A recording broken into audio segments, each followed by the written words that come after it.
The Secret of Success. In every chapter of this book, mention is made of the money-making secret that has made fortunes for the exceedingly wealthy men whom I have carefully analyzed over a long period of years. The secret was first brought to my attention by Andrew Carnegie. The canny, lovable old Scotsman carelessly tossed it into my mind when I was but a boy. Then he sat back in his chair with a merry twinkle in his eyes and watched carefully to see if I had brains enough to understand the full significance of what he'd said to me.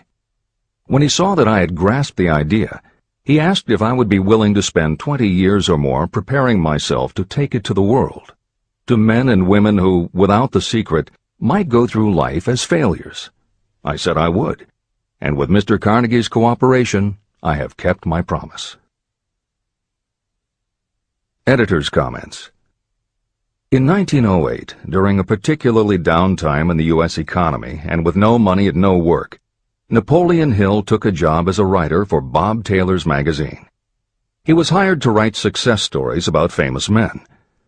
Although it would not provide much in the way of income, it offered Hill the opportunity to meet and profile the giants of industry and business, the first of whom was the creator of America's steel industry, multimillionaire Andrew Carnegie, who was to become Hill's mentor.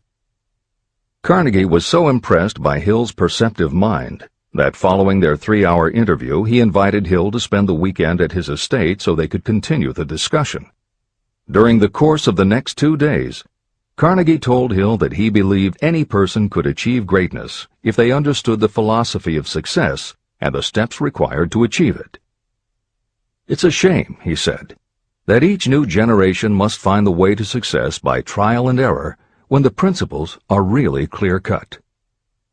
Carnegie went on to explain his theory that his knowledge could be gained by interviewing those who had achieved greatness, and then compiling the information and research into a comprehensive set of principles.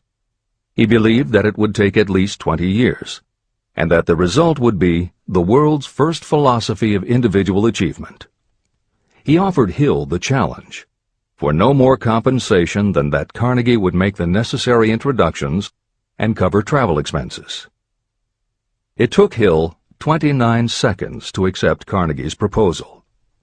Carnegie told him afterward that had it taken him more than 60 seconds to make the decision, he would have withdrawn the offer. For a man who cannot reach a decision promptly, once he has all the necessary facts, cannot be depended upon to carry through any decision he may make. It was through Hill's unwavering dedication that this book was eventually written. For detailed information on the life of Hill, read or listen to the audiobook of A Lifetime of Riches, the Biography of Napoleon Hill, by Michael J. Ritt, Jr. and Kurt Landers. Michael Ritt worked as Hill's assistant for 10 years and was the first employee of the Napoleon Hill Foundation, where he served as executive director, secretary, and treasurer. The material in his book comes from his own personal knowledge of Hill, as well as from Hill's unpublished autobiography. That is the end of the editor's comment. This book, Think and Grow Rich, contains the Carnegie secret, a secret that has been tested by thousands, now millions of people in almost every walk of life. It was Mr. Carnegie's idea that the magic formula, which gave him a stupendous fortune, ought to be placed within reach of people who do not have the time to investigate how others had made their money. It was his hope that I might test and demonstrate the soundness of the formula through the experience of men and women in every calling. He believed the formula should be taught in all public schools and colleges. He said that if it were properly taught, it would revolutionize the entire educational system, and the time spent in school could be reduced to less than half. In Chapter 4, On Faith, you will read the astounding story of the organization of the giant United States Steel Corporation. It was conceived and carried out by one of the young men through whom Mr. Carnegie proved that his formula will work for all who are ready for it. This single application of the secret, by Charles M. Schwab, made him a huge fortune in both money and opportunity. Roughly speaking, this particular application of the formula was worth $600 million. These facts give you a fair idea of what reading this book may bring to you, provided you know what it is that you want. Editor's comment. According to one method of calculation, through inflation alone, it would take approximately $20 in 2001 to buy what $1 would have bought in 1901. However, to find the contemporary equivalent value of $600 million is not simply a matter of multiplying by the increase in the cost of living. Although there are other factors and variables in calculating buying power, even by conservative estimates, the $600 million would translate into at least $12 billion at the beginning of the 21st century. That's the end of the editor's comment. The secret was passed on to thousands of men and women who have used it for their personal benefit. Some have made fortunes with it. Others have used it successfully in creating harmony in their homes. A clergyman used it so effectively that it brought him an income of upwards of $75,000 a year, approximately $1.5 million in contemporary terms. Arthur Nash, a Cincinnati tailor, used his near-bankrupt business as a guinea pig on which to test the formula. The business came to life and made a fortune for its owners. The experiment was so unique that newspapers and magazines gave it millions of dollars worth of publicity. The secret was passed on to Stuart Austin Weir of Dallas, Texas. He was ready for it, so ready that he gave up his profession and studied law. Did he succeed? You'll read the answer in Chapter 6, Specialized Knowledge. While I was the advertising manager of the LaSalle Extension University, I had the privilege of seeing J.G. Chaplin, president of the university, use the formula so effectively that he made LaSalle one of the great extension schools of this country. The secret is mentioned no fewer than 100 times throughout this book. It has not been directly named, for it seems to work more successfully when it is merely left in sight, where those who are ready and searching for it may pick it up. That is why Andrew Carnegie passed it to me without giving me its specific name. If you are ready to put it to use, you will recognize this secret at least once in every chapter, but you will not find an explanation of how you will know if you are ready.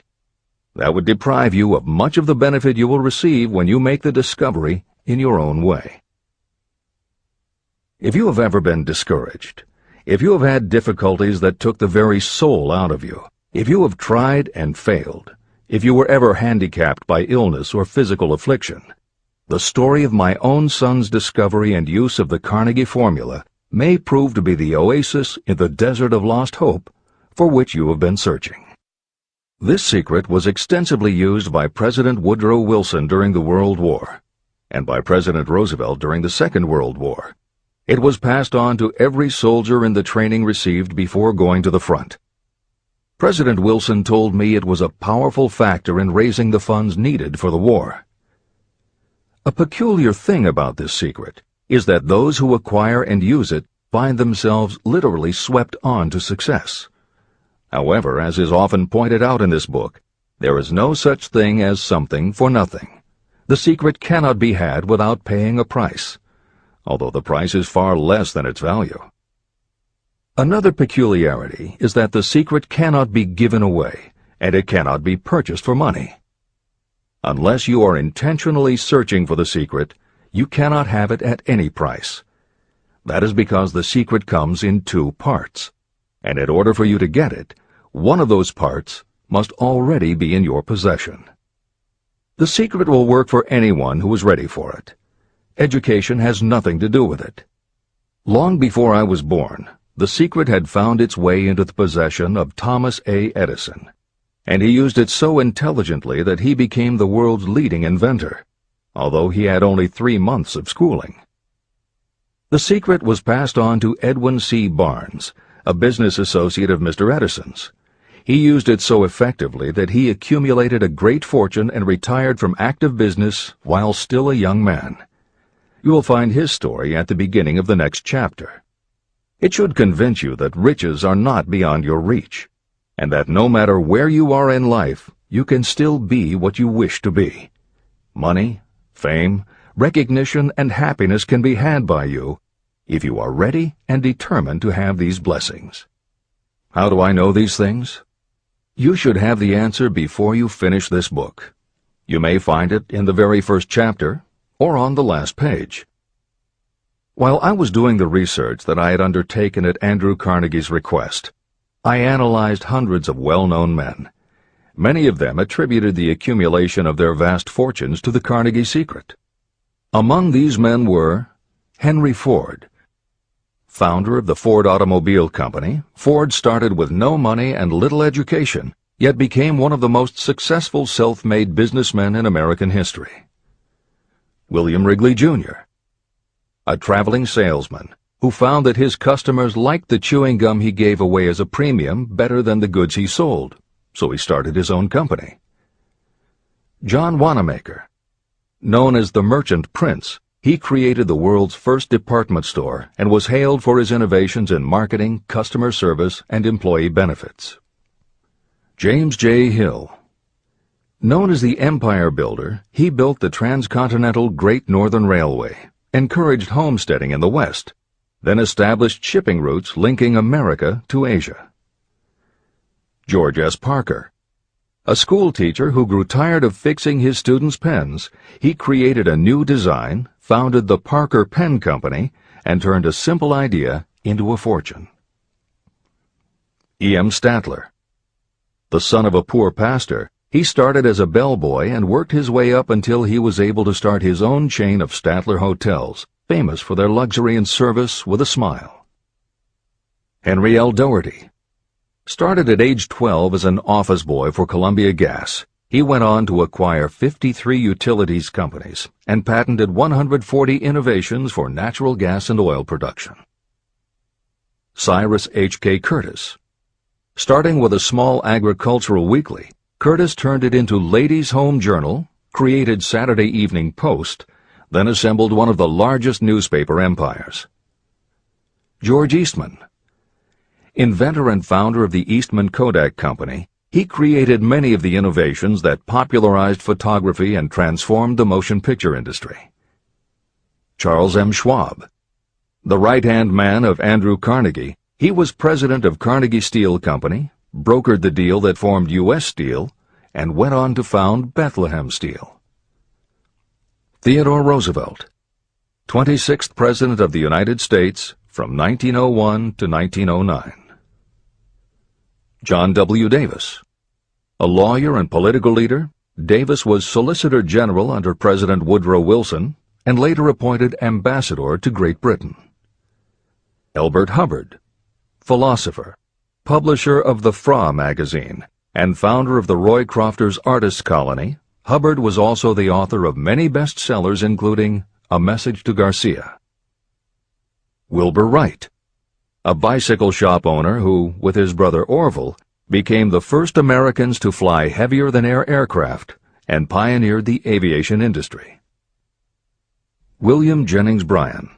Newspaper publisher, presidential nominee, Secretary of State under President William McKinley, but perhaps best known as the lawyer who defended creationism at the Scopes monkey trial. Dr. David Starr Jordan. Educator, scientist, author of over 50 books, he was the nation's youngest university president at Indiana University and became the first president of Stanford University. J. Ogden Armour.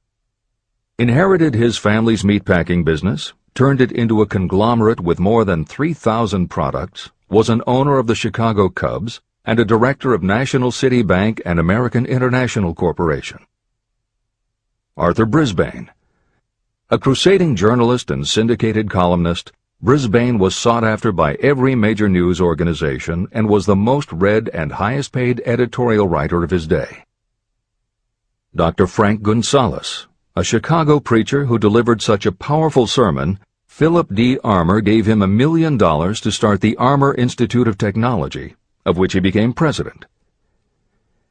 Daniel Willard. President of the B&O Railroad for more than 30 years, he was honored by having the city of Willard, Ohio, named for him. King Gillette. A traveling salesman and born tinkerer, Gillette was trying to shave on a moving train when he came up with the idea of the safety razor, which became the foundation of a corporate giant. Ralph A. Weeks. President of International Correspondence Schools, Weeks helped finance Napoleon Hill's Intra-Wall Institute, established to educate and rehabilitate prison inmates. Judge Daniel T. Wright, instructor at Georgetown Law School, where Napoleon Hill was studying when Bob Taylor's magazine gave him the assignment to write a profile of Andrew Carnegie. John D. Rockefeller. With $1,000 in savings plus another $1,000 borrowed from his father, he started a kerosene company which he grew into the giant Standard Oil and one of the world's greatest fortunes. Thomas A. Edison. Inventor and entrepreneur, he perfected the electric light bulb, the phonograph, the motion picture camera, and owned the rights to more than 1,000 patented inventions. Frank A. Vanderlip. A poor boy who became a journalist, social reformer, and self-made millionaire, he was president of the National City Bank, now Citibank, and Assistant Secretary of the Treasury. F. W. Woolworth. A clerk in a general store, he pioneered the idea of fixed-price selling and self-service and forever changed retail selling with a chain of Woolworth 5 and 10 cent stores. Colonel Robert A. Dollar. Starting with a small schooner bought to haul lumber down the West Coast, he built the Dollar Steamship Company, the largest fleet of luxury liners sailing under the U.S. flag. Edward A. Filene. Founder of the Boston-based stores, he devised revolutionary methods of distribution and merchandising and became famous for the first bargain basement department. Edwin C. Barnes. The only man Thomas Edison ever had as a partner, Barnes took Edison's failing dictaphone and sold it so successfully it became a fixture in offices and made him a multimillionaire. Arthur Nash. A Cincinnati tailor who used his bankrupt business as a guinea pig for the Carnegie Secret and was so successful the newspapers made him famous as Golden Rule Nash. Clarence Darrow. Famed as a lawyer, public speaker, and defender of the underdog, Darrow is best known as the lawyer who defended teaching the theory of evolution at the Scopes monkey trial. Woodrow Wilson.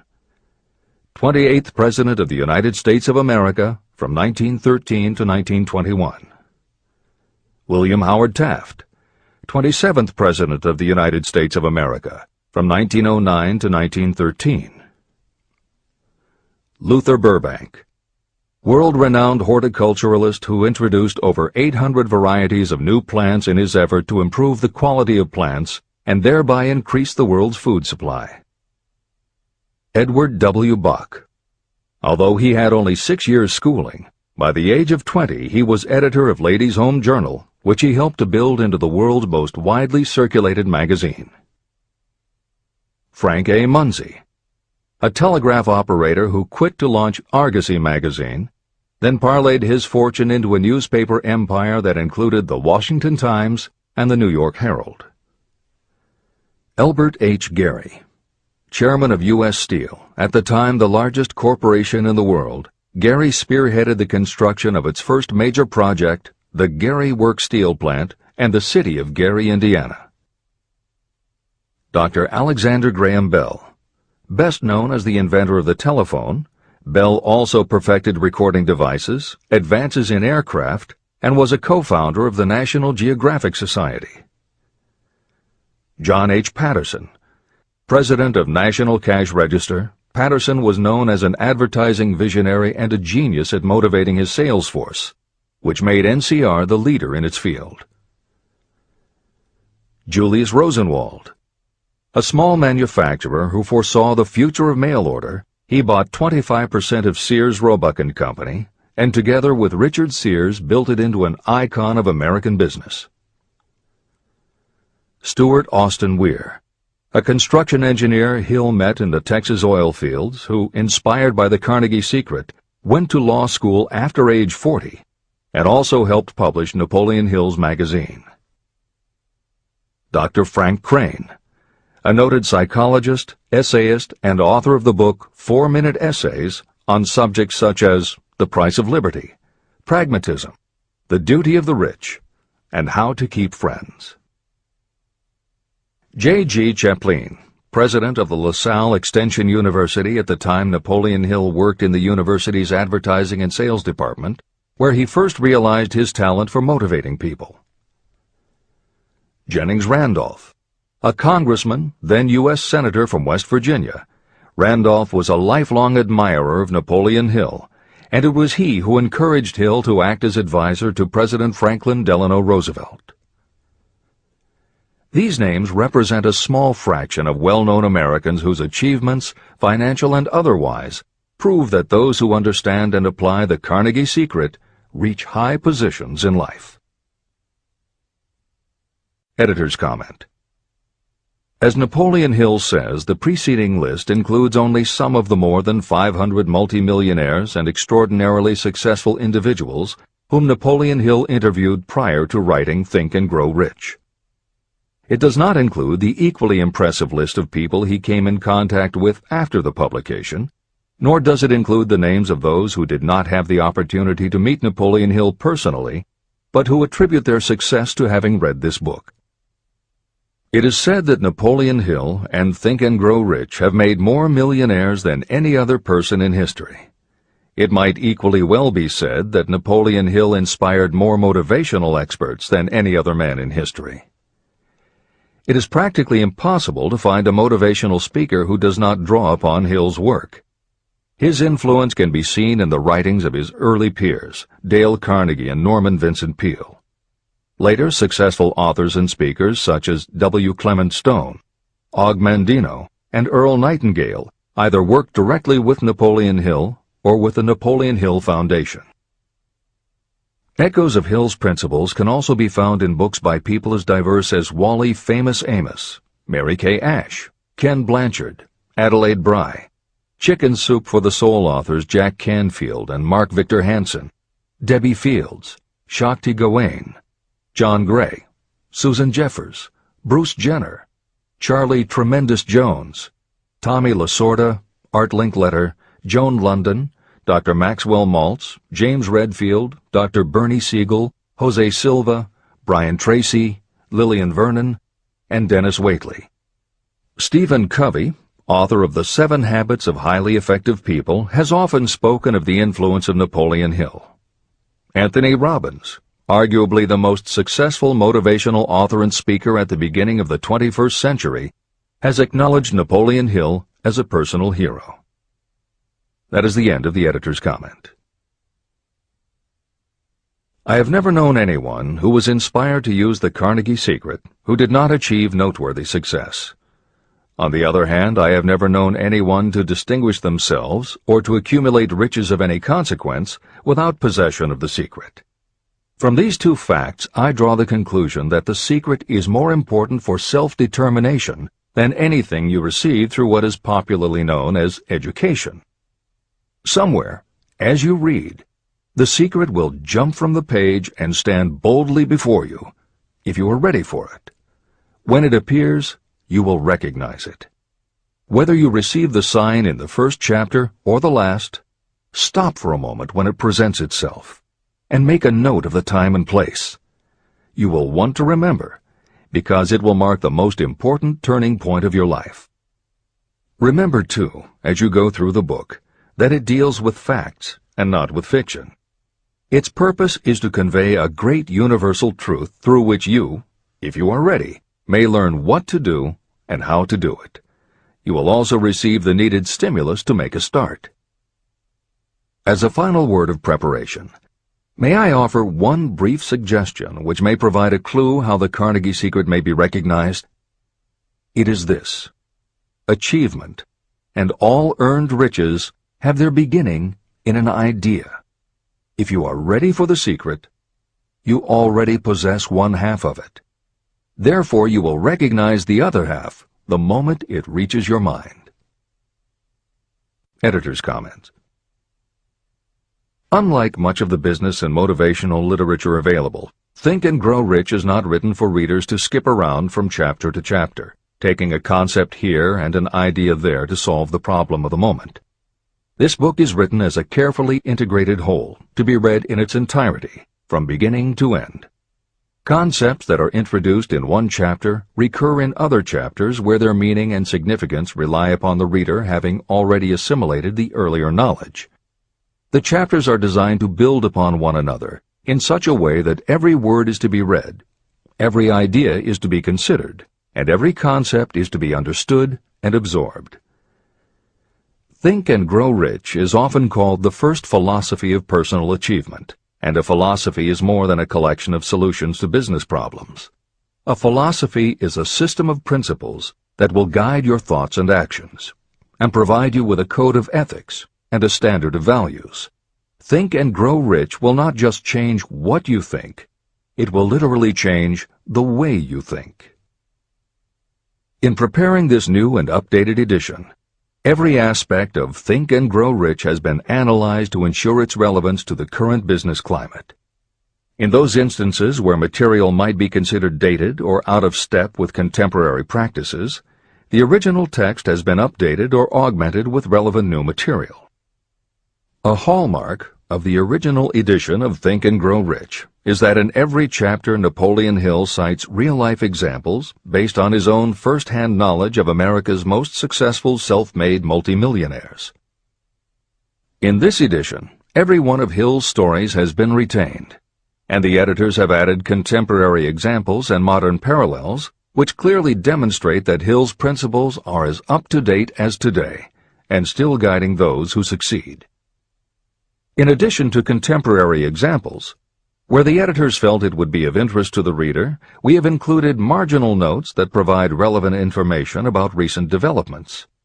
Where applicable, we have also suggested books or other materials that complement various aspects of Napoleon Hill's philosophy. On a more technical note, the editors have approached the written text as we would that of a living author. When we encountered what modern grammarians would consider run-on sentences, outdated punctuation, or other matters of form, we opted for contemporary usage. Those readers familiar with earlier editions will note that the chapter numbers have been changed in this edition. Originally, Think and Grow Rich began with an unnumbered chapter, a word from the author. In this edition, that text appears as Chapter 1, and is renamed The Secret of Success.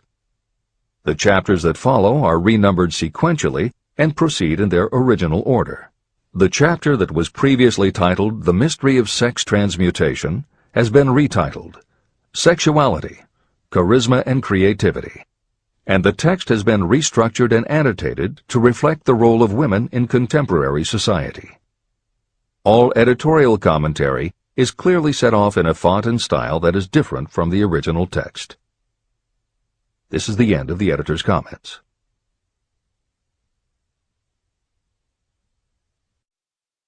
Both poverty and riches are the offspring of thought. Chapter 2. Thoughts are things. The man who thought his way into partnership with Thomas A. Edison. Truly, thoughts are things, and powerful things, when they are mixed with definiteness of purpose, persistence, and a burning desire for their translation into riches or other material objects. Some years ago, Edwin C. Barnes discovered how true it is that you really can think and grow rich. His discovery did not come about at one sitting. It came little by little, beginning with a burning desire to become a business associate of the great Thomas Edison. One of the chief characteristics of Barnes' desire was that it was definite. He wanted to work with Edison, not for him. Pay close attention to the story of how he turned his desire into reality, and you will have a better understanding of the principles that lead to riches. When this desire, or this thought, first flashed into his mind, he was in no position to act upon it. Two problems stood in his way. He did not know Mr. Edison, and he did not have enough money to buy a train ticket to West Orange, New Jersey, where the famed Edison Laboratory was located. These problems would have discouraged the majority of people from making any attempt to carry out the desire. But his was no ordinary desire. The Inventor and the Tramp. Edwin C. Barnes presented himself at Mr. Edison's laboratory and announced that he had come to go into business with the inventor. Years later, in speaking about that first meeting, Mr. Edison said about Barnes, "He stood there before me looking like an ordinary tramp, but there was something in the expression of his face which conveyed the impression that he was determined to get what he had come after. I had learned from years of experience with men that when a man really desires a thing so deeply that he is willing to stake his entire future on a single turn of the wheel in order to get it, he is sure to win. I gave him the opportunity he asked for, because I saw he had made up his mind to stand by until he succeeded. Subsequent events proved that no mistake was made." It could not have been the young man's appearance that got him his start in the Edison office. That was definitely against him. It was what he thought that counted. Barnes did not get his partnership with Edison on his first interview. What he did get was a chance to work in the Edison offices at a very nominal wage. Months went by. Nothing happened to bring nearer the goal that Barnes had set as his definite major purpose. But something important was happening in Barnes' mind. He was constantly intensifying his desire to become the business associate of Edison. Psychologists have correctly said, when one is truly ready for a thing, it puts in its appearance. Barnes was ready for a business association with Edison, and he was determined to remain ready until he got what he was seeking. He did not say to himself, "Ah, well, what's the use? I guess I'll change my mind and try for a salesman's job." But he did say, "I came here to go into business with Edison, and I'll accomplish my goal if it takes the remainder of my life." He meant it. What a different story people would tell if only they would adopt a definite purpose and stand by that purpose until it had time to become an all-consuming obsession. Maybe young Barnes did not know it at the time, but his bulldog determination and his persistence in focusing on a single desire was destined to mow down all opposition and bring him the opportunity he was seeking. When the opportunity came, it appeared in a different form and from a different direction than Barnes had expected. That is one of the tricks of opportunity. It has a sly habit of slipping in by the back door, and often it comes disguised in the form of misfortune or temporary defeat. Perhaps this is why so many people fail to recognize opportunity.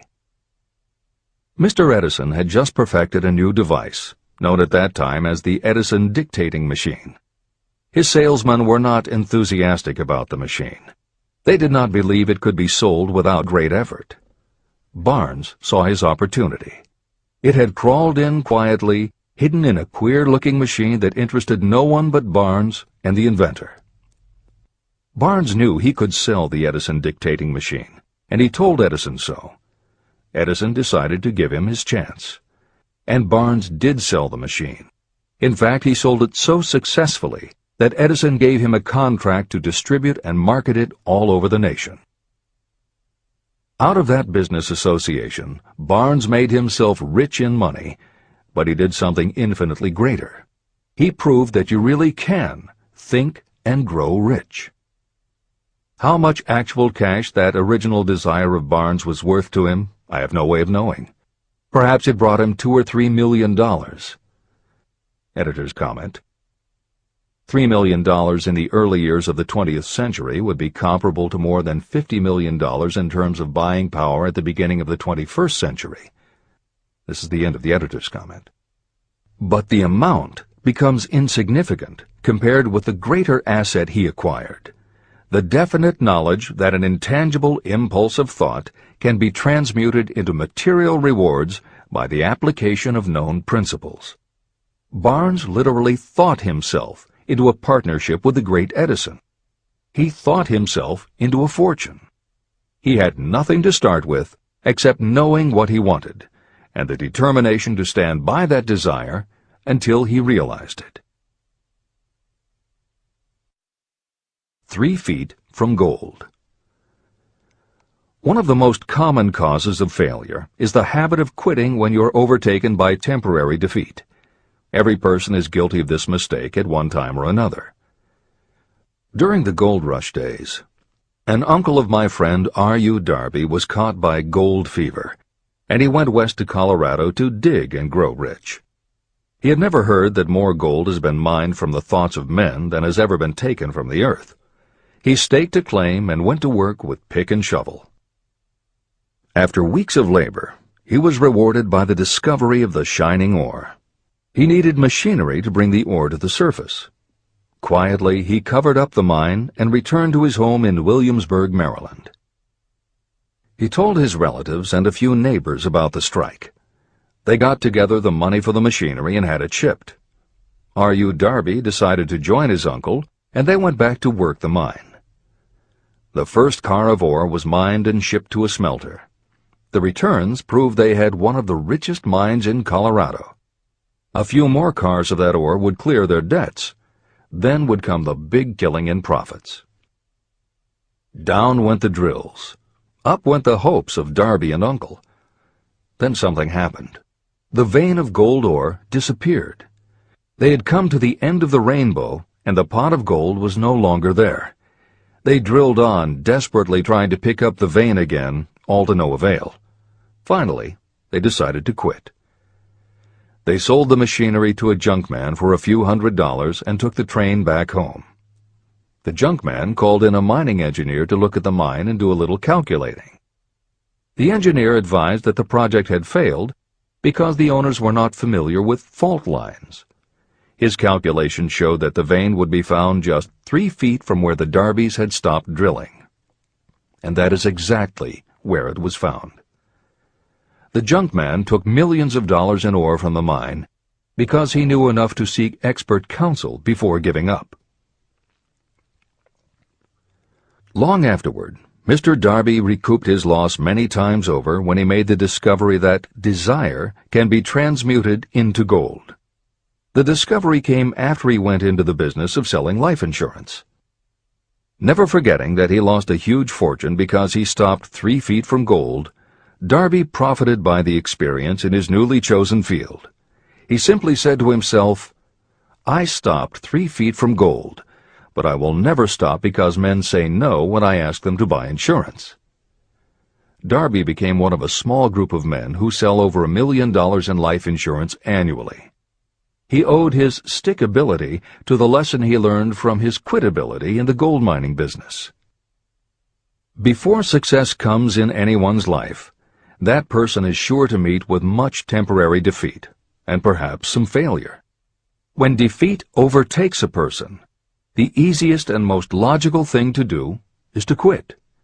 That is exactly what the majority of people do.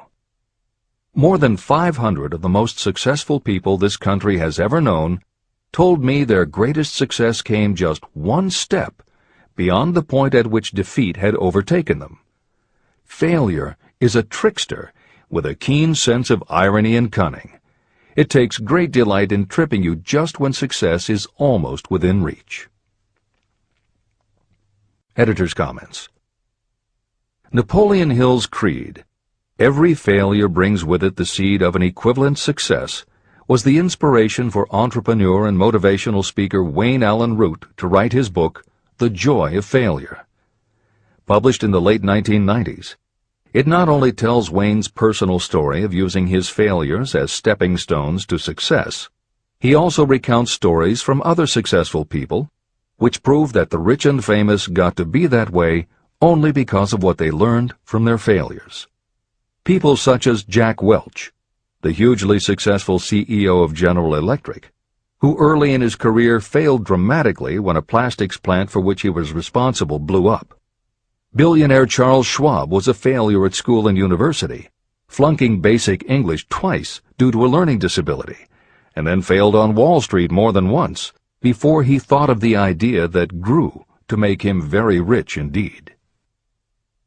Sylvester Stallone, Bruce Willis, Oprah Winfrey, Bill Clinton, Stephen Jobs, Donald Trump, and a host of other equally well-known achievers all had to fail in order to learn the lessons that ultimately made them successes.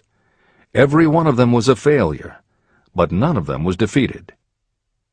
Charles F. Kettering, who patented more than 200 inventions including the automobile ignition, the spark plug, Freon for air conditioners and the automatic transmission, said, "From the time a person is 6 years old until he graduates from college, he has to take 3 or 4 examinations a year. If he flunks once, he is out."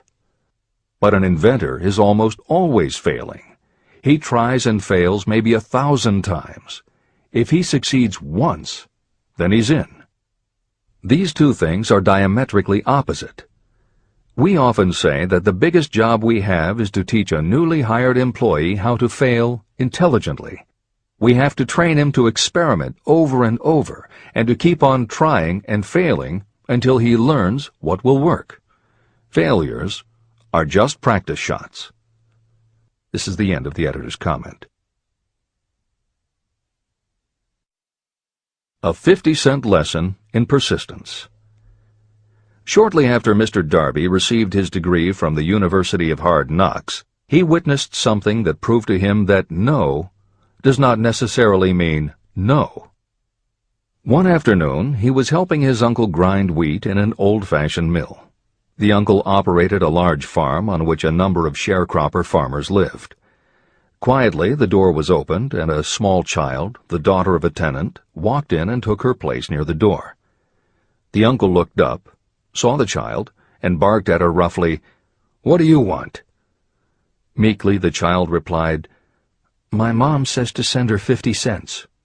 "I'll not do it," the uncle retorted. "Now you run on home." But she did not move.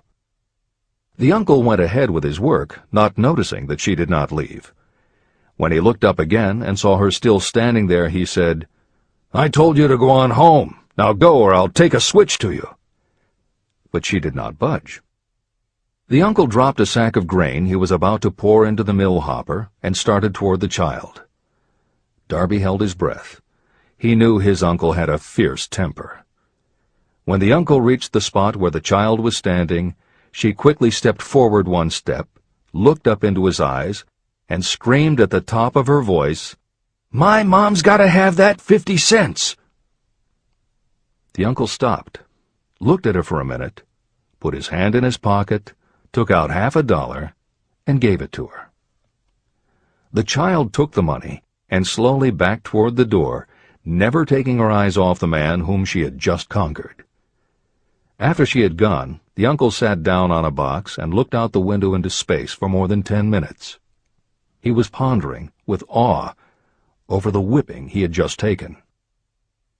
Mr. Darby, too, was doing some thinking. This was the first time in all his experience that he had seen a child deliberately master an adult. How did she do it? What happened to his uncle that caused him to lose his fierceness and become as docile as a lamb? What strange power did this child use that made her master of the situation? These questions flashed into Darby's mind, but he did not find the answer until years later, when he told me the story. Strangely, the story of this unusual experience was told to me in the old mill on the very spot where the uncle took his whipping. As we stood there in that musty old mill, Mr. Darby repeated the story and finished by asking, "What can you make of it? What strange power did that child use that so completely whipped my uncle?" The answer to his question will be found in the principles described in this book. The answer is full and complete. It contains enough details and instructions for you to understand and apply the same force that the little child accidentally stumbled upon. Keep your mind alert, and you will learn exactly what strange power came to the rescue of the child. You may catch a glimpse of the power in this chapter, or it may flash into your mind in some later chapter. If you stay alert to the possibility, somewhere you will find the idea that will quicken your receptive powers and place at your command this same irresistible power. It may come in the form of a single idea, or it may come as a complete plan or a purpose. It may even cause you to go back over your past experiences of failure or defeat, and in doing so, it may bring to the surface some lesson by which you can regain all that you lost through defeat. After I had explained to Mr. Darby the power unwittingly used by the little child, he mentally retraced his 30 years as a life insurance salesman. As he did so, it became clear to him that his success was due, in no small degree, to the lesson he had learned from the child.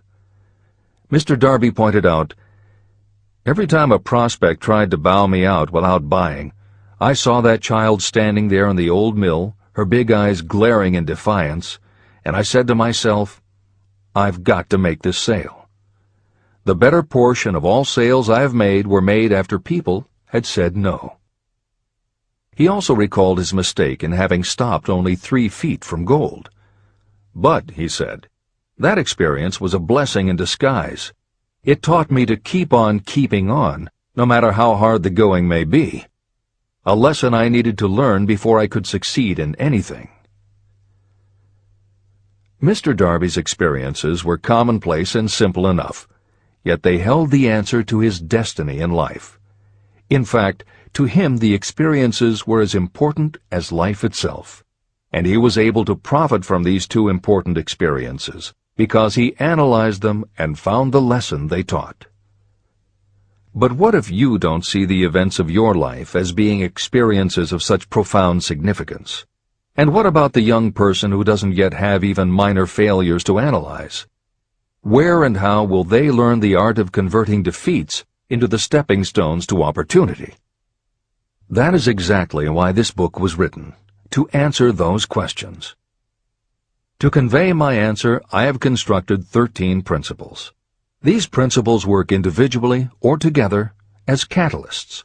The specific answer that you are looking for may already be in your own mind.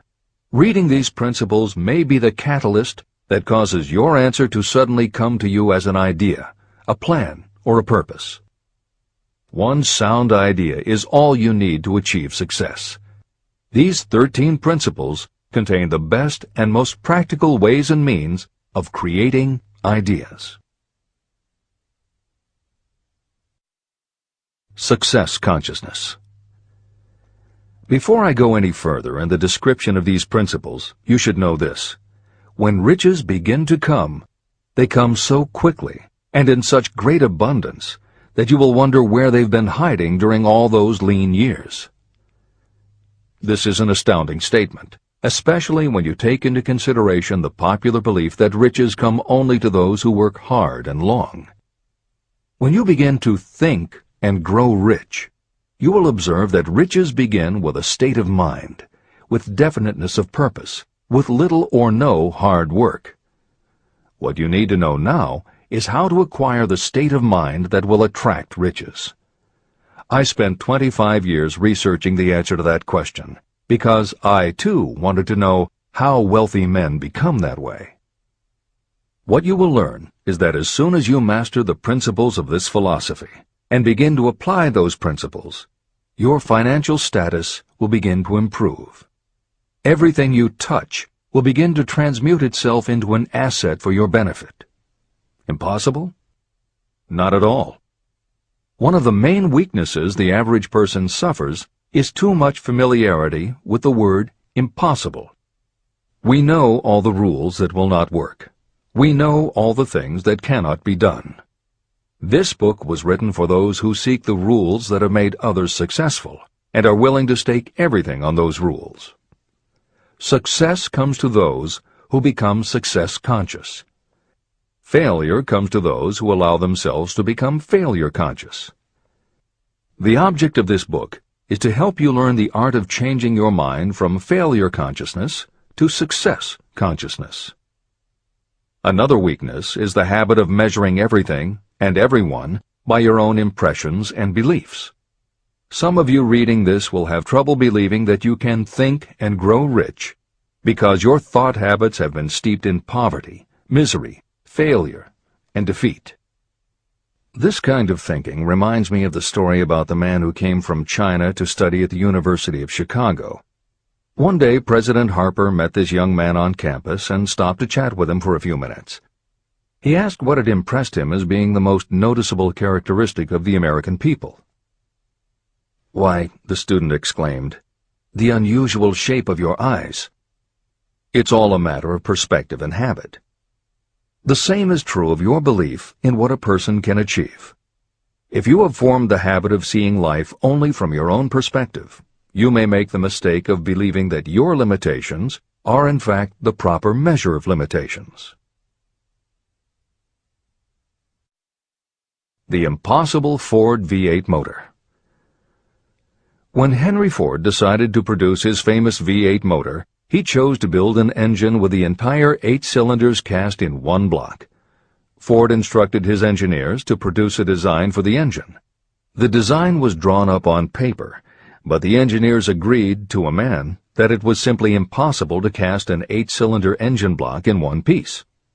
Ford said, "Produce it anyway." But they replied, "It's impossible." "Go ahead," Ford commanded, "and stay on the job until you succeed, no matter how much time is required." So the engineers went ahead. 6 months went by. Nothing happened. Another 6 months passed, and still nothing. The engineers tried every conceivable plan to carry out the orders, but the thing seemed out of the question. Impossible. At the end of the year, Ford again checked with his engineers, and again they told him they had found no way to carry out his orders. "Go right ahead," said Ford. "I want it, and I'll have it." They went ahead. And then, as if by a stroke of magic, the secret was discovered. The Ford determination had won once more.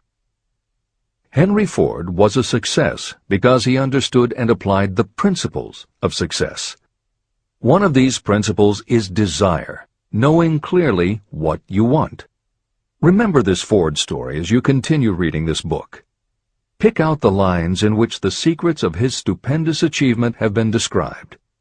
If you do this, if you can put your finger on those particular principles that made Henry Ford rich, you may equal his achievements in almost any calling for which you are suited. Editor's comments. To those readers who may interpret Ford's actions as nothing more than obstinacy, the editors would point out that he was employing a technique that has become a common part of strategic planning in many industries, including aerospace, computers, medicine, and the military. When launching large, complicated, long-term projects, the planners often know that at certain points along the way they will need components that simply do not yet exist.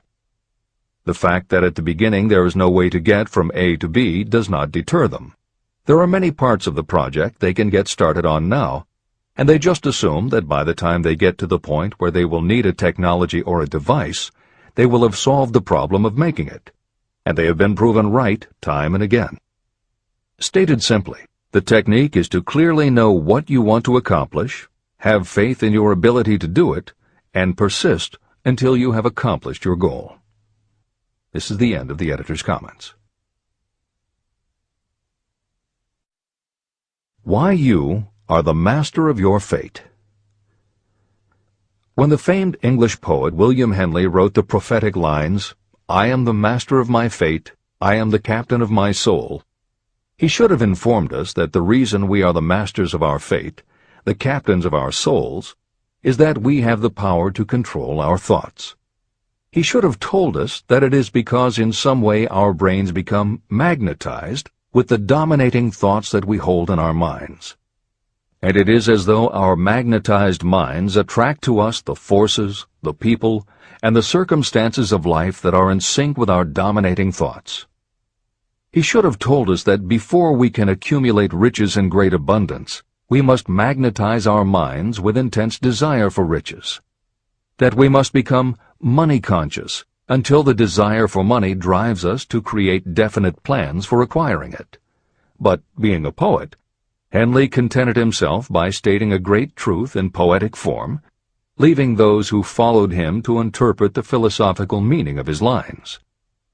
Little by little, the truth has unfolded itself, until I have come to know with certainty that the principles described in this book hold the secret of mastery over our economic fate.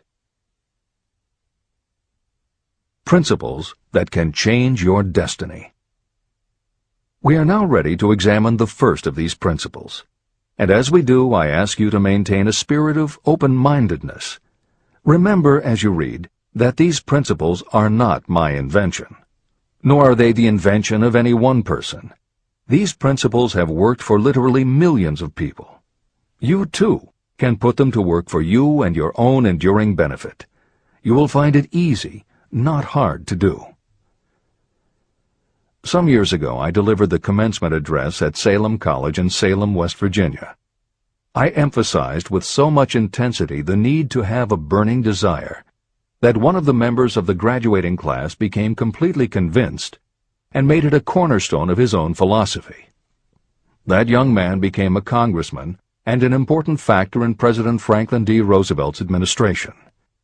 He wrote me a letter in which he so clearly stated his opinion of the principle of desire outlined in the next chapter, that I have chosen to publish his letter as an introduction to that chapter. It gives you an idea of the rewards to come. My dear Napoleon, my service as a member of Congress having given me an insight into the problems of men and women, I am writing to offer a suggestion which may become helpful to thousands of worthy people.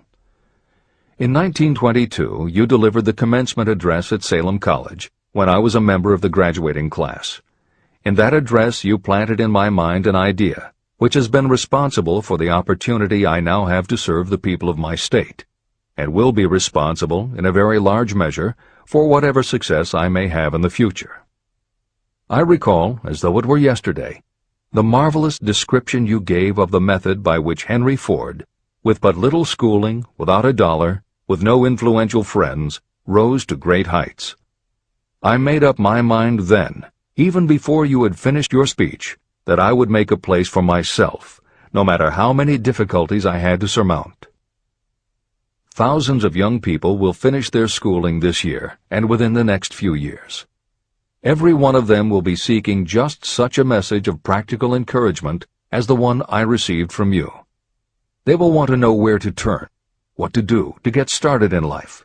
You can tell them, because you have helped to solve the problems of so many, many people. There are thousands of people in America today who would like to know how they can convert ideas into money.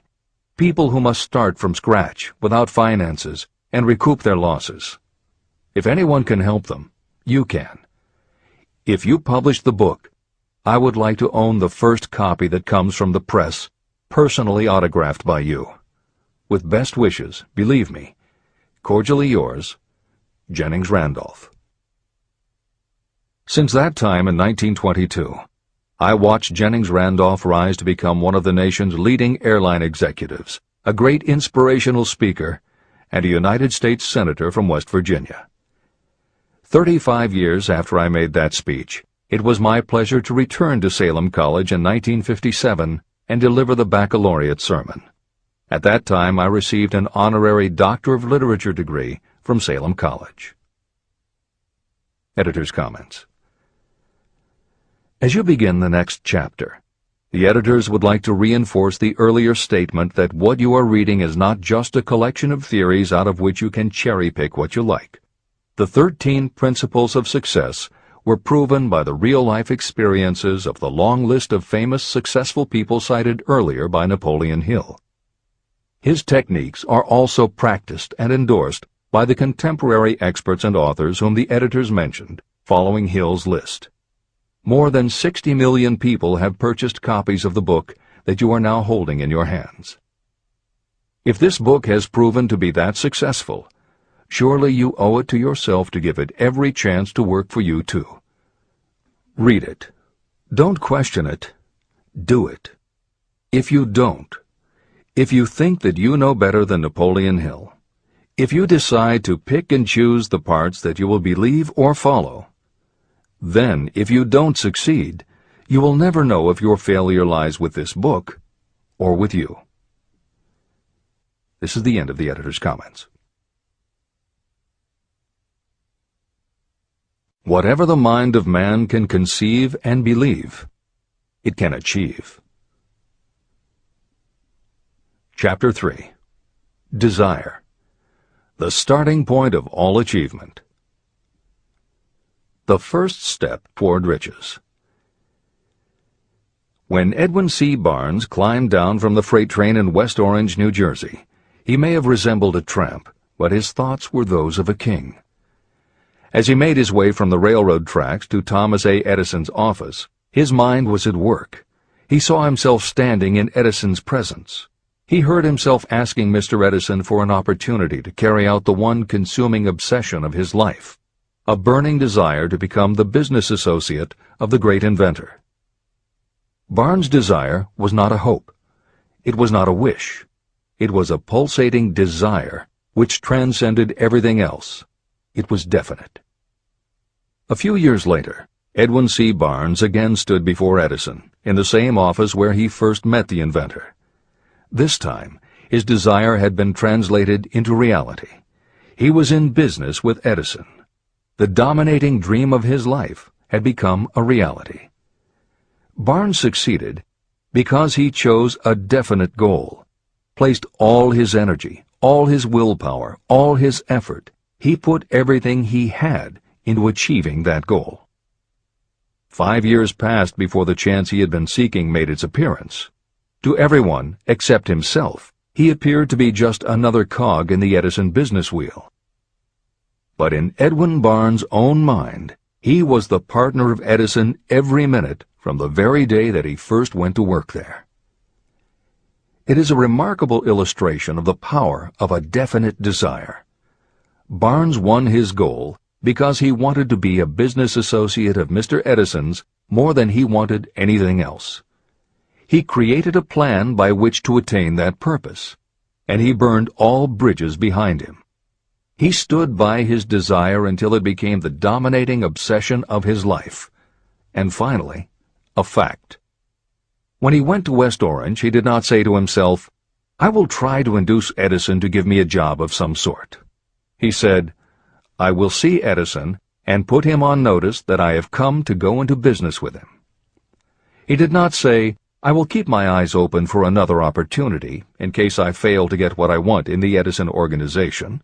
He said, "There is one thing in this world that I am determined to have, and that is a business association with Thomas A. Edison. I will burn all bridges behind me and stake my entire future on my ability to get what I want." He left himself no possible way of retreat. He had to win or perish. That is all there is to the Barnes story of success. Allow yourself no retreat. A long while ago, a great warrior faced a situation in which he had to make a decision that ensured his success on the battlefield. He was about to send his armies against a powerful foe whose men outnumbered his. He loaded his soldiers into boats, sailed to the enemy's country, and unloaded the soldiers and equipment. Then he gave the order to burn the ships that had carried them. Addressing his men before the first battle, he said, "You see the boats going up in smoke. That means we cannot leave these shores alive unless we win. We now have no choice. We win or we perish." They won. Every person who wins in any undertaking must be willing to burn his ships and cut all sources of retreat. That is the only way you can be sure of maintaining the state of mind known as a burning desire to win. It is essential to success. The morning after the Great Chicago Fire, a group of merchants stood on State Street, looking at the smoking remains of what had been their stores. They went into a conference to decide if they would try to rebuild or if they would leave Chicago and start over in a more promising section of the country. They decided to leave. All except one. The merchant who decided to stay and rebuild pointed a finger at the remains of his store and said, "Gentlemen, on that very spot I will build the world's greatest store, no matter how many times it may burn down." That was in 1871. The store was built. It still stands there today. The Marshall Field's department store is a towering monument to the power of that state of mind known as a burning desire. The easy thing would have been for Marshall Field to do exactly what his fellow merchants did. When the going was hard and the future looked dismal, they pulled up and went where the going seemed easier. Mark well this difference between Marshall Field and the other merchants. It is that difference which distinguishes those who succeed from those who fail. Every human being old enough to understand the value of money wishes for it, but wishing will not bring riches. Desiring riches, with a state of mind that becomes an obsession, then planning definite ways and means to acquire riches, and backing those plans with persistence, a persistence which does not recognize failure, that's what will bring riches. Editor's comments. In other of his writings, Napoleon Hill uses the term definiteness of purpose as being interchangeable with desire. The following explanation is adapted from the Napoleon Hill Foundation's book, Believe and Achieve. Desire, or definiteness of purpose, is more than goal setting. In simplest terms, your desire is your roadmap to achieving an overall career objective. Your goals represent specific steps along the way. Having a desire, or definiteness of purpose for your life, has a synergistic effect on your ability to achieve your goals. As you become better at what you do, you devote all of your resources toward reaching your objective. You become more alert to opportunities, and you reach decisions more quickly. Every action you take ultimately boils down to the question, will this goal help me reach my desire, my overall objective, or won't it? Your purpose will become your life. It will permeate your mind, both conscious and subconscious. This is the end of the editor's comments. 6 ways to turn desire into gold. The method by which your desire for riches can be transmuted into its financial equivalent consists of 6 definite, practical steps. 1. Fix in your mind the exact amount of money you desire. It is not sufficient merely to say, "I want plenty of money." Be definite about the amount. There is a psychological reason for such definiteness explained in subsequent chapters. 2. Determine exactly what you intend to give in return for the money you desire. There is no such reality as something for nothing. 3. Establish a definite date when you intend to possess the money you desire. 4. Create a definite plan for carrying out your desire, and begin at once, whether you are ready or not, to put this plan into action. 5. Now write it out. Write a clear, concise statement of the amount of money you intend to acquire. Name the time limit for its acquisition. State what you intend to give in return for the money, and describe clearly the plan through which you intend to accumulate it. 6. Read your written statement aloud, twice daily. Read it once just before retiring at night, and read it once after arising in the morning. As you read, see and feel and believe yourself already in possession of the money. It is important that you follow the instructions in these 6 steps. It is especially important that you observe and follow the instructions in the 6th step.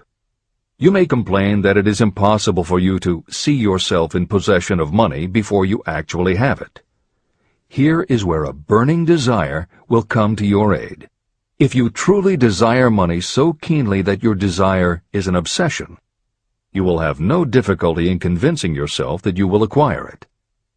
The object is to want money, and to become so determined to have it that you convince yourself you will have it. If you have not been schooled in the workings of the human mind, these instructions may appear impractical. It may help you to know that the information they convey was given to me by Andrew Carnegie, who made himself into one of the most successful men in American history. Carnegie began as an ordinary laborer in the steel mills, but managed, despite his humble beginning, to make these principles yield him a fortune of considerably more than $100 million. Editor's comment. In today's terms, the value of Carnegie's fortune would be at least $20 billion and probably a good deal more. End of editor's comment. It may be of further help to know that the 6 steps were carefully scrutinized by the famed inventor and successful businessman, Thomas A. Edison. He gave his stamp of approval, saying they are not only the steps essential for the accumulation of money, but also for the attainment of any goal. Editor's comments. In the time since Napoleon Hill wrote these words, advances in our understanding of both the physiology of the brain and the psychology of the mind have yielded a much greater understanding of human motivation. Even so, the methods used by modern motivational experts are essentially the same techniques advised by Hill. Research studies confirm that there is sound psychological basis for doing as Hill advises. Be very specific when setting goals. Perform the physical act of committing those goals to paper, and repeat your stated goal aloud to yourself often. These techniques have gained wide acceptance among modern experts in the field. The psychological principle at work is similar to that which underlies autosuggestion and self-hypnosis, concepts that will be discussed in greater depth in Chapter 5, Autosuggestion, and in Chapter 13, The Subconscious Mind. Hill's instruction to see yourself as you will be when you have already achieved your objective is also a specific technique. Today it is commonly taught by motivational experts under the term creative visualization. In Chapter 4 on Faith and in Chapter 5 on Autosuggestion, Hill elaborates on his method. Before moving on, the editors would like to reinforce Hill's advice to follow his instructions to the letter. The editors know there is a tendency for the reader to assume that it is enough for them just to intellectually understand a concept. As you read Hill's 6 points, you probably found yourself thinking, sure, some people might need to write things down, but I'm not a kid, I get the idea. Or, okay, I understand that saying it out loud might help some less sophisticated people, but I already understand the point intellectually. If you feel that way, let us remind you that many of the most successful people whom you admire did not think they were too smart or too sophisticated to follow Hill's instructions. The editors would again point out that if Napoleon Hill believed the actual acts of writing and speaking your goals is important, and if psychologists and motivational experts agree, then you would be foolish not to follow this simple advice. Just do it. This is the end of the editor's comments. The steps call for no hard labor. They call for no sacrifice. To apply them does not call for a great amount of education. But the 6 steps do call for enough imagination to see and to understand that the accumulation of money cannot be left to chance or luck. You may as well know right here that you can never have riches in great quantity unless you can work yourself into a white heat of desire for money and actually believe you will possess it.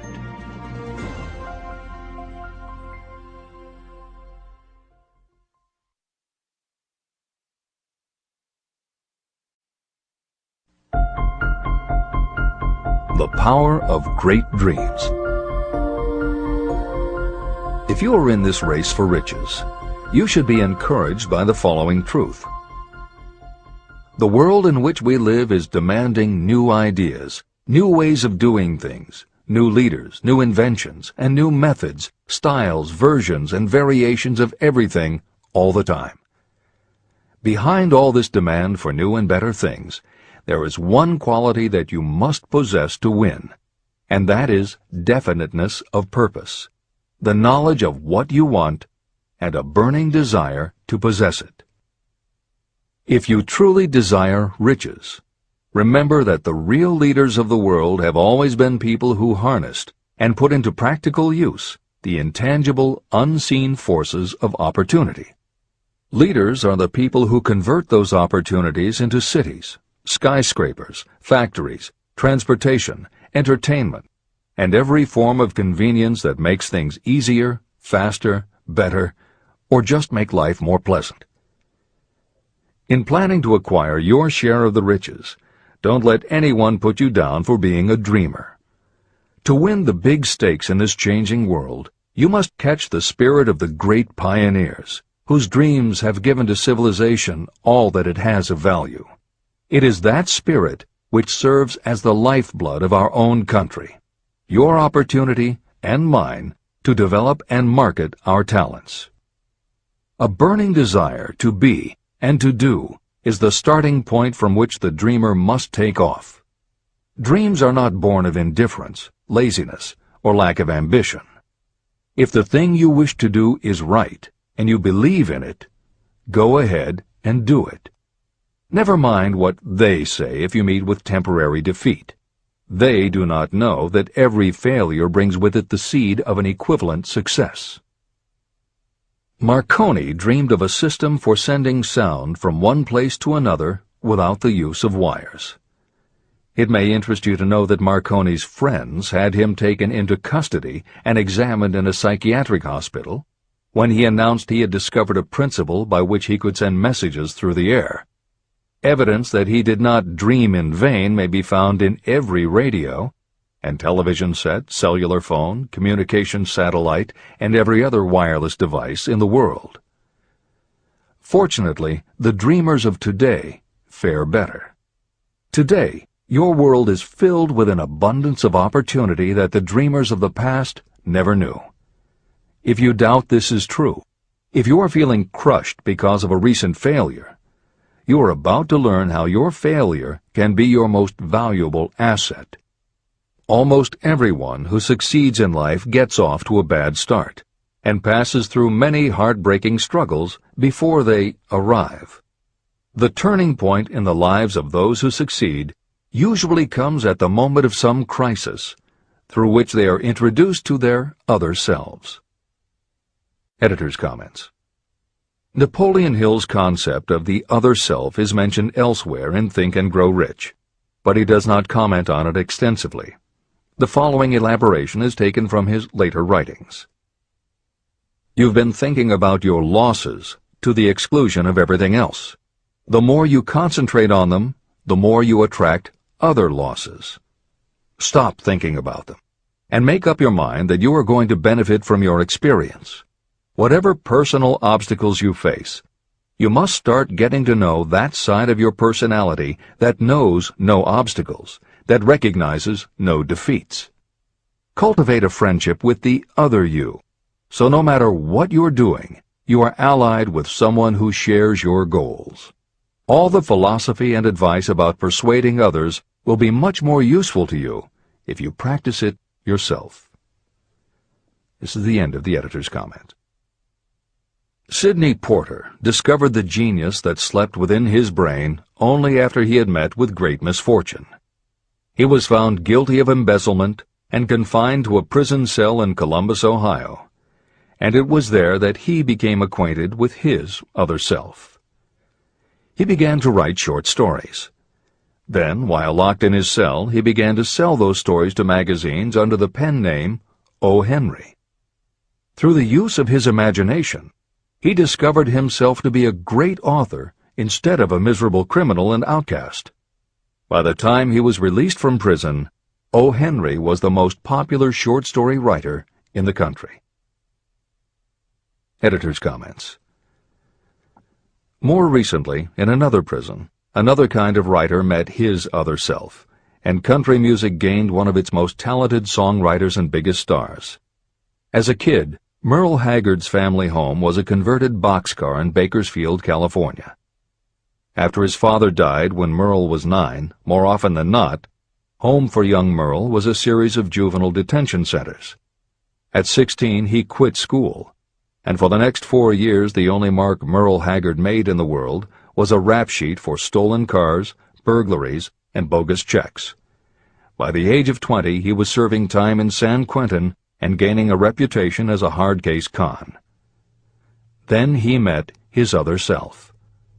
Inspired by a concert Johnny Cash played for the inmates, plus conversations with men on death row and the time he spent in solitary confinement, Haggard learned that he had another self, and that self had something to say through his music. When he got out of solitary, Haggard asked for the hardest job the prison had to offer. He enrolled in night school courses at the prison, straightened himself out, and won his parole after 2.5 years. He went back to Bakersfield and dug ditches during the day so he could polish his songwriting and performing at night. Within 3 years, he had a recording contract. Within 5 years, he had his first top 10 hit, and has since gone on to become one of the most influential voices in modern country music. This is the end of the editor's comments. Thomas Edison dreamed of a lamp that could be operated by electricity. and he began where he stood to put his dream into action. He failed more than 10,000 times. Despite his failures, he stood by that dream until finally he was driven to the discovery of the genius that slept within his brain. Editor's comments. Dean Kamen got to know his other self very early in life. While he was a teenager, Kamen started his own company, building and selling control systems for automated sound and light shows. He was still in high school when he got the contract to automate the Times Square New Year's Eve ball.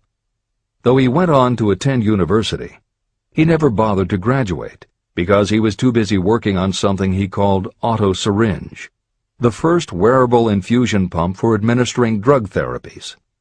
His invention was hailed as a medical landmark, as were many of his other breakthroughs, which include a revolutionary kidney dialysis machine, an insulin pump for diabetics, an improved stent used for heart patients, and more than 150 other devices he has patented. One day, seeing the difficulty a man in a wheelchair was having getting up a curb, Kamen set his mind to creating a device that would liberate people confined to wheelchairs. The result is the iBot, a revolutionary wheel device that uses computers and a system of stabilizing gyroscopes that imitate the working of the human body. It not only goes over curbs, but it will even go up and down stairs, travel over almost any kind of rough ground, and will allow the user to raise themselves eye to eye with a standing person. And it does it all without the user having to get out of the device or needing anyone's assistance. In 2001, Kamen hit the front pages when he introduced the Segway, a one-person people mover based on his iBot technology. It's a two-wheel scooter-like device that zips and zooms forward, backward, left, right, and comes to a stop without the rider doing anything more than barely shifting his or her body. It is so sensitive that it is almost as though it obeys the user's thoughts.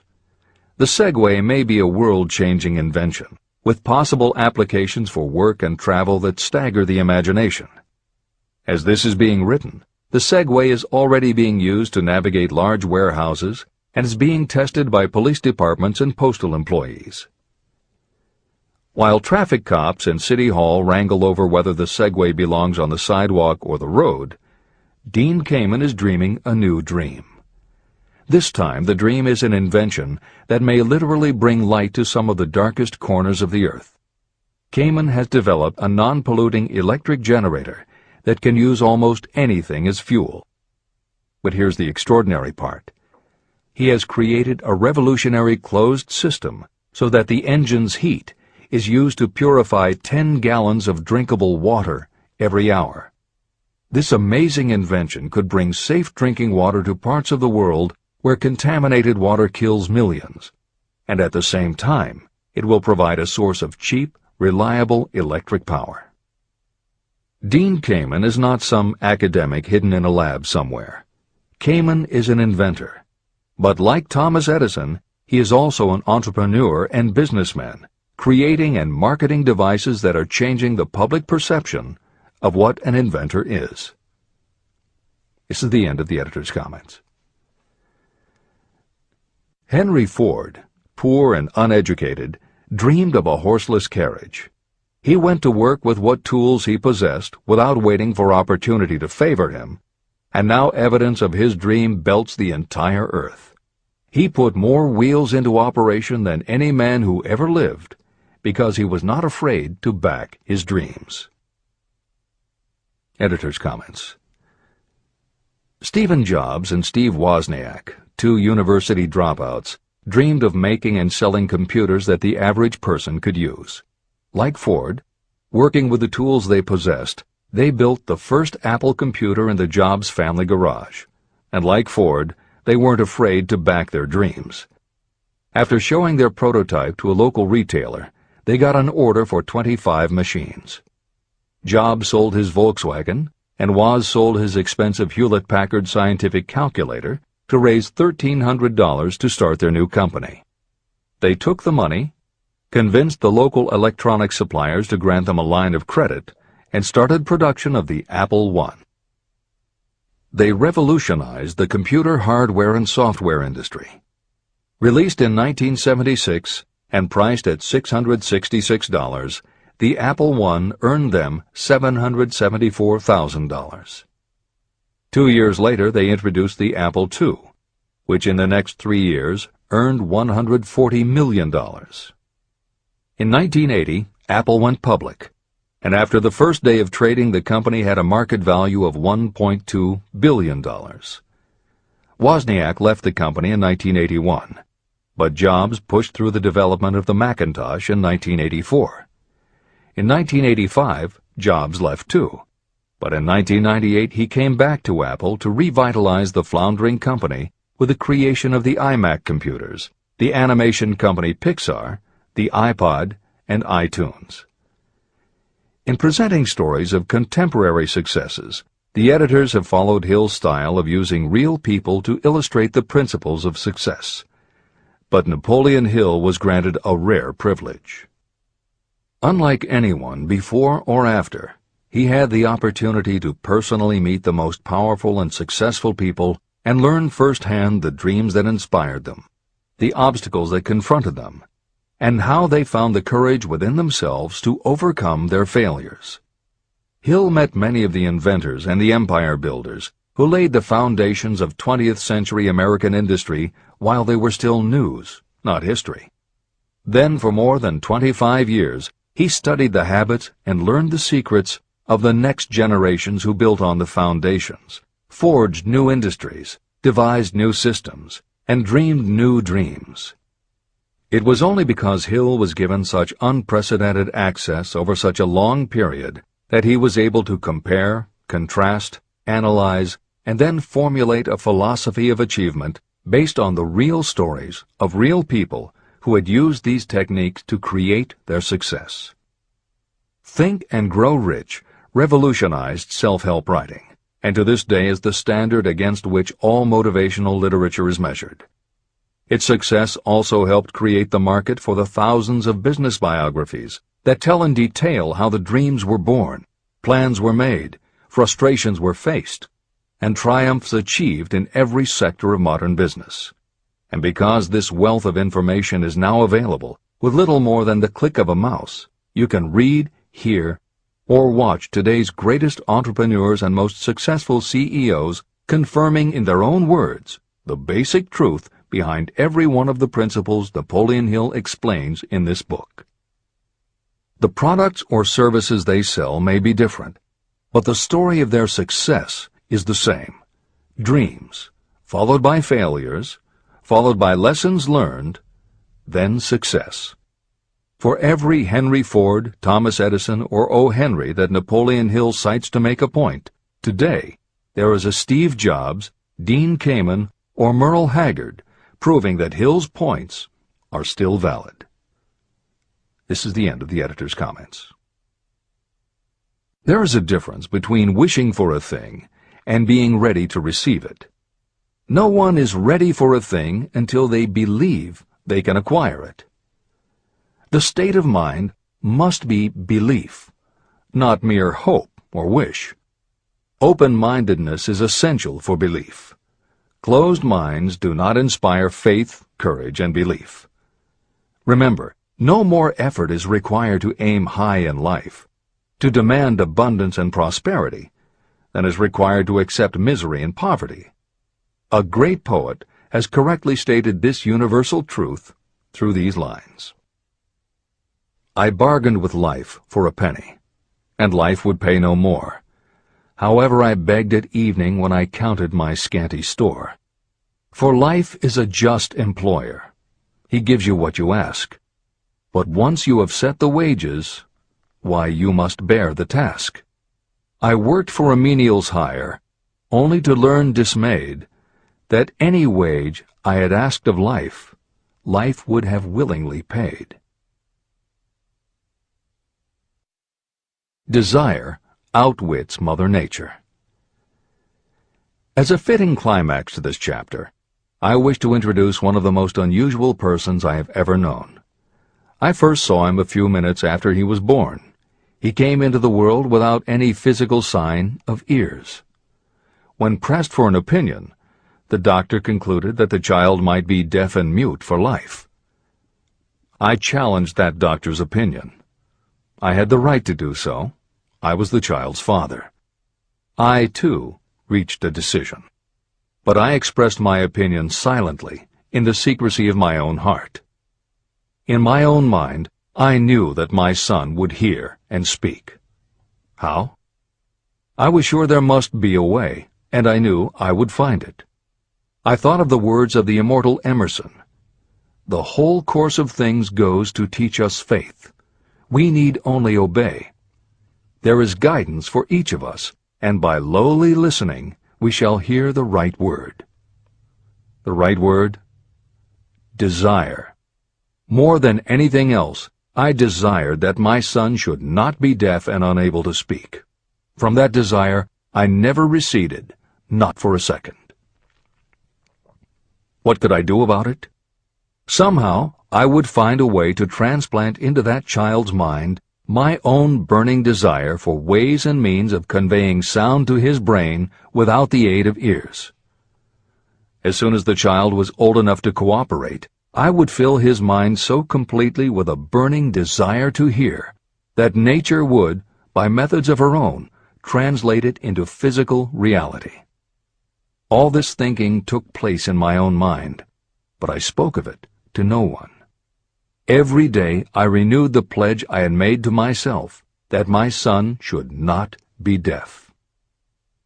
As he grew older and began to take notice of things around him, we observed that he had a slight degree of hearing. When he reached the age when children usually begin talking, he made no attempt to speak, but we could tell by his actions that he could hear certain sounds slightly. That was all I needed to know. I was convinced that if he could hear, even slightly, he might develop still greater hearing capacity. Then something happened that gave me hope. It came from an entirely unexpected source. We bought a phonograph. When the child heard the music for the first time, he went into ecstasies. He promptly appropriated the machine. On one occasion, he played a record over and over for almost 2 hours, standing in front of the phonograph with his teeth clamped on the edge of the case. The significance of this did not become clear to us until years afterward. At the time, we had never heard of the principle of bone conduction of sound. Shortly after he appropriated the phonograph, I discovered that he could hear me quite clearly when I spoke with my lips touching his mastoid bone at the base of the skull. Having determined that he could hear the sound of my voice plainly, I began immediately to transfer to his mind the desire to hear and speak. When I discovered that my son enjoyed bedtime stories, I went to work creating stories designed to develop in him self-reliance, imagination, and a strong desire to hear. There was one storyline in particular that I emphasized over and over. Every time I told it, I gave it some new and dramatic coloring. These stories were designed to plant in his mind the thought that his affliction was not a liability, but an asset of great value. As a result of my studies and personal experience, I firmly believe that every adversity brings with it the seed of an equivalent advantage. However, despite my beliefs, I must confess that I did not have the slightest idea how this disability could ever become an asset. He won a new world with 6 cents. As I analyze the experience in retrospect, I can see now that my son's faith in me had much to do with the astounding results. He did not question anything I told him. I sold him on the idea that he had a distinct advantage over his older brother, and that this advantage would reflect itself in many ways. For example, the teachers in school would observe that he had no ears, and because of this they would show him special attention and treat him with extraordinary kindness. And they always did. I also sold him on the idea that when he became old enough to sell newspapers, his older brother had already become a newspaper merchant, he would have a big advantage over his brother. My reasoning was that people would pay him extra money for his wares because they could see that he was a bright, industrious boy, despite the fact that he had no ears. When he was about 7, he showed the first evidence that my method of stimulating his mind was bearing fruit. For several months he begged for the privilege of selling newspapers, but his mother would not give the project her consent. Finally, he took matters in his own hands. One afternoon, when he was left at home with the staff, he climbed through the kitchen window, shinnied to the ground, and set out on his own. He borrowed 6 cents in capital from the neighborhood shoemaker and invested it in papers, which he sold out. He took his earnings, reinvested in more newspapers, and kept repeating until late in the evening. After balancing his accounts and paying back the 6 cents he had borrowed from his banker, he had a net profit of 42 cents. When we got home that night, we found him in bed asleep with the money tightly clenched in his hand. His mother opened his hand, removed the coins, and cried. Of all things! To me it seemed she was crying over her son's first victory. My reaction was the reverse. I laughed, for I knew that my endeavor to plant in my son's mind an attitude of faith in himself had been successful. His mother saw in his first business venture a little deaf boy who had gone out in the streets and risked his life to earn money. I saw a brave, ambitious, self-reliant little businessman whose stock in himself had been increased 100%. He had gone into business on his own initiative and had won. I was not only pleased, I was impressed. He had clearly demonstrated the first signs of a resourcefulness that would go with him all through life. The little deaf boy went through grade school, high school, and college without being able to hear his teachers, except when they shouted loudly at close range. He did not go to a school for the deaf, and we did not use sign language. We were determined that he should live like any other boy who could hear and speak. We stood by that decision, although it cost us many heated debates with school officials. While he was in high school, he tried an electronic hearing aid, but it was of no value to him. During his last week in college, something happened that marked the most important turning point of his life. Through what seemed to be mere chance, he came into possession of another electronic hearing device, which was sent to him on trial. He was slow about testing it, due to his disappointment with a similar device. Finally, he picked it up carelessly, placed it on his head, and hooked up the battery. Suddenly, as if by magic, his lifelong desire for normal hearing became a reality. For the first time in his life, he heard practically as well as any person with normal hearing. Overjoyed because of the changed world that had been brought to him, he rushed to the telephone, called his mother, and heard her voice perfectly. The next day, for the first time in his life, he plainly heard the voices of his professors in class. For the first time in his life, he could converse freely with other people without them having to speak loudly. Truly, he had come into possession of a changed world. His desire was finally paying dividends. But the victory was not yet complete. He still had to find a definite and practical way to convert his disability into an equivalent asset. Thought that works miracles. Intoxicated with the joy of his newly discovered world of sound, he wrote a letter to the manufacturer of the hearing aid, enthusiastically describing his experience.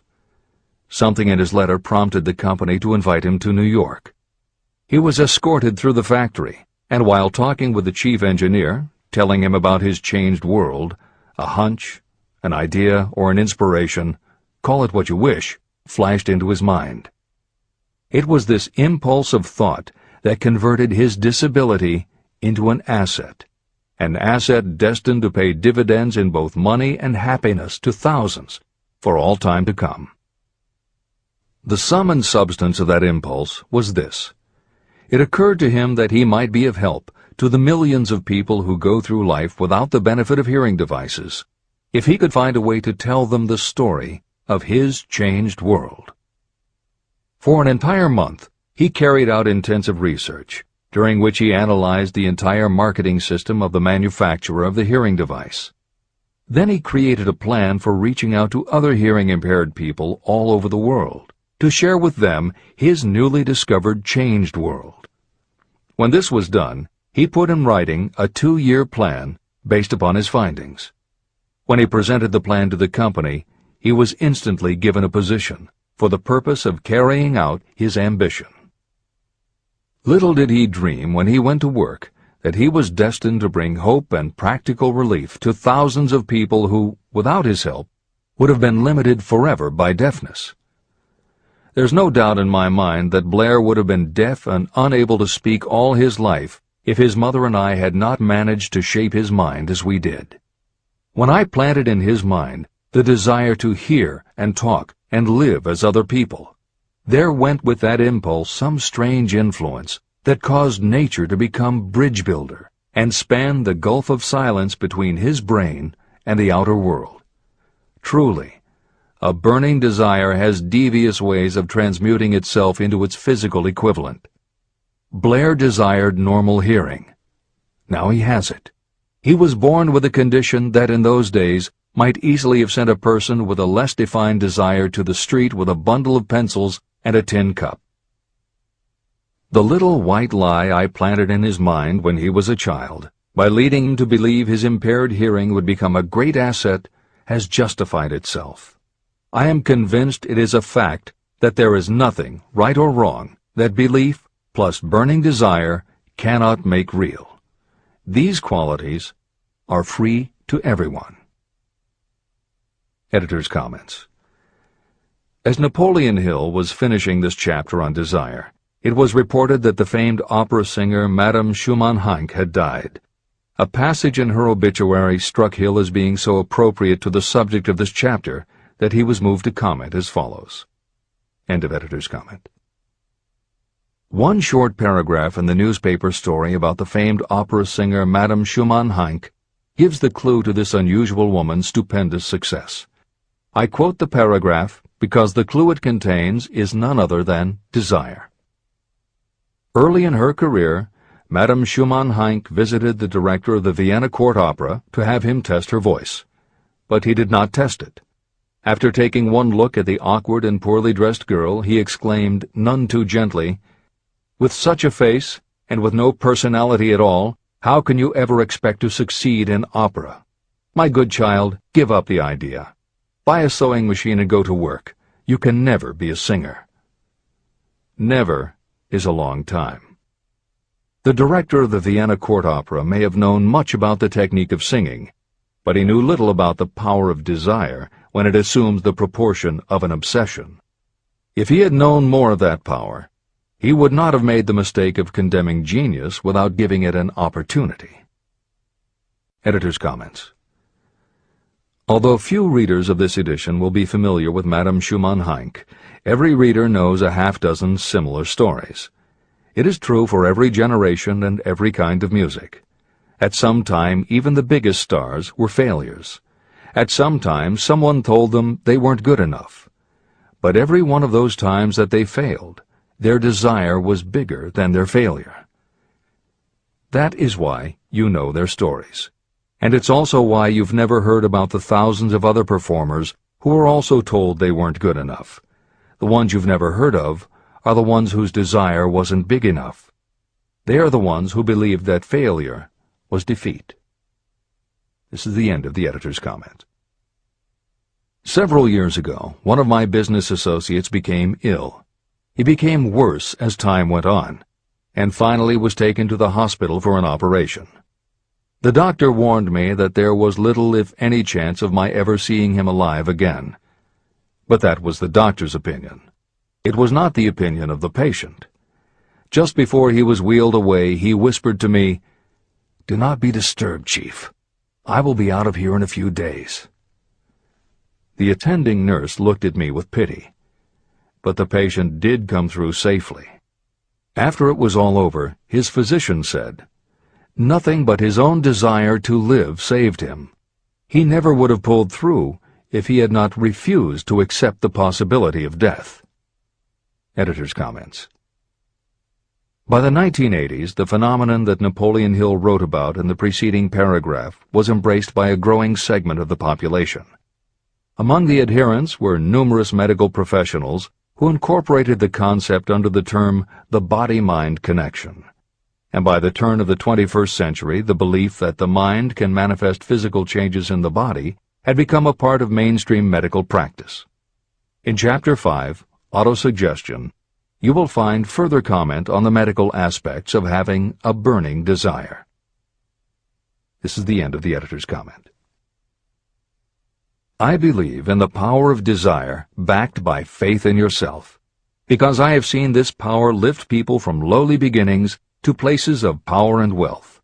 I have seen it rob the grave of its victims. I have seen it serve as the medium by which people staged a comeback after having been defeated in 100 different ways. And I have seen it provide my own son with a normal, happy, successful life, despite nature's having sent him into the world without ears. How can you harness and use the power of desire? The first part of the answer is in the technique at the beginning of this chapter. You will learn more about it in the next and subsequent chapters of this book. Through some strange and powerful principle, nature wraps up in the impulse of strong desire that something that recognizes no such word as impossible, and accepts no such reality as failure. There are no limitations to the mind except those we acknowledge. Chapter 4. Faith in your ability. Visualization of and belief in attainment of desire. The second step toward riches. Faith is the head chemist of the mind. When faith is blended with thought, the subconscious mind instantly picks up the vibration. The subconscious then translates it and transmits it to infinite intelligence.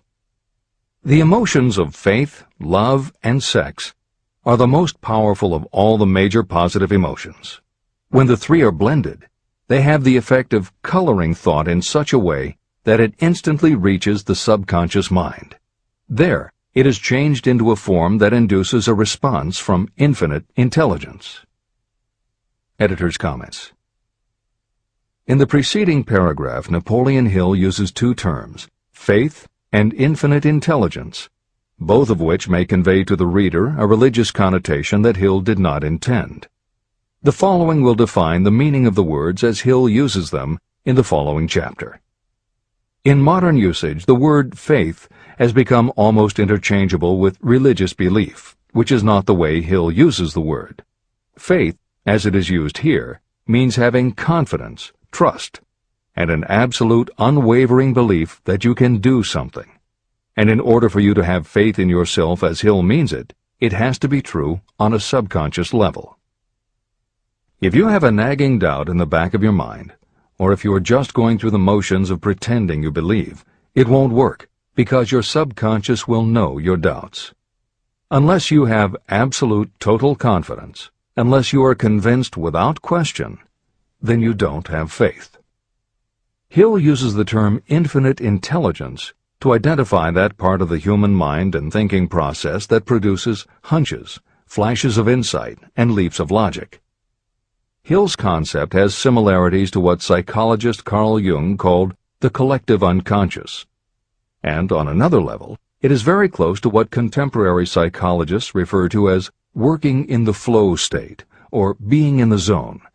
Infinite intelligence is discussed in greater depth in later chapters.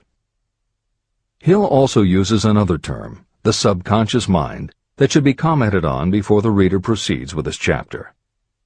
Although there are differing schools of thought, in general modern psychology developed from the pioneering work of Sigmund Freud and Carl Jung.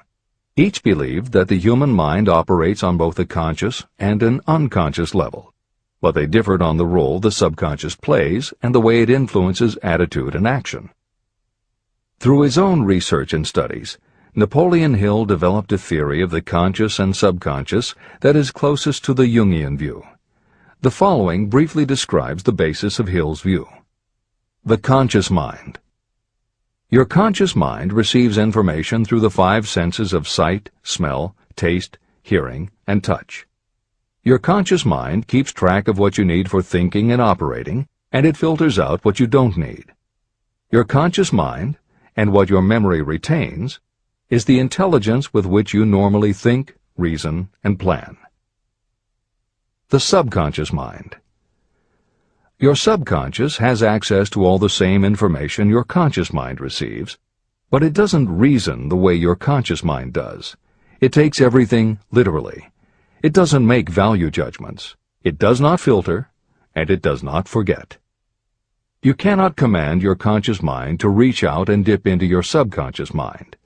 However, under certain circumstances, all those forgotten facts and ideas that are always there in your subconscious can, if they are firmly rooted, influence your conscious attitudes and actions. This is the end of the editor's comments. How to develop faith. The following statement is very important in understanding the importance of autosuggestion in the transmutation of desire into its physical or monetary equivalent, namely, faith is a state of mind that may be induced or created by affirmation or repeated instructions to the subconscious mind through the principle of autosuggestion. The repetition of affirmations is like giving orders to your subconscious mind, and it is the only known method of voluntary development of the emotion of faith, absolute belief that you can do something. As an illustration, consider why you are reading this book. You want to acquire the ability to transmute the intangible thought impulse of desire into its physical counterpart, money. By following the instructions laid down in the later chapters on autosuggestion and the subconscious mind, you will learn techniques to convince your subconscious mind that you believe you will receive that for which you ask. Your subconscious will act upon that belief and pass it back to you in the form of faith, followed by definite plans for procuring that which you desire. Faith in yourself and your abilities is a state of mind that you will be able to develop at will after you have mastered the 13 principles in this book. This is true because faith is a state of mind that will develop naturally within you when you use and apply these principles. The emotions, or the feeling portion of thoughts, are what give your thoughts vitality, life, and action. The emotions of faith, love, and sex, when mixed with any thought impulse, give it even greater action. All thoughts that have been emotionalized, given feeling, and mixed with faith, absolute belief in your ability, begin immediately to translate themselves into their physical equivalent or counterpart. However, this is not only true of thought impulses that have been mixed with faith, but it is true with any emotion, including negative emotions. What this means is that the subconscious mind will translate into its physical equivalent a thought impulse of a negative or destructive nature just as readily as it will act upon thought impulses of a positive or constructive nature. The following statement made by a noted criminologist illustrates the point. When men first come into contact with crime, they abhor it. If they remain in contact with crime for a time, they become accustomed to it and endure it. If they remain in contact with it long enough, they finally embrace it and become influenced by it. This is the equivalent of saying that a negative impulse of thought that is repeatedly passed on to the subconscious mind often enough is finally accepted and acted upon by the subconscious mind. The subconscious then proceeds to translate that impulse into its physical equivalent by the most practical procedure available. This also accounts for the strange phenomenon that so many millions of people experience, referred to as bad luck. There are millions of people who believe themselves doomed to poverty and failure because of some strange force they call bad luck, over which they believe they have no control. But the truth is that they are the creators of their own misfortunes, because this negative belief in bad luck is picked up by the subconscious mind and translated into its physical equivalent. Your belief, or faith, is the element that will determine the action of your subconscious mind. Once again, let me stress that you will benefit by passing on to your subconscious mind any desire that you wish translated into its physical or monetary equivalent in a state of expectancy or belief that the transmutation will actually take place. The subconscious mind will transmute into its physical equivalent, by the most direct and practical way available, any order that is given to it in a state of belief or faith that the order will be carried out. At this point, it should also be noted that because of the way that the subconscious operates, there is nothing to stop you from deceiving your subconscious mind when giving it instructions through autosuggestion. That is what I did when I deceived my son's subconscious mind.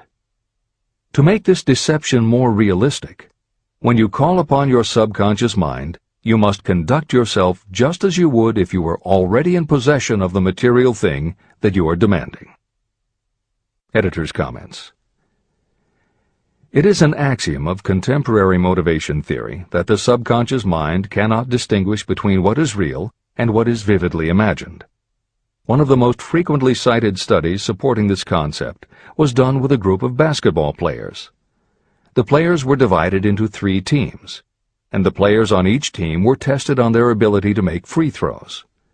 The teams were then separated for a period of time, and each team was given instructions which they were told would improve their abilities. One team was instructed to practice making baskets on a daily basis. The second team was instructed not to practice during the period and not to even think about basketball. The third team was also instructed not to practice during the period, but instead the members were told to spend their daily practice time visualizing in detail the process of making baskets. At the end of the experiment, the teams were again tested. The team that rested showed a decrease in ability. The team that practiced showed a marked increase in ability.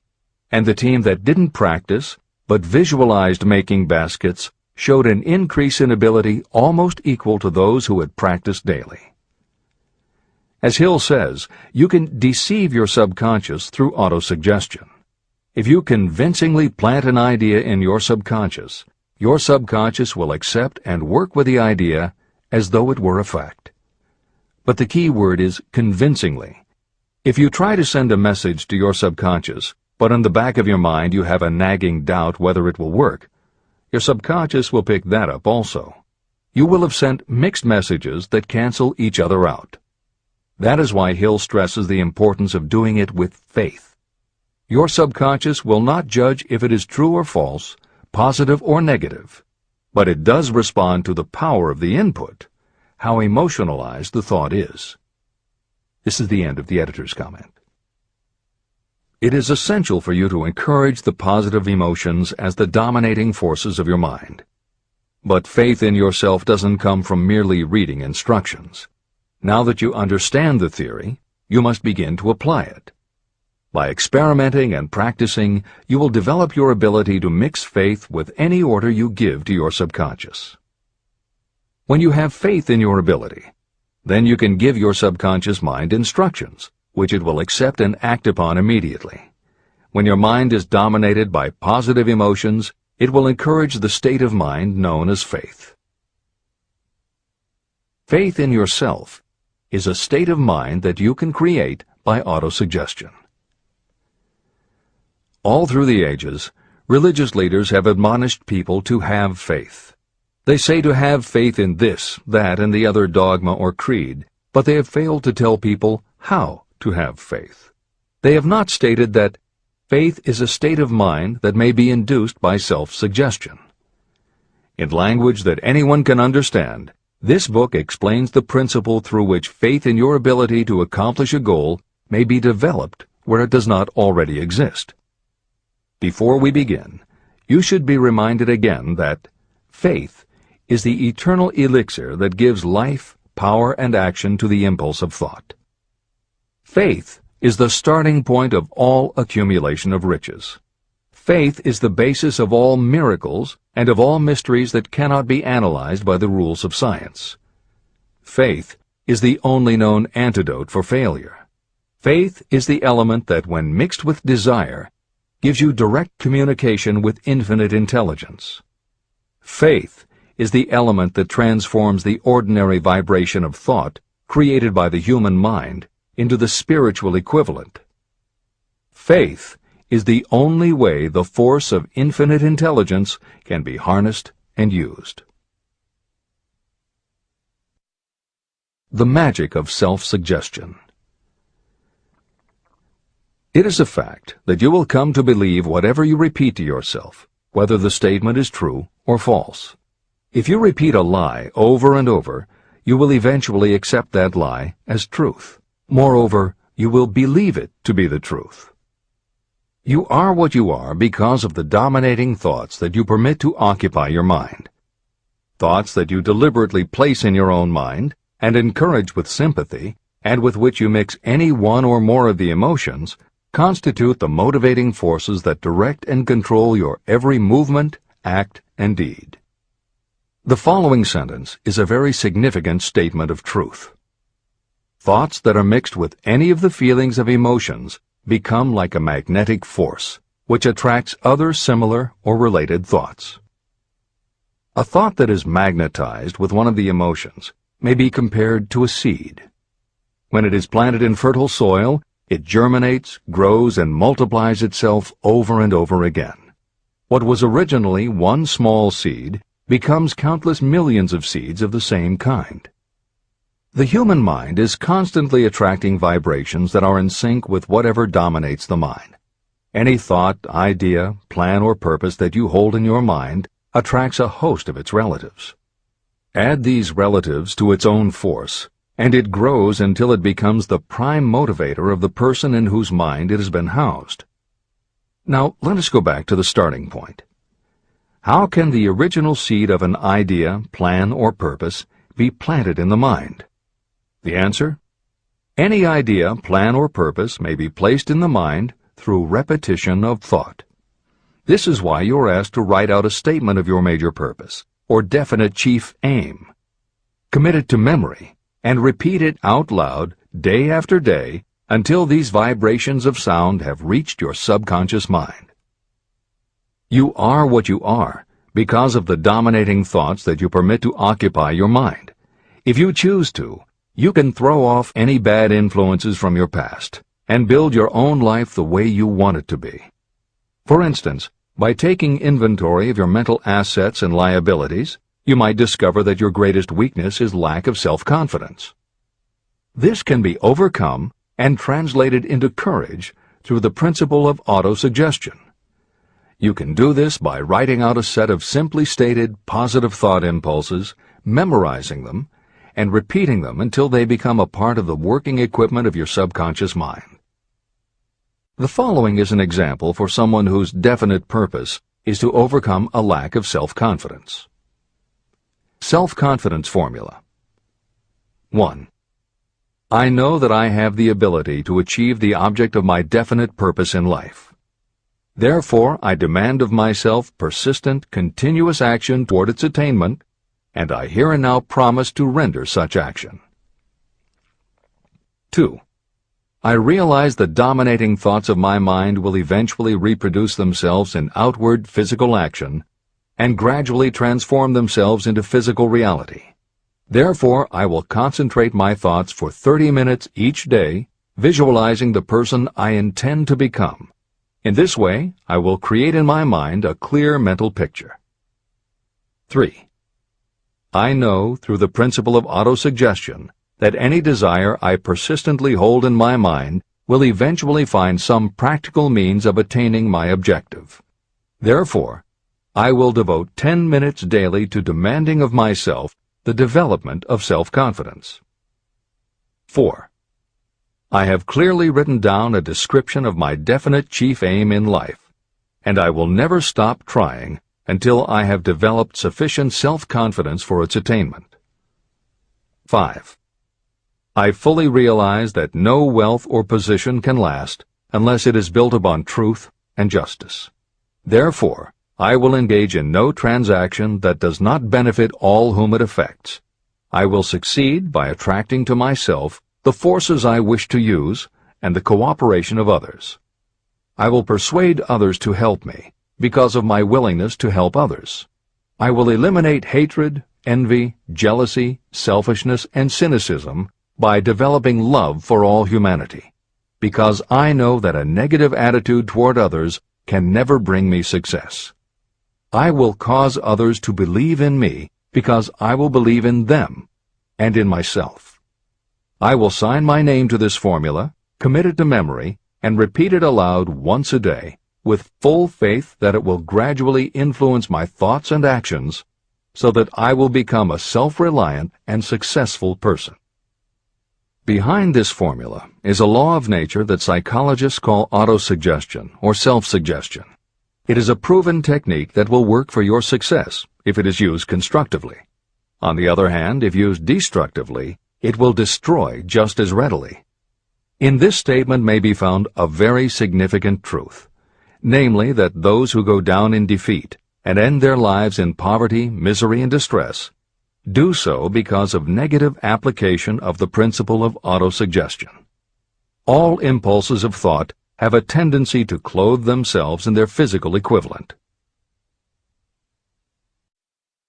The disaster of negative thinking.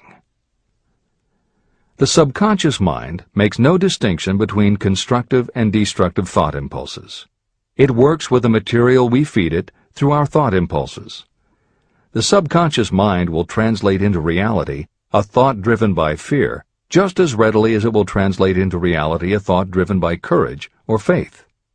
Just as electricity will turn the wheels of industry and render useful service if used constructively, it will snuff out life if wrongly used. So, too, will the law of autosuggestion lead you to peace and prosperity, or down into the valley of misery, failure, and death. It depends on your degree of understanding and application of it. If you fill your mind with fear or doubt, and if you do not believe in your ability to connect with and use the forces of infinite intelligence, then you will not be able to use those forces. The law of autosuggestion will take your lack of belief and use that doubt as a pattern by which your subconscious mind will translate it into its physical equivalent. Editor's comments. When you have faith in your ability to accomplish what you want, it not only firmly plants ideas in your subconscious, but it then works to reinforce itself. When you have faith in your abilities, part of what you must have faith in is that it is possible to tap into infinite intelligence. And because you have faith that it will work, your conscious mind won't be resistant. When your conscious doesn't resist, your subconscious mind can send creative ideas to your conscious mind more easily. Then, the more you see the power working in your life, the easier it is for you to act on faith the next time. Will it work for you? You will never know unless you relax your resistance and just have faith that it will. This is the end of the editor's comment. Like the wind that carries one ship east and another west, the law of autosuggestion will lift you up or pull you down according to the way you set your sails of thought. The law of autosuggestion, through which any person may rise to altitudes of achievement that stagger the imagination, is well described in the following verse. Observe the words that have been emphasized, and you will catch the deep meaning that the poet had in mind. If you think you are beaten, you are. If you think you dare not, you don't. If you like to win, but you think you can't, it is almost certain you won't.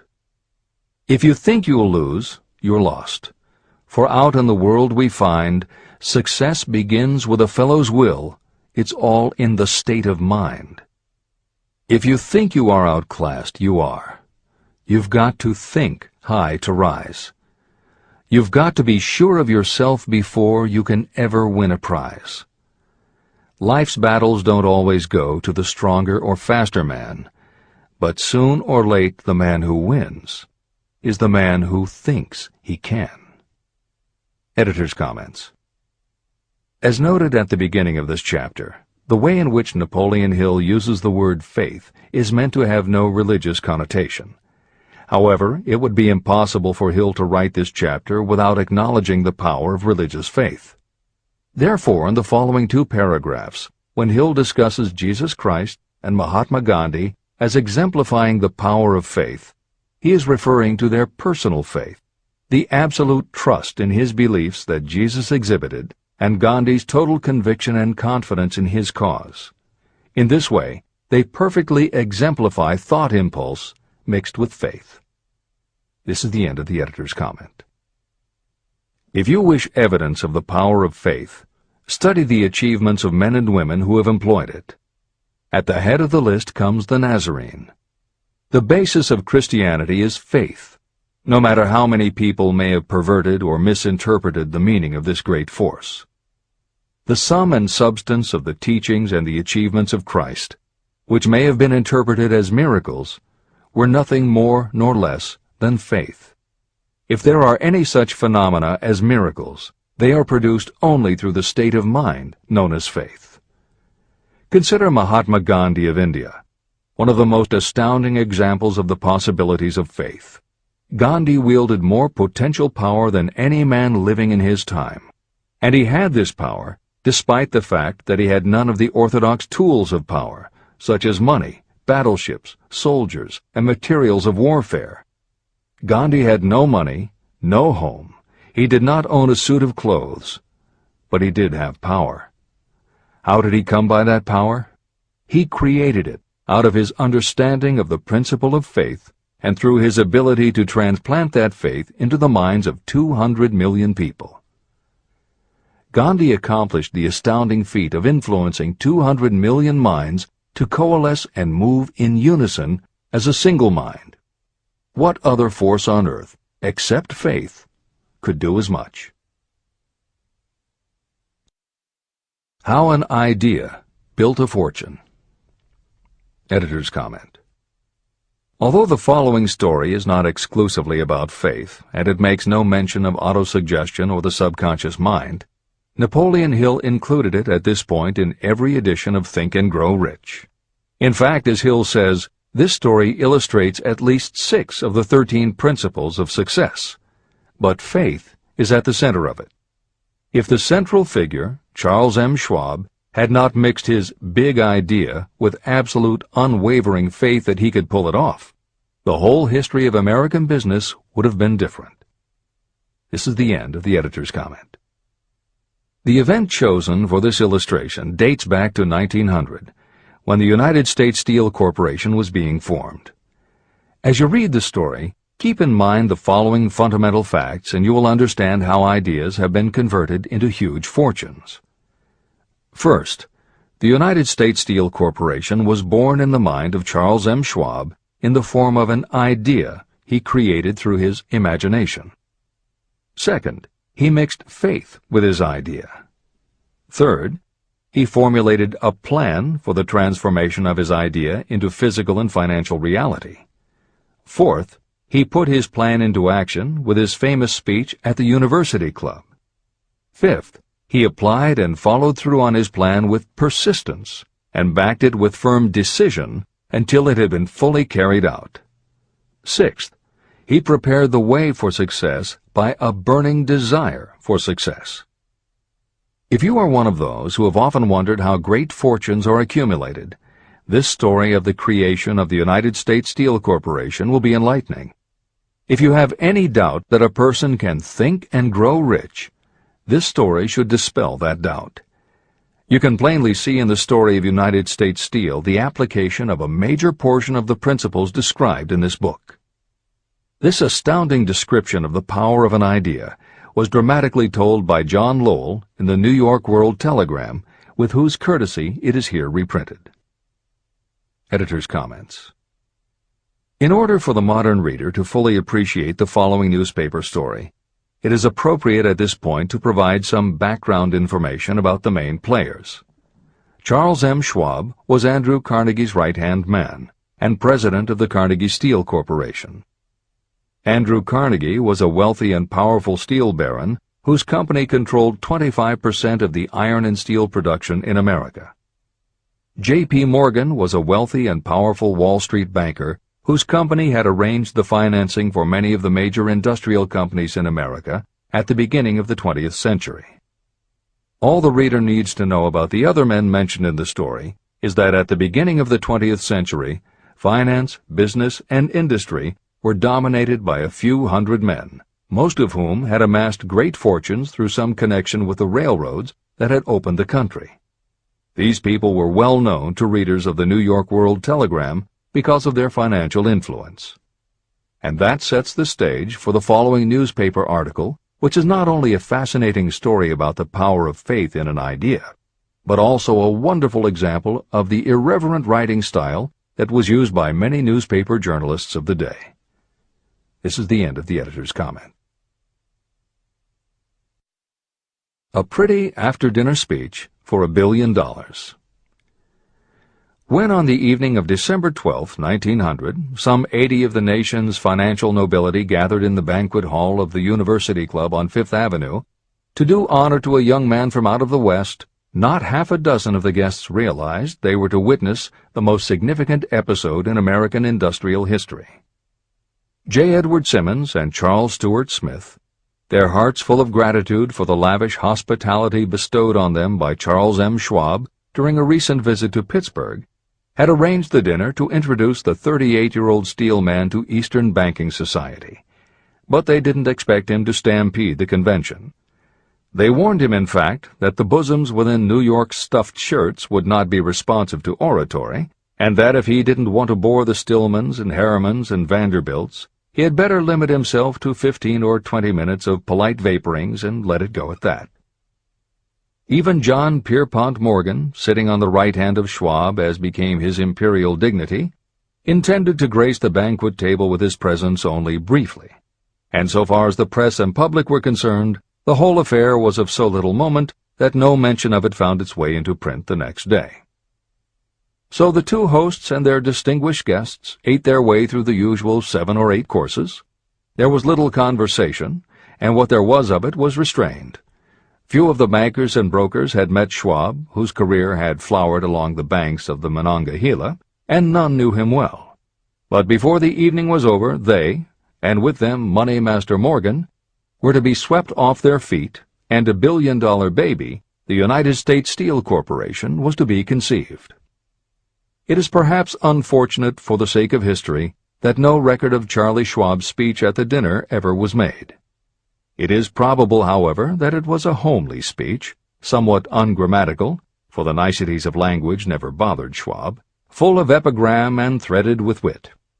But aside from that, it had a galvanic force and effect upon the $5 billion of estimated capital that was represented by the diners. After it was over, and the gathering was still under its spell, although Schwab had talked for 90 minutes, Morgan led the orator to a recessed window where, dangling their legs from the high, uncomfortable seat, they talked for an hour more. The magic of the Schwab personality had been turned on full force, but what was more important and lasting was the full-fledged, clear-cut program he laid down for the aggrandizement of steel. Many other men had tried to interest Morgan in slapping together a steel trust after the pattern of the biscuit, wire and hoop, sugar, rubber, whiskey, oil, or chewing gum combinations. Editor's comments. The Random House College Dictionary defines a trust as an illegal combination of industrial or commercial companies in which the stock is controlled by a central board of trustees, thus making it possible to control prices and destroy competition. Many of America's new industrial companies had grown so quickly that they were not yet profitable. They were saddled with huge debt incurred in raising the capital to finance their rapid expansion, and at the same time they were faced with having to cut costs and slash prices or go out of business. The answer for many was to join up with others in related industries to form what were called trusts or combinations. Although trusts were illegal since the passage of the Sherman Antitrust Act in 1890, companies still tried to find ways to monopolize their industries, and if their efforts weren't technically trusts, they were something very close. The one thing the large company owners who assembled these trusts needed was cash to buy up the many smaller companies they would have to own in order to effectively dominate an industry. J.P. Morgan was the banker who financed many such takeovers. This is the end of the editor's comment. John W. Gates, the gambler, had urged it, but Morgan distrusted him. The Moore boys, Bill and Jim, Chicago stock jobbers who had glued together a match trust and a cracker corporation, had urged it and failed. Elbert H. Gary, the sanctimonious country lawyer, wanted to foster it, but he wasn't big enough to be impressive. Until Schwab's eloquence took J.P. Morgan to the heights from which he could visualize the solid results of the most daring financial undertaking ever conceived, the project was regarded as a delirious dream of easy-money crackpots.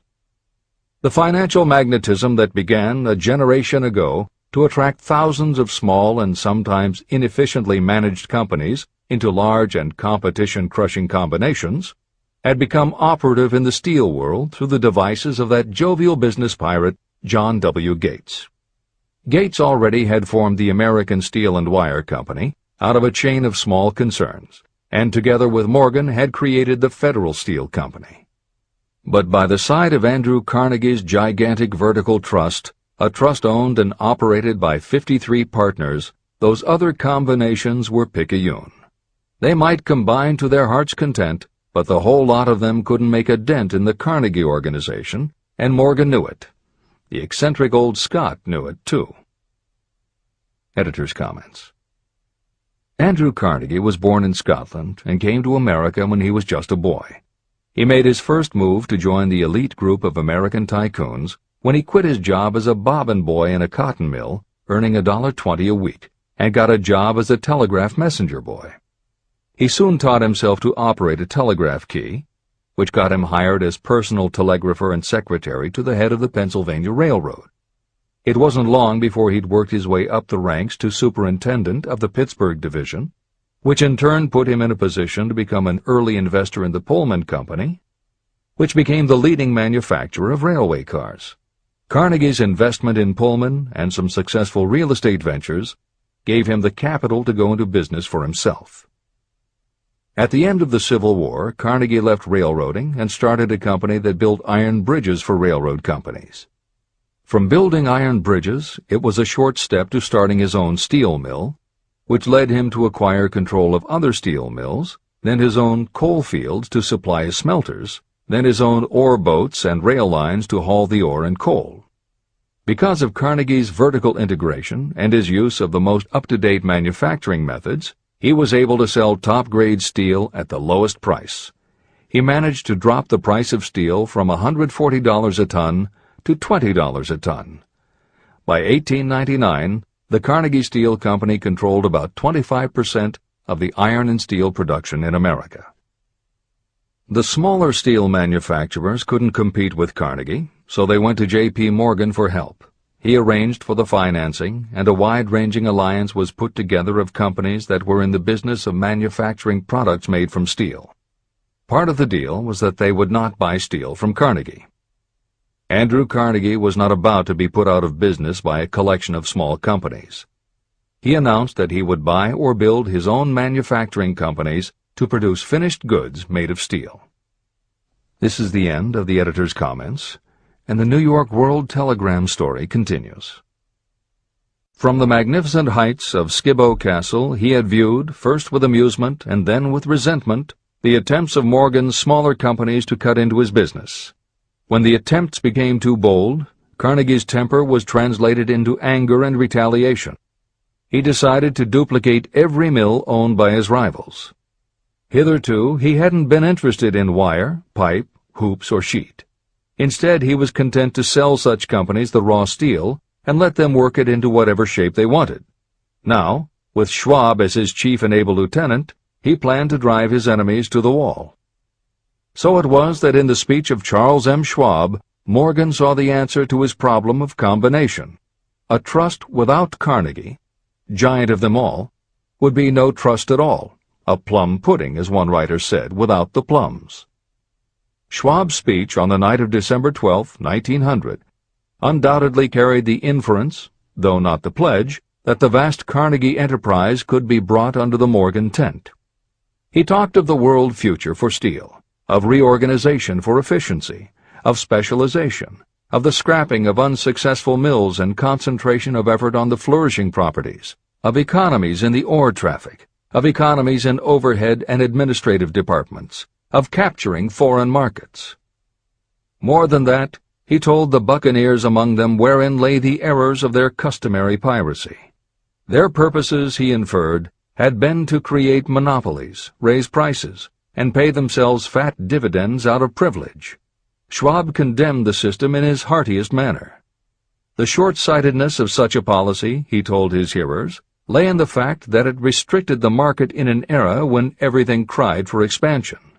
By cheapening the cost of steel, he argued, an ever-expanding market would be created. More uses for steel would be devised, and a goodly portion of the world trade could be captured. Actually, though he did not know it, Schwab was an apostle of modern mass production. Editor's comments. For J.P. Morgan, all of Schwab's talk about economies of scale and expanding markets meant only one thing. Until that night, it was assumed that Andrew Carnegie would continue building his own manufacturing companies to compete with the steel trusts that Morgan had helped put together. Morgan knew that for Carnegie to do so would require an enormous amount of capital, and Morgan also knew that Carnegie had always been strongly against raising money by selling stock in his company. What Schwab seemed to be implying was that rather than going to Wall Street for the money needed to fight the trusts, Carnegie might be interested in selling his business. This is the end of the editor's comment.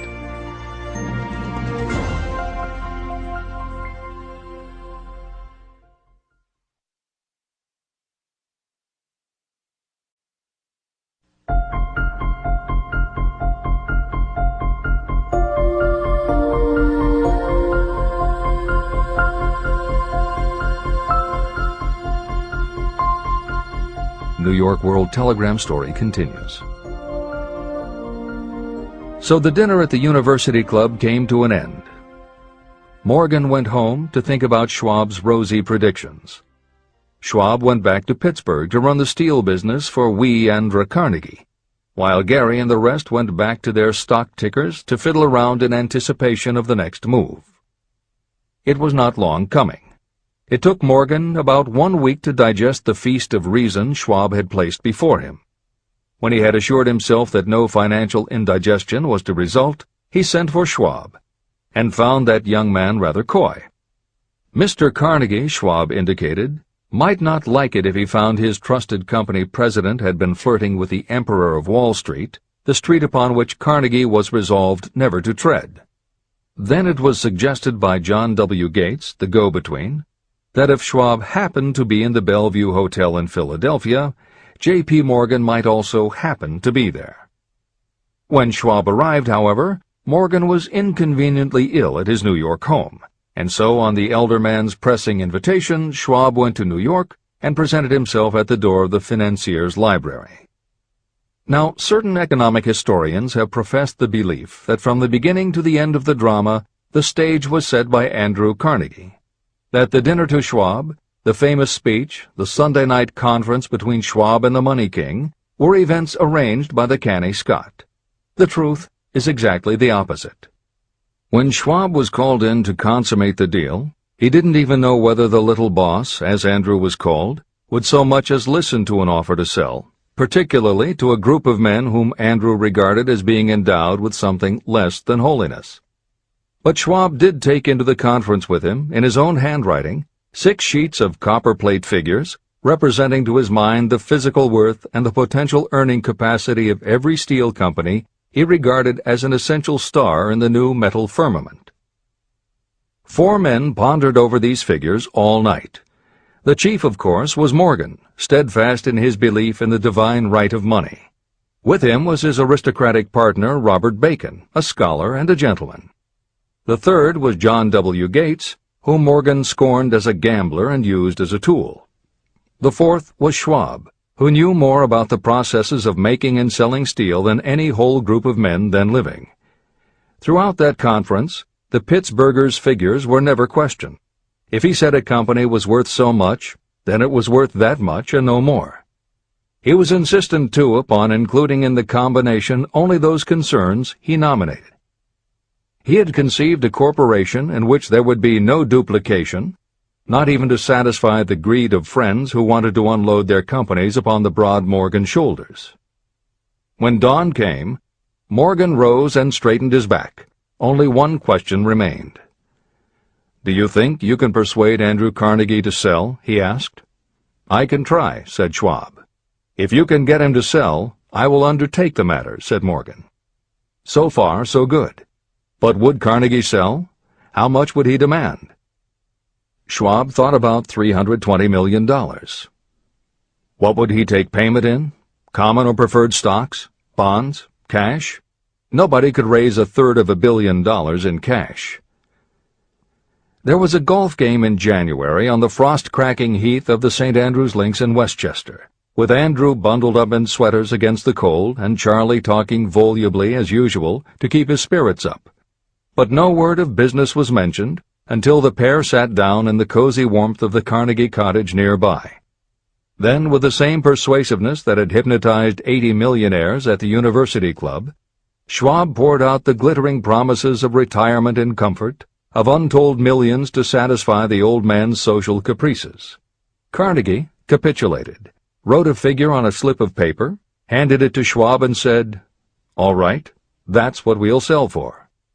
The figure was approximately $400 million, and was reached by taking the $320 million mentioned by Schwab as a basic figure, and adding to it $80 million to represent the increased capital value over the previous 2 years.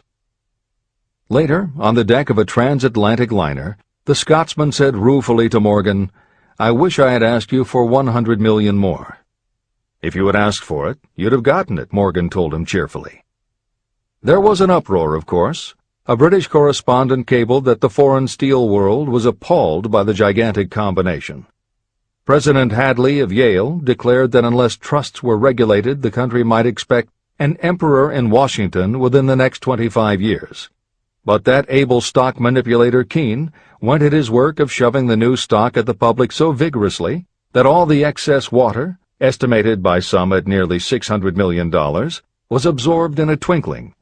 So Carnegie had his millions, and the Morgan Syndicate had $62 million for all its trouble, and all the boys, from Gates to Gary, had their millions. Editor's comment. The 38-year-old Charles M. Schwab had his reward, too. He was made president of the new corporation, United States Steel, and remained in control until 1930. When Schwab left U.S. Steel, he went on to found the mammoth Bethlehem Steel Corporation, of which he also became president. This is the end of the editor's comment. Riches begin with thought. The dramatic story of big business that you've just finished is a perfect illustration of the method by which desire can be transmuted into its physical equivalent. That giant organization was created in the mind of one man. The plan by which the organization was provided with the steel mills that gave it financial stability was created in the mind of the same man. His faith, his desire, his imagination, his persistence were the real ingredients that went into United States Steel. The steel mills and equipment acquired by the corporation, after it had been brought into legal existence, were incidental. However, careful analysis reveals that the appraised value of the properties acquired by the corporation increased in value by an estimated $600 million, approximately $12 billion today. The increase in value of the assets is attributable to the mere transaction that consolidated them under one management. In other words, Charles M. Schwab's idea, plus the faith with which he conveyed it to the minds of J.P. Morgan and the others, was marketed for a profit of approximately $600 million. Not an insignificant sum for a single idea. The United States Steel Corporation prospered and became one of the richest and most powerful corporations in America, employing thousands of people, developing new uses for steel and opening new markets, thus proving that the $600 million in profit that the Schwab idea produced was earned. Riches begin in the form of thought. The amount is limited only by the person in whose mind the thought is put into motion. Faith removes limitations. Remember this when you are ready to bargain with life for whatever it is that you ask as your price for having passed this way. Editor's comments. In the years since that article appeared in the New York World Telegram, the well-told business story has become its own genre within the publishing industry. There are best-selling books and biographies by and about the insiders who run every industry. The editors of this edition of Think and Grow Rich strongly encourage you to sample some of these books. They can be entertaining and inspirational, and in them you will be able to see examples of Hill's principles of success at work in the real world. The best of them are not only entertaining and inspirational, but they are filled with ideas and techniques you can adapt and use. There are literally too many bestsellers from which to select a best-of listing for inclusion here. Any such choice the editors might make would not necessarily be the best, but merely reflective of the interests of the person doing the choosing. However, there are 2 books the editors recommend that are not by or about a single individual or industry.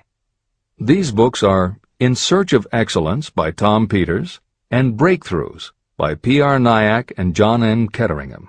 Each of these books deals with a broad spectrum of industries, and within each industry they single out certain companies and individuals for analysis. Both were published at the beginning of the business book trend in the 1980s, but there are few books since then that better convey the importance of faith in a good idea.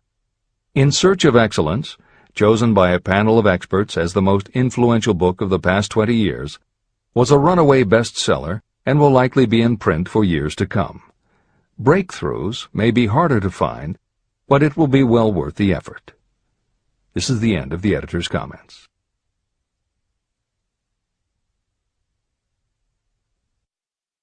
A quitter never wins, and a winner never quits. Chapter 5. Autosuggestion. The medium for influencing the subconscious mind. The third step toward riches. Autosuggestion is a term that applies to all suggestions and all self-administered stimuli that reach your mind through the 5 senses. Stated in another way, autosuggestion is self-suggestion. It is the way of communicating between that part of the mind where conscious thought takes place and that which serves as the seat of action for the subconscious mind. Through the dominating thoughts that you permit to remain in your conscious mind, it doesn't matter whether these thoughts are negative or positive, the principle of autosuggestion reaches the subconscious mind and influences it with these thoughts. Nature has built human beings so that we can have control over the material that reaches our subconscious mind through our 5 senses. However, this does not mean that we always exercise this control. In the great majority of instances, we do not exercise it, which explains why so many people go through life in poverty. Recall what I said about the subconscious mind resembling a fertile garden, in which weeds will grow if the seeds of more desirable crops are not sown. Autosuggestion is the way you may feed your subconscious on creative thoughts. Or you can, by neglecting it, permit thoughts of a destructive nature to find their way into this rich garden of the mind. Editor's comments. Numerous psychological studies and experiments with hypnotherapy have validated Napoleon Hill's concept that a person's subconscious mind retains everything that person ever experienced. Studies also support the theory that the subconscious is non-judgmental.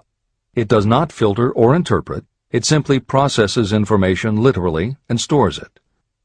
For those readers who may be dubious about the subconscious, or that thoughts stored below the level of consciousness can exert enough influence to affect attitude and behavior, the following explanation should alleviate any such doubts. There is no doubt about the existence of the conditions known by the psychological terms fixations, phobias, and compulsive behaviors. These conditions occur when a child has learned something in such a powerful or dramatic way that the knowledge becomes firmly planted in the child's subconscious mind. Then, even as the child grows to adulthood and the conscious mind learns to understand that information from a mature point of view, because the childhood learning experience was so powerful, the subconscious still retains the childhood understanding of the information. The result is a fixation, phobia, or compulsive behavior that causes a response rooted in childhood, which does not make logical sense to the adult's conscious mind. That is because it does not come from the conscious. It comes from the subconscious belief that was so emotionalized it overrides the adult's logical conscious mind. Hill's theory is based on exactly the same psychological principles. Thoughts do remain stored in the subconscious. They remain just as they were when they were input, and the more highly emotionalized the thoughts are when they are input, the more influence they exert on attitude and behavior. It is this aspect of the subconscious that will allow you to use autosuggestion as a tool with which to input the positive thoughts that will help you achieve the success you desire. This is the end of the editor's comments. See and feel money in your hands. You were instructed in the last of the 6 steps described in Chapter 3 on Desire to read aloud twice daily the written statement of your desire for money. You were also directed to see and feel yourself already in possession of the money. By following these instructions, you communicate the object of your desire directly to your subconscious mind in a spirit of absolute faith. Through repetition of this procedure, you will create thought habits that reinforce your efforts to transmute desire into its monetary equivalent. Read these steps again, very carefully, before you proceed further. 1. Fix in your mind the exact amount of money you desire. It is not sufficient merely to say, "I want plenty of money." Be definite about the amount. 2. Determine exactly what you intend to give in return for the money you desire. There is no such reality as something for nothing. 3. Establish a definite date when you intend to possess the money you desire. 4. Create a definite plan for carrying out your desire and begin at once, whether you are ready or not, to put this plan into action. 5. Now write it out. Write a clear, concise statement of the amount of money you intend to acquire, name the time limit for its acquisition, state what you intend to give in return for the money, and describe clearly the plan through which you intend to accumulate it. 6. Read your written statement aloud, twice daily. Read it once just before retiring at night, and read it once after arising in the morning. As you read, see and feel and believe yourself already in possession of the money. Remember, when reading aloud the statement of your desire, through which you will develop a money consciousness, that the mere reading of the words is of no consequence, unless you mix emotion or feeling with your words. Your subconscious mind recognizes and acts only upon thoughts that have been well mixed with emotion or feeling. This is a fact of such importance as to warrant repetition in practically every chapter. The lack of understanding of this is the main reason the majority of people who try to apply the principle of autosuggestion get no desirable results. Plain, unemotional words do not influence the subconscious mind. You will get no appreciable results until you learn to reach your subconscious mind with thoughts or spoken words that have been well emotionalized with belief. Do not become discouraged if you cannot control and direct your emotions the first time you try. Remember, there is no such possibility as something for nothing. You cannot cheat even if you desire to do so. The price of ability to influence your subconscious mind is persistence in applying the principles described here. You cannot develop the desired ability for a lower price. You, and you alone, must decide whether or not the reward, the money consciousness, is worth the price you must pay for it in effort.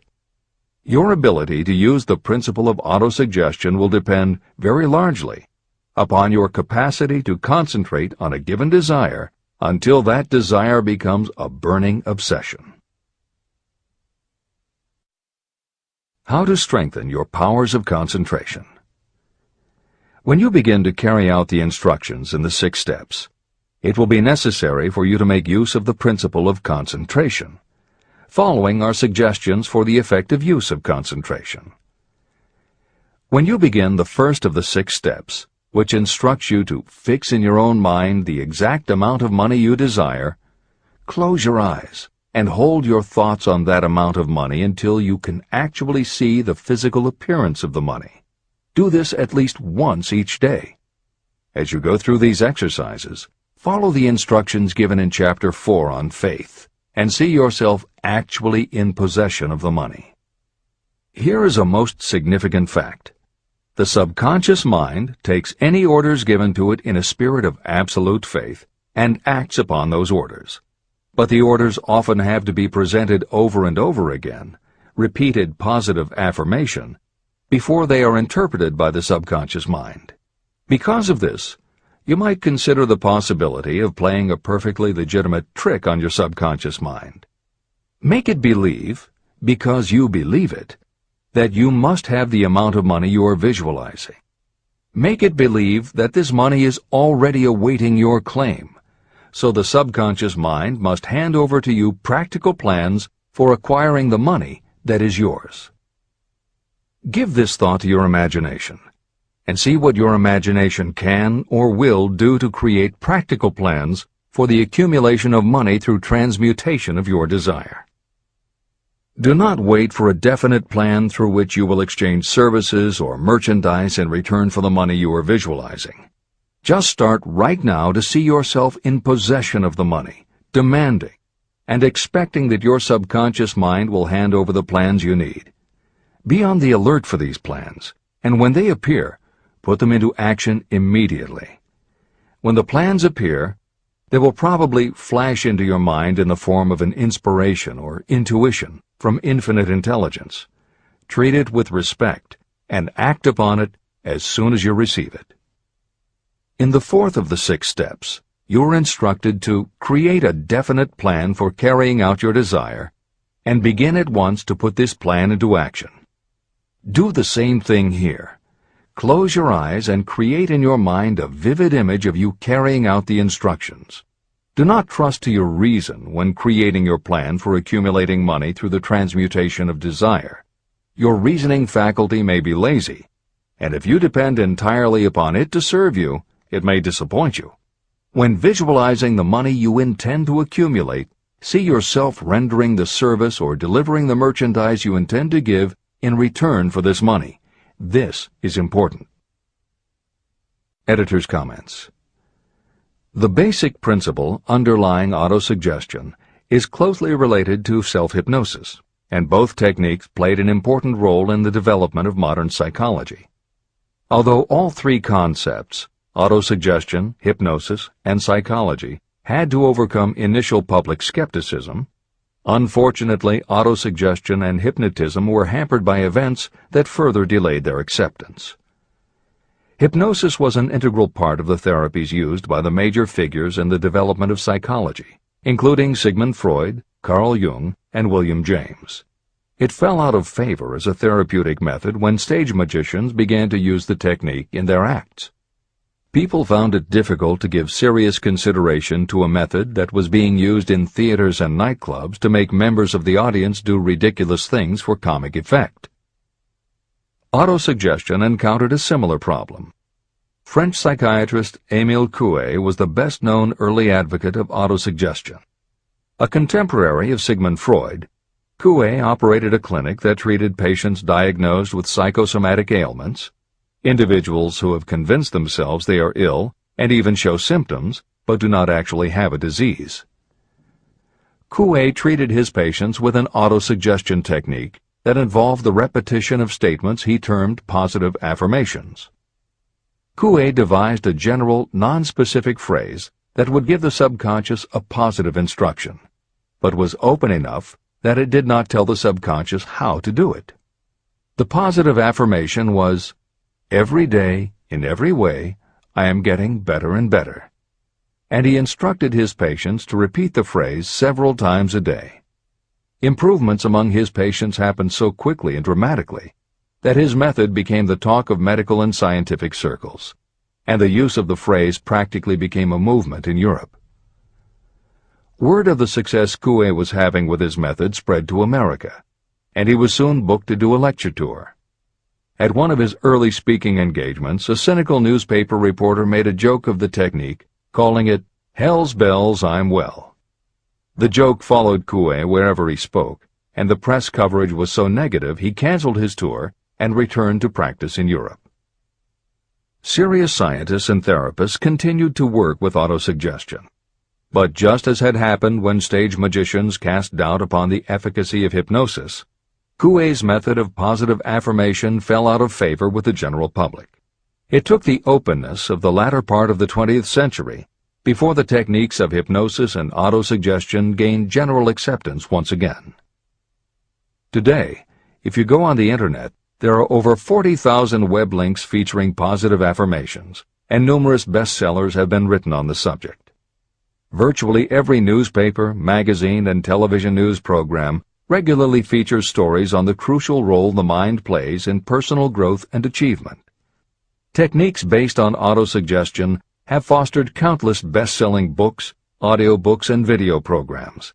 And every week thousands of people attend seminars, lectures, and retreats to be inspired by motivational speakers or spiritual leaders, and to learn techniques that will help them achieve success, almost all of which are based on the basic principles Napoleon Hill advocates in this book.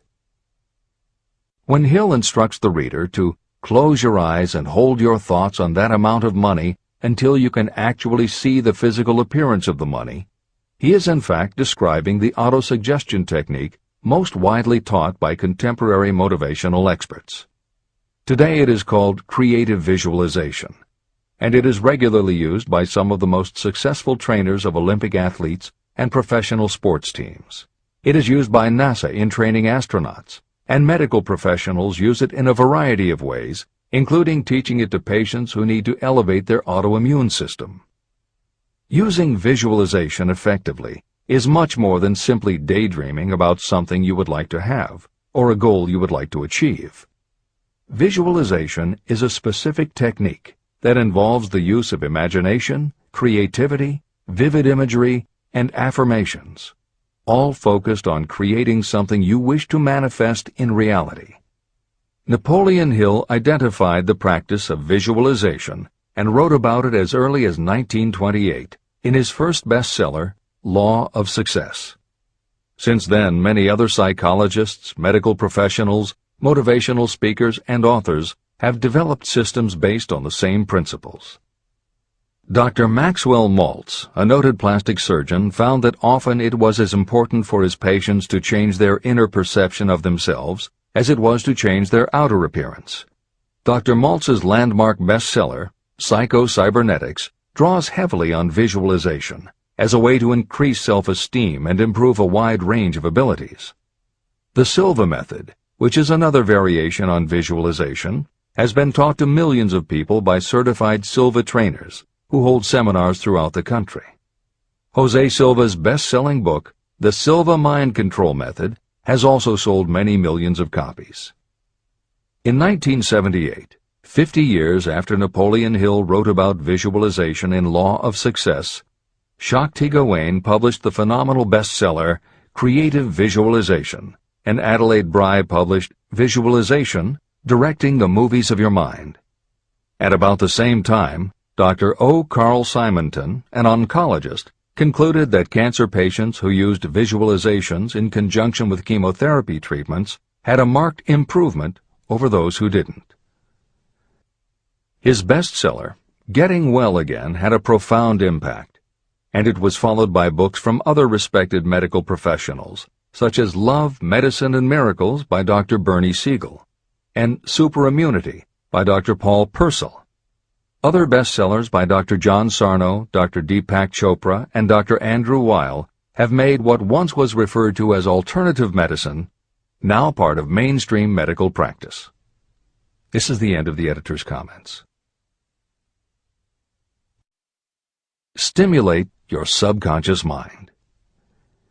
The instructions given previously for the steps necessary in your desire for money will now be summarized and blended with the principles covered by this chapter, as follows. 1. Go to some quiet spot, preferably in bed at night, where you will not be disturbed or interrupted. Close your eyes and repeat aloud, so that you may hear your own words, the written statement of the amount of money you intend to accumulate. Be specific about the time limit for its accumulation, and a description of the service or merchandise you intend to give in return for the money. As you carry out these instructions, see yourself already in possession of the money. For example, suppose that you intend to accumulate $50,000 by the 1st of January, 5 years from now, and that you intend to give your personal services as a salesperson in return for the money. Your written statement of your purpose should be similar to the following. By the first day of January, I will have in my possession $50,000, which will come to me in various amounts from time to time during the interim. In return for this money, I will give the most efficient service of which I am capable. I will give the fullest possible quantity and the best possible quality of service as a salesperson of, and describe the service or merchandise you intend to sell. I believe that I will have this money in my possession. My faith is so strong that I can now see this money before my eyes. I can touch it with my hands. It is now awaiting transfer to me at the time and in the proportion that I deliver the service in return for it. I am awaiting a plan for getting this money, and I will follow that plan when it is received. 2. Repeat this program night and morning until you can see in your imagination the money you intend to accumulate. 3. Place a written copy of your statement where you can see it night and morning, and read it just before retiring and upon rising until it has been memorized. Editor's comments. The following is another suggestion, adapted from Hill's later writings, which appear in Napoleon Hill's Keys to Success. Surround yourself with books, pictures, mottos, and other suggestive devices. Pick things that symbolize and reinforce achievement and self-reliance. Constantly add to your collection, and move things to new places where you can see them in a different light and in association with different things. I had a friend who was a realtor who kept her $1 Million Club certificate over her desk to remind herself of what she was capable. One day she took it down to dust and set it on top of a newspaper. When she picked it up again, she saw beneath it an article about the new football coach who had been hired at the university. Guess who bought a house she had been struggling to sell? This is the end of the editor's comments. Remember, as you carry out these instructions, that you are applying the principle of autosuggestion for the purpose of giving orders to your subconscious mind. Remember also that your subconscious mind will act only upon instructions that are emotionalized and handed over to it with feeling. Faith is the strongest and most productive of the emotions. These instructions may at first seem abstract. Do not let this disturb you. Follow the instructions no matter how abstract or impractical they may appear to be. If you do as you have been instructed, in spirit as well as in act, the time will soon come when a whole new universe of power will unfold to you. Skepticism, in connection with all new ideas, is characteristic of all human beings. If you follow the instructions, your skepticism will soon be replaced by belief, and belief will become crystallized into absolute faith. Many philosophers have made the statement that man is the master of his own earthly destiny, but most of them have failed to say why he is the master. The reason that man may become the master of himself and of his environment is because he has the power to influence his own subconscious mind. The actual performance of transmuting desire into money is through autosuggestion. That is the principle by which you can reach and influence the subconscious mind. The other principles are simply tools with which to apply autosuggestion. Keep this thought in mind, and you will at all times be conscious of the important part the principle of autosuggestion is to play in your efforts to accumulate money through the methods described in this book. After you have read the entire book, come back to this chapter and follow in spirit and in action this instruction. Read the entire chapter aloud once every night until you become thoroughly convinced that the principle of autosuggestion is sound and that it will accomplish for you all that has been claimed for it. As you read, underscore with a pencil every sentence that impresses you. Follow the foregoing instruction to the letter, and it will open the way for a complete understanding and mastery of the principles of success. Every adversity, every failure, and every heartache carries with it the seed of an equivalent or a greater benefit. Chapter 6. Specialized Knowledge. Personal Experiences or Observations. The fourth step toward riches. There are two kinds of knowledge. One is general, the other is specialized. General knowledge, no matter how great in quantity or variety it may be, is of little use in the accumulation of money. The faculties of the great universities possess practically every form of general knowledge known to civilization. Most of the professors have little money. They specialize in teaching knowledge, but they do not specialize in the organization or the use of knowledge. Knowledge will not attract money unless it is organized and directed through practical plans for the specific purpose of accumulating money. Lack of understanding of this fact has been the source of confusion to millions of people who falsely believe that knowledge is power. It is nothing of the sort. Knowledge is only potential power.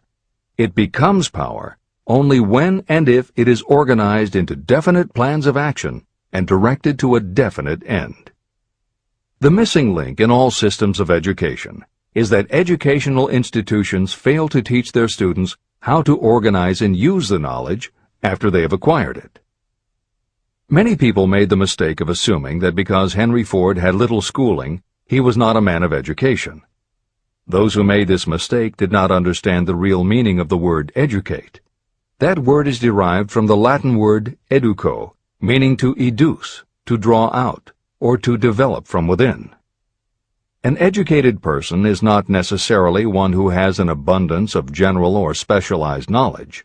An educated person is one who has so developed the faculties of their mind that he or she may acquire anything they want, or its equivalent, without violating the rights of others. During the World War, a Chicago newspaper published editorials in which, among other statements, Henry Ford was called an ignorant pacifist.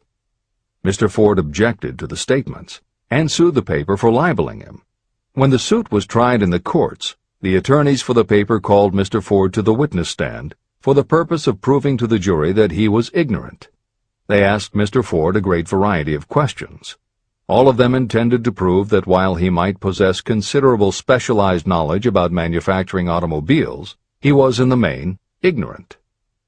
Mr. Ford was asked such questions as, who was Benedict Arnold, and how many soldiers did the British send over to America to put down the rebellion of 1776? In answer to the last question, Mr. Ford replied, I do not know the exact number of soldiers the British sent over, but I have heard that it was a considerably larger number than ever went back. Finally, Mr. Ford became tired of this line of questioning.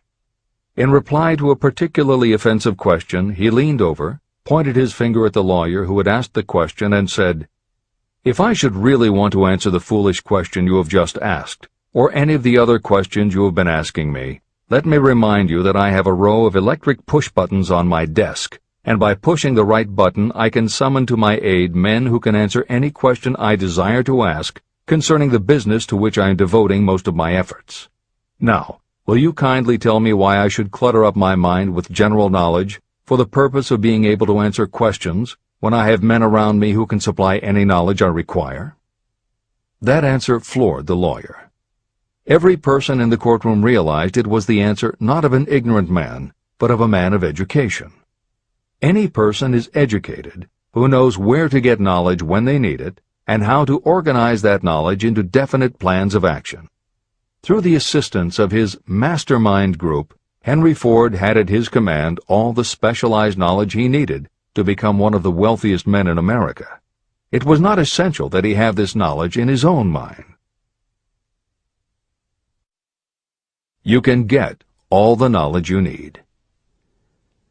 Before you can transmute your desire into money, you will require specialized knowledge of the service, merchandise, or profession that you intend to offer in return for fortune.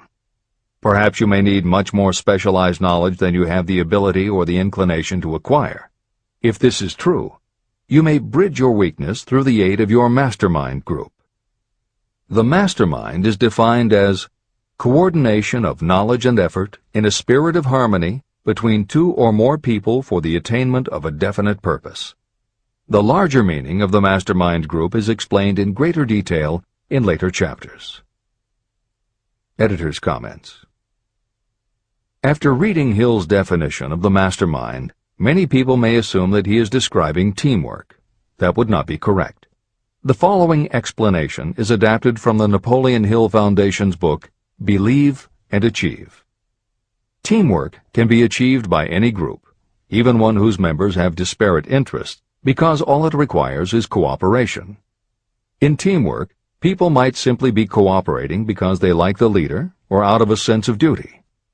Some team members will give 100% to any team that pays them enough, but they have little concern about the objective. And sometimes there is good teamwork because different members have different agendas.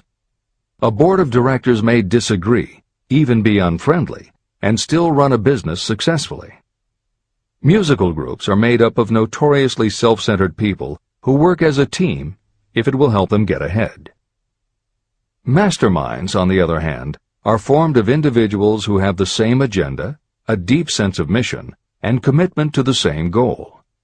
Masterminds represent the highest order of thinking by a group of knowledgeable people, each contributing their absolute best according to their abilities, expertise, and background. If you have ever been a part of a meeting when everything just clicked and ideas built upon other ideas, with each member contributing until out of the group activity came the best possible idea or solution, that was a mastermind at work. Napoleon Hill believed that you must make the mastermind experience a regular part of your life if you really want to succeed. How to select the right people for your mastermind will be discussed further in Chapter 11, The Power of the Mastermind. This is the end of the editor's comment. The accumulation of great fortunes calls for power, and power is acquired through highly organized and intelligently directed specialized knowledge. That knowledge does not, necessarily, have to be in the possession of the person who accumulates the fortune. This should give hope and encouragement to those who want to accumulate a fortune, but don't have the necessary education to supply such specialized knowledge. People sometimes go through life suffering from inferiority complexes because they are not people of education. The person who can organize and direct a mastermind group of people who possess the knowledge needed is just as much a person of education as any other individual in the group. Thomas A. Edison had only 3 months of schooling during his entire life, but he did not lack education. Neither did he die poor. Henry Ford had less than a 6th grade schooling, but he managed to do pretty well by himself financially. Albert Einstein was working as a clerk in a patent office when he began to develop his world-altering scientific theories. Editor's comments. Had Einstein been born today, he might have been diagnosed in his early years as having attention deficit disorder. As a child, he was slow to learn to talk. As a student, he showed little promise and was expelled from at least one school. But what Einstein could do was to focus his concentration on a goal of his choice. His famous theories were the result of thought experiments, experiments that took place inside his mind. It is said that the breakthrough which led him to the theory of relativity came not from specialized knowledge of physics or mathematics, but from his ability to imagine what would happen if he were riding on a beam of starlight through space. This is the end of the editor's comments. Specialized knowledge is among the most plentiful and the cheapest forms of service that may be had. If you doubt this, consult the payroll of any university. It pays to know how to purchase knowledge, and it pays to know where to look. First of all, decide the sort of specialized knowledge you require and the purpose for which it is needed. To a large extent, your major purpose in life, the goal toward which you are working, will help determine what knowledge you need. Your next move requires that you have accurate information concerning dependable sources of knowledge. The more important of these are your own experience and education, experience and education available through cooperation of others, Mastermind Alliance, colleges and universities, public libraries, and even easier, the Internet, special training courses, through night schools and home study courses in particular. As knowledge is acquired, it must be organized and put into use for a definite purpose through practical plans. Knowledge has no value except for what can be gained from its application toward some worthy end. Successful people never stop acquiring specialized knowledge related to their major purpose, business, or profession. Those who are not successful usually make the mistake of believing that the knowledge-acquiring period ends when you finish school. The truth is that schools do little more than teach you how to acquire practical knowledge. Editor's comments. At this point in the original edition of Think and Grow Rich, Napoleon Hill included a newspaper story about education and job opportunities. Although the contemporary job market has changed considerably, the author of the article, Robert Moore, Director of Placements at Columbia University, made some comments that are perfectly aligned with the philosophy of Think and Grow Rich and are still holding true today. One such comment was, "The man who has been active on the campus, whose personality is such that he gets along with all kinds of people, and who has done an adequate job with his studies, has a most decided edge over the strictly academic student." One of the largest industrial companies, the leader in its field, in writing to Mr. Moore concerning prospective seniors at the college said, "We emphasize qualities of character, intelligence, and personality far more than specific educational background." Although few would argue that education is valuable, as Moore implies above and as Hill noted earlier about Edison, Ford, and Einstein, academic accomplishment has never been a sure indicator of success. The October 27, 2003 issue of Time magazine made a similar point in their cover story about the changes being made in the SAT exam.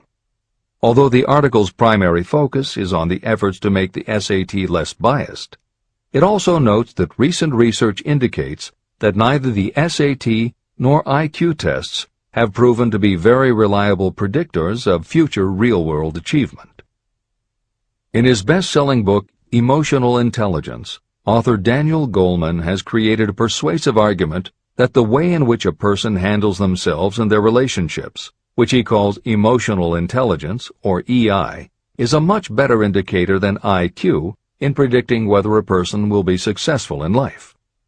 In his later books, Working with Emotional Intelligence and Primal Leadership, Goleman applies his theory to the workplace, focusing on emotional intelligence leadership techniques and comparing corporate managers' EI with their IQ to analyze which has the greatest positive effect on the financial bottom line. Daniel Goleman's theories have caused some significant changes within educational circles and among management theorists, but their greatest impact has been on individuals who have gone through life intimidated because they believe they aren't smart enough. For them, Goleman's books offer convincing evidence that although they may not have conventional education, their natural abilities and interpersonal skills can be far more important in achieving success. This is the end of the editor's comments. One of the most reliable and practical sources of knowledge available to those who need specialized schooling are night schools, extension courses, and seminars. The correspondence schools give specialized training anywhere the U.S. mails go, or via the Internet. One advantage of home study training is the flexibility of the study program, which permits you to study during spare time. Another advantage of home study training, if the school is carefully chosen, is that most courses offer some method of personal consultation, which can be of priceless value to those needing specialized knowledge. No matter where you live, you can share the benefits. A lesson from a collection agency. Anything acquired without effort and without cost is generally unappreciated and often discredited. Perhaps this is why we get so little from our marvelous opportunity in public schools. The self-discipline you will learn from a program of specialized study can make up for the wasted opportunity when knowledge was available without cost. Being asked to pay, whether you make good grades or poor, has the effect of causing you to follow through with the course when you would otherwise drop it. I learned this from experience when I enrolled for a home study course in advertising. After completing 8 or 10 lessons, I stopped studying. But the school did not stop sending me bills. In fact, they insisted upon payment, whether I kept up my studies or not. I decided that if I had to pay for the course, which I had legally obligated myself to do, I should complete the lessons and get my money's worth. Correspondence schools are well-organized businesses. At the time, I felt that their collection system was somewhat too well organized, but I learned later in life that it was a valuable part of my education. The truth is that their collection department constituted the very finest sort of training on decision-making, promptness, and the habit of finishing what you begin. The collection system that forced me to finish the course turned out to be worth much in the form of money earned. The road to specialized knowledge. We have in this country what is said to be the greatest public school system in the world. One of the strange things about human beings is that they value only that which has a price. The free schools of America and the free public libraries do not impress people because they are free. This is the major reason why so many people find it necessary to acquire additional training after they finish school and go to work. It is also one of the major reasons why employers give greater consideration to employees who take specialized training courses. They have learned that those who have the ambition to give up a part of their spare time to studying at home have in them those qualities that make for leadership. There is one weakness in people for which there is no remedy. It is the universal weakness of lack of ambition. People who give up some of their spare time to take courses seldom remain at the bottom very long. By taking such courses, they open the way for the upward climb, remove many obstacles from their path, and attract the interest of those who have the power to help them. The home study method of training is especially suited to people who have already started working. They often find that after having left school, they still need additional specialized knowledge, but cannot spare the time to go back to school. Stuart Austin Weir was a construction engineer. He followed this line of work until the Depression hit and severely limited the construction business. He took inventory of himself and decided to change his profession to law. He went back to school and took special courses to prepare himself as a corporation lawyer. He completed his training, passed the bar examination, and quickly built a lucrative law practice as a patent attorney. Just to keep the record straight, and to anticipate the excuses of those who will say, "I couldn't go to school because I have a family to support," or "I'm too old," I will add that Mr. Weir was past 40 and married when he went back to school. Moreover, by carefully selecting highly specialized courses, Mr. Weir completed in 2 years the work that it takes the majority of law students 4 years to do. It pays to know how to purchase knowledge. A simple idea that paid off. Here's another specific example about a salesman in a grocery store who found himself suddenly unemployed. Having had some bookkeeping experience, he took a special course in accounting, familiarized himself with all the latest bookkeeping and office equipment, and went into business for himself. Starting with a grocer for whom he had formerly worked, he made contracts with more than 100 small merchants to keep their books at a very nominal monthly fee. His idea was so practical that he soon found it necessary to set up a portable accounting office in a light delivery truck.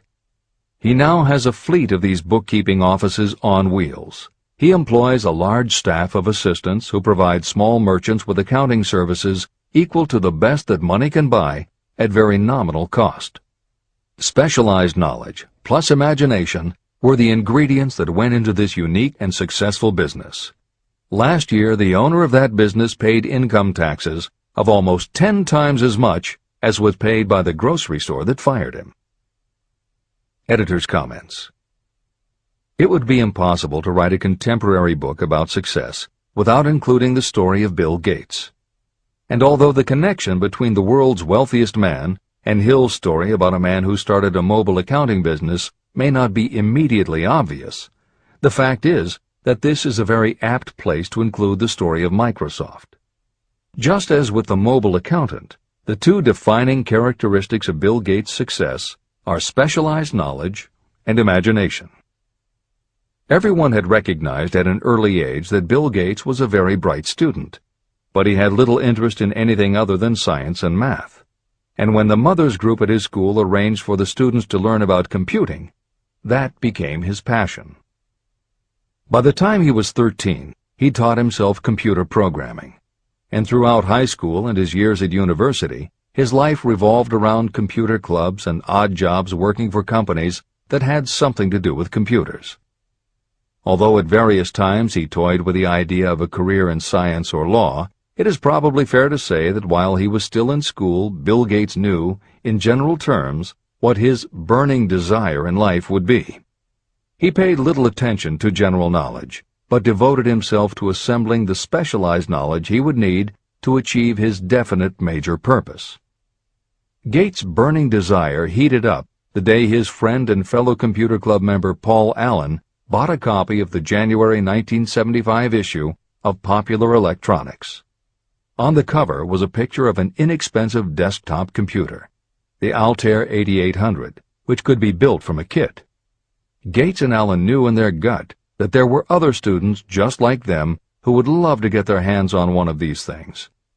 At the time, it took a lot of imagination to foresee the impact computers might have on the average person.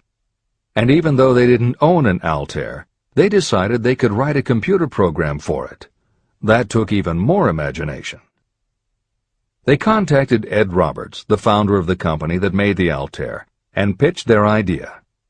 Roberts told them he was getting offers from all over, and his policy was that whoever wrote it first would get the job. For the next 2 months, they tore apart the manual, gleaning the specialized knowledge they would need to write the program. They were the first to deliver a workable operating system, and Roberts bought it from them for $3,000 plus a royalty on sales. With their vision of the future burning in their imaginations, Gates and Allen used the advance and their royalties to launch a company that would be in the business of writing computer programs. They named their new company Microsoft and called old friends from their high school computer club to staff it. Bill Gates was 19 and Paul Allen was only a few years older. They and about 9 of their friends started writing programs for Apple Computer, Commodore, and anyone else who would contract with the company for their services. For the next 5 years, Bill Gates and Paul Allen had their share of imaginative ideas, but mostly they concentrated on learning the specialized knowledge needed to run and grow a successful business. Then in 1980, IBM, which had finally decided to get into the small computer business, needed help getting up to speed. They approached Microsoft to write an operating system for the new computer venture. Once again, specialized knowledge and imagination were the qualities that guided Bill Gates. In their imagination, Gates and Allen could see an even bigger future than before, and through specialized knowledge of what computers were capable of, they knew the role they could play in that future. They then made 2 business moves that are the foundation of the Microsoft success. First, because IBM had such a tight schedule, Gates went to a computer programmer, Tim Patterson, and bought from him a rudimentary but already developed operating system. Gates then set to work modifying the system, and he renamed it MS-DOS, for Microsoft Disk Operating System. The other move that was crucial to their success was the negotiation with IBM. They started from the position that they would not sell an operating system to IBM. What they would do was license the system to IBM in exchange for a royalty on every copy sold with an IBM computer. And it would not be an exclusive license, which meant that Microsoft could also license the system to other computer companies. If you were to continue to track the history of Microsoft, you would find those same qualities: a burning desire, an idea, specialized knowledge, and imagination behind each move Bill Gates made and continues to make, just as they were behind the success of the man who started the mobile accounting business. This is the end of the editor's comments. The beginning of the successful mobile accounting business was an idea. I know this is true because I was the one who gave him that idea. Now I'd like to pass on the story of another idea. and it was my accountant friend who indirectly suggested this one to me. When I first proposed the accounting idea to him, he said, "I like the idea, but I would not know how to turn it into cash." In other words, he did not know how to market his bookkeeping knowledge after he had acquired it. So, with the aid of a young woman copywriter, a very attractive presentation was prepared describing the advantages of the new system of bookkeeping. The brochure told the story of this new business so effectively that its owner soon had more accounts than he could handle. There are thousands of people all over the country who need the services of a merchandising specialist capable of preparing an attractive way to market personal services. This idea was born of the necessity to solve a specific problem. But it did not stop by serving merely one person. The woman who created the presentation has a keen imagination. She saw in her newly born brainchild the making of a new profession to serve thousands of people who need practical guidance in marketing personal services. Spurred to action by the success of her first prepared plan to market personal services, this woman turned to solving a similar problem for her son. He had just finished college, but had been totally unable to find a market for his services. The plan she created for him was the best example of merchandising personal services I have ever seen. When the presentation had been completed, it contained nearly 50 pages of beautifully typed, properly organized information. It told the story of her son's natural abilities, schooling, personal experiences, and a great variety of other information. The book also contained a complete description of the position her son desired, together with a marvelous word picture of the exact plan he would use in filling his position. The preparation of the presentation required several weeks of her time, during which she sent her son to the public library almost daily to get specific data needed to sell his services to best advantage. She also sent him to all the competitors of his prospective employer, where he gathered information concerning their business methods. This was of great value in the formation of the plan he intended to use in filling the position he sought. When the plan was finished, it contained more than half a dozen very fine suggestions that would benefit the prospective employer. You don't have to start at the bottom. You may be inclined to ask, why go to all this trouble to secure a job? The answer is, doing a thing well is never trouble. The plan prepared by this woman for her son helped him get the job at the first interview and at a salary fixed by himself. Moreover, and this too is important, the position did not require the young man to start at the bottom. He began as a junior executive at an executive salary. Why go to all this trouble? Well, for one thing, this young man's planned presentation saved him no less than 10 years of working his way up. The idea of starting at the bottom and working your way up may appear to be sound, but the major objection to it is this. Too many of those who begin at the bottom never manage to lift their heads high enough to be seen by those who count. And the outlook from the bottom is not very bright or encouraging. It has a tendency to kill off ambition. You get into a rut, and you accept your fate because you form the habit of daily routine. Often this habit finally becomes so strong you don't even try to throw it off. And that is another reason why it pays to start 1 or 2 steps above the bottom. By so doing, you will form the habit of looking around, of observing how others get ahead, of seeing opportunity, and of embracing it without hesitation. A splendid example of what I mean is Dan Halpin. During his college days, he was manager of the famous 1930 championship Notre Dame football team, when it was under the direction of the late Newt Rockne. Halpin finished college at a very unfavorable time. The Depression had made jobs scarce. So after a fling at investment banking and motion pictures, he took the first job with a potential future he could find. It was selling electrical hearing aids on a commission basis. Anyone could start in that sort of job, and Halpin knew it, but it was enough to open the door of opportunity to him. For almost 2 years he worked at the job, but it didn't satisfy him. He would never have risen above that job if he had not done something about his dissatisfaction. He aimed first at the job of assistant sales manager of the company, and he got the job. That single step upward placed him high enough above the crowd for him to see still greater opportunity. Also, it placed him where opportunity could see him. In his new position, he did so well selling hearing aids that A.M. Andrews, chairman of the board of the Dictograph Products Company, a competitor of the company for which Halpin worked, asked to meet with him. Mr. Andrews wanted to know something about that man Dan Halpin, who was taking big sales away from the long-established Dictograph Company. When the interview was over, Halpin was the new sales manager in charge of the Acousticon division of Dictograph. Then, to test young Halpin's mettle, Mr. Andrews went away to Florida for 3 months, leaving him to sink or swim in his new job. He did not sink. Knute Rockne's spirit of "all the world loves a winner and has no time for a loser" inspired him to put so much into his job that he was elected vice president of the company. Vice president was a job that most would be proud to earn through 10 years of loyal effort, but Halpin turned the trick in little more than 6 months.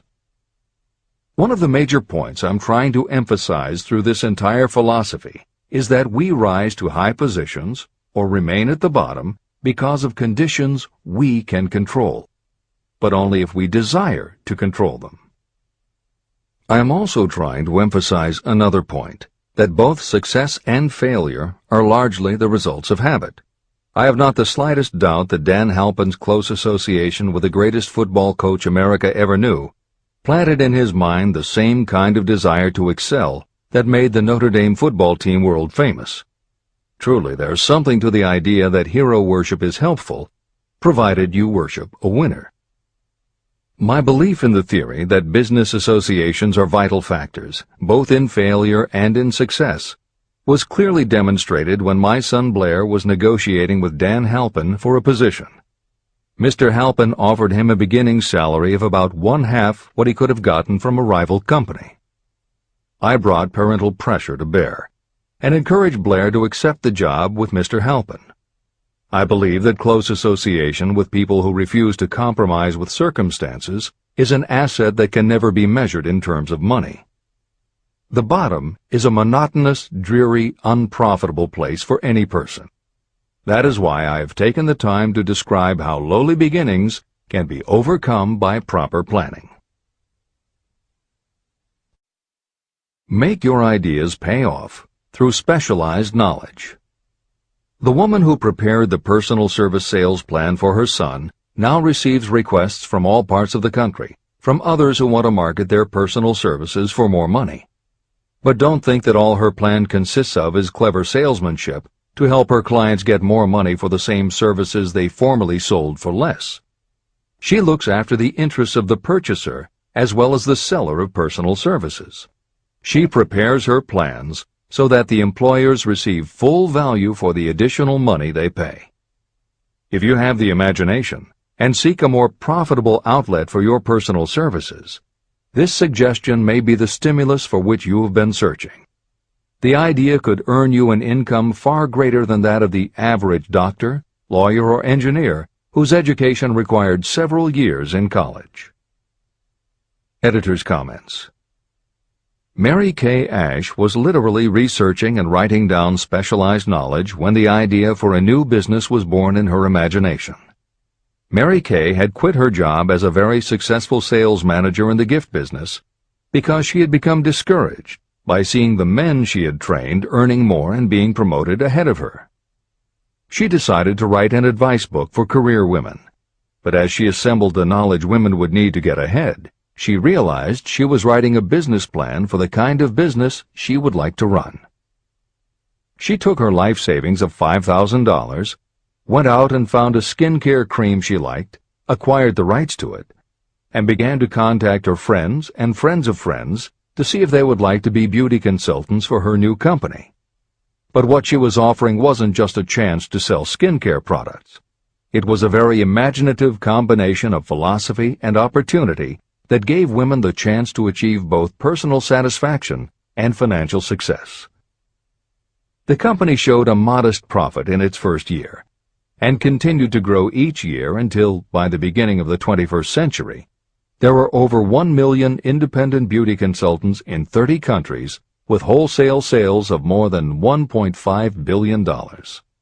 3 times Mary Kay Cosmetics was named as one of the 100 best companies to work for in America, and Lifetime Television Network named Mary Kay the businesswoman of the century. She became one of the most in-demand motivational speakers and the best-selling author of 3 books. Neil Balter also started his company based on specialized knowledge and imagination. He got his specialized knowledge from his job as a carpenter's apprentice. His imagination came into play the day he was hired by a customer who wanted to clear up a messy closet by having shelves installed.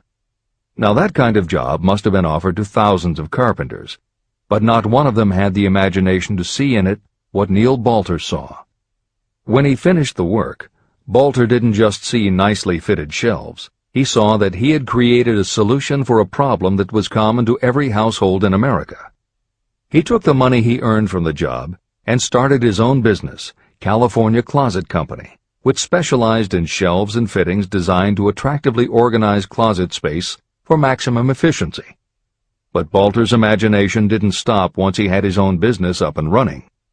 Now he could imagine an even bigger operation. So he went out to find new specialized knowledge about operating and franchising a business. Neil Balter had licensed more than 100 California closet franchises when Williams-Sonoma offered to buy the company for $12 million. Lillian Vernon's specialized knowledge was in an area that many women had, but they didn't have the imagination she had. To quote from her autobiography, An Eye for Winners, handbags. I knew about those. Why not sell them? And belts to match. Didn't every teenage girl strolling along the street anywhere in the United States sport a handbag and belt? And my handbags would offer something special. Each one would be personalized with initials. I knew with absolute certainty that teenagers would go for items that made them feel unique. She believed enough in her idea that she spent $495 to take a small ad in 17 magazine. The ad brought in $32,000 in orders. That was when Lillian Vernon started to gather other specialized knowledge about renting space, manufacturing products, warehousing, and shipping, all of which she'd need to grow her idea of bags and belts into a direct response business featuring a whole array of distinctively monogrammed items. Within a few years, she needed more specialized knowledge about product photography, layout, printing, and direct mail, as she imagined having her own catalog. She started by mailing a 16-page black-and-white catalog to 125,000 customers who had bought products from her in the past.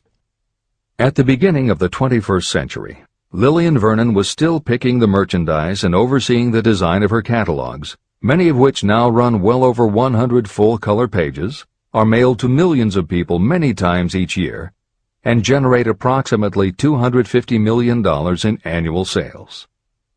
There is another story about gathering specialized knowledge that is so good we will use it to conclude this editorial comment.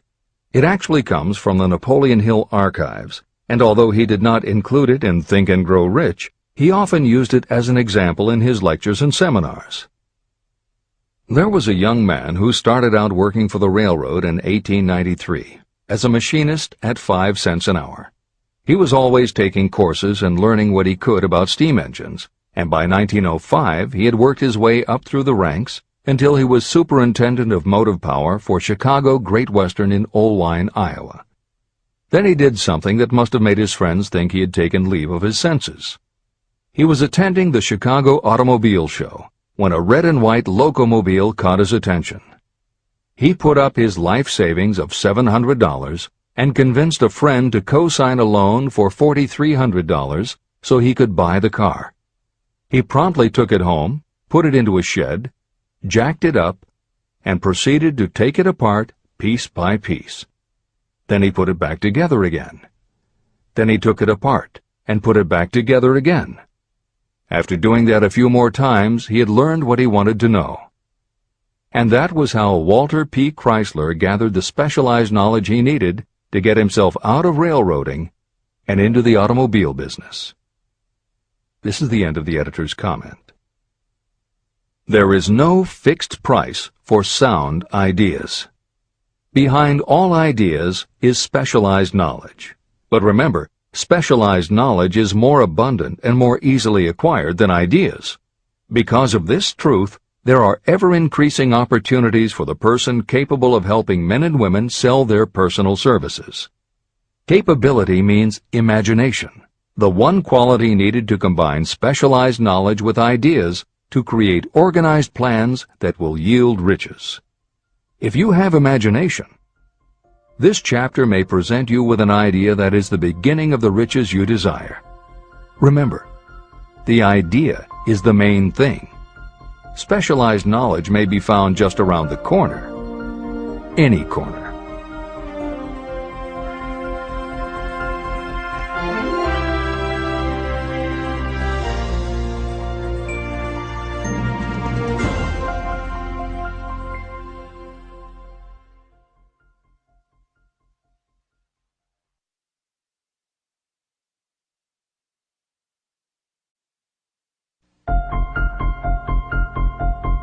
Happiness is found in doing, not merely in possessing. Chapter 7. Imagination, the workshop of the mind. The fifth step toward riches. The imagination is literally the workshop where all plans are created. It is where the impulse, the desire, is given shape, form, and action through the aid of the imaginative faculty of the mind. It has been said that we can create anything that we can imagine. Through the aid of imagination, we have discovered and harnessed more of nature's forces during the past 50 years than during the entire history of the human race previous to that time. And even with all we have accomplished, we have come nowhere near the limit of what we are capable. Our only limitation, within reason, lies in the development and use of our imagination. The human imagination offers so much possibility. It is as though we have merely discovered that we have an imagination and have just started to use it in a very elementary way. Two forms of imagination. The imaginative faculty functions in two forms. One is known as synthetic imagination, and the other as creative imagination. Editor's comments. In modern usage, the word synthetic has taken on a negative connotation, implying that something is artificial, not the real thing. Today the word synthesized, which is defined as something made up from component parts, would better describe what Hill had in mind and has been substituted here accordingly. This is the end of the editor's comment. Synthesized imagination. Through this faculty, you arrange old concepts, ideas, or plans into new combinations. Synthesized imagination does not create anything. It merely works with the material of experience, education, and observation with which it is fed. It is the faculty used by most inventors, with the exception of those geniuses who draw upon the creative imagination when they cannot solve problems through synthesized imagination. Creative imagination. Through the faculty of creative imagination, the finite human mind has direct communication with infinite intelligence, the faculty through which hunches and inspirations are received. It is by this faculty that all basic or new ideas are handed over to mankind. It is through this faculty that we pick up vibes from other people, and in that way one individual may tune in or communicate with the subconscious minds of others. This concept is explained in greater detail later. The creative imagination works automatically, but only when your conscious mind is motivated, energized, and working at such a high rate that it becomes very perceptive and receptive, such as when the conscious mind is stimulated through the emotion of a strong desire. The great leaders of business, industry, and finance, and the great artists, musicians, poets, and writers became great because they developed the faculty of creative imagination. Editor's comment. At this point, it should be noted that both kinds of imagination are equally valuable to you, and they work together so seamlessly, it is often hard to tell where one ends and the other begins. For instance, when Jeff Bezos created the idea of Amazon.com, was it synthesized imagination or creative imagination? At the time, Many people were getting onto the idea of the Internet as a sales medium. From this, it could be concluded that he was drawing upon experience, education, and observation, which would mean he was using synthesized imagination. But why did he decide to sell books? Was that synthesized or creative? Did that idea come out of something in his subconscious that just felt like books were the right thing? And what about that name? Calling a bookstore Amazon didn't make sense to anyone but Bezos, but it certainly caught the public's attention. How important was the name in the store's success? Was that choice creative or synthesized? Now take it a step further. What about eBay? Amazon had already shown that you could sell a lot of goods on the Internet. When Pierre Omidyar hit on the idea of selling things on the Internet by turning it into an auction house, what part was synthesized and what part was creative? The answer is, it doesn't matter. Whether you are consciously assembling the parts of a plan, or if subconsciously the pieces fall into place and suddenly hit you in a flash of inspiration, all that matters is that you are putting your imagination to work. And the more you use it, the better both the synthesized and the creative will work for you. This is the end of the editor's comment. Desire is a thought, an impulse. It is nebulous and ephemeral. It is abstract and of no value until it has been transformed into its physical counterpart. While the synthesized imagination is the one that will be used most frequently in the process of transforming desire into money, there will be circumstances and situations that demand the use of the creative imagination as well. Both the synthesized and the creative imagination become more alert and receptive with use. And though your imaginative faculty may have become weak through lack of use, you can revive it. Just as any muscle or organ of the body develops the more it is used, your imagination also becomes more receptive in direct response to the amount that you use it. Use your synthesized imagination. First, let us focus attention on the development of the synthesized imagination. This is the faculty that you will use more often in converting desire into money. Transformation of the intangible impulse of desire into the tangible reality of money calls for the use of a plan or plans. To make plans, you must use your imagination. Mainly, this will require you to use your synthesized imagination as you draw upon your experience, your education, and your observations. Editor's comment. The following is adapted from Hill's later writing and appears in Napoleon Hill's Keys to Success. An excellent example of synthesized imagination is Edison's invention of the light bulb. He began with one recognized fact that other people had discovered. A wire could be heated by electricity until it produced light. The problem was that the intense heat quickly burned the wire out, and the light never lasted more than a few minutes. Edison failed more than 10,000 times in his attempt to control this heat. When he found the method, it was by applying another common fact that had simply eluded everyone else. He realized that charcoal is produced by setting wood on fire, covering it with soil, and allowing the fires to smolder. The soil permits only enough air to reach the fire to keep it burning without blazing, and that way the wood isn't burned up.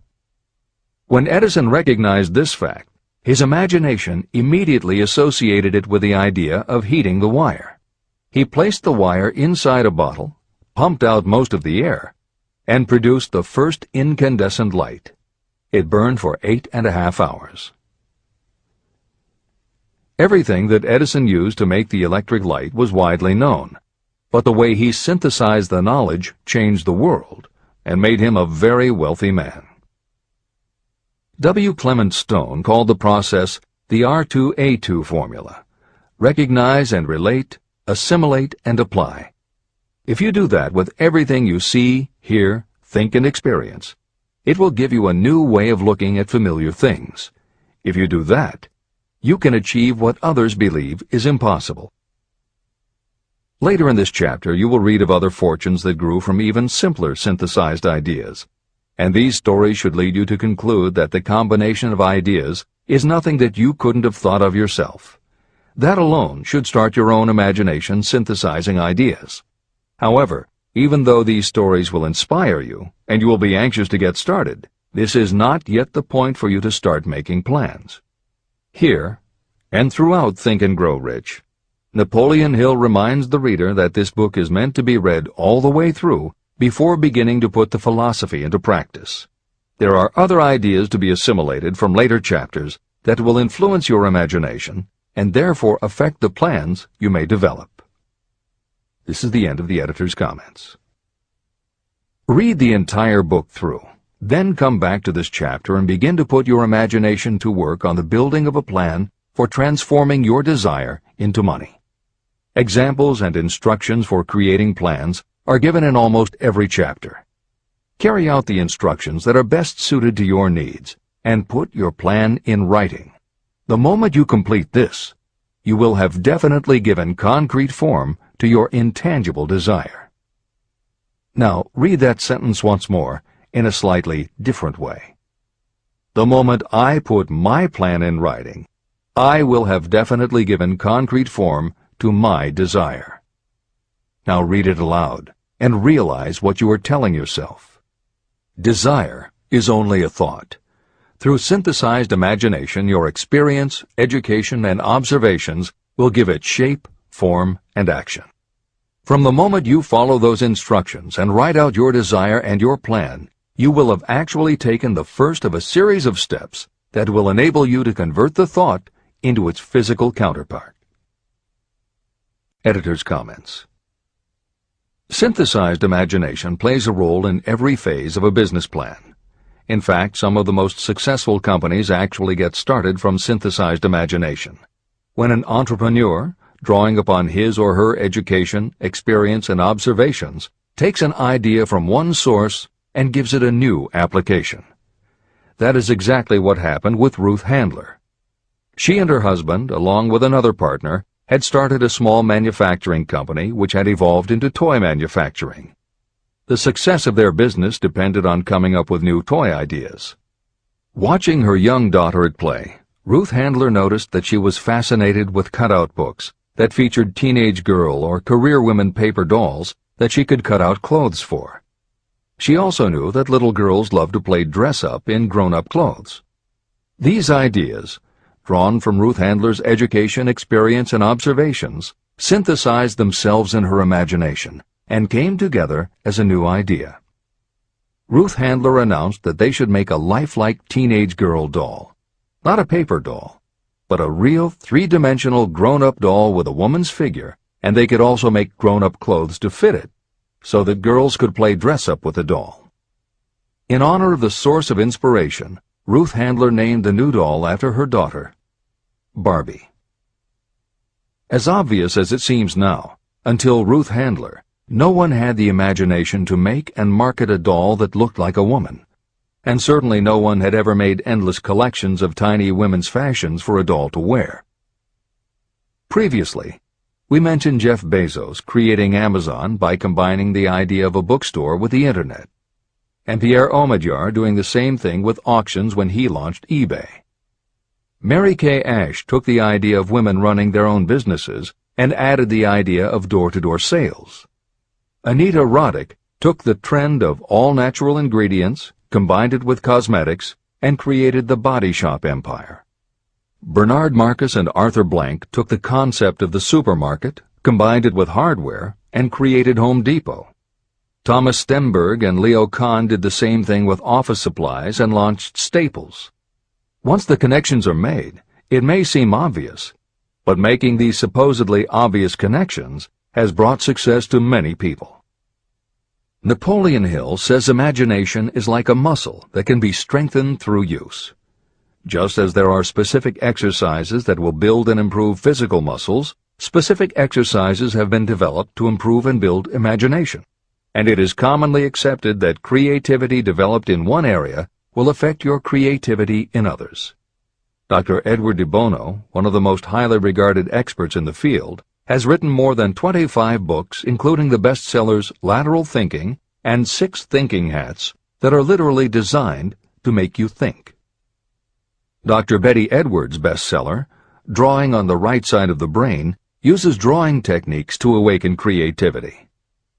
Dr. Gabrielle Rico's bestseller, Writing the Natural Way, uses a technique called clustering as a way to break writer's block. And Tony Buzan uses a similar method for opening your mind that he terms mind mapping. In their bestseller, Super Learning, Sheila Ostrander and Lynn Schroeder show ways to use classical music. And Roger Von Eck suggests puzzles and riddles as stimuli in A Whack on the Side of the Head. This is the end of the editor's comments. Tapping into creative imagination.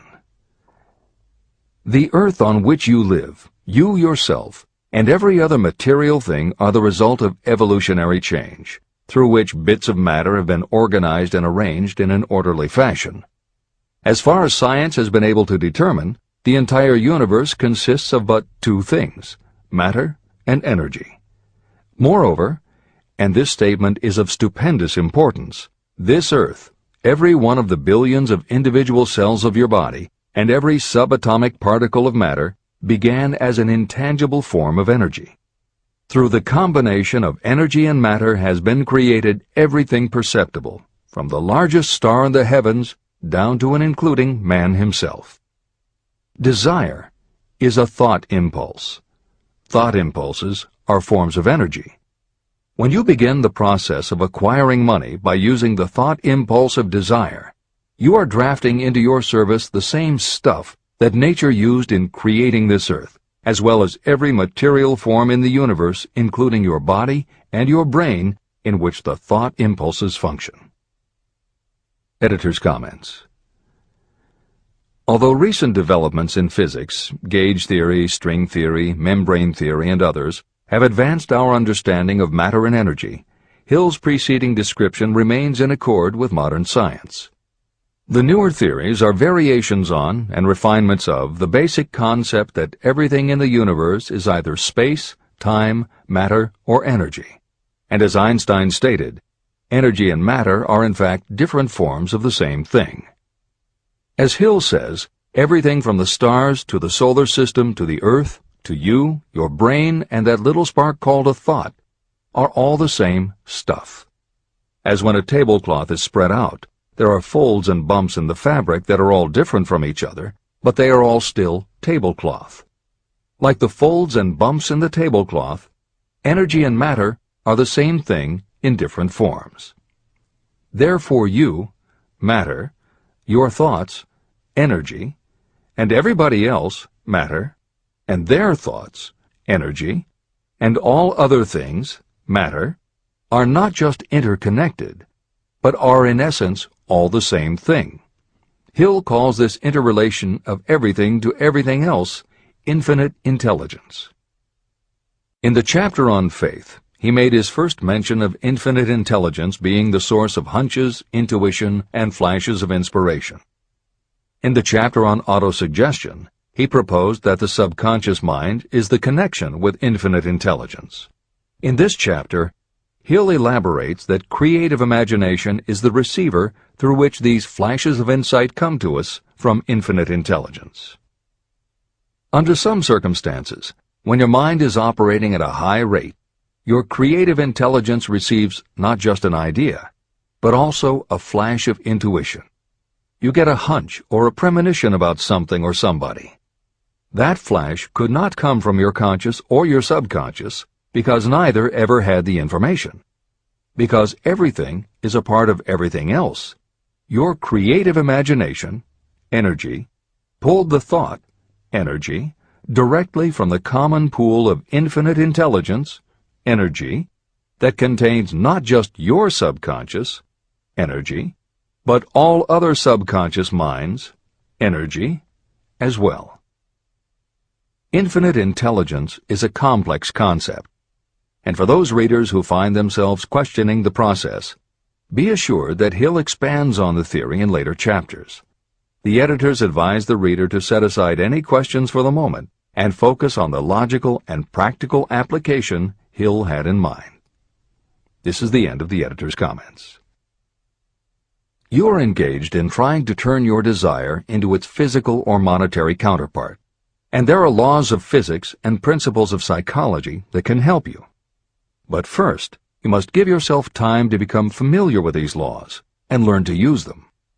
Through repetition, and by describing these principles from every conceivable angle, I hope to reveal to you the secret through which every great fortune has been accumulated.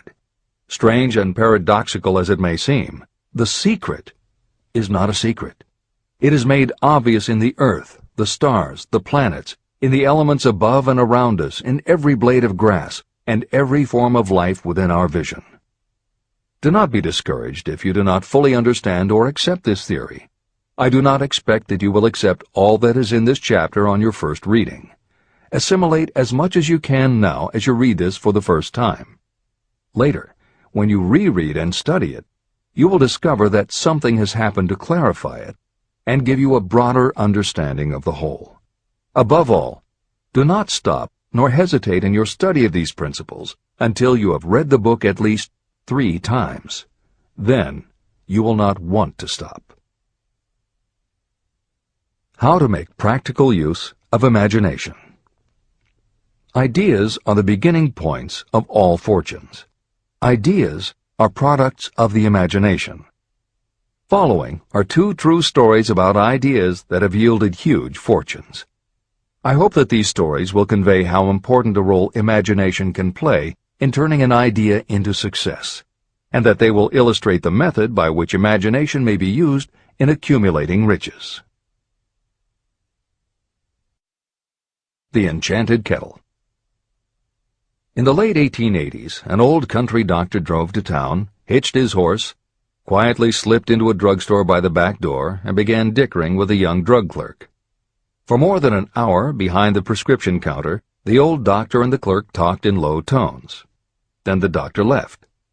He went out to the buggy and brought back a large, old-fashioned kettle, a big wooden paddle, used for stirring the contents of the kettle, and deposited them in the back of the store.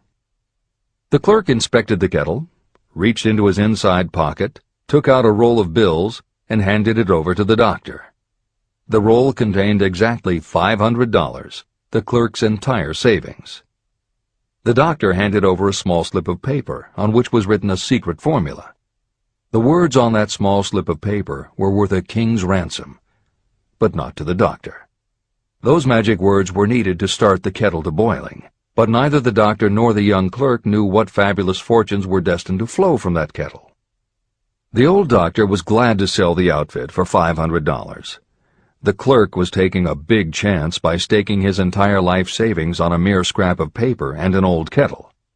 He never dreamed his investment would start a kettle to overflowing with gold that would one day surpass the miraculous performance of Aladdin's lamp. What the clerk really purchased was an idea. The old kettle and the wooden paddle and the secret message on a slip of paper were incidental. The miracle of that kettle only began to take place after the new owner mixed with the secret instructions an ingredient of which the doctor knew nothing. See if you can discover what it was that the young man added to the secret message, which caused the kettle to overflow with gold. Here you have a story of facts stranger than fiction, facts that began in the form of an idea. Just look at the vast fortunes of gold this idea has produced.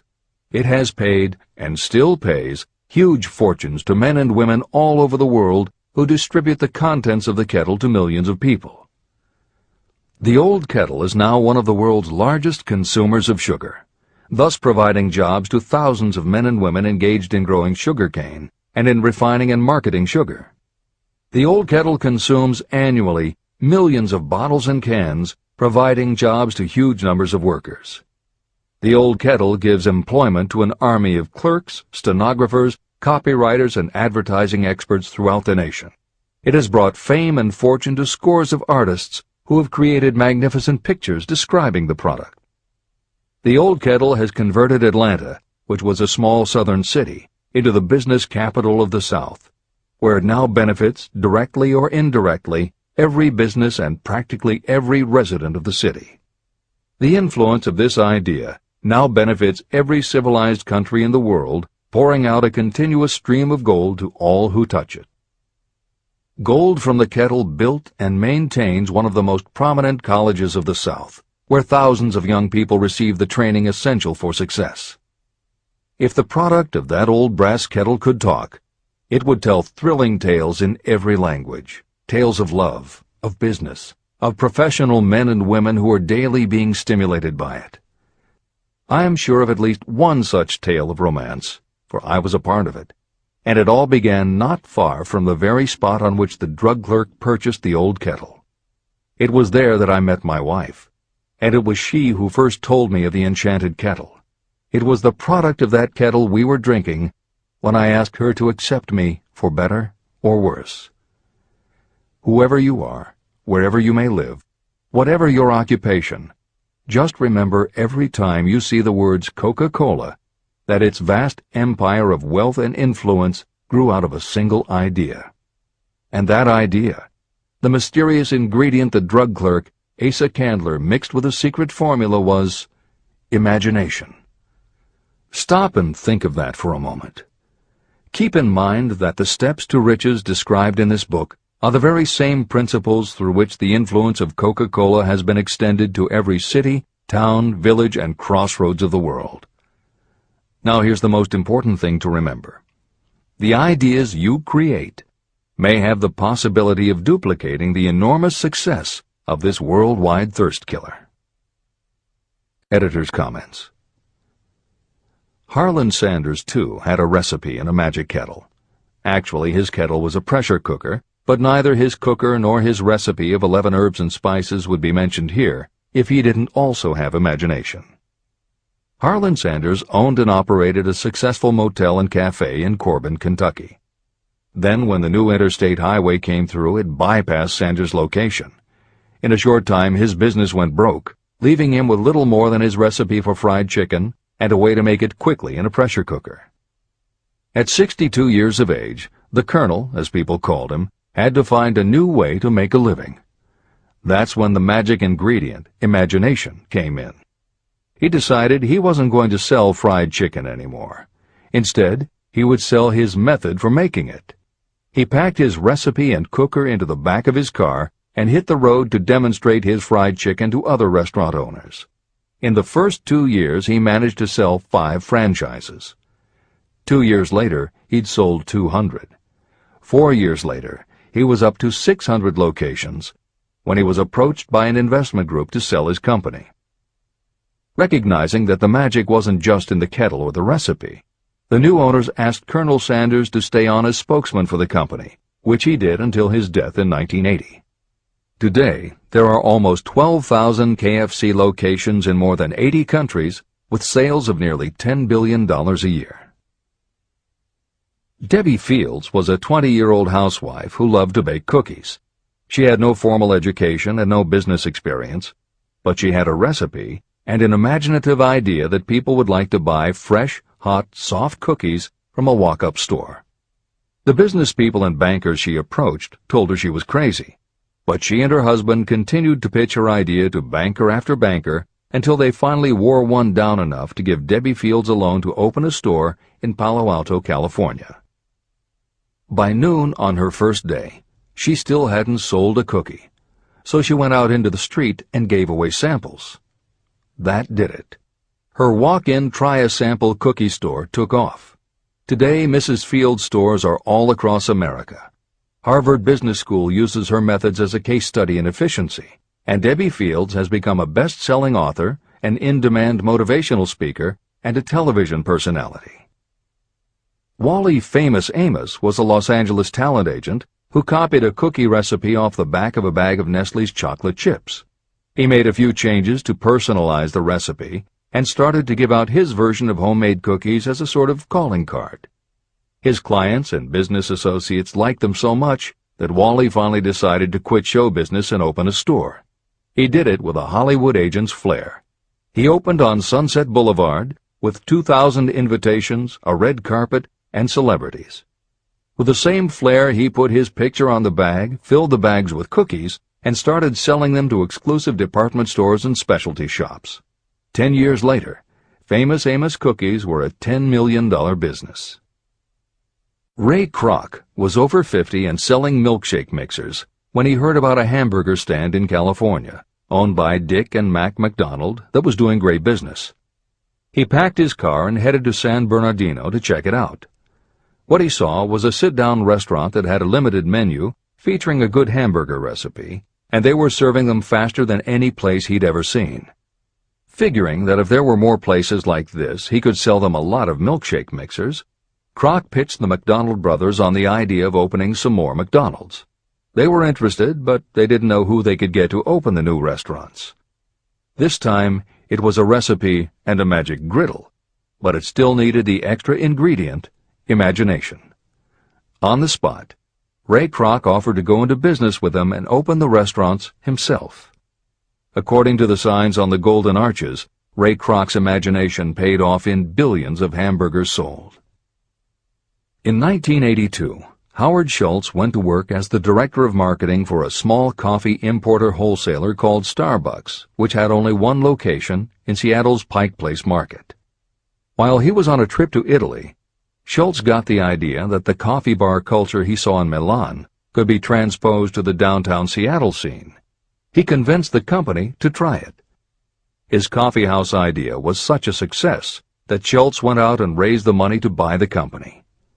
5 years after he joined Starbucks, he was CEO of a company that had 17 locations. 15 years later, Schultz's coffeehouse culture was on every corner of America, and there were more than 7,000 Starbucks worldwide. As a final example of imagination, we offer Paul Newman's salad dressing. Now, it would seem that it doesn't take much imagination for a big celebrity to put his name on a product, and that's what Newman thought too. But when he and his partner, A.E. Hotchner, pitched their salad dressing idea to companies that specialize in marketing foods, nobody was interested unless they would personally put up about $1 million for the first year's operations. According to Newman and Hotchner's book, Shameless Exploitation, they found out that almost all celebrity products in the food business have been disastrous failures, and now nobody would touch them. So when it came to marketing salad dressing, even Paul Newman's big name wasn't the magic they needed. And unless they were willing to put up a ridiculous amount, money wasn't the magic either.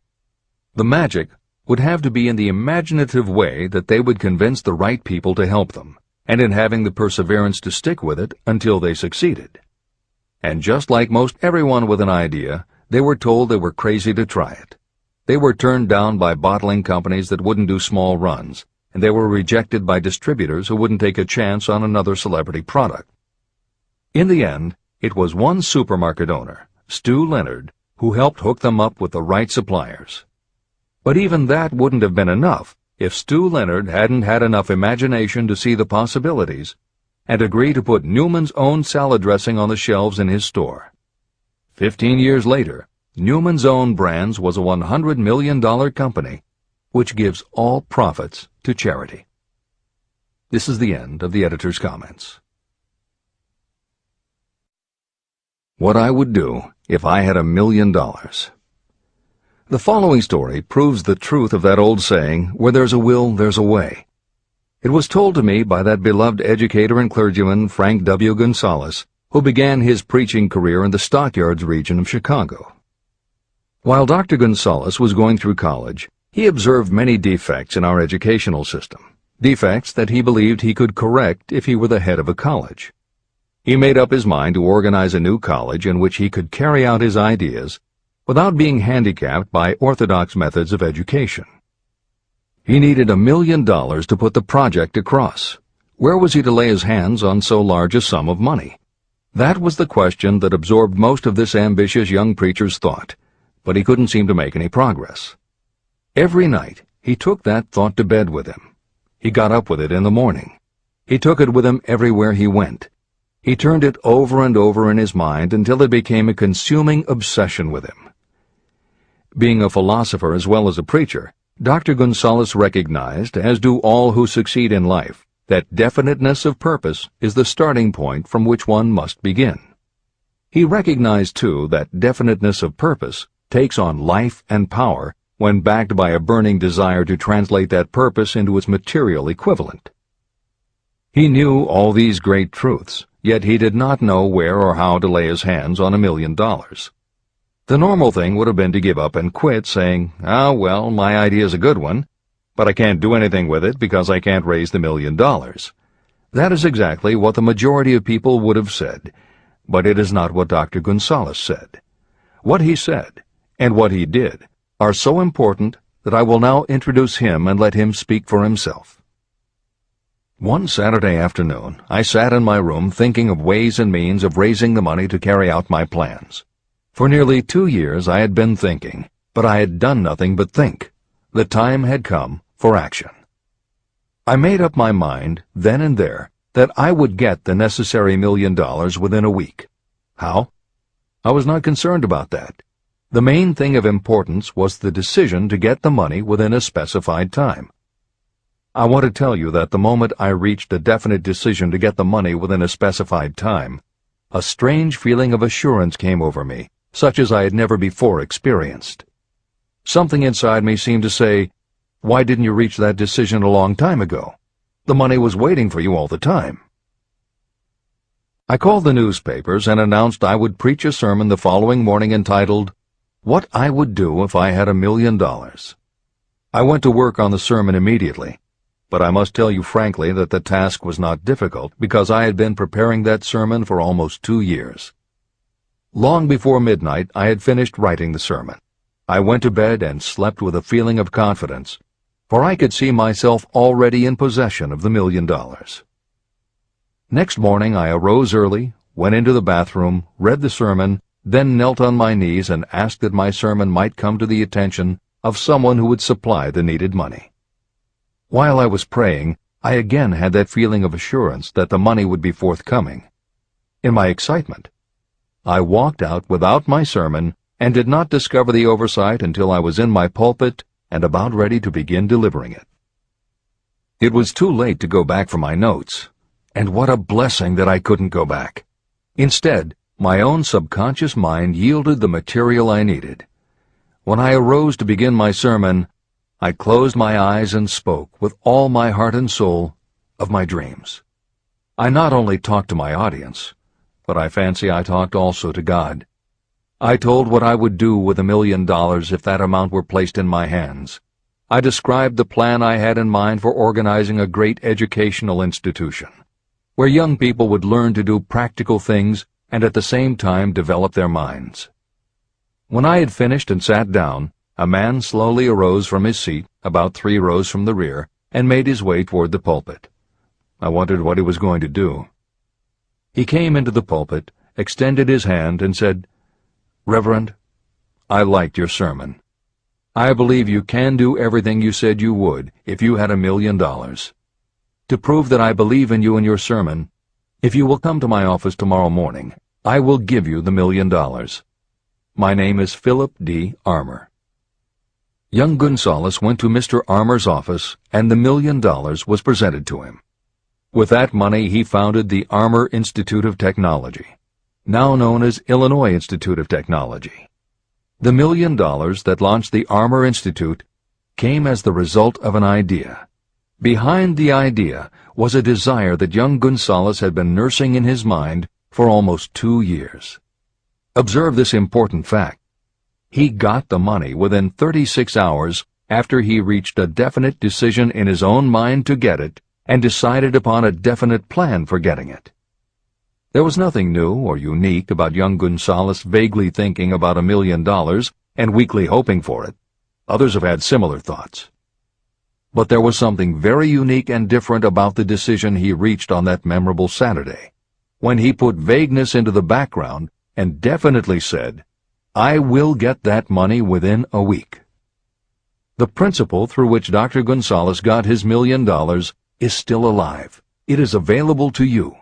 This universal law is as workable today as it was when the young preacher made use of it so successfully.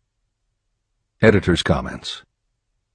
The Armour Institute of Technology opened in 1893, offering courses in engineering, chemistry, architecture, and library science, and in 1940 became the Illinois Institute of Technology when the Armour Institute merged with the Lewis Institute, a Chicago college that had opened in 1895 and offered liberal arts as well as science and engineering courses. In 1949, the Institute of Design, founded in 1937, also merged with IIT, followed in 1969 by the Chicago-Kent College of Law and the Stewart School of Business, and in 1986 by the Midwest College of Engineering. Today there are several campuses in downtown Chicago. IIT has been called the alma mater of accomplishments. This is the end of the editor's comment. How to transmute ideas into cash. Asa Candler and Dr. Frank Gonzalez had one characteristic in common. Both knew the astounding truth that ideas can be transmuted into cash through the power of definite purpose plus definite plans. If you are one of those who believe that hard work and honesty alone will bring riches, you can forget it. It is not true. Riches, when they come in huge quantities, are never the result of hard work alone. Riches come, if they come at all, in response to definite demands based upon the application of definite principles, and not by chance or luck. Generally speaking, an idea is a thought that prompts you to action because it appeals to your imagination. All master salespeople know that ideas can be sold where merchandise cannot. Ordinary salespeople do not know this. That is why they are ordinary. A publisher of low-priced books made a discovery that has been worth much to publishers. He learned that many people buy titles and not the contents of books. By merely changing the name of one book that was not moving, his sales of that book jumped upward more than 1 million copies. The inside of the book was not changed in any way. He merely ripped off the cover and put on a new cover with a title that had box office appeal. That, as simple as it may seem, was an idea. It was imagination. Editor's comment. For those readers who think that replacing the cover of a book is just too simple, or that they couldn't do it anyway because they are not book publishers, the editors would point out that if you had had that simple idea before the publisher did, he probably would have been glad to sell you those failed books at pennies on the dollar. Then you could have been the one to change the cover, and suddenly you would have been the publisher of a bestseller. However, the idea of replacing the covers wouldn't have meant a thing if you didn't also have ideas about how to market and promote that flashy new cover. And that is Hill's point. Coca-Cola was a recipe, a creative idea. But it would have stayed just a recipe if Asa Candler hadn't also had other creative ideas to market it and the faith in himself to carry through on those ideas. Spence Silver was a chemist working for 3M when, by accident, he created a glue that wasn't very sticky. Needless to say, 3M was not much interested in glue that didn't stick, and Silver's invention was shelved as a failure. But Silver liked his glue, so for 5 years he kept demonstrating it to anyone who would listen. Nobody did, until Arthur Fry, who worked in the tape division at 3M, found that when he was at choir practice, he kept losing his place in the hymnal because the pieces of paper he used to mark his place slipped down or fell out of the book. A little of Silver's not very sticky glue on the slips of paper, and they stayed where he wanted them, then peeled off easily when he was done. That was the eureka moment. They had just invented the world's best bookmark, Post-its. But that's not the end of the story, or the end of the imaginative ideas that were needed to make Post-its happen. Fry would also need perseverance. First, he had to convince the engineers to solve production problems, and to do it, he knocked a hole in his basement wall so he could install a prototype of the production equipment. He stuck with it, and finally, 2 years later, 3M gave the project to their marketing department. The marketing experts put together ads and brochures selling this sticky notepad idea and rolled it out in a 4-city test. The results were a disaster. Nobody got it, so nobody bought it. Who would pay money for scratch paper? The Post-it project was about to be scrapped when Jeffrey Nicholson and Joseph Ramey added their imaginations. Like Silver and Fry, Nicholson and Ramey had faith in the idea because they saw how people in their office fell in love with these little sticky pieces of paper once they started working with them. So Nicholson and Ramey went to Richmond, Virginia, one of the 4 test cities that had failed, and they went up and down the business district, going into offices and giving pads of Post-its to receptionists, secretaries, and anyone else who would listen. Whereas 3M's conventional marketing machinery had failed, Giving Post-its to the people who would actually use them did the trick. Once those Richmond office workers started to use Post-its, it didn't seem like a bad idea at all to pay for scratch paper. They got it, and they bought it.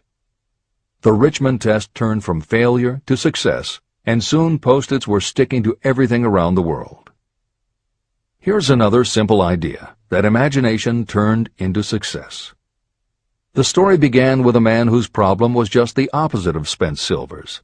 This man had something that stuck too well.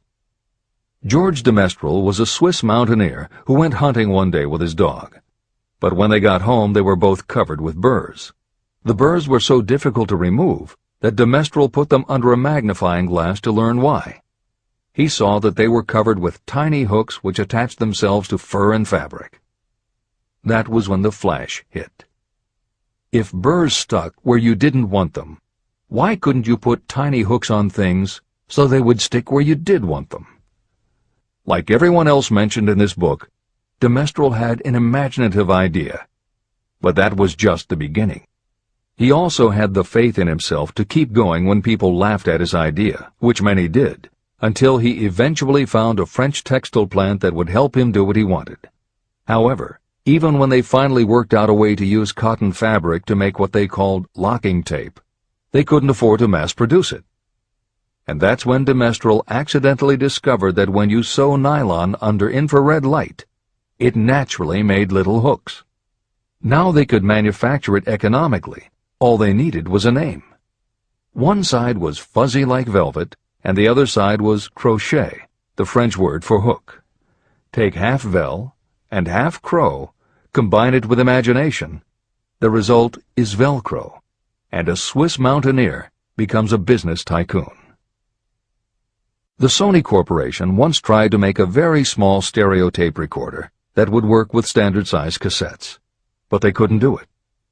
They could make a small playback machine, but at the time the electronics needed to also make it a recording machine just couldn't be made small enough. They concluded that the design was a failure. Then one day Sony's honorary chairman, Masaru Ibuka, walked into the laboratory and saw that a few of the engineers were using the prototypes of the failed tape recorder to listen to music tapes. They didn't seem to care that it couldn't record.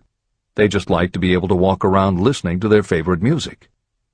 Then came the imaginative idea that made all the difference.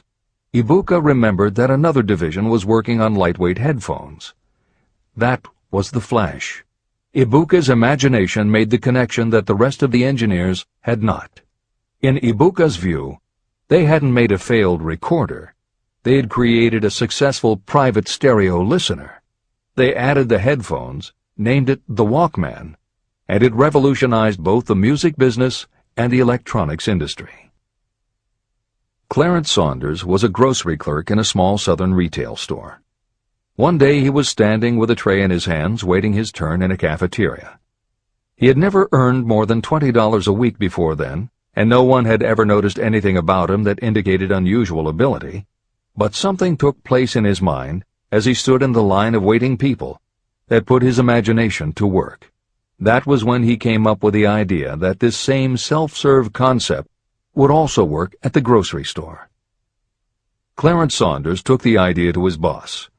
Naturally, his boss told him he was crazy. So Clarence Saunders quit his job, went out and did what he needed to do to raise the money, and opened the first self-serve grocery store.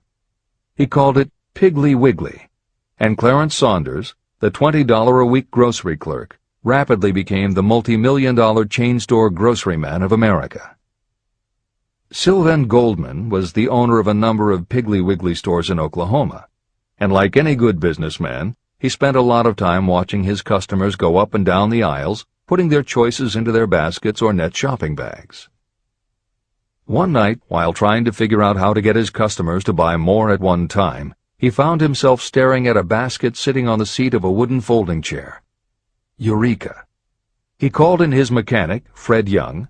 They put some wheels on the bottom of the legs, added another basket below the seat, and the shopping cart was born. As this edition is being readied for publication, there are about 35 million shopping carts in America, and approximately 1.25 million new carts are sold each year. Thomas Stemberg, whom we also mentioned earlier, was another supermarket executive who watched his customers as they shopped. By this time, shopping carts were well established in supermarkets, and it was because his customers were pushing shopping carts up and down the aisles that he got his flash of inspiration. He was so sure of his idea that he convinced another supermarket executive, Leo Kahn, to join him. Together, they took the supermarket concept and applied it to selling office supplies. And in 1986, they opened their first store in Brighton, Massachusetts. They called it Staples. In 1989, they took the company public, and 10 years later, there were more than 1,000 Staples stores with revenues exceeding $7 billion. We'll end this commentary with another set of connected stories, which make the point that sometimes the most imaginative part of marketing is in the timing.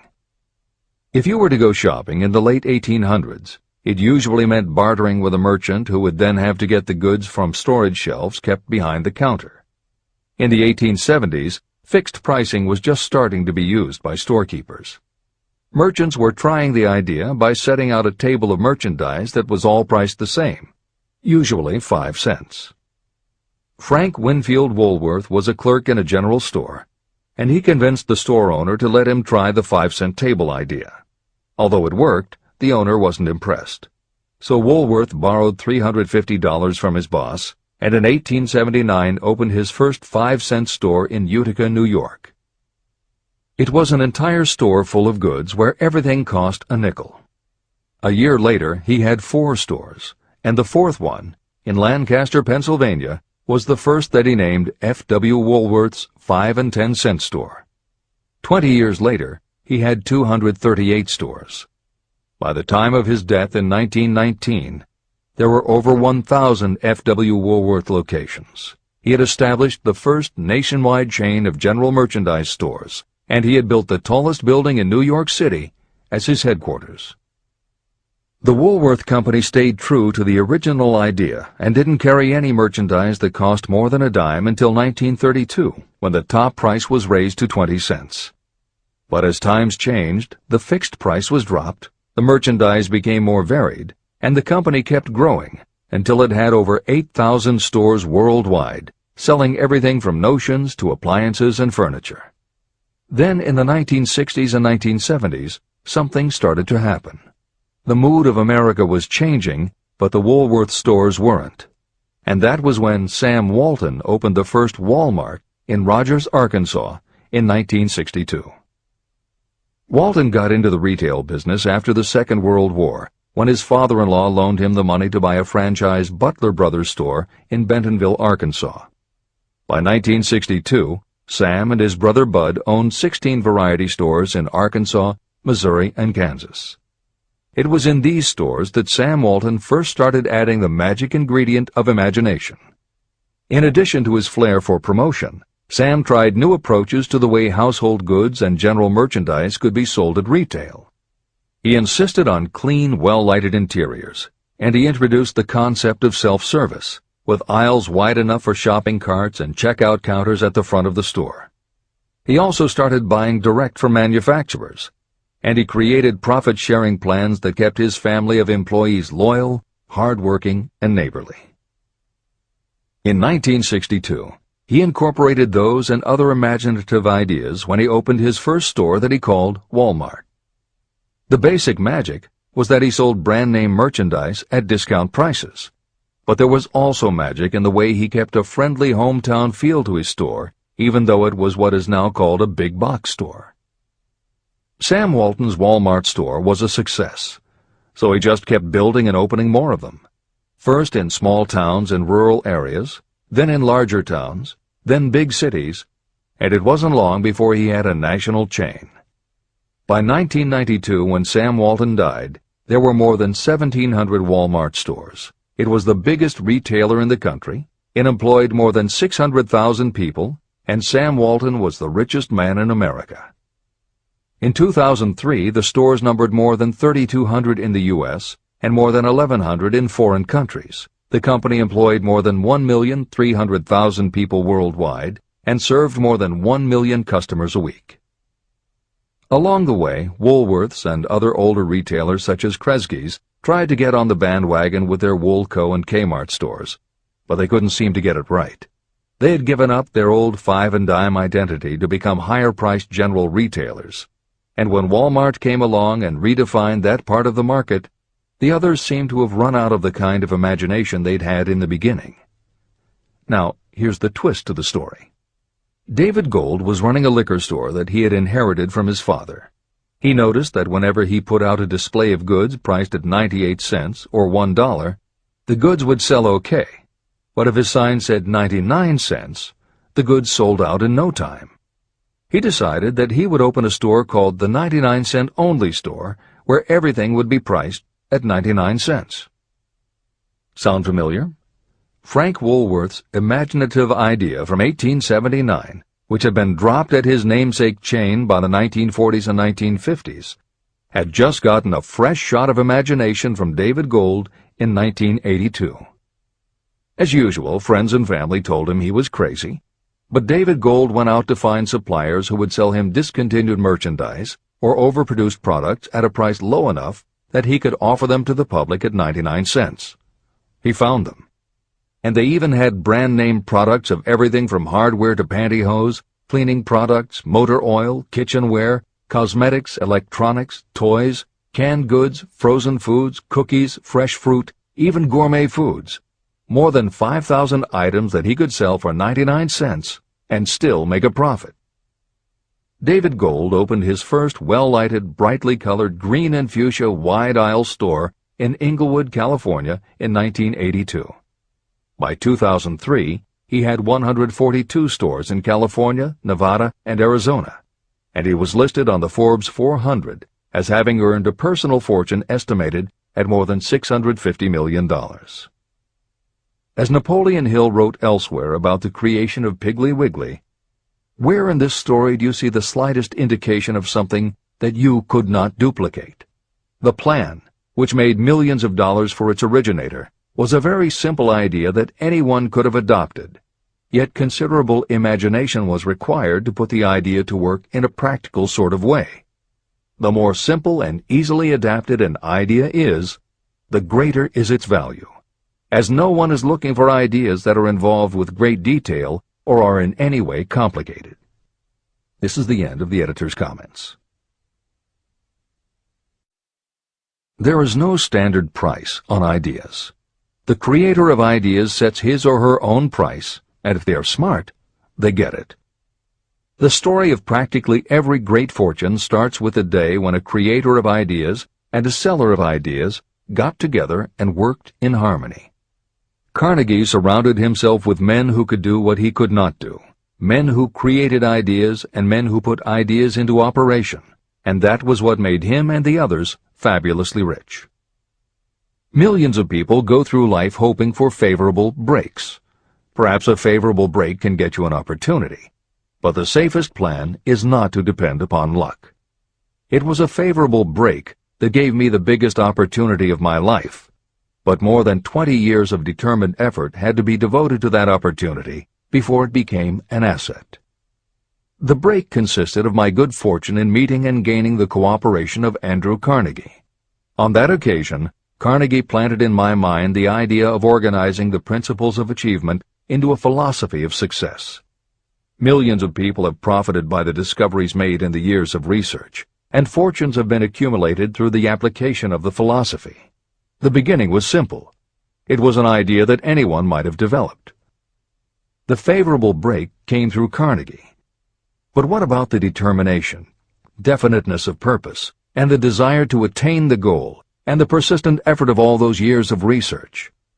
It was no ordinary desire that survived disappointment, discouragement, temporary defeat, criticism, and the constant reminding that I was wasting my time.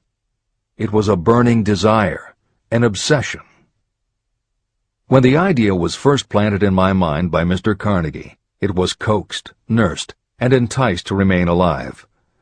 Gradually, the idea became a giant under its own power, and it coaxed, nursed, and drove me. Ideas are like that.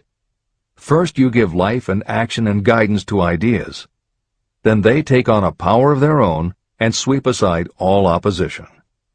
Ideas are intangible forces. but they have more power than the physical brains that give birth to them. They have the power to live on after the brain that creates them has returned to dust. Tell the world what you intend to do, but first, show it. Chapter 8. Organized Planning. The crystallization of desire into action. The sixth step toward riches. You have learned that everything we create or acquire begins in the form of desire.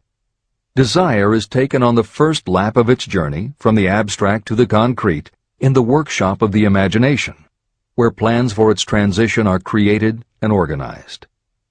In Chapter 3, Desire, you were instructed to take 6 practical steps to begin translating your desire for money into its monetary equivalent. One of the steps you must take is the formation of a definite, practical plan or plans through which this transformation may be made. Following are the basic instructions for making practical plans. Ally yourself with a group of as many people as you may need for the creation and carrying out of your plan or plans for the accumulation of money, making use of the mastermind principle.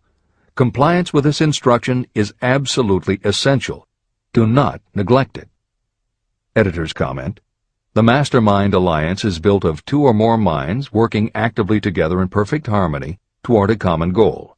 This concept was introduced in Chapter 6, Specialized Knowledge, and is described in more detail in Chapter 11, The Power of the Mastermind. This is the end of the editor's comment. Before forming your Mastermind Alliance, decide what advantages and benefits you may offer the individual members of your group in return for their cooperation. No one will work indefinitely without some form of compensation. No intelligent person should request or expect another to work without adequate compensation, although this may not always be in the form of money. Arrange to meet with the members of your mastermind group at least twice a week, and more often if possible, until you have jointly perfected the necessary plan or plans for the accumulation of money. Maintain perfect harmony between yourself and every member of your mastermind group. If you fail to carry out this instruction to the letter, you may expect to meet with failure. The mastermind principle cannot work where perfect harmony does not prevail. Keep in mind these facts. You are engaged in an undertaking of major importance to you. To be sure of success, you must have plans that are faultless. You must have the advantage of the experience, education, native ability, and imagination of other minds. This is the way it has been done by every person who has accumulated a great fortune. No individual has sufficient experience, education, natural ability, and knowledge to ensure the accumulation of a great fortune without the cooperation of other people. Every plan you adopt for making money should be the joint creation of yourself and every other member of your mastermind group. You may originate your own plans, either in whole or in part, but see that those plans are checked and approved by the members of your mastermind alliance. If your first plan fails, try another. If the first plan that you adopt does not work successfully, replace it with a new plan. If this new plan fails to work, replace it with still another, and so on, until you find a plan that does work. Right here is the point at which the majority of people meet with failure, because of their lack of persistence in creating new plans to take the place of those that fail. The most intelligent person living cannot succeed in accumulating money, or in any other undertaking, without plans that are practical and workable. Just keep this fact in mind, and remember when your plans fail that temporary defeat is not permanent failure. It may only mean that your plans have not been sound. Build other plans. Start all over again. Temporary defeat should mean only one thing: the certain knowledge that there is something wrong with your plan. Millions of people go through life in misery and poverty because they lack a sound plan through which to accumulate a fortune. Your achievement can only be as good as the plans you make. You are never whipped until you quit in your own mind. James J. Hill, who was the greatest railroad builder of them all, met with temporary defeat when he first tried to raise the capital needed to build the Great Northern Railroad from the east to the west. But he turned defeat into victory through new plans. Henry Ford met with temporary defeat not only at the beginning of his automobile career, but even after he had gone a long way toward the top. But he, too, created new plans and went marching on to financial victory. We see people who have accumulated great fortunes, but we often recognize only their triumph, and we overlook the temporary defeats that they had to surmount before arriving. No follower of this philosophy can reasonably expect to accumulate a fortune without experiencing temporary defeat. When defeat comes, accept it as a signal that your plans are not sound. Rebuild those plans and set sail once more toward your goal. If you give up before your goal has been reached, you're a quitter. A quitter never wins, and a winner never quits.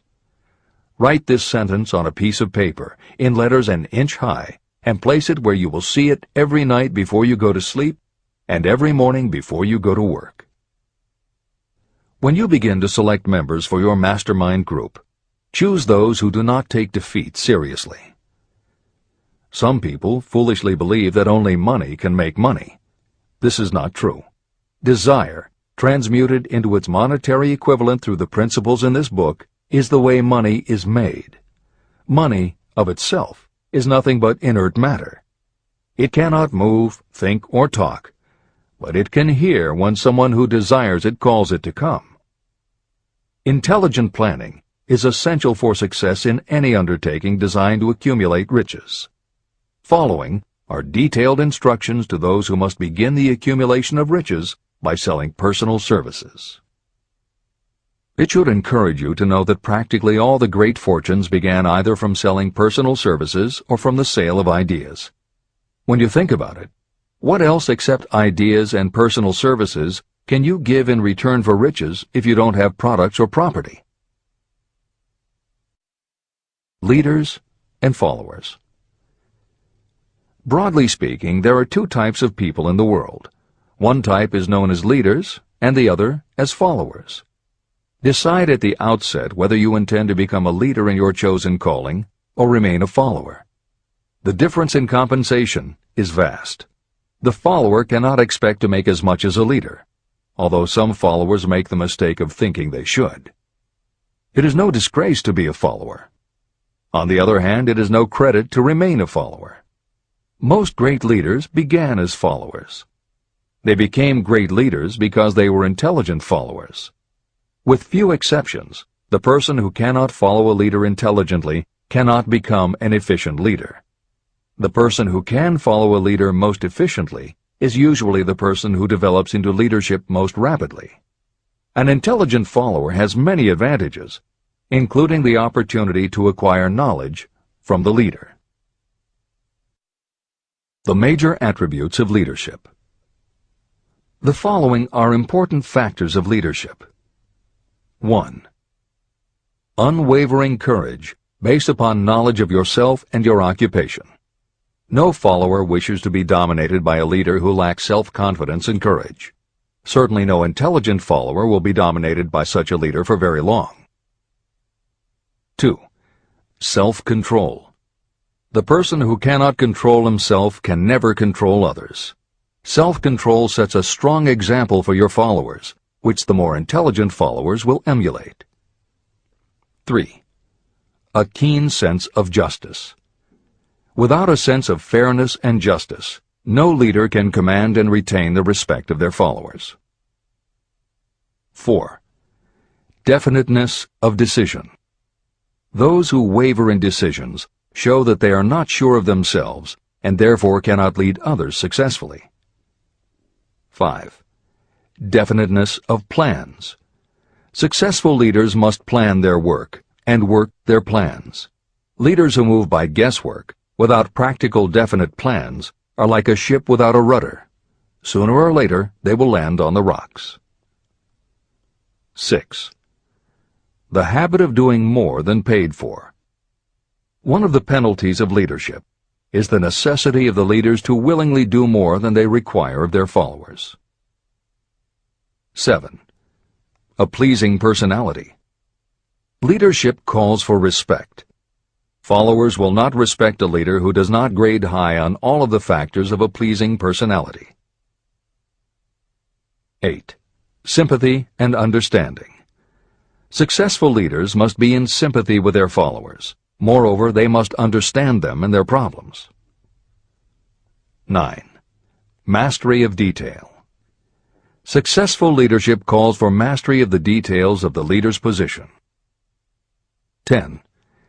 Willingness to assume full responsibility. Successful leaders must be willing to assume responsibility for the mistakes and the shortcomings of their followers. If a leader tries to shift this responsibility, that leader will not remain the leader. If one of your followers makes a mistake or is incompetent, you must consider that it is you who failed. 11. Cooperation. The successful leader must understand and apply the principle of cooperative effort and be able to induce followers to do the same. Leadership calls for power, and power calls for cooperation. There are two forms of leadership. The first, and by far the most effective, is leadership by consent of and with the sympathy of the followers. The second is leadership by force, without the consent and sympathy of the followers. History is filled with evidences that leadership by force cannot endure. The downfall and disappearance of dictators and kings is significant. It means that people will not follow forced leadership indefinitely. Napoleon, Mussolini, Hitler were examples of leadership by force. Their leadership passed. Editor's comment. The following may also be added to the list: Idi Amin, Francisco Franco, Saddam Hussein, Ferdinand Marcos, Slobodan Milosevic, Juan Perón, General Augusto Pinochet, Pol Pot, General Suharto, the Taliban leaders in Afghanistan, Marshal Josip Broz Tito, Joseph Stalin, and subsequent leaders of the Soviet Union, East Germany, and the other countries in the Communist bloc. This is the end of the editor's comment. Those that remain see their power eroding and slipping away. Leadership by consent of the followers is the only leadership that can endure. People may follow forced leadership temporarily, but they will not do so willingly. Successful leaders will embrace the 11 factors of leadership described in this chapter, as well as some other factors. Those who make these attributes the basis of their leadership will find abundant opportunity to lead in any walk of life. The 10 major causes of failure in leadership. The following are the major faults of leaders who fail. It is just as essential for you to know what not to do as it is to know what to do. 1. Inability to organize details. Efficient leadership calls for the ability to organize and master details. No genuine leader is ever too busy to do anything that may be required in the capacity as leader. Whether a leader or follower, when you admit that you are too busy to change your plans or to give attention to any emergency, you are admitting your inefficiency. The successful leader must be the master of all details connected with the position. That means, of course, that you must acquire the habit of relegating details to capable lieutenants. 2. Unwillingness to render humble service. Truly great leaders are willing, when occasion demands, to perform any sort of labor that they would ask another to perform. The greatest among ye shall be the servant of all is a truth that all able leaders observe and respect. 3. Expectation of pay for what they know, instead of what they do with what they know. The world does not pay you for what you know, it pays you for what you do, or what you induce others to do. 4. Fear of competition from followers. Leaders who fear that one of their followers may take their position are practically sure to realize that fear sooner or later. Able leaders train understudies to whom they may delegate any of the details of their position. Only in this way can leaders multiply themselves and be at many places and give attention to many things at one time. It is an eternal truth that leaders receive more pay for their ability to get others to perform than they could possibly earn by their own efforts. An efficient leader may, through knowledge of the job and a magnetic personality, greatly increase the efficiency of others and get them to render more service and better service than they could render without the leader's guidance. 5. Lack of imagination. Without imagination, the leader is incapable of meeting emergencies or of creating plans by which to guide followers efficiently. 6. Selfishness. Leaders who claim all the honor for the work of their followers are sure to be met by resentment. The really great leader claims none of the honors. Great leaders are content to see the honors, when there are any, go to their followers, because the great leaders know that most people will work harder for commendation and recognition than they will for money alone. 7. Intemperance. Followers do not respect an intemperate leader. Moreover, intemperance in any form destroys the endurance and the vitality of those who indulge in it. 8. Disloyalty. Perhaps this should have come at the head of the list. Leaders who are not loyal to their duty, and to those both above and below them, cannot maintain their leadership for long. Disloyalty marks you as being less than the dust of the earth, and it will bring the contempt it deserves. Lack of loyalty is one of the major causes of failure in every walk of life. 9. Emphasis of the authority of leadership. The efficient leader leads by encouraging, and not by trying to instill fear in the hearts of those who follow. Leaders who try to impress their followers with their authority come within the category of leadership through force. If you are a real leader, you will have no need to advertise that fact. It is apparent in your conduct, by your sympathy, understanding, fairness, and a demonstration that you know your job. 10. Emphasis of title. Competent leaders require no title to give them the respect of their followers. Leaders who make too much of their titles generally have little else to emphasize. The doors to the office of the real leader are open to all and free from formality or ostentation. These are among the most common causes of failure in leadership. Any one of these faults is sufficient to cause failure. Study the list carefully if you aspire to leadership, and make sure that you are free of these faults. Editor's comment. Warren Bennis, a professor who teaches management and organization, said, "A manager is someone who does things right. A leader is someone who does the right thing." Admiral Grace Hopper was the ranking female Navy officer when she was interviewed for 60 Minutes. She said, "You manage things. You lead people." This is the end of the editor's comment.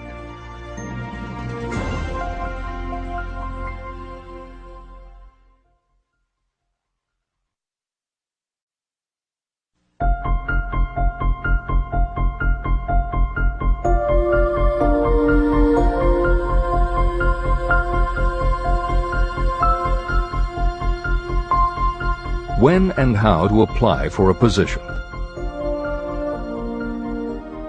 The information described here is the net result of many years of experience, during which thousands of men and women were helped to market their services effectively. Editor's comment.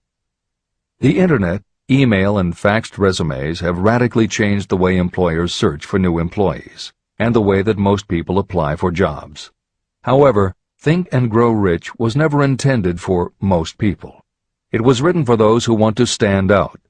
If you are such a person, the editors of this revised and updated edition strongly advise that you give serious thought to each of the following suggestions about how to apply for a position and how to prepare a resume. If you are tempted to think the suggestions are too obvious, simplistic, or out of date, we assure you they are not. In those instances where it is appropriate to update the material, we have added commentary. This is the end of the editor's comment. 1. Employment agencies. Care must be taken to select only reputable companies that can show adequate records of achievement of satisfactory results. Editor's comment. As anyone in the job market knows, Today, employment agencies range from companies that supply temporary office help to headhunters who connect high-level executives with companies seeking experienced management talent. If you are seeking a mid to upper-level position, the old adage that you get what you pay for is particularly true. This is the end of the editor's comment. 2. Advertising in newspapers, trade journals, magazines. Classified advertising may produce satisfactory results for those applying for entry-level, clerical, or salaried positions. For those seeking executive positions, a well-written and well-designed display ad, though more expensive, may be more desirable. The copy should be prepared by an expert who understands how to inject sufficient selling qualities to produce replies. Editor's comment. For individuals, the display ad approach is not very common in the contemporary job market. But for that reason, if you are sure of the position you want, a well-written and well-designed ad selling yourself and placed in the right trade paper or industry journal might be just the thing to get the attention you want. However, if you attempt this approach, be prepared that it will be an expensive experiment.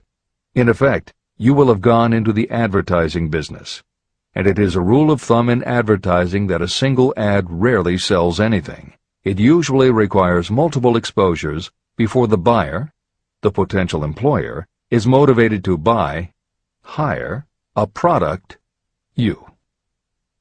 This is the end of the editor's comment. 3. Personal letters of application. These should be directed to particular firms or individuals that could need the kind of service or experience you have to offer. Letters should be neatly typed always and signed by hand. You should include a complete resume or outline of your qualifications. Both the letter of application and the resume should be prepared by an expert. Editor's comment. In the contemporary job market, sending a letter of application when no job has been advertised can in fact be a very successful approach. But this is only for those who truly know what they want and will take the time to prepare a convincing presentation. Managers in a position to hire always have an eye out for good prospective employees.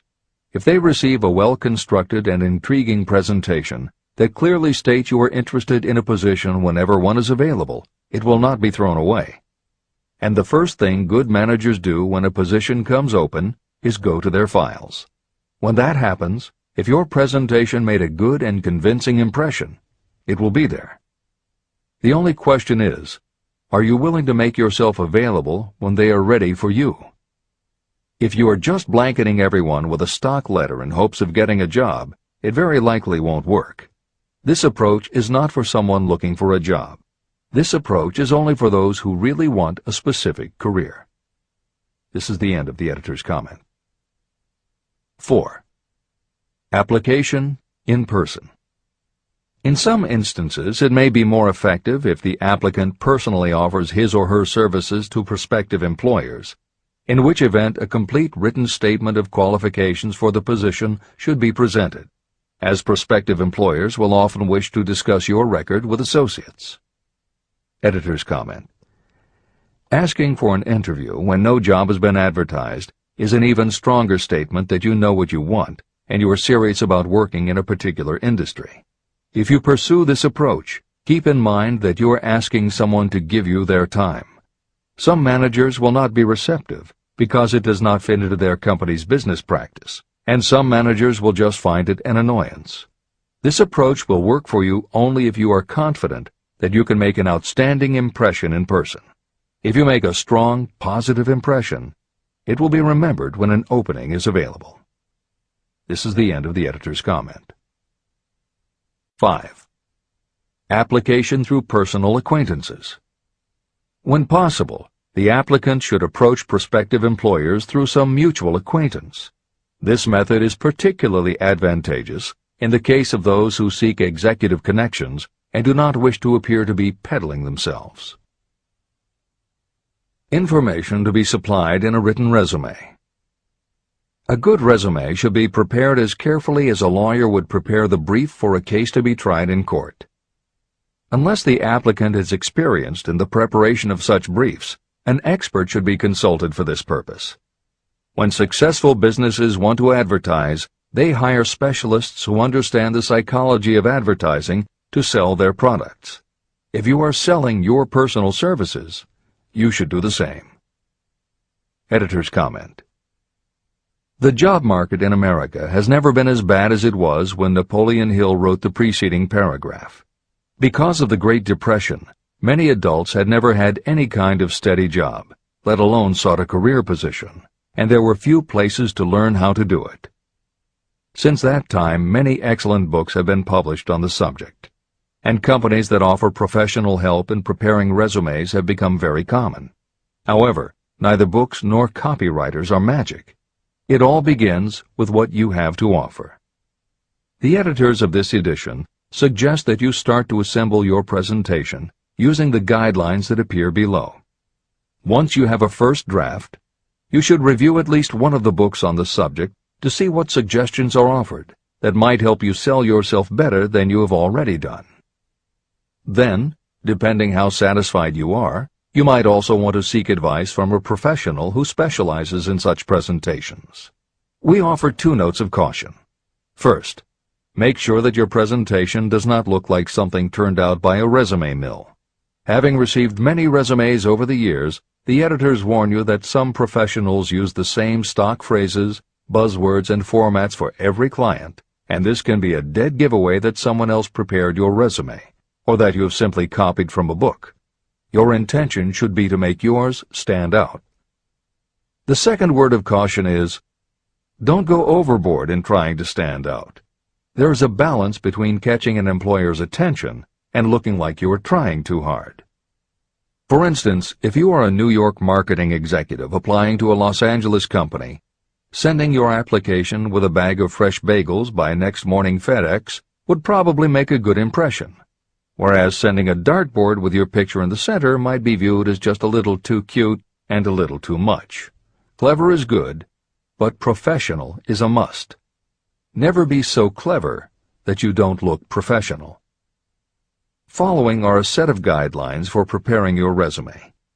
Because part of your search for a position will involve responding to ads for job openings, and because it has become common to respond by faxing applications and resumes, Napoleon Hill's guidelines should be used to prepare 2 separate presentations. As Hill suggests below, you should prepare an elaborate presentation to be used when mailed or presented in person. But you should also prepare a second, shorter version that is designed specifically to be faxed. Take care to make your fax version complete and interesting, but it should be no more than 3 pages. The following information should appear in your presentation. 1. Education. State briefly but definitely what schooling you've had and in what subjects you specialized in school, giving the reasons for that specialization. Editor's comments. Never exaggerate. This is very serious advice, and it applies not only to education, but also the next 2 categories, experience and references. Smart employers will check in all 3 areas. Labor laws have become so demanding that employers filling responsible positions are very cautious about whom they hire in the first place. There are rules about such things as the difference between salaried and hourly employment, sexual harassment, what constitutes grounds for dismissal, what questions can and cannot be asked in job interviews, and a host of other things that leave the employer open to potential lawsuits. Consequently, smart employers, the kind you want to work for, will check your education, experience, and references. Also, bear in mind, you are providing information that will follow you for the rest of your career. If you keep up with the news, you know that in recent times even executives headed for the top have been dismissed. Military men have resigned in disgrace. Politicians have been removed from office, and professors have been forced to resign, all because someone looked into their background and found that they had exaggerated their qualifications. This is the end of the editor's comments. 2. Experience. If you have had experience in connection with positions similar to the one you seek, describe it fully. Give the names and addresses of former employers. Be sure to clearly point out any special experience you may have had that would equip you to fill the position you seek. 3. References. Practically every business firm wants to know as much as possible about the background of prospective employees who seek positions of responsibility. Attach copies of letters from former employers, from teachers under whom you studied, and from prominent people whose judgment may be relied upon. 4. Photograph of yourself. Include a recent professional photograph of yourself as a part of your presentation. Editor's comment. In the contemporary job market, this is not a common practice at all. However, from personal experience, the editors of this edition know it can be advantageous. We have received only one such job application, but unquestionably it was the photograph that prompted us to ask the applicant to come in for an interview. If you are confident that your appearance makes a good, professional impression, you may want to consider this unusual approach. There is the danger that you may be seen as vain or self-centered, but it could also be the thing that gives you an edge. This is the end of the editor's comment. 5. Apply for a specific position. Never apply for just a job. That indicates you lack specialized qualifications. 6. State your qualifications for the particular position for which you apply. Give full details why you believe you are qualified for the particular position you seek. This is the most important detail of your application. It will determine, more than anything else, what consideration you receive. 7. Offer to go to work on probation. This may appear to be a radical suggestion, but experience has proved that it seldom fails to win at least a trial. If you are sure of your qualifications, a trial is all you need. Incidentally, such an offer indicates that you have confidence in your ability to fill the position you seek. It is most convincing.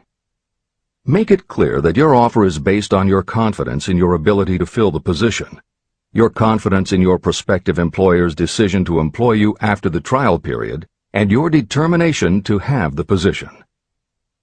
Editor's comments. As you will learn in Chapter 10, when you read the story of Napoleon Hill's application to Rufus Ayers, Hill gives this advice based on his personal experience. Unfortunately, this is one of those instances where times may have changed so much that the approach is rarely applicable. In today's environment, modern labor laws and business practice may prevent an employer from taking you up on your offer. However, today many companies do have internship programs that allow an employer to test drive employees to see how well they might fit in. This is the end of the editor's comment. 8. Knowledge of your prospective employer's business. Before applying for a position, do sufficient research to familiarize yourself thoroughly with that business and indicate the knowledge you have acquired in this field. This will be impressive because it indicates that you have imagination and a real interest in the position you seek. Editor's comment. When you do this, and you certainly should, bear in mind that you will be talking with people who really know the business. Even by researching extensively, at best you will only know about their business. If you try to appear too knowledgeable or familiar, it may backfire and reveal that you have only a superficial view of the business. Unless you are already working in a particular industry and have insights based on experience, do not be presumptuous. Use your knowledge to indicate that you have taken the time to educate yourself and that you really are interested, but don't try to tell a prospective employer how you would run the business. This is the end of the editor's comment. Remember that it is not the lawyer who knows the most law, but the one who best prepares his case who wins. If your case is properly prepared and presented, your victory will have been more than half won at the outset. Do not be afraid of making your presentation too long. Employers are just as much interested in purchasing the services of well-qualified applicants as you are in securing employment. In fact, the success of most successful employers is due to their ability to select well-qualified lieutenants. They want all the information available. Editor's comment. As noted above, when faxing a resume, it should be no more than 3 pages and should state that you will be pleased to provide a more detailed resume if required.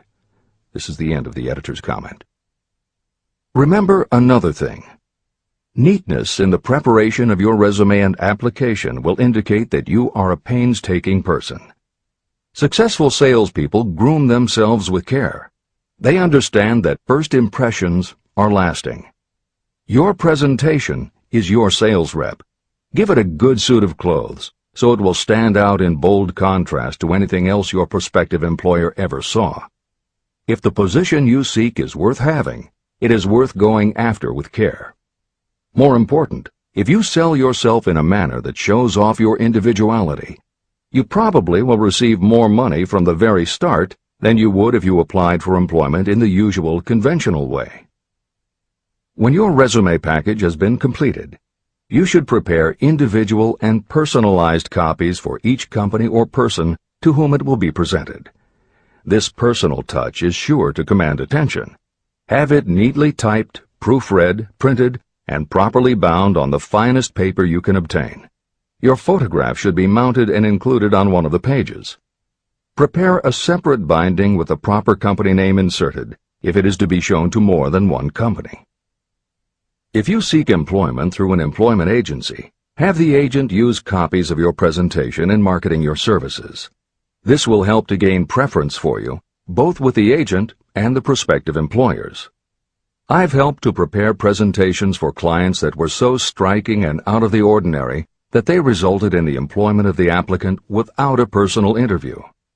If you want similar results, follow the instructions to the letter, improving upon them however your imagination suggests. Editor's comments. Today, every office supply store offers a wide variety of paper stock, folders, binders, and presentation materials that can be put together in a way that is both unique and professional looking. With all of those possibilities available, if you simply present standard sheets of paper stapled in the corner, the response will very likely be standard too. If you apply a little creativity, you should have no trouble preparing a presentation that is tailored to the company to which you are applying, appropriate for the position you seek, and reflective of your personality and style. This is the end of the editor's comments. How to get the exact position you desire. Everyone enjoys doing the kind of work for which he or she is best suited. An artist loves to work with paints, a craftsman with his or her hands, a writer loves to write. Those with less definite talents have their preferences for certain fields of business and industry. If America does anything well, it offers a full range of occupations. 1. Decide exactly what kind of a job you want. If the job doesn't already exist, perhaps you can create it. 2. Choose the company or individual for whom you wish to work. 3. Study your prospective employer as to policies, personnel, and chances for advancement. 4. By analysis of yourself, your talents, and your capabilities, figure what you can offer. Plan specific ways and means of giving advantages, services, developments, or ideas that you believe you can successfully deliver. 5. Forget about a job. Forget whether or not there is an opening. Forget the usual routine of, have you got a job for me? Concentrate on what you can give. 6. Once you have your plan in mind, put it on paper in neat form and in full detail. 7. Present it to the proper person with authority, and the rest will come automatically. Every company is looking for people who can give something of value, whether it is ideas, services, or connections. Every company has room for the person who has a definite plan of action that is to the advantage of that company.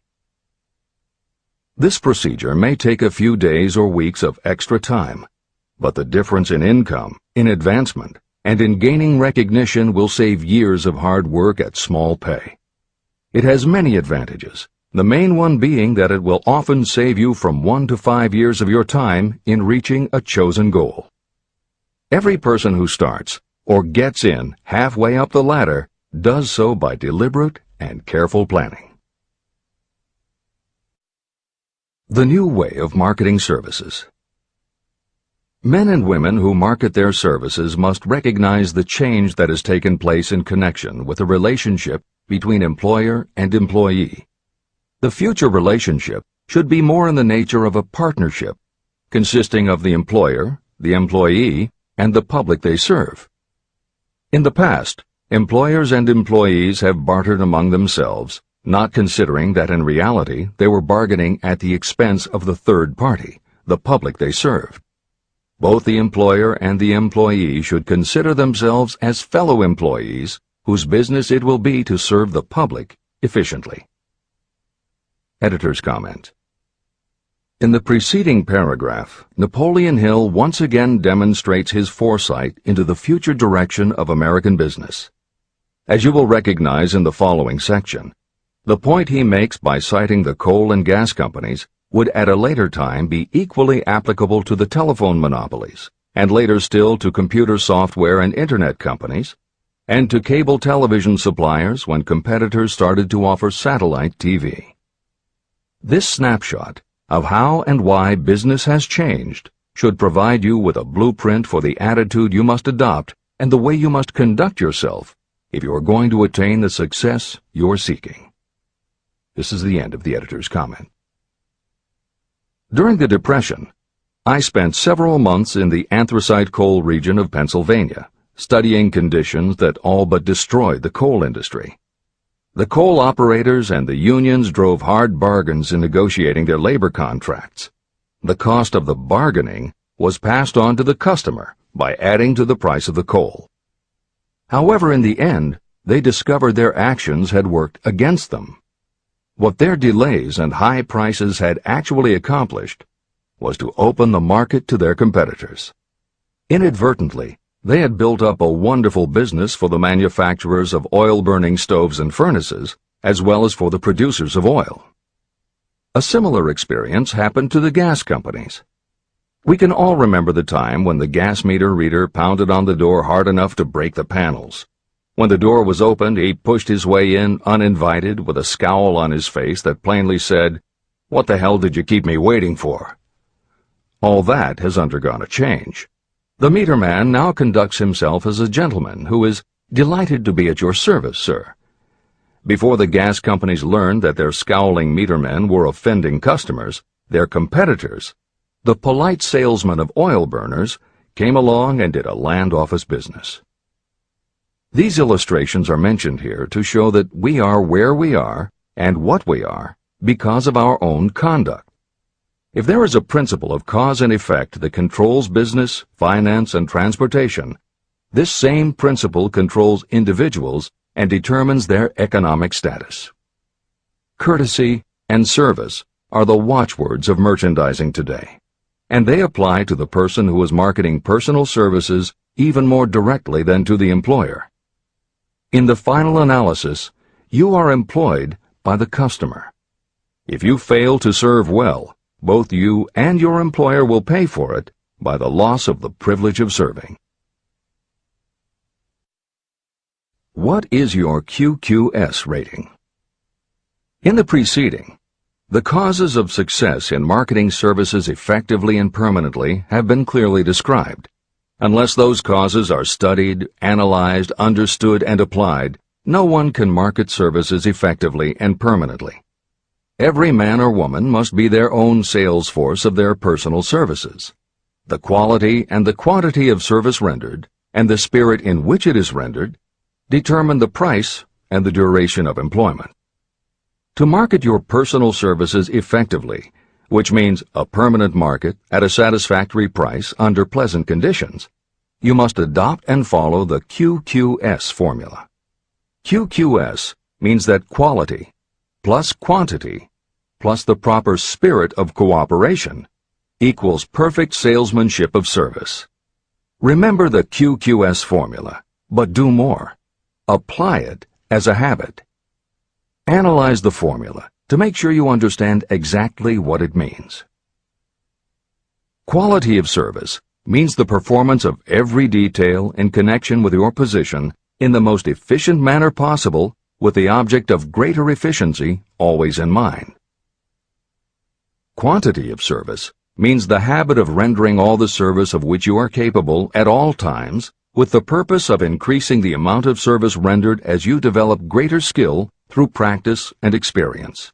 Emphasis is again placed on the word habit.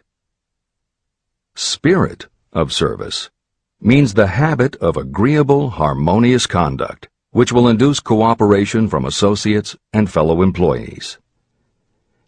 Adequate quality and adequate quantity of service is not sufficient to maintain a permanent market for your services. The spirit in which you deliver service is a strong determining factor in connection with both the price you receive and the duration of your employment. Andrew Carnegie stressed this point in his description of the factors that lead to success in the marketing of personal services. He emphasized again and again the necessity for harmonious conduct. He stressed the fact that he would not retain any man, no matter how great a quantity or how efficient the quality of his work, unless he worked in a spirit of harmony. Mr. Carnegie insisted upon his people working with each other in an agreeable manner. To prove that he placed a high value on this quality, he helped many who met his standards to become very wealthy. Those who did not conform had to make room for others who did. The importance of a pleasing personality has been stressed because it is so important in rendering service in the proper spirit. If you have a personality that pleases, and you render service in a spirit of harmony, these assets often make up for what you may lack in both the quality and the quantity of service you render. Nothing, however, can be successfully substituted for pleasing conduct. The capital value of your services. The person whose income is derived entirely from the sale of personal services is a merchant, just like the person who sells hard goods, and such a person is subject to exactly the same rules of conduct as the merchant who sells merchandise. I emphasize this because many people who live by the sale of personal services make the mistake of considering themselves free from the rules of conduct and the responsibilities attached to those who are engaged in marketing commodities. The day of the go-getter has been supplanted by the go-giver. The actual capitalized value of your brainpower may be determined by the amount of income you can produce by marketing your services.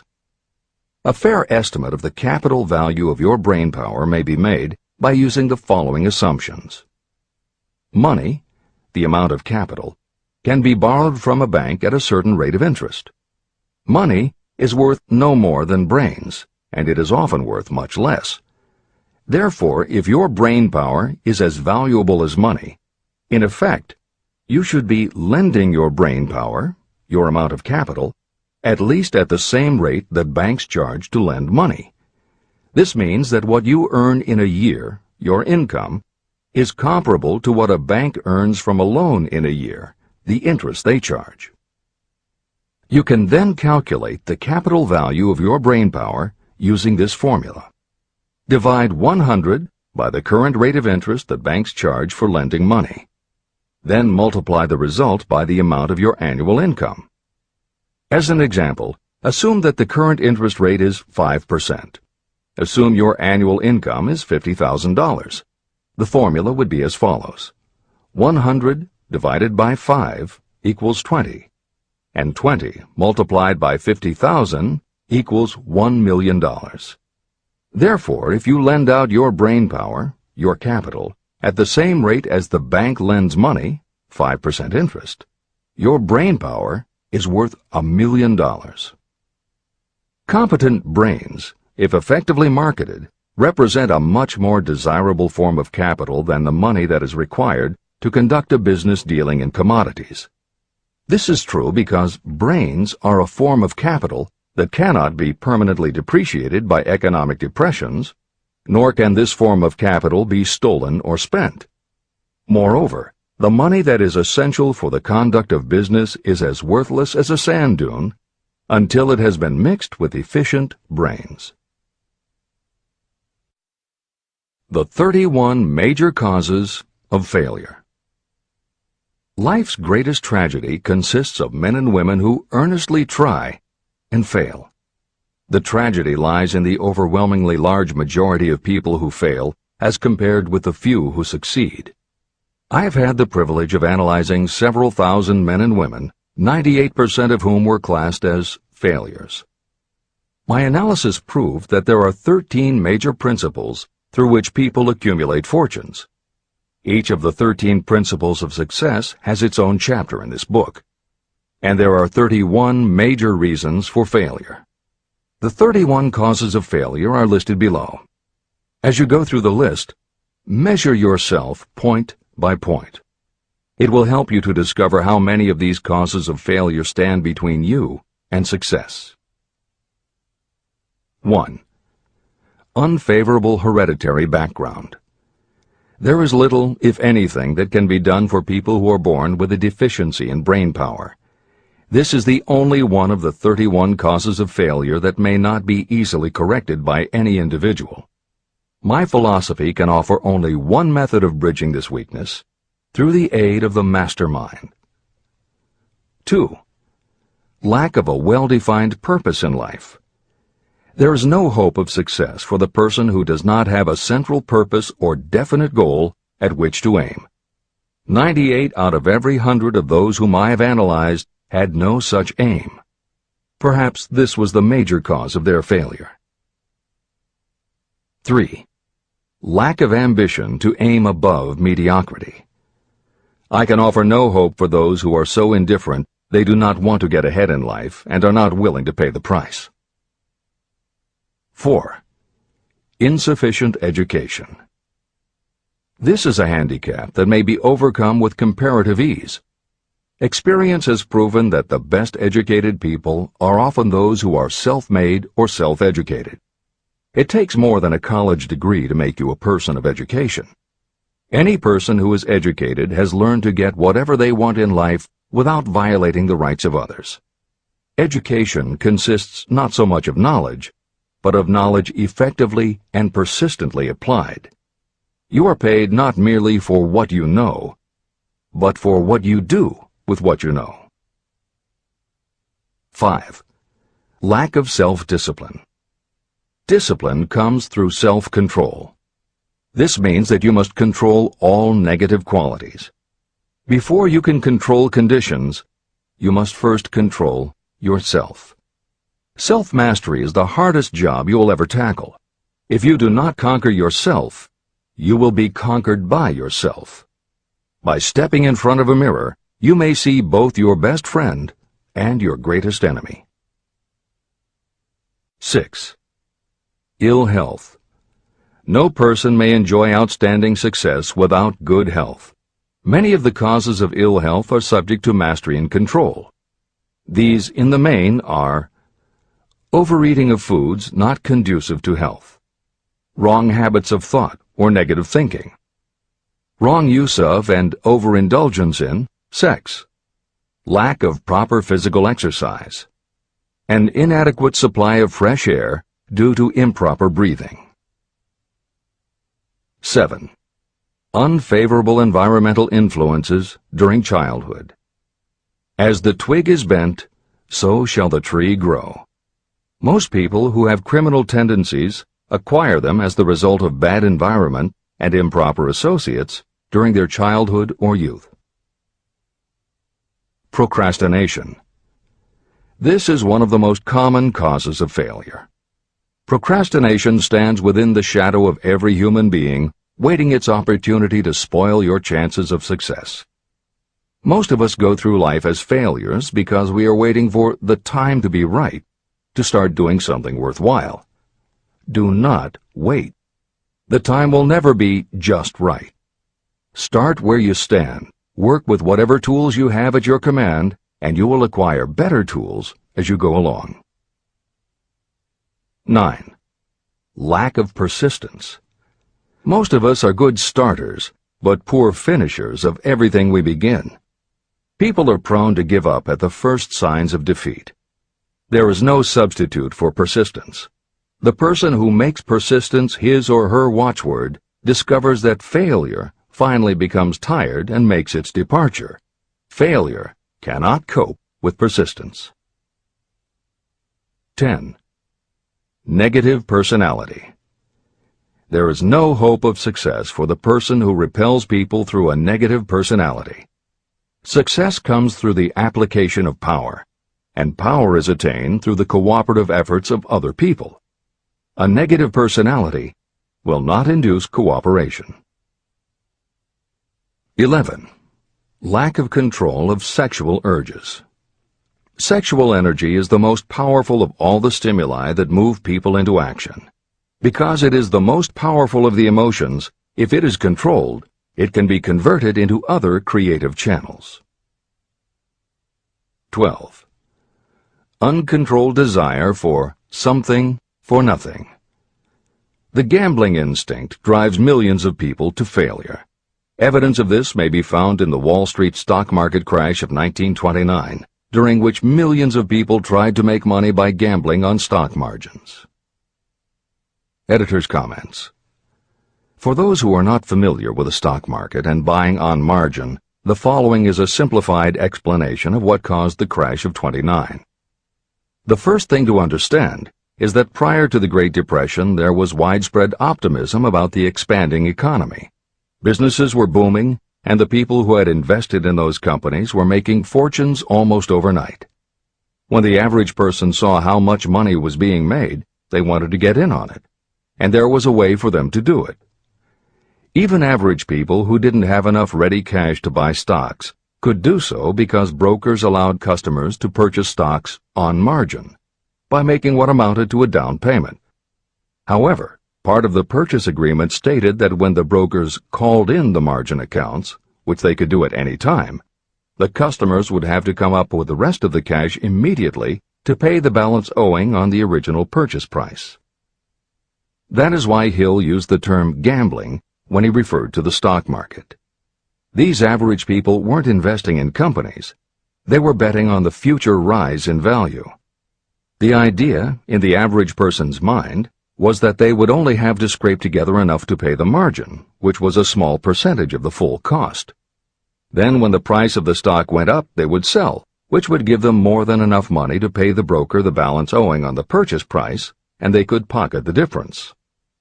This worked fine as long as stock prices continued to rise, but when the stock market crashed, the stockbrokers called in the margins, and the people who had bought at prices they really couldn't afford suddenly found that they had to come up with the cash.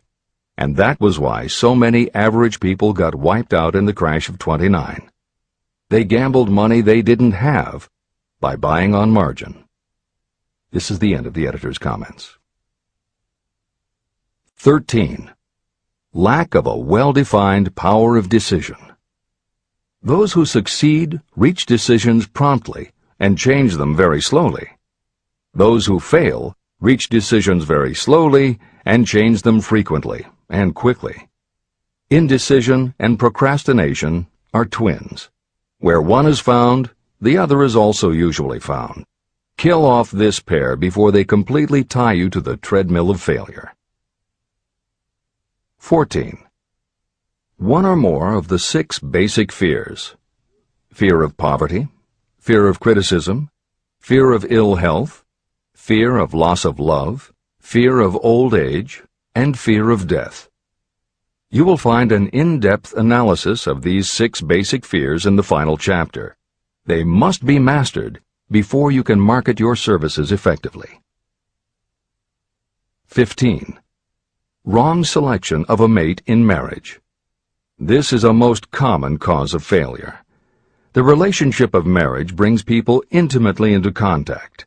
Unless this relationship is harmonious, failure is likely to follow.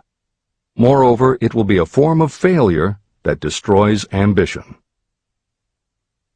16. Overcaution. The person who takes no chances generally has to take whatever is left when others are through choosing. Overcaution is as bad as undercaution. Both are extremes to be guarded against. Life itself is filled with the element of chance. 17. Wrong selection of associates in business. This is one of the most common causes of failure in business. In marketing personal services, you should use great care to select an employer who will be an inspiration and who is intelligent and successful. We emulate those with whom we associate most closely. Pick an employer who is worth emulating. 18. Superstition and prejudice. Superstition is a form of fear. It is also a sign of ignorance. Successful people keep open minds and are afraid of nothing. 19. Wrong selection of a vocation. You cannot have outstanding success in work that you do not like. The most essential step in the marketing of personal services is that of selecting an occupation into which you can throw yourself wholeheartedly. Although money or circumstances may require you to do something you don't like for a time, no one can stop you from developing plans to make your goal in life a reality. Editor's comments. Most contemporary experts agree with Napoleon Hill's statement that finding the work you love is of key importance in achieving success that is truly rewarding. This concept coincides so well with modern attitudes that it has inspired a number of books, including Feel the Fear and Do It Anyway by Susan Jeffers, Wishcraft by Barbara Sher, and Do What You Love, The Money Will Follow by Marcia Sinitar. All three books became bestsellers by expanding upon that single concept. This is the end of the editor's comments. 20. Lack of concentration of effort. The jack of all trades seldom is good at any. Concentrate all of your efforts on one definite chief aim. 21. The habit of indiscriminate spending. You cannot succeed if you are eternally in fear of poverty. Form the habit of systematic saving by putting aside a definite percentage of your income. Money in the bank gives you a very safe foundation of courage when bargaining for the sale of personal services. Without money, you must take what you are offered and be glad to get it. 22. Lack of enthusiasm. Without enthusiasm, you cannot be convincing. Moreover, enthusiasm is contagious, and the person who has it under control is generally welcome in any group of people. 23. Intolerance. The person with a closed mind on any subject seldom gets ahead. Intolerance means that you have stopped acquiring knowledge. The most damaging forms of intolerance are those connected with religious, racial, and political differences of opinion. 24. Intemperance. The most damaging forms of intemperance are connected with overeating, alcohol, drugs, and sexual activities. Overindulgence in any of these can be fatal to success. 25. Inability to cooperate with others. More people lose their positions and their big opportunities in life because of this fault than for all other reasons combined. It is a fault that no well-informed business person or leader will tolerate. 26. Possession of power that was not acquired through self-effort. Sons and daughters of wealthy parents and others who inherit money that they did not earn. Power in the hands of one who did not acquire it gradually is often fatal to success. Quick riches are more dangerous than poverty. 27. Intentional dishonesty. There is no substitute for honesty. You may be temporarily dishonest because of circumstances over which you have no control without permanent damage, but there is no hope for you if you are dishonest by choice. Sooner or later, your deeds will catch up with you, and you will pay by loss of reputation and perhaps even loss of liberty. 28. Egotism and vanity. These qualities serve as red lights that warn others to keep away. They are fatal to success. 29. Guessing instead of thinking. Most people are too indifferent or lazy to acquire facts with which to think accurately. They prefer to act on opinions created by guesswork or snap judgments. 30. Lack of capital. This is a common cause of failure among those who start out in business for the first time. You must have a sufficient reserve of capital to absorb the shock of your mistakes and to carry you over until you have established a reputation. 31. Here, name any particular cause of failure from which you have suffered that has not been included in the foregoing list. Contained in these 31 major causes of failure is the description of practically every person who tries and fails. It will be helpful if you get someone who knows you well to go over this list with you and help you to analyze yourself by each of these causes of failure. Most people cannot see themselves as others see them. You may be one who cannot. Do you know your own worth? The oldest of admonitions is, know thyself. If you market merchandise successfully, you must know the merchandise. The same is true in marketing personal services. You should know all of your weaknesses in order to bridge them or eliminate them entirely. You should know your strengths in order to call attention to them when selling your services. You can know yourself only through accurate analysis. There is a story about a young man applying for a job who was making a good impression until the manager asked him what salary he expected. He replied that he had no fixed sum in mind, lack of a definite aim. The manager then said, "We will pay you all you are worth after we try you out for a week." "I can't accept that," the applicant replied. "I'm already getting more than that where I'm now employed." It may seem funny, but it makes a serious point. Before you even begin to negotiate for a better salary in your present position or begin to seek employment elsewhere, be sure that you are worth more than you now receive. It is one thing to want money. Everyone wants more, but it is something entirely different to be worth more. Many people mistake their wants for their just dues.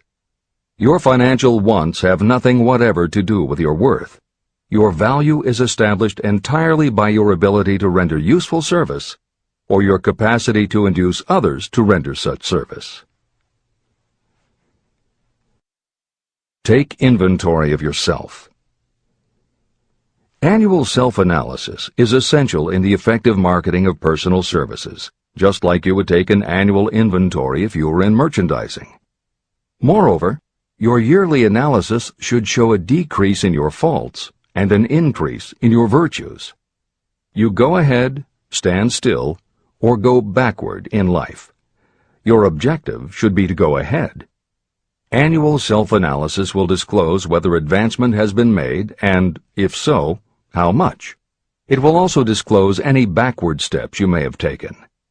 The effective marketing of personal services requires you to move forward even if the progress is slow. Your annual self-analysis should be made at the end of each year, so you can include in your New Year's resolutions any improvements that the analysis indicates should be made. Take this inventory by asking yourself the following questions, and by checking your answers with the aid of someone who will not permit you to deceive yourself. Self-analysis questionnaire. 1. Have I attained the goal that I established as my objective for this year? You should work with a definite yearly objective to be attained as a part of your major life objective. 2. Have I delivered service of the best possible quality of which I was capable, or could I have improved any part of this service? 3. Have I delivered service in the greatest possible quantity of which I was capable? 4. Has the spirit of my conduct been harmonious and cooperative at all times? 5. Have I permitted the habit of procrastination to decrease my efficiency, and if so, to what extent? 6. Have I improved my personality, and if so, in what ways? 7. Have I been persistent in following my plans through to completion? 8. Have I reached decisions promptly and definitely on all occasions? 9. Have I permitted any of the 6 basic fears to decrease my efficiency? 10. Have I been either overcautious or undercautious? 11. Has my relationship with my associates in work been pleasant or unpleasant? If it has been unpleasant, has the fault been partly or wholly mine? 12. Have I dissipated any of my energy through lack of concentration of effort? 13. Have I been open-minded and tolerant in connection with all subjects? 14. In what ways have I improved my ability to render service? 15. Have I been intemperate in any of my personal habits? 16. Have I expressed, either openly or secretly, any form of egotism? 17. Has my conduct toward my associates been such that they respect me? 18. Have my opinions and decisions been based upon guesswork or accuracy of analysis and thought? 19. Have I followed the habit of budgeting my time, my expenses, and my income, and have I been conservative in these budgets? 20. How much time have I devoted to unprofitable effort which I might have used to better advantage? 21. How may I rebudget my time and change my habits so I will be more efficient during the coming year? 22. Have I been guilty of any conduct that was not approved by my own conscience? 23. In what ways have I rendered more service and better service than I was paid to render? 24. Have I been unfair to anyone, and if so, in what way? 25. If I had been the purchaser of my own services for the year, would I be satisfied with my purchase? 26. Am I in the right vocation, and if not, why not? 27. Has the purchaser of my services been satisfied with the service I have rendered, and if not, why not? 28.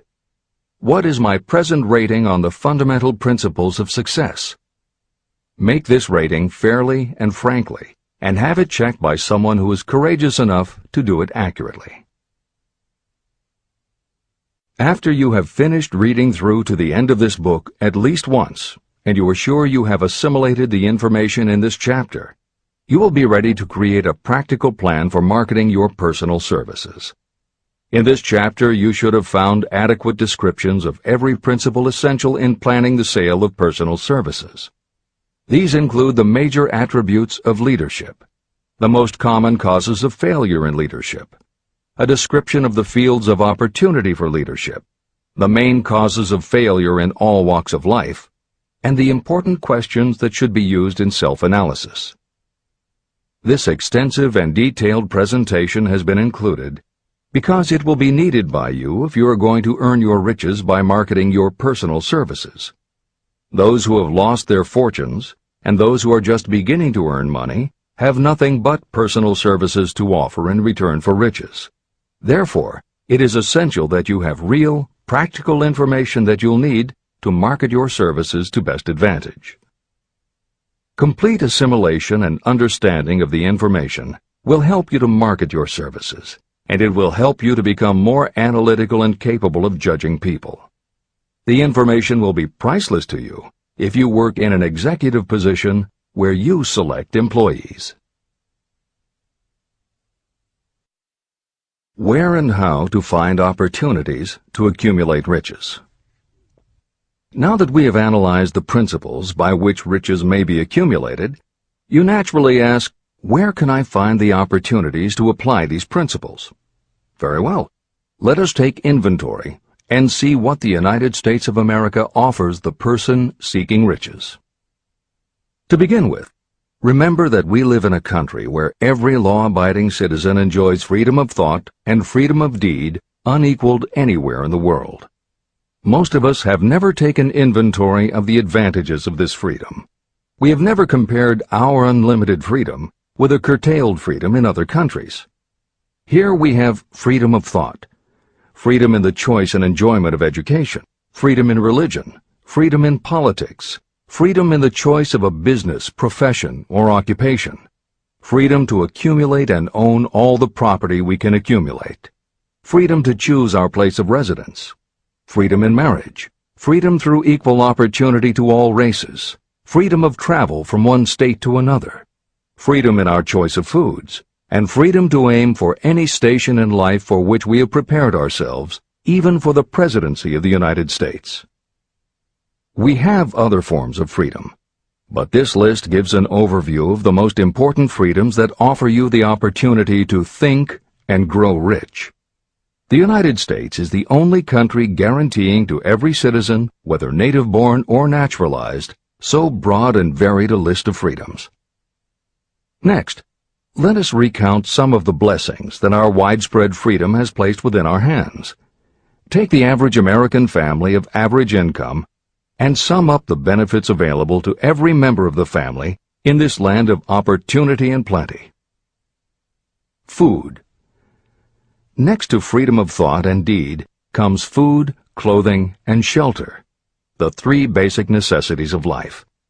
Because of our universal freedom, the average American family has available at its door the choicest selection of food to be found anywhere in the world, and at prices within its financial range. Shelter. This family lives in a comfortable apartment or house, complete with light, heat, water, and many conveniences. The toast they had for breakfast was toasted in an electric toaster, which cost but a few dollars. The apartment is cleaned with a vacuum cleaner that is run by electricity. Hot and cold water is available at all times in the kitchen and the bathroom. The food is kept cool in a refrigerator. Clothes are washed and dried, dishes are cleaned, and numerous labor-saving devices are run on power obtained by putting a plug into a wall socket. The family receives entertainment and information from all over the world 24 hours a day if they want it, by merely flipping a switch on their radio or television or computer. There are other conveniences, but the foregoing list will give a fair idea of some of the concrete evidences of the freedoms that we, of America, enjoy. Clothing. Anywhere in the United States, the family with average clothing requirements can dress very comfortably at a cost that is only a small portion of their earnings. Only the three basic necessities of food, clothing, and shelter have been mentioned.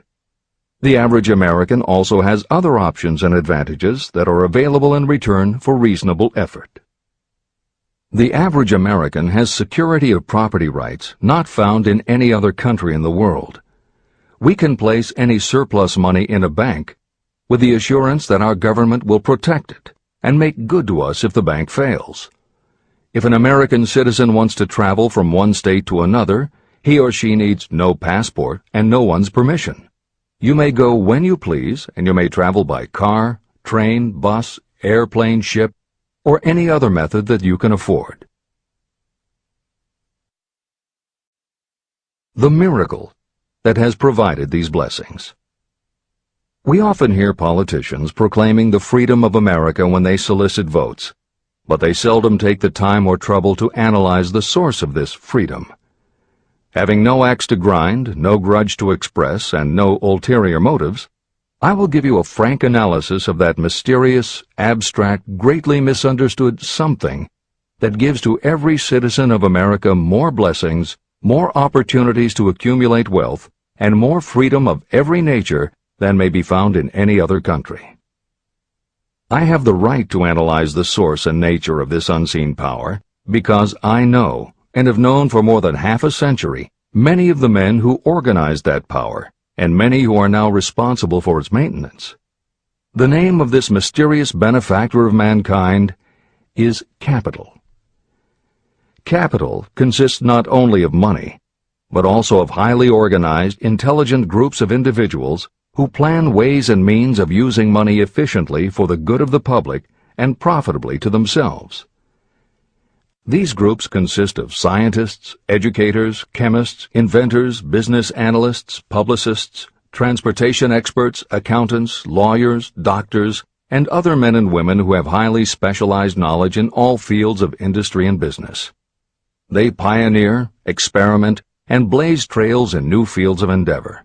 They support colleges, hospitals, schools, build good roads, publish newspapers, pay most of the cost of government, and take care of the many details essential to human progress. Stated briefly, the capitalists are the brains of civilization because they supply the entire fabric of which all education, enlightenment, and human progress consist. Money without brains is always dangerous. Properly used, it is the most important essential of civilization. To give you an idea of how important organized capital is, try to imagine that it is your job to provide and prepare a simple family breakfast, but you have to do it without the aid of capital. To supply the tea, you would have to make a trip to China or India. Unless you are an excellent swimmer, you would become rather tired before making the round trip. Then, too, another problem would confront you. What would you use for money, even if you had the physical endurance to swim the ocean? To supply sugar, you would have to take another swim to the Caribbean islands, or a long walk to the sugar beet section of Utah. But even then you might come back without the sugar, because organized effort and money are necessary to produce sugar, to say nothing of what is required to refine, transport, and deliver it to the breakfast table anywhere in the United States. Eggs you could obtain easily enough from nearby farms, but you might have a very long walk to Florida or California and back before you could serve grapefruit juice.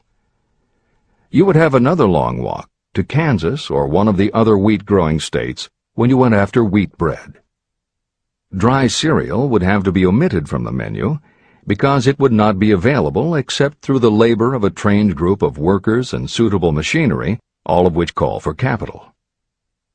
After resting, you could take off for another little swim down to South America, where you would pick up a couple of bananas. On your return, you could take a short walk to the nearest farm having a dairy and pick up some butter and cream. Then your family would be ready to sit down and enjoy breakfast. Seems absurd, doesn't it? Well, the procedure described would be the only possible way these simple items of food could be delivered if we had no capitalistic system.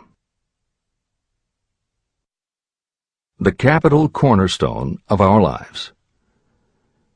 The sum of money required for the building and maintenance of the planes, trucks, trains, and cargo ships used in the delivery of that simple breakfast is so huge that it staggers imagination. It runs into billions of dollars. Not to mention the armies of trained employees required to run all those planes, trucks, ships, and trains. But transportation is only a part of the requirements of modern civilization in capitalistic America. Before there can be anything to haul, something must be grown from the ground, or manufactured and prepared for market. This calls for more billions of dollars for equipment, machinery, packaging, marketing, and to pay the wages of millions of men and women. Transportation systems do not spring up from the earth and function automatically. They come in response to the call of civilization.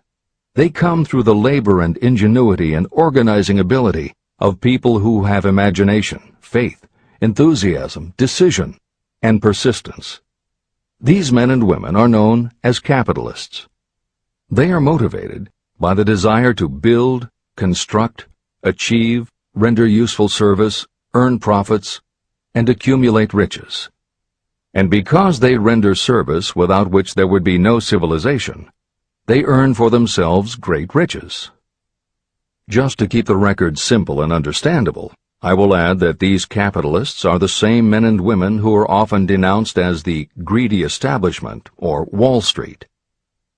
I'm not attempting to present a case for or against any group or any system of economics.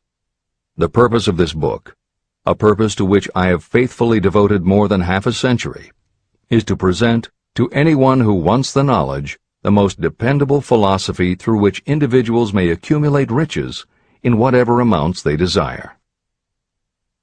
The reasons I have analyzed the economic advantages of the capitalistic system are: 1. To point out that all who seek riches must recognize and adapt themselves to the system that controls all approaches to fortunes, large or small. 2. To present the side of the picture opposite to the one portrayed by politicians and demagogues and the media, who often refer to organized capital as if it were something poisonous. This is a capitalistic country. It was developed through the use of capital. We who claim the right to partake of the blessings of freedom and opportunity, we who seek to accumulate riches here, should know that neither riches nor opportunity would be available to us if organized capital had not provided these benefits. There is only one dependable method of accumulating and legally holding riches, and that is by rendering useful service. No system has ever been created by which anyone can legally acquire riches through mere force of numbers, or without giving in return an equivalent value of one form or another. Your opportunities in the midst of riches. America provides all the freedom and all the opportunity to accumulate riches that any honest person may require. When you go hunting for game, you select hunting grounds where game is plentiful. When you are seeking riches, the same rule naturally applies. If it is riches you are seeking, do not overlook the possibilities of a country whose citizens are so rich that women alone spend billions of dollars each year for cosmetics and other beauty products. Do not be in too big a hurry to get away from a country whose men willingly, even eagerly, hand over more billions of dollars annually for football, basketball, baseball, and all the related products that go with these and other sporting events. Only a few of the luxuries and non-essentials have been mentioned, but remember that the business of producing and marketing these few products gives regular employment to many millions of men and women, who receive for their services many millions of dollars monthly, and spend it freely for both the luxuries and the necessities. Especially, remember that behind all this exchange of merchandise and personal services is an abundance of opportunity to accumulate riches. Here our American freedom comes to your aid. There is nothing to stop you or anyone from engaging in any portion of the effort necessary to carry on these businesses. If you have superior talent, training, experience, you may accumulate riches in large amounts. Those not so fortunate may accumulate smaller amounts. Anyone may earn a living in return for a very nominal amount of labor. So there you are. Opportunity has spread its wares before you. Step up to the front, select what you want, create your plan, put the plan into action, and follow through with persistence. Capitalistic America will do the rest. You can depend on this much. Capitalistic America ensures every person the opportunity to render useful service and to collect riches in proportion to the value of the service. The system denies no one this right, but it does not and cannot promise something for nothing. The system itself is irrevocably controlled by the law of economics, which neither recognizes nor tolerates for long getting without giving.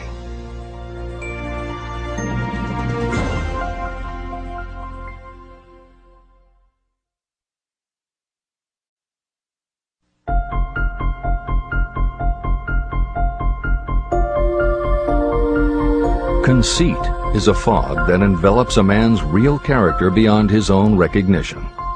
It weakens his native ability and strengthens all his inconsistencies. Chapter 9. Decision. The mastery of procrastination. The seventh step toward riches. Analysis of over 25,000 men and women who had experienced failure reveals that lack of decision was near the head of the list of the 31 major causes of failure. Procrastination, the opposite of decision, is a common enemy which practically every person must conquer. You will have an opportunity to test your capacity to reach quick and definite decisions when you finish reading this book and begin to put the principles into action. My analysis of several hundred people who had accumulated fortunes well beyond the $1 million mark disclosed the fact that every one of them had the habit of reaching decisions promptly and of changing these decisions slowly. People who fail to accumulate money, without exception, have the habit of reaching decisions, if at all, very slowly and of changing these decisions quickly and often. One of Henry Ford's most outstanding qualities was his habit of reaching decisions quickly and definitely and changing them slowly. This quality was so pronounced in Mr. Ford that it gave him the reputation of being obstinate. It was this quality that prompted Mr. Ford to continue to manufacture his famous Model T, the world's ugliest car, when all of his advisors and many of the purchasers of the car were urging him to change it. Perhaps Mr. Ford delayed too long in making the change, but the other side of the story is that Mr. Ford's firmness of decision yielded a huge fortune before the change in model became necessary. Some say that Mr. Ford's definiteness of decision was just obstinacy, but even this quality is preferable to slowness in reaching decisions and quickness in changing them. Editor's comments. Henry Ford's consistency extended also to the color of the Model T, 15 million of which in 19 years of production from 1908 to 1927 were made only in black and with little change in the design. Shortly after its introduction, Napoleon Hill met with Ford to talk about the principles of success. According to Hill, in Michael Ritt's biography of Napoleon Hill, A Lifetime of Riches, Henry Ford was cold, indifferent, unenthusiastic, and spoke only when forced to, unless he was talking about his car. Early on, few people other than Carnegie could foresee the success Ford would achieve, which Hill later attributed to Ford's self-control and concentrated effort. At Hill's first meeting with him in 1911, Ford was interested only in talking about the Model T. After Ford took him for a spin around the factory, Hill bought one for $680. This is the end of the editor's comments. Making your own decisions. The majority of people who fail to accumulate the money they need are generally easily influenced by the opinions of others. They permit gossip, rumors, other people's opinions, and the news reporters to do their thinking for them. Opinions are the cheapest commodities on earth. Everyone has a flock of opinions they are ready to tell anyone who will listen. If you are too influenced by other people's opinions when you reach decisions, you will not succeed in any undertaking, much less in that of transmuting your own desire into money. If you are influenced by the opinions of others, you will have no desire of your own. Keep your own counsel. Rely on yourself to reach your own decisions when you begin to put these principles into practice, and follow through on your decisions. Take no one into your confidence except the members of your mastermind group, and be very sure that you choose for your group only those who will be in complete sympathy and harmony with your purpose. Close friends and relatives, while not meaning to do so, often handicap one through opinions. And for some reason, even friends often seem to think that ridiculing you and your plans is funny. Thousands of men and women carry inferiority complexes with them all through life because some well-meaning but ignorant person destroyed their confidence through opinions or ridicule. You have a brain and mind of your own. Use it, and reach your own decisions. If you need facts or information from others to help you reach decisions, acquire the facts or information you need quietly, without disclosing your purpose. It is characteristic of people who have a smattering of knowledge to try to give the impression that they know more than they do. Such people generally do too much talking and too little listening. Keep your eyes and ears open and your mouth closed if you wish to acquire the habit of prompt decision. Those who talk too much do little else. If you talk more than you listen, you may miss some important piece of knowledge that might have been very useful to you. By talking too much, you may also disclose your plans and purposes to people who will take great delight in defeating you because they envy you. Remember, every time you open your mouth in the presence of a person who really has knowledge, you tip your hand and show that person your exact stock of knowledge, or you tip your hand to your lack of it. The mark of genuine wisdom is modesty and silence. Keep in mind that every person is, like you, seeking the opportunity to accumulate money. If you talk about your plans too freely, You may be surprised when you learn that some other person has beat you to it by using the plans you bragged about. Let one of your first decisions be to keep a closed mouth and open ears and eyes. As a reminder to yourself, copy the following epigram in large letters and place it where you will see it daily. Tell the world what you intend to do, but first, show it. This is the equivalent of saying that deeds and not words are what count most. The value of decisions depends upon the courage required to render them. The great decisions that served as the foundation of civilization were reached by assuming great risks, which often meant the chance of death. Lincoln's decision to issue his famous Proclamation of Emancipation, which gave freedom to African Americans, was rendered with full understanding that his act would turn thousands of friends and political supporters against him. When the rulers of Athens gave Socrates the choice of disclaiming his teachings or being sentenced to death, Socrates' decision to drink the cup of poison, rather than compromise in his personal belief, was a decision of courage. It turned time ahead 1,000 years and gave to people then unborn the right to freedom of thought and of speech.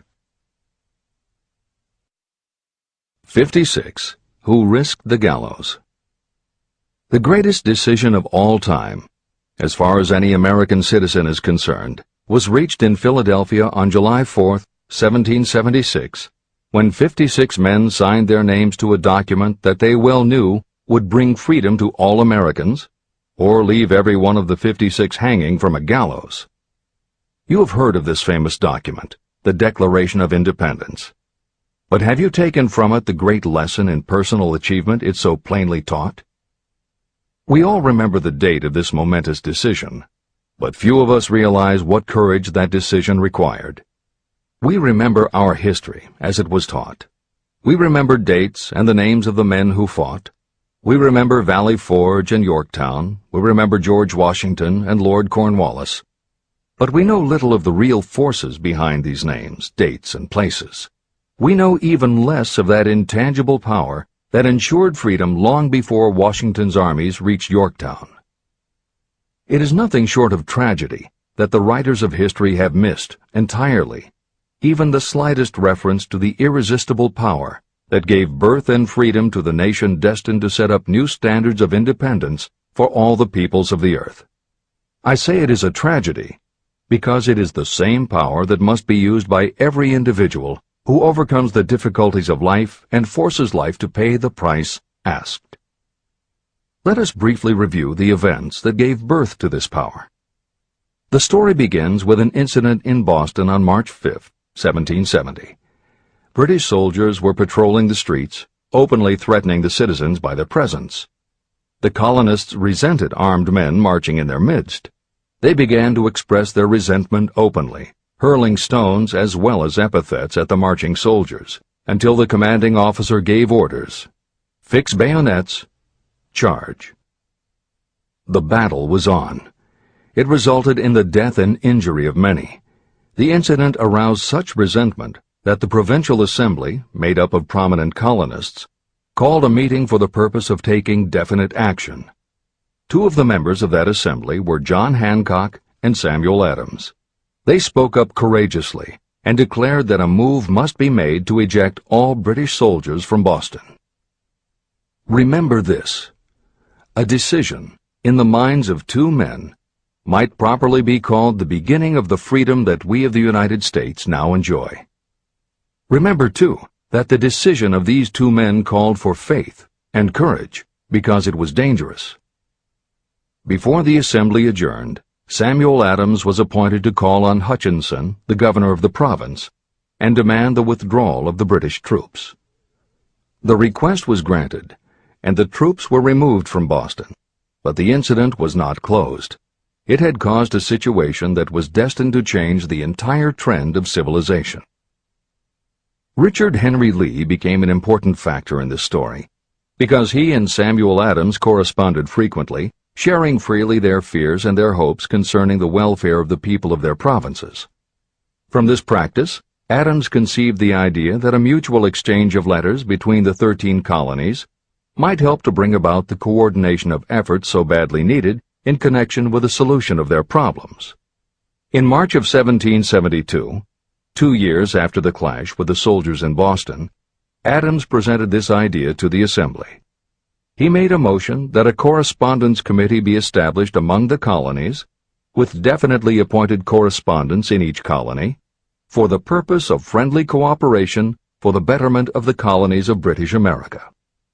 It was the beginning of the organization of the far-flung power destined to give freedom to you and to me. A mastermind group had already been organized. It consisted of Adams, Lee, and Hancock. The Committee of Correspondence was organized. The citizens of the colonies had been waging disorganized warfare against the British soldiers through incidents similar to the Boston riot, but nothing of benefit had been accomplished. Their individual grievances had not been consolidated under one mastermind. No group of individuals had put their hearts, minds, souls, and bodies together in one definite decision to settle their difficulty with the British once and for all, until Adams, Hancock, and Lee got together. Meanwhile, the British were not idle. They too were doing some planning and masterminding, and they had the advantage of having behind them money and organized soldiery. A decision that changed history. The Crown appointed Gage to supplant Hutchinson as the governor of Massachusetts. One of the new governor's first acts was to send a messenger to call on Samuel Adams for the purpose of endeavoring to stop his opposition by fear. You will best understand the spirit of what happened from this quotation of the conversation between Colonel Fenton, the messenger sent by Gage, and Adams. Colonel Fenton: I have been authorized by Governor Gage to assure you, Mr. Adams, that the governor has been empowered to confer upon you such benefits as would be satisfactory, an obvious endeavor to win Adams by promise of bribing him, upon the condition that you engage to cease in your opposition to the measures of the government. It is the governor's advice to you, sir, not to incur the further displeasure of His Majesty. Your conduct has been such as makes you liable to penalties of an act of Henry VIII, by which persons can be sent to England for trial for treason or misprision of treason at the discretion of a governor of a province. But by changing your political course, you will not only receive great personal advantages, but you will make your peace with the king. Samuel Adams had the choice of two decisions. He could cease his opposition and receive personal bribes, or he could continue and run the risk of being hanged. Clearly, the time had come when Adams was forced to reach, instantly, a decision that could have cost his life. Adams insisted upon Colonel Fenton's word of honor that the colonel would deliver to the governor the answer exactly as Adams would give it to him. Adams' answer: Then you may tell Governor Gage that I trust I have long since made my peace with the King of Kings. No personal consideration shall induce me to abandon the righteous cause of my country. And tell Governor Gage it is the advice of Samuel Adams to him no longer to insult the feelings of an exasperated people. When Governor Gage received Adams' caustic reply, he flew into a rage and issued a proclamation that read, I do hereby, in His Majesty's name, offer and promise His most gracious pardon to all persons who shall forthwith lay down their arms and return to the duties of peaceable subjects, excepting only from the benefit of such pardon Samuel Adams and John Hancock, whose offenses are of too flagitious a nature to admit of any other consideration but that of condign punishment. Adams and Hancock were on the spot. The threat of the irate governor forced the two men to reach another decision, equally as dangerous. They hurriedly called a secret meeting of their staunchest followers. After the meeting had been called to order, Adams locked the door, placed the key in his pocket, and informed all present that it was imperative that a Congress of the colonists be organized, and that no man should leave the room until the decision for such a Congress had been reached. Great excitement followed. Some weighed the possible consequences of such radicalism. Some expressed grave doubt as to the wisdom of so definite a decision in defiance of the Crown. Locked in that room were two men immune to fear, blind to the possibility of failure. Hancock, and Adams. Through the influence of their minds, the others were induced to agree that, through the Correspondence Committee, arrangements should be made for a meeting of the First Continental Congress to be held in Philadelphia, September 5, 1774. Remember this date. It is more important than July 4, 1776. If there had been no decision to hold a Continental Congress, there could have been no signing of the Declaration of Independence. Before the first meeting of the new Congress, another leader, in a different section of the country, was deep in the throes of publishing a summary view of the rights of British America. He was Thomas Jefferson, of the province of Virginia, whose relationship to Lord Dunmore, representative of the Crown in Virginia, was as strained as that of Hancock's and Adams with their governor. Shortly after his famous Summary of Rights was published, Jefferson was informed that he was subject to prosecution for high treason against His Majesty's government. Inspired by the threat, one of Jefferson's colleagues, Patrick Henry, boldly spoke his mind, concluding his remarks with a sentence that shall remain forever a classic. "If this be treason, then make the most of it." It was such men as these who, without power, without authority, without military strength, without money, sat in solemn consideration of the destiny of the colonies, beginning at the opening of the First Continental Congress and continuing at intervals for 2 years, until on June 7, 1776, Richard Henry Lee arose, addressed the chair, and to the startled assembly made this motion: "Gentlemen, I make the motion that these united colonies are, and of right ought to be, free and independent states, that they be absolved from all allegiance to the British Crown, and that all political connection between them and the state of Great Britain is, and ought to be, totally dissolved." The most momentous decision ever placed on paper. Lee's astounding motion was discussed fervently and at such length that he began to lose patience. Finally, after days of argument, he again took the floor and declared in a clear, firm voice, "Mr. President, we have discussed this issue for days. It is the only course for us to follow. Why then, sir, do we longer delay? Why still deliberate? Let this happy day give birth to an American Republic. Let her arise, not to devastate and to conquer, but to re-establish the reign of peace and of law." Before his motion was finally voted upon, Lee was called back to Virginia because of serious family illness. But before leaving, he placed his cause in the hands of his friend, Thomas Jefferson, who promised to fight until favorable action was taken. Shortly thereafter, the President of the Congress, Hancock, appointed Jefferson as chairman of a committee to draw up a Declaration of Independence.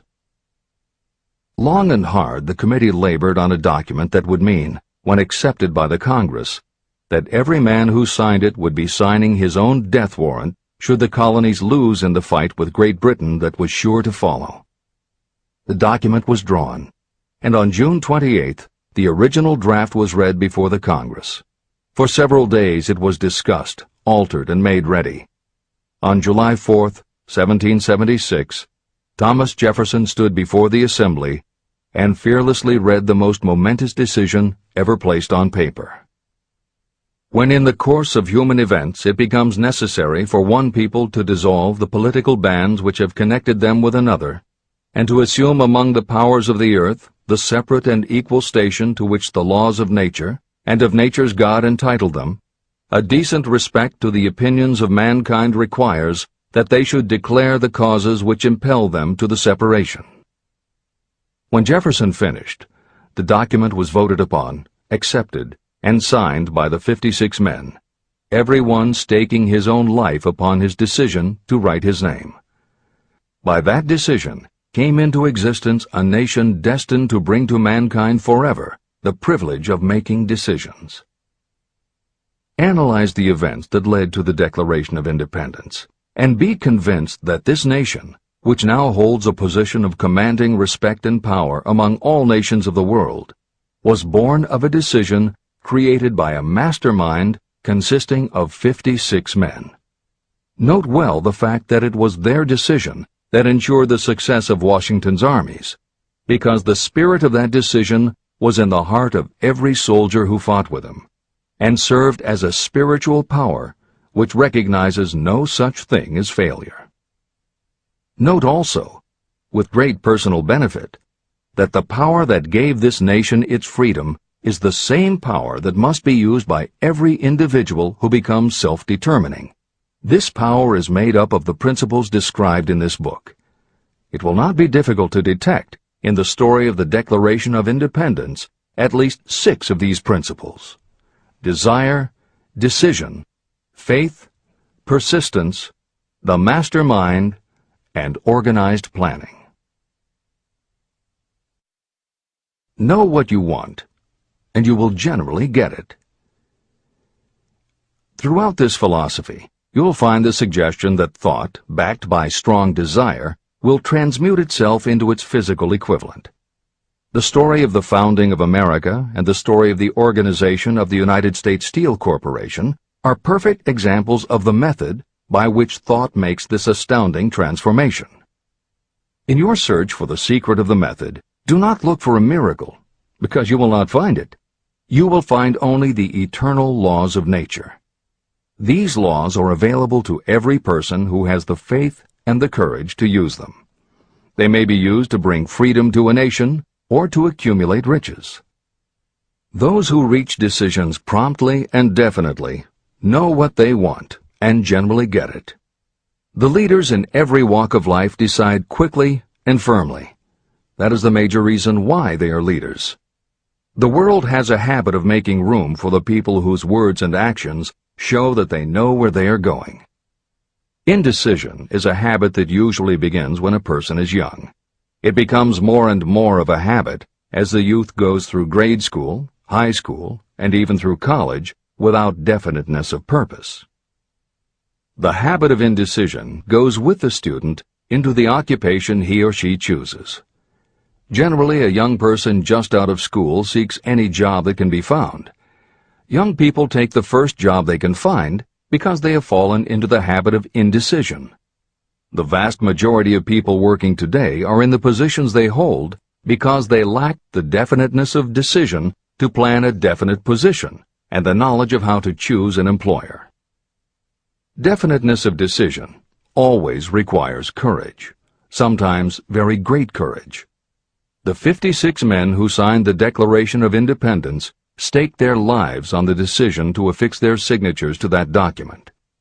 The person who reaches a definite decision to go after a specific job and make life pay the price he or she asks does not stake his or her life on that decision. They stake their economic freedom. Financial independence, riches, and desirable business positions are not within reach of the person who neglects or refuses to expect, plan, and demand these things. The person who desires riches in the same spirit that Samuel Adams desired freedom for the colonies is sure to accumulate wealth.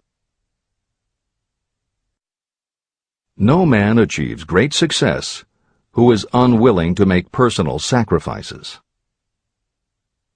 Chapter 10. Persistence. The sustained effort necessary to induce faith. The 8th step toward riches. Persistence is an essential factor in the procedure of transmuting desire into its monetary equivalent. The basis of persistence is the power of will. Willpower and desire, when properly combined, make an irresistible pair. Those who accumulate great fortunes are sometimes called cold-blooded or ruthless. Frequently, it is simply because their critics simply don't understand that what they have is a strong desire backed up by willpower, which they mix with persistence. It is the combination that ensures the attainment of their objectives. The majority of people are ready to throw their aims and purposes overboard and give up at the first sign of opposition or misfortune. A few carry on despite all opposition until they attain their goal. There may be no heroic connotation to the word persistence, but persistence does for your character what carbon does to iron. It hardens it to steel. The building of a fortune will involve the application of the entire 13 factors of this philosophy. These principles must be understood, and they must be applied with persistence by all who accumulate money. Your test of persistence. If you are reading this book with the intention of seriously applying the knowledge, the first test of your persistence will come when you begin to follow the 6 steps described in the 3rd chapter. Desire. Unless you are one of the few people who already have a definite goal and a definite plan for its attainment, you may read the instructions, but you will never actually apply them in your daily life. Lack of persistence is one of the major causes of failure. Moreover, my experience with thousands of people has proved that lack of persistence is a weakness common to the majority of people. However, it is a weakness that may be overcome by effort. The ease with which lack of persistence may be conquered will depend entirely upon the intensity of your desire. The starting point of all achievement is desire. Keep this constantly in mind. Weak desires bring weak results, just as a small amount of fire makes a small amount of heat. If you are lacking in persistence, this weakness may be remedied by building a stronger fire under your desires. Continue reading through to the end of this book. Then go back to Chapter 3 and start immediately to carry out the instructions for using the 6 steps. The eagerness with which you follow these instructions will indicate clearly how much or how little you really desire to accumulate money. If you find that you are indifferent, you may be sure that you have not yet acquired the money consciousness that you must possess before you can be sure of accumulating a fortune. Fortunes gravitate to those whose minds have been prepared to attract them, just as surely as water gravitates to the ocean.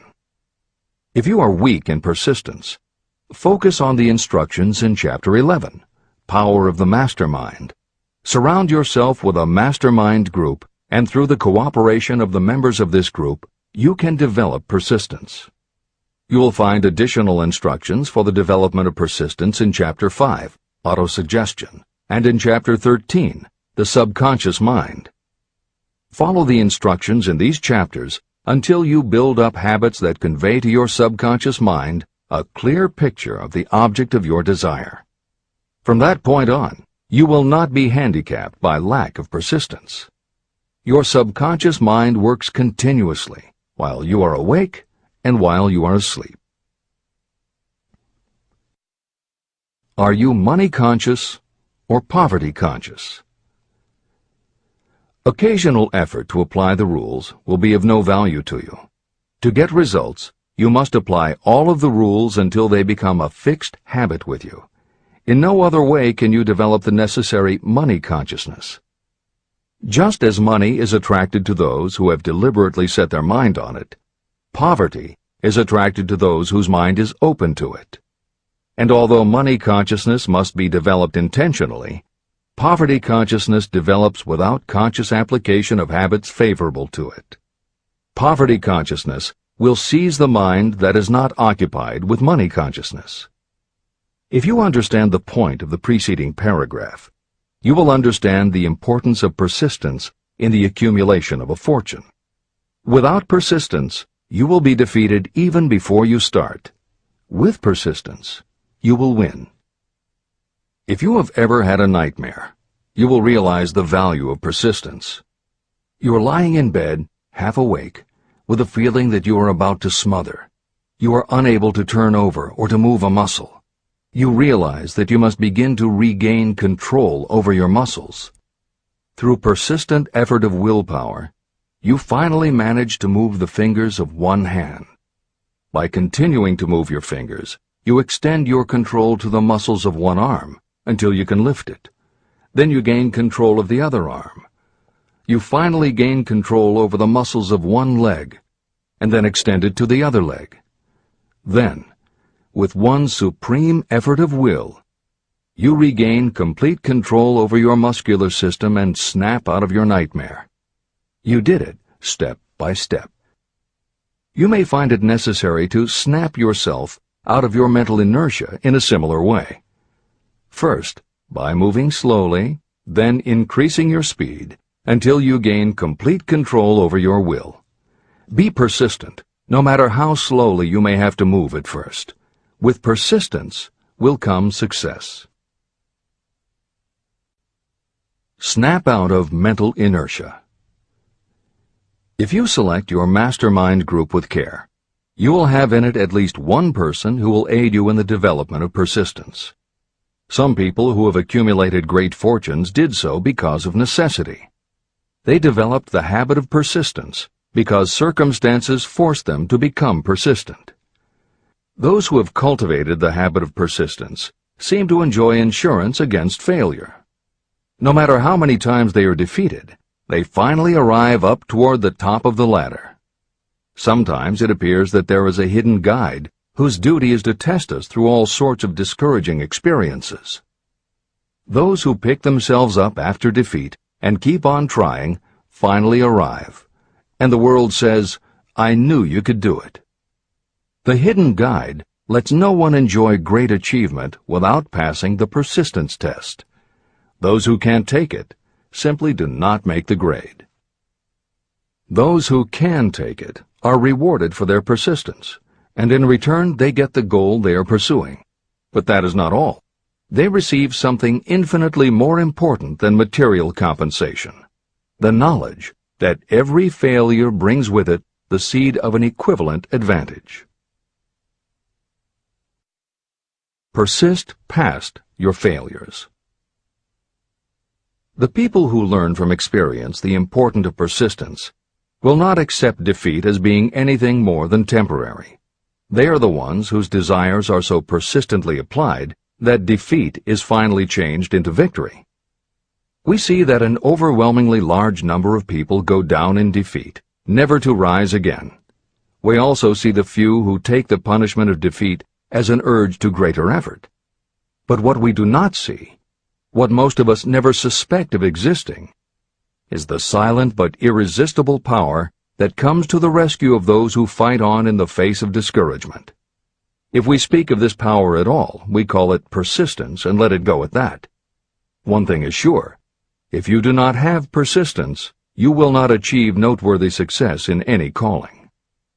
As I am writing these lines, I can look out the window and see, less than a block away, the great mysterious Broadway, the graveyard of dead hopes and the front porch of opportunity. From all over the world, people have come to Broadway seeking fame, fortune, power, love, or whatever it is that human beings call success.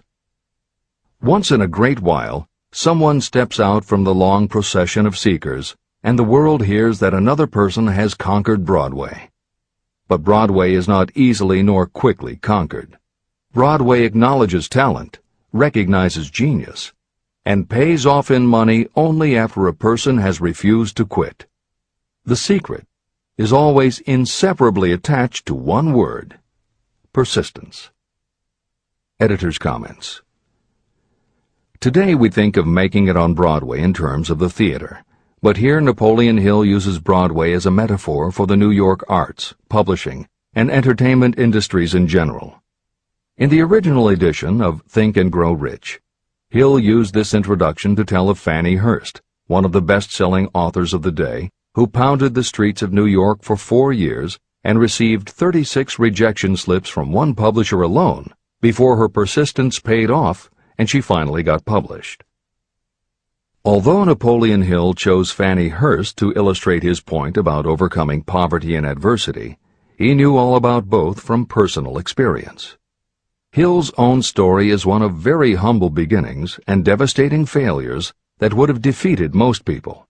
It was only through his extraordinary persistence that the original edition of the book you hold in your hands was published. And for that reason, the editors of this edition have included this brief biography of Napoleon Hill.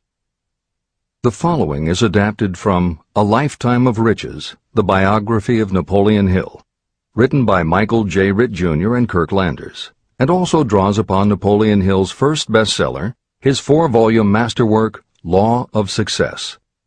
In it, Hill told of the 7 turning points in his own life, and those excerpts told in his words are told in the first person. Born into poverty in the backwoods of Virginia, young Nap, as he was called, was the local gun-toting troublemaker. He would probably have ended up a criminal had his widowed father not met and married Martha Ramey Banner.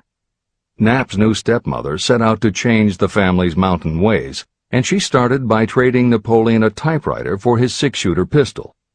She told him, "If you become as good with a typewriter as you are with that gun, you may become rich and famous and known throughout the world." Her faith and encouragement turned young Nap around, and by the age of 15, he was submitting stories to the local newspapers and doing everything he could to get himself out of his meager circumstance. After completing high school and 1 year at a business college, he wrote an audacious letter to Rufus Ayers, one of the most powerful men in the coal industry. Hill wrote to apply for a job, but he said that he didn't want a salary. In fact, he said he would pay Ayers. Hill proposed that Ayers could charge him whatever he wanted on a monthly basis, but if at the end of 3 months Hill had proved his worth, he then would expect Ayers to pay him a salary of the same monthly amount. Ayers admired Hill's style and hired him, with pay. First turning point. After finishing a course at a business college, I took a job as stenographer and bookkeeper. As a result of having practiced the habit of performing more work and better work than that for which I was paid, I advanced rapidly until I was assuming responsibilities and receiving a salary far out of proportion to my age. Hill also proved to be so trustworthy and honest that Ayers promoted him to replace the manager, making this 19-year-old the youngest manager of a mine and in charge of 350 men. Then fate reached out and gave me a gentle nudge. My employer lost his fortune, and I lost my position.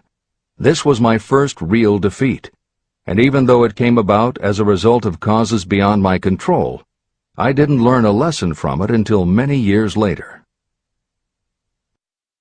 Second turning point.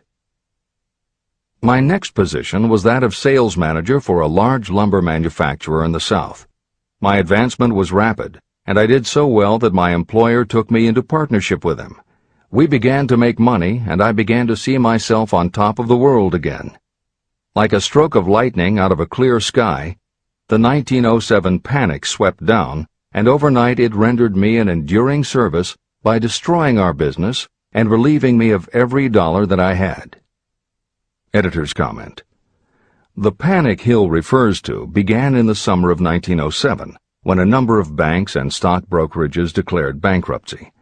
Word spread to the general public, and it created a run on the banks as depositors lined up to demand that they be given the money they had on deposit.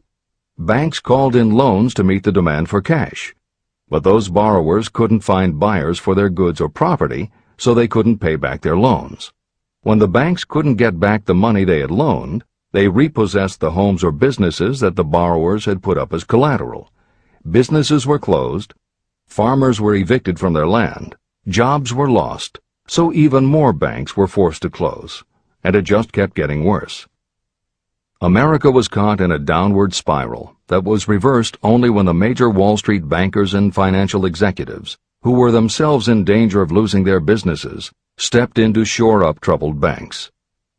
It was in large part because of the bank panic of 1907 that legislation was enacted in 1913 to create the Federal Reserve System. This is the end of the editor's comments. Third turning point. This was my first serious defeat. I mistook it then for failure, but it was not. And before I complete this lesson, I will tell you why it was not. It required the 1907 panic and the defeat that it brought me to redirect my efforts from the lumber business to the study of law. I entered law school with the firm belief that I would emerge doubly prepared to catch up with the end of the rainbow and claim my pot of gold. Napoleon Hill planned to put himself and his brother through law school by writing articles for Bob Taylor's magazine. It was through the magazine that he arranged the fateful meeting with Andrew Carnegie, described at the beginning of this book. As was noted there, when Carnegie proposed the idea of writing The Philosophy of Success, he told Hill that he would have to earn his own way. I attended law school at night and worked as an automobile salesman during the day. Because of the job, I saw the need for trained automobile mechanics.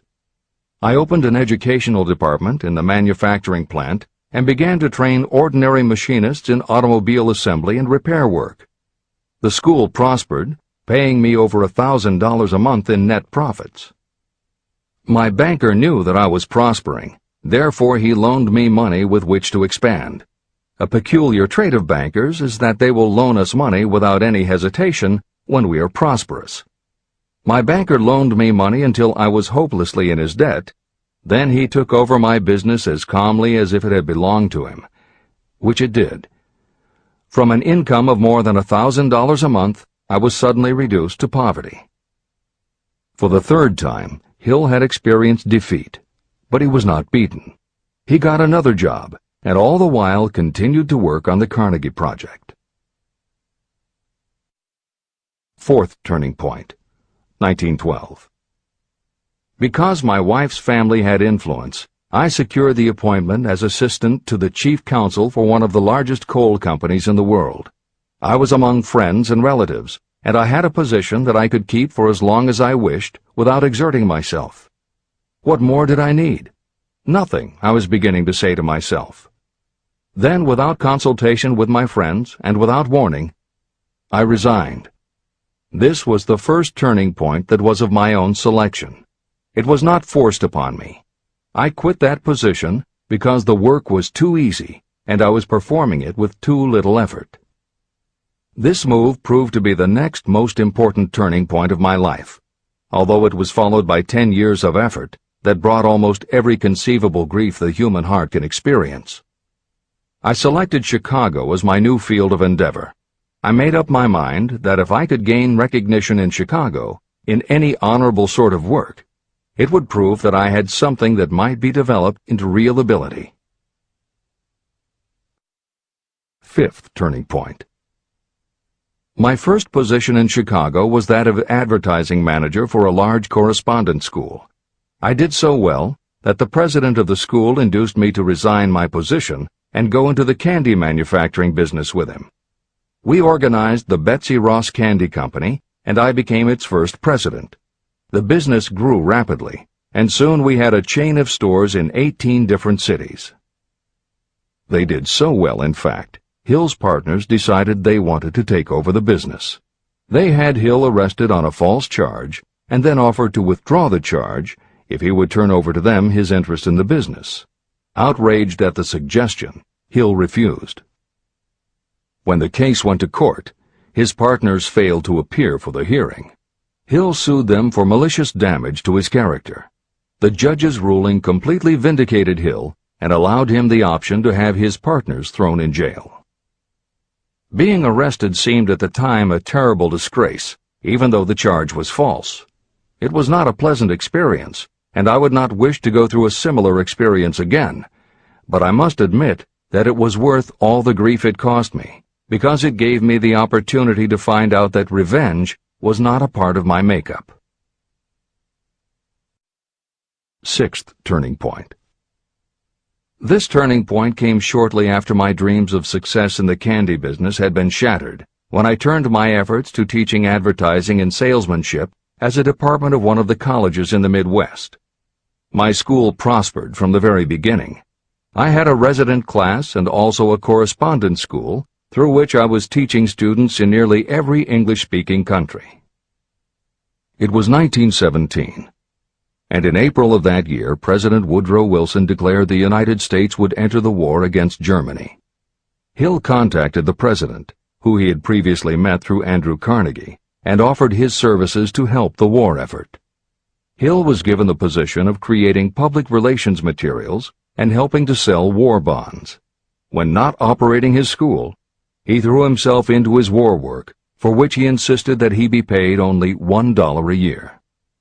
Then came the second military draft, and it practically destroyed my school, as it caught most of those who were enrolled as students. At one stroke, I charged off more than $75,000 in tuition fees. Once more, I was penniless. Despite the fact that Hill had to scrape just to get by, He continued to work for President Wilson and continued to refuse to take any compensation. Though Hill had a family to support, and the ridicule of his relatives put a tremendous strain on relations, he also continued to work on the Carnegie Project. Hill later said, "Believe me, there were times when between the needling of my relatives and the hardships I endured, it was not easy to maintain a positive mental attitude and persevere. Sometimes in barren hotel rooms, I almost believed my family was right. The thing that kept me going was my conviction that one day I would not only successfully complete my work, but also be proud of myself when it was finished."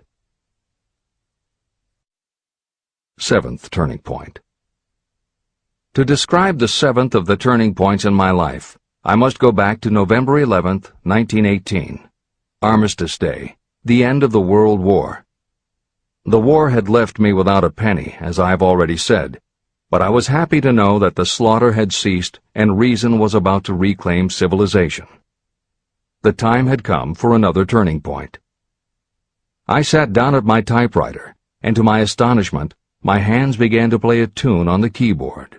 I had never written so rapidly or so easily before. I did not plan or think about what I was writing. I just wrote whatever came into my mind.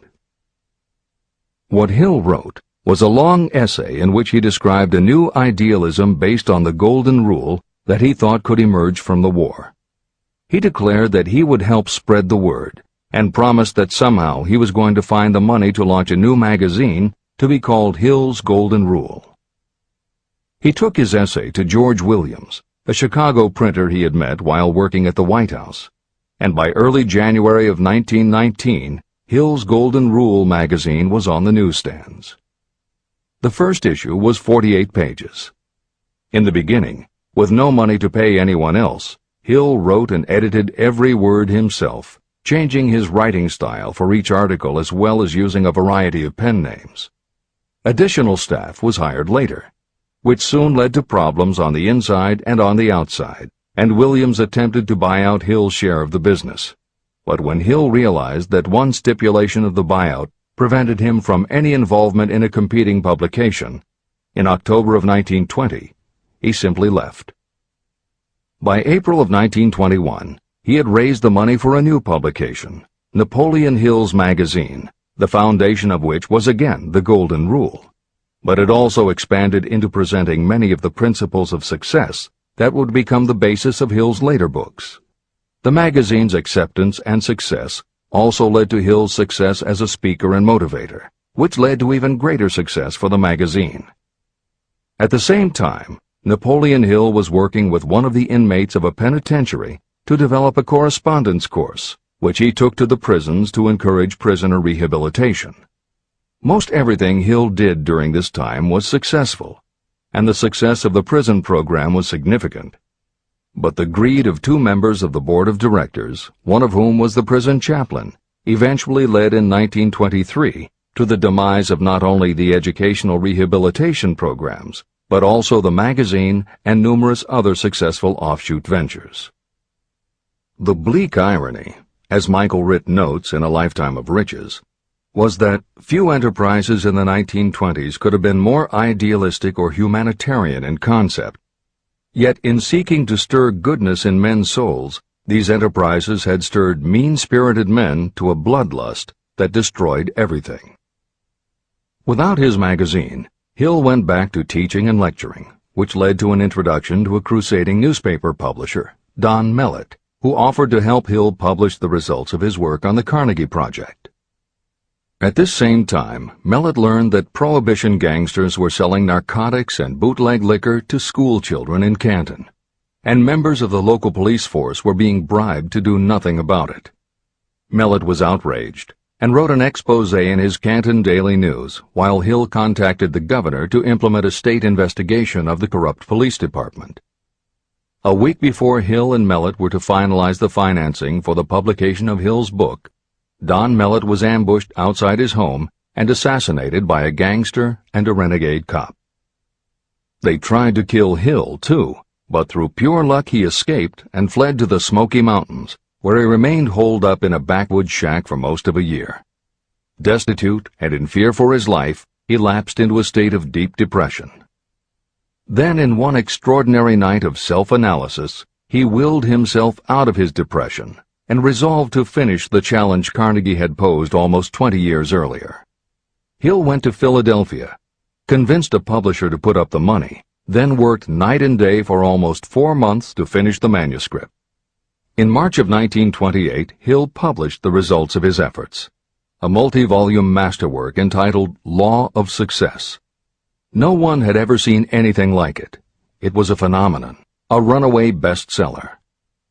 A little over a year later, while Hill was finally enjoying the fruits of his long labors, the stock market crash of '29 hit.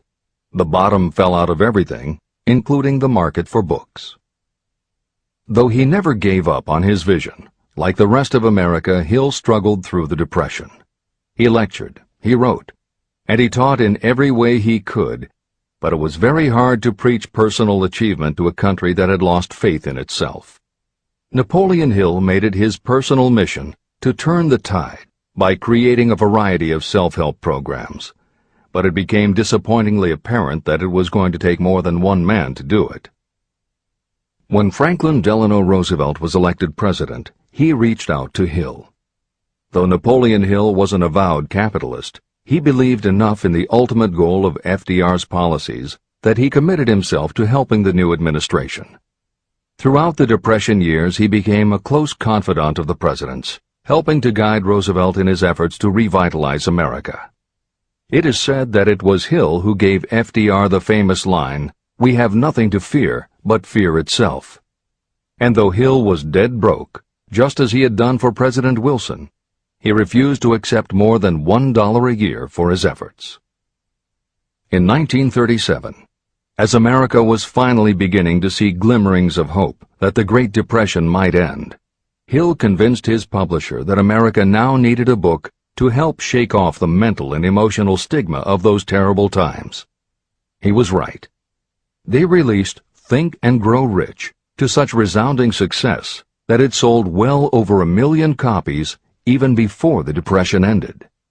At this writing, it has sold more than 60 million copies worldwide, and to this day it still sells more than 1 million copies a year in its various editions. Take your own persistence inventory.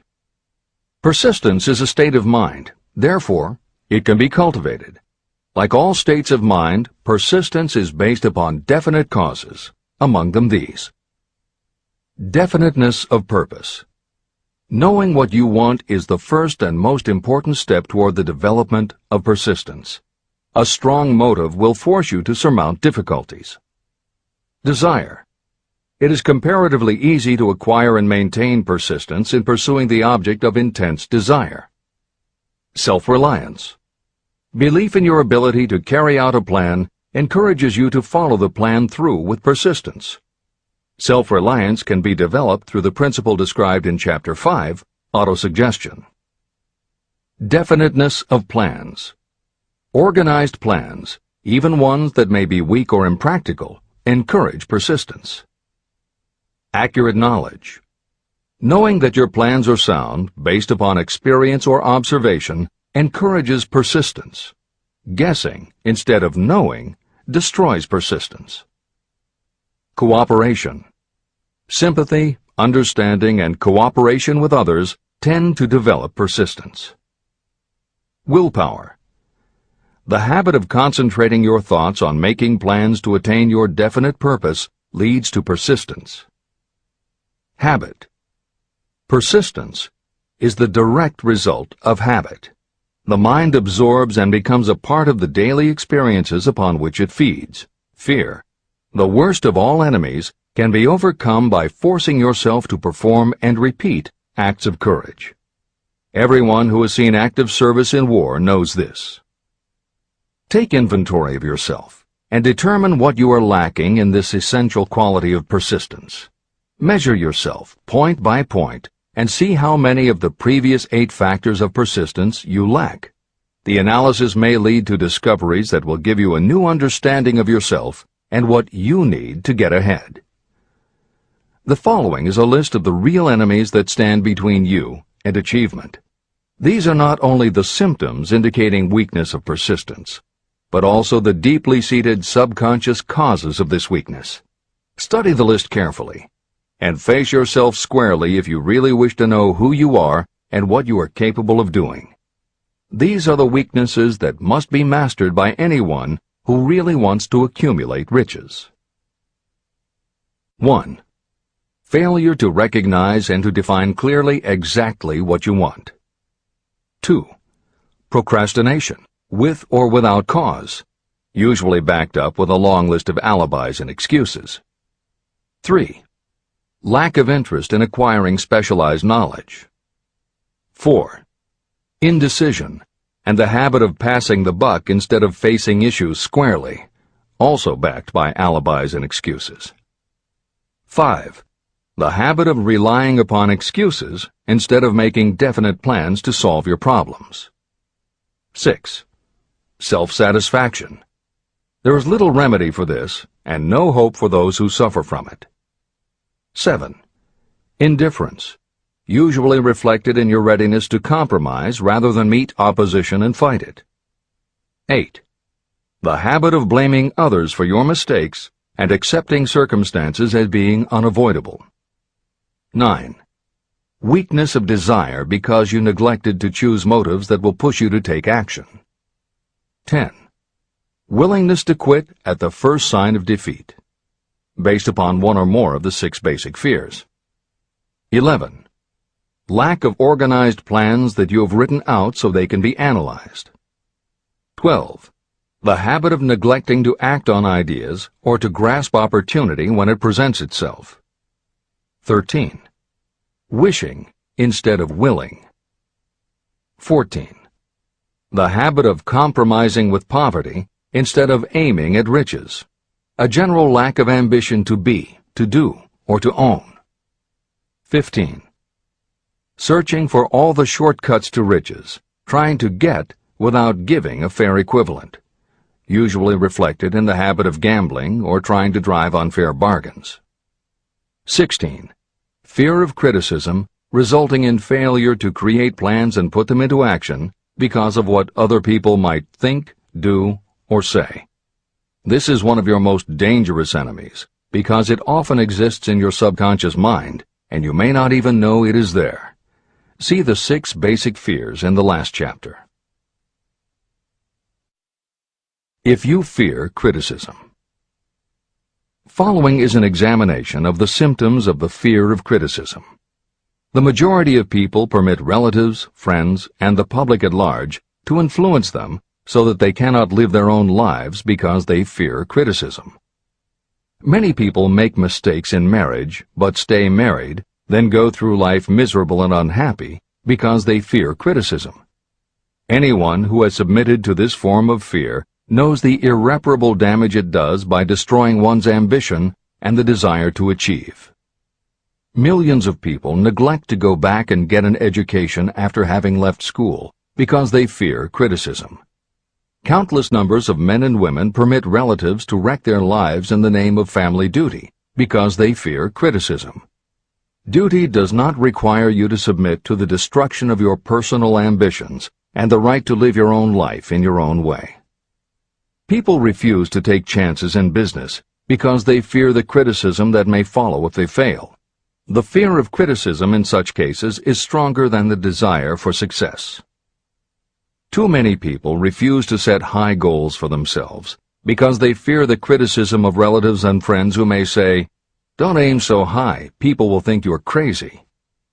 When Andrew Carnegie suggested that I devote 20 years to the organization of a philosophy of individual achievement, my first impulse was fear of what people might say. His suggestion was far greater than anything I had ever conceived for myself. My first instinct was to create excuses, all of them traceable to the fear of criticism. Something inside of me said, "You can't do it. The job is too big and requires too much time. What will your relatives think of you? How will you earn a living? No one has ever organized a philosophy of success. What right have you to believe you can do it? Who are you anyway to aim so high? Remember your humble birth. What do you know about philosophy? People will think you are crazy, and they did. Why hasn't some other person done this before now? These and many other questions flashed into my mind. It seemed as if the whole world had suddenly turned its attention to me with a purpose of ridiculing me into giving up all desire to carry out Mr. Carnegie's suggestion. Later in life, after having analyzed thousands of people, I discovered that most ideas are stillborn. To grow, ideas need the breath of life injected into them through definite plans of immediate action. The time to nurse an idea is at the time of its birth. Every minute it lives gives it a better chance of surviving. The fear of criticism is what kills most ideas that never reach the planning and action stage. Breaks can be made to order. Many people believe that success is the result of lucky breaks. There may be something to that, but if you depend upon luck, you will almost surely be disappointed. The only break anyone can afford to rely on is a self-made break. These come through the application of persistence. The starting point is definiteness of purpose. Editor's comments. In 1999, Mark Myers, editor of one of the country's most influential self-help newsletters, Bottom Line Personal, wrote a book entitled How to Make Luck: 7 Secrets Lucky People Use to Succeed. In it, he tells of a study that was done by the psychology department at the University of Hertfordshire near London. They assembled a group of people, half of whom either thought themselves lucky or were considered to be lucky by others. The other half of the group believed they were unlucky. They were all brought to campus to watch a computerized random coin toss. Each person watched as a cartoon elf came on screen and flipped a coin. Each was asked to call heads or tails. The results of the experiment proved that the unlucky group guessed right approximately the same number of times as the lucky group. In follow-up interviews, the researchers concluded that the only difference between so-called lucky and unlucky people was that the lucky people tended to remember the good things that had happened in their lives, and those that thought they were unlucky tended to dwell on the bad things. The scientific fact is that luck, in terms of calling a coin toss, spinning a wheel, or turning a card, is completely random, and there's nothing we can do about it. All we can control is what we say and do. Everything else that happens to us depends upon the actions of others and the random world in which we live. Then why do some people seem to be so lucky and get all the lucky breaks? Myers says it is because, unlike luck, lucky breaks are something you can control. And lucky people, whether they know it or not, have taken specific steps to make their good luck. You can influence lucky breaks in 2 ways. You have to intentionally put yourself in luck's way, and you must make people want to help you because they believe that you deserve their help. Once you have let the world know you are ready for a break, luck is largely a matter of being introduced to opportunities by people who open doors for us. Myers calls these people gatekeepers. Gatekeepers offer help not only out of goodwill, but also because they hope you will help them in return when you are in a position to do so. People who are lucky make it a point to impress their gatekeepers so that they will be the first to come to mind when opportunities arise. Your gatekeepers must believe that you deserve a break, and that it is worth it to them to give you one. One of the best ways to do that is simply to behave and act lucky. If you act like a loser, people think you are a loser. If you perceive yourself as lucky, it will be easier for others to see you that way. And if you are believed to be a lucky person, your chances of receiving lucky opportunities will increase, partly because others hope some of your luck will rub off on them. This is the biggest secret lucky people know. They know that when they seem lucky, more people want to help them. There are people waiting to make a difference in your life if you show them you are willing to make an effort and that you are enthusiastic. Mark Myers' book is devoted to explaining ways to do that. As Hill says, the only lucky break anyone can afford to rely upon is a self-made break. These come through the application of persistence. The starting point is definiteness of purpose. This is the end of the editor's comments. If you stop the first 100 people you meet on the street and ask them what they want most in life, 98 of them would not be able to tell you. If you press them for an answer, some will say security, many will say money, a few will say happiness, and others will say fame and power. Some might tell you they want social recognition, ease in living, the ability to sing, dance, or write. But none of them will be able to give you the slightest indication of a plan by which they hope to attain these vaguely expressed wishes. Riches do not respond to wishes. They respond only to definite plans backed by definite desires through constant persistence. How to develop persistence. There are 4 simple steps that lead to the habit of persistence. They call for no great amount of intelligence, no particular amount of education, and little time or effort. These necessary steps are: 1. A definite purpose, backed by a burning desire for its fulfillment. 2. A definite plan, expressed in continuous action. 3. A mind closed tightly against all negative and discouraging influences, including negative suggestions of relatives, friends, and acquaintances. 4. A friendly alliance with one or more persons who will encourage you to follow through with both plan and purpose. These 4 steps are essential for success in all walks of life. An important purpose of the 13 principles of this philosophy is to enable you to take those 4 steps as a matter of habit.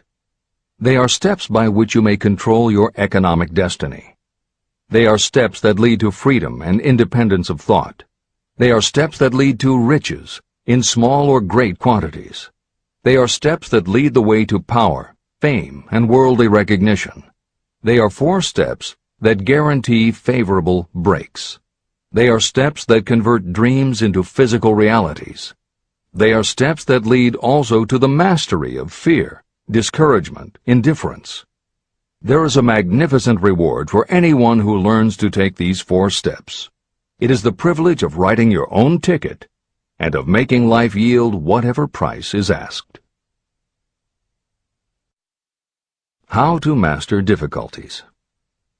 What mystical power gives people of persistence the capacity to master difficulties? Does the quality of persistence set up in your mind some form of spiritual, mental, or chemical activity that gives you access to supernatural forces? Does infinite intelligence throw itself on the side of the person who still fights on when the whole world seems to be against them? These and many other similar questions were in my mind as I watched Henry Ford start from scratch and build an industrial empire with little more than persistence. Or Thomas A. Edison, who, with less than 3 months of schooling, became the world's leading inventor. He turned his persistence into sound recording and playback machines, motion picture cameras and projectors, and the incandescent light, to say nothing of 100 other useful inventions. I had the opportunity to analyze both Mr. Edison and Mr. Ford up close and personal, year by year, over a long period of time. So I speak from actual knowledge when I say that I found no quality except persistence in either of them that even remotely suggested the major source of their stupendous achievements. If you make an impartial study of the prophets, philosophers, and religious leaders of the past, you will come to the inevitable conclusion that persistence, concentration of effort, and definiteness of purpose were the major sources of their achievements. Consider, for example, the fascinating story of Muhammad. Analyze his life. Compare him with men of achievement in this modern age of industry and finance, and observe how they all have one outstanding trait in common: persistence. If you want to understand more about the power of persistence and how it works, I strongly suggest that you read a biography of Muhammad. Editor's comments. At the beginning of the 21st century, there was an increased interest in Islam due to the attacks on the World Trade Center and the subsequent war on terror. Consequently, the modern reader will have no difficulty finding a number of very good books about Muhammad. At the time that Hill was writing the first edition of Think and Grow Rich, one of the best biographies of Muhammad was written by Esad Bey, who was born in Baku, Azerbaijan, the son of a Jewish businessman named Nusenbaum. Later, he changed his name when he converted to Islam. During the Russian Revolution, he fled his home for Berlin, where he lived until the rise of Hitler again forced him to move, first to Austria and then finally to Italy. It is believed by some that this man known as Esad Bey also wrote under another pen name, Kurban Said, and was in fact the author of the acclaimed Azerbaijani novel, Ali and Nino. That Napoleon Hill was very impressed with this particular biography of Muhammad is clear from his recommendation, which follows. I strongly suggest that you read a biography of Muhammad, especially the one by Esad Bey. This brief review of that book, which appeared in the Herald Tribune, will provide a preview of the rare treat in store for those who take the time to read the entire story of one of the most astounding examples of the power of persistence known to civilization. The Last Great Prophet. Reviewed by Thomas Sugru. Muhammad was a prophet, but he never performed a miracle. He was not a mystic. He had no formal schooling. He did not begin his mission until he was 40. When he announced that he was the messenger of God, bringing word of the true religion, he was ridiculed and labeled a lunatic. Children tripped him, and women threw filth upon him. He was banished from his native city, Mecca, and his followers were stripped of their worldly goods and sent into the desert after him. When he had been preaching 10 years, he had nothing to show for it but banishment, poverty, and ridicule. Yet before another 10 years had passed, he was dictator of all Arabia, ruler of Mecca, and the head of a new world religion which was to sweep to the Danube and the Pyrenees before exhausting the impetus he gave it. That impetus was threefold: the power of words, the efficacy of prayer, and man's kinship with God. His career never made sense. Muhammad was born to impoverished members of a leading family of Mecca. Because Mecca, the crossroads of the world, home of the magic stone called the Kaaba, great city of trade and the center of trade routes, was unsanitary, its children were sent to be raised in the desert by Bedouins. Muhammad was thus nurtured, drawing strength and health from the milk of nomad, vicarious mothers. He tended sheep and soon hired out to a rich widow as leader of her caravans. He traveled to all parts of the Eastern world, talked with many men of diverse beliefs, and observed the decline of Christianity into warring sects. When he was 28, Khadijah, the widow, looked upon him with favor and married him. Her father would have objected to such a marriage, so she got him drunk and held him up while he gave the paternal blessing. For the next 12 years, Muhammad lived as a rich and respected and very shrewd trader. Then he took to wandering in the desert. And one day he returned with the first verse of the Koran and told Khadijah that the archangel Gabriel had appeared to him and said that he was to be the messenger of God. The Koran, the revealed word of God, was the closest thing to a miracle in Muhammad's life. He had not been a poet. He had no gift of words. Yet the verses of the Koran, as he received them and recited them to the faithful, were better than any verses which the professional poets of the tribes could produce. This, to the Arabs, was a miracle. To them, the gift of words was the greatest gift. The poet was all-powerful. In addition, the Koran said that all men were equal before God, that the world should be a democratic state, Islam. It was this political heresy, plus Muhammad's desire to destroy all the 360 idols in the courtyard of the Kaaba, which brought about his banishment. The idols brought the desert tribes to Mecca, and that meant trade. So the businessmen of Mecca, the capitalists, of which he had been one, set upon Muhammad. Then he retreated to the desert and demanded sovereignty over the world. The rise of Islam began. Out of the desert came a flame which would not be extinguished. A democratic army, fighting as a unit and prepared to die without wincing. Muhammad had invited the Jews and Christians to join him, for he was not building a new religion. He was calling all who believed in one God to join in a single faith. If the Jews and Christians had accepted his invitation, Islam would have conquered the world. They didn't. They would not even accept Muhammad's innovation of humane warfare. When the armies of the Prophet entered Jerusalem, not a single person was killed because of his faith. When the Crusaders entered the city, centuries later, not a Muslim man, woman, or child was spared. But the Christians did accept one Muslim idea, the place of learning, the university.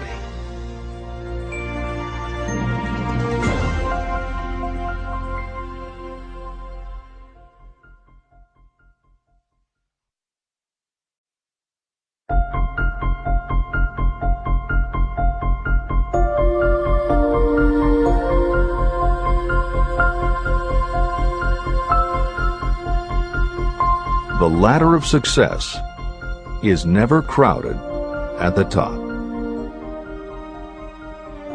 Chapter 11. Power of the Mastermind, the Driving Force. The ninth step toward riches. Power is essential for success in the accumulation of money. Plans are useless without sufficient power to turn them into action. This chapter will describe the method by which an individual may attain and apply power. Power may be defined as organized and intelligently directed knowledge. Power, as the term is used here, refers to organized effort, sufficient to enable an individual to transmute desire into its monetary equivalent. Organized effort is produced through the coordination of effort of two or more people who work toward a definite end in a spirit of harmony. Power is required to accumulate money.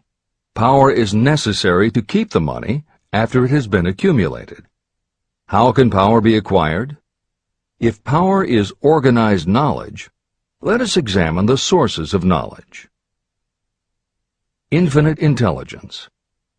This source of knowledge may be accessed with the aid of creative imagination through the subconscious mind, as described in the previous chapters on faith, autosuggestion, and imagination, and as will be elaborated on in Chapter 13, the subconscious mind, and Chapter 14, the brain.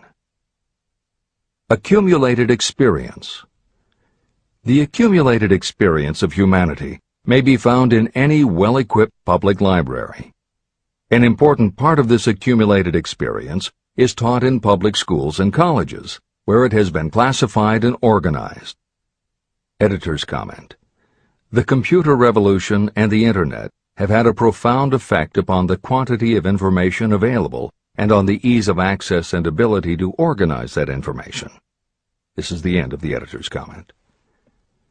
Experiment and research. In the field of science, and in practically every other walk of life, people are gathering, classifying, and organizing new facts daily. This is the source to which you must turn when knowledge is not available through accumulated experience. Here, too, the creative imagination must often be used. Editor's comment. Today, because of the computer revolution and the Internet, publishing and dissemination of information happens so quickly that there is almost no lag time between experiment or research and the integration of those results into available knowledge. This is the end of the editor's comment. Knowledge may be acquired from any of the foregoing sources. It may be converted into power by organizing it into definite plans and by putting those plans into action. If you examine the three sources of knowledge, you will see how difficult it would be if you had to depend upon just your own efforts to assemble all the knowledge you need and turn it into definite plans of action. If your plans are big and comprehensive, generally you will have to get others to cooperate with you if you are going to organize your knowledge so that you can turn your plans into power. Gaining power through the mastermind. The mastermind may be defined as coordination of knowledge and effort in a spirit of harmony between two or more people for the attainment of a definite purpose. No individual may have great power without utilizing the mastermind. In Chapter 8, organized planning. I commented on how to create plans for translating desire into its monetary equivalent. If you carry out these instructions with persistence and intelligence, and use discrimination in choosing your mastermind group, your objective will have been halfway reached even before you begin to recognize it. Editor's comments. In the following section, Hill describes the two kinds of power that an individual can access by assembling a mastermind alliance and working with that group. The first kind of power that he mentions is economic power, which needs no comment from the editors. However, to describe the second kind of power, for want of a better term, Hill uses the term psychic. Because this word has taken on connotations that Hill never intended, this concept deserves clarification before you read on. As is obvious throughout this book, Napoleon Hill was a very practical man. His use of the word psychic in this chapter has nothing to do with seances, fortune-telling, magic, or any other aspect of the paranormal. The word psychic is defined as of or pertaining to the human mind, and Hill uses the term to describe something pertaining to the mind that everyone reading this book has experienced. It is that feeling you get when you are working together with other people. Everyone is very focused on the same goal, and it is going so well that you seem to be in tune with each other. When that happens, you not only work well with the others, but your own work and ideas also seem to be operating on a higher and better plane than usual. This is the end of the editor's comments. So you may better understand the potential power available to you through a properly chosen mastermind group, I will explain the two characteristics of the mastermind principle. One kind of power is economic, and the other psychic. Economic power. The economic feature is obvious.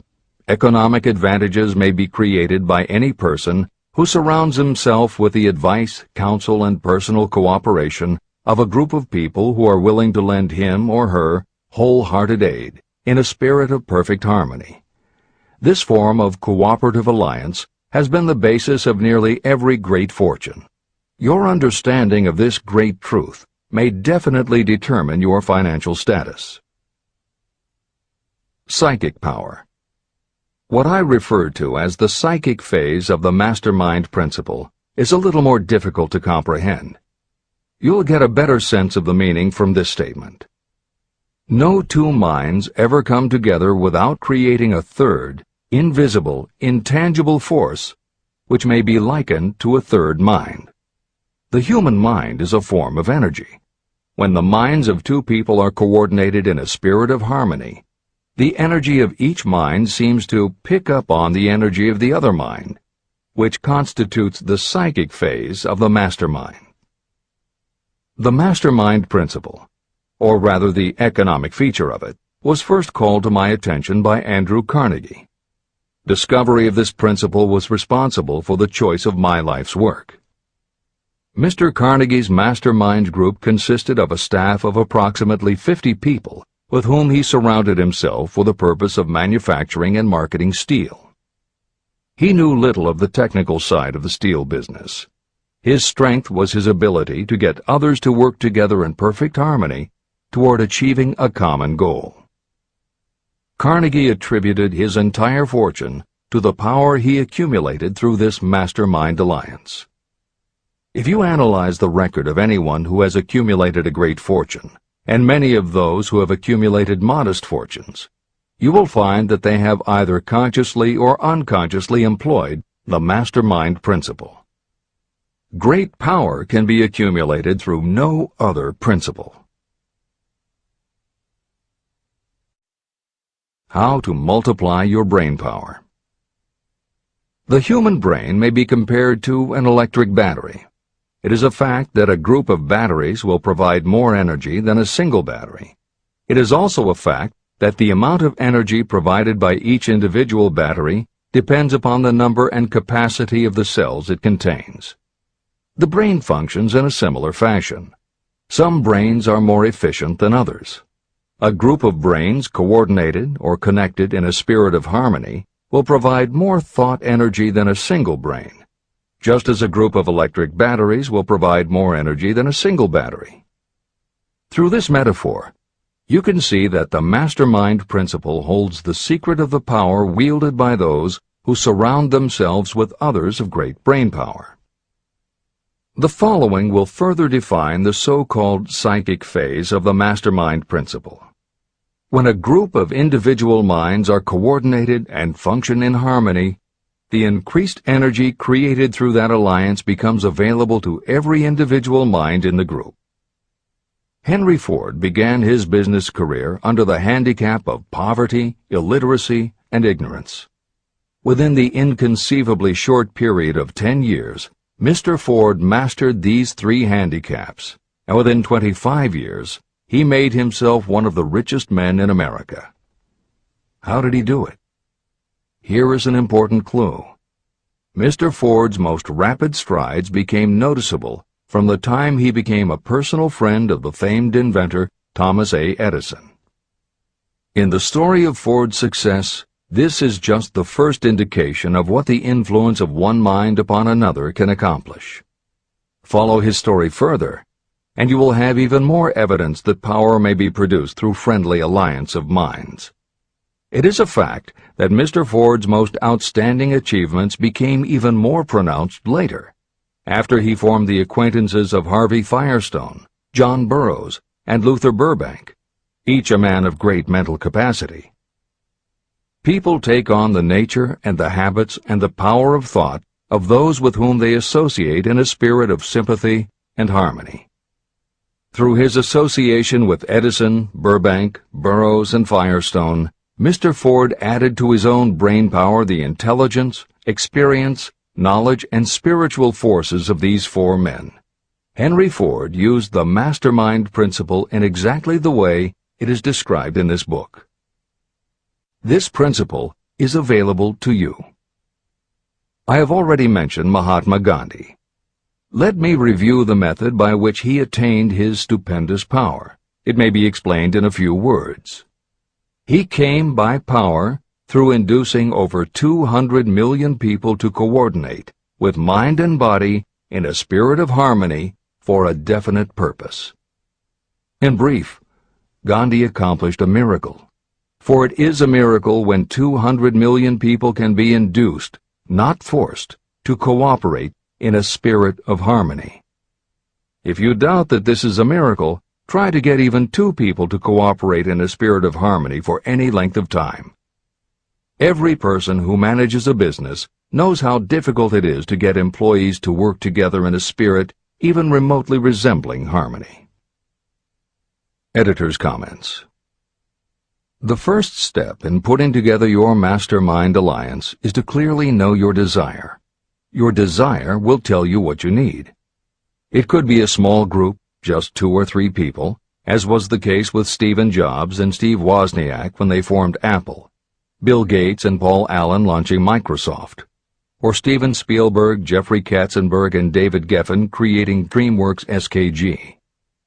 Or it could be a large group, such as the Mastermind Alliance of 30 regional directors of Century 21 Real Estate, which founder Arthur Bartlett firmly believes was essential to the company's success. Napoleon Hill suggests that in most cases it should be a dozen people or less, and generally the smaller the better. Choosing the people means finding those who not only share your vision, but who will also share their ideas, information, and contacts with you. They will let you use the full strength of their experience, training, and knowledge as if it were your own, and they will do it in a spirit of perfect harmony.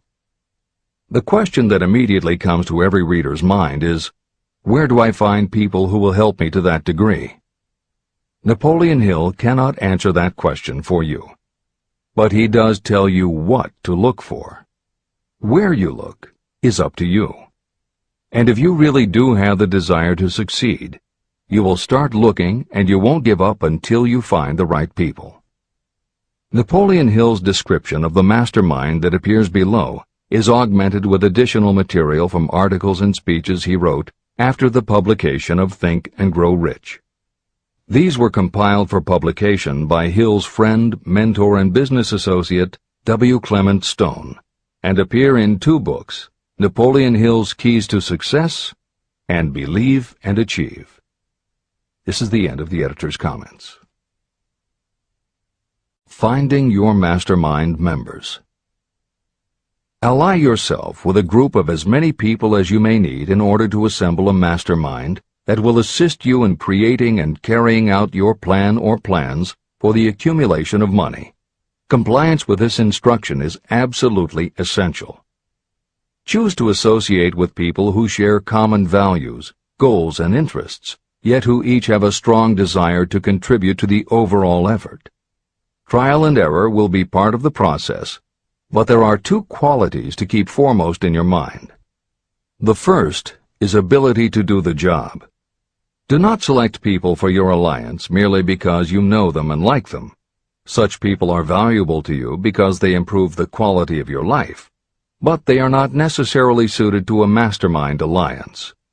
Your best friend may not be the most knowledgeable marketing professional, but perhaps he or she can introduce you to someone who is. The second quality is the ability to work in a spirit of harmony with others. There must be a complete meeting of minds without any reservations. Personal ambition must be subordinate to the achievement of the purpose of the alliance. This includes your own. You must also insist upon confidentiality. Some people can give away an idea simply because they love to talk. You don't need them in your group. Attune yourself to every member of the group. Try to imagine how you would react in a given situation if you were in his or her shoes. Pay attention to body language. Sometimes facial expressions and movements say far more about what a person feels than the words that come out of his or her mouth. Be sensitive to what is not being said. Sometimes what is left out is far more important than what is included. Don't try to force the group along too quickly. Allow for those who want to test ideas by playing devil's advocate. Compensating your mastermind.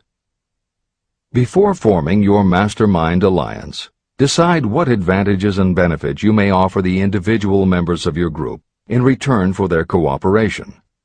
No one will work indefinitely without some form of compensation. No intelligent person should request or expect another to work without adequate compensation. Wealth will obviously have the most appeal to your members. Be fair and generous in your offer. Recognition and self-expression may be just as important as money to some of your members. Remember that in such partnerships, the principle of going the extra mile, doing more and better than paid for, is especially important. As the leader, you should set an example for the others to follow. Each member must agree at the outset on the contribution each will make, and on the division of benefits and profits. Otherwise, be assured that dissension will arise, you will have wasted everyone's time, you will ruin friendships, and your venture will be destroyed. Meeting with your mastermind. Arrange to meet with the members of your mastermind group at least twice a week, and more often if possible, until you have jointly perfected the necessary plan or plans for the accumulation of money. The first meeting will be involved in sorting out strengths and weaknesses, and in fine-tuning your plans. Your alliance must be active to do any good. Establish specific responsibilities and action steps to be taken. As your mastermind matures and harmony grows among the members, you will find that the meetings create a flow of ideas into every member's mind. Don't let the meetings become so regular and formalized that they inhibit phone calls and other less formal contact. Mastermind maintenance. Maintain perfect harmony between yourself and every member of your mastermind group. If you fail to carry out this instruction to the letter, you may expect to meet with failure. The mastermind principle cannot work where perfect harmony does not prevail.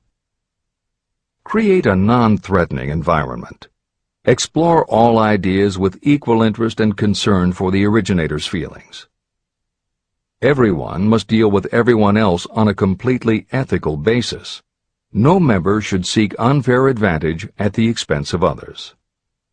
As the leader, you must inspire confidence in your members by your dedication to your desire, which is the object of the group. The members must know with certainty that you are reliable, trustworthy, and loyal. When you are finally ready to present the results of your efforts to investors, buyers, or the public, you may face your greatest leadership challenge in maintaining the harmony of your mastermind. The group's efforts will now be judged by outsiders, and facing judgment takes courage and persistence. The courage of separate individuals is nothing compared with that of a united team. The more you are able to maintain harmony, the greater the power, and the greater the power, the more resistance you can overcome. Marriage and the mastermind. A mastermind alliance with the person you love most deeply is of untold importance. If you are married and have not built your relationship on the same principles of harmony that are crucial to any alliance, you may have some reselling to do with your spouse. Set aside time each day to talk about what you want to achieve and how you are going about it.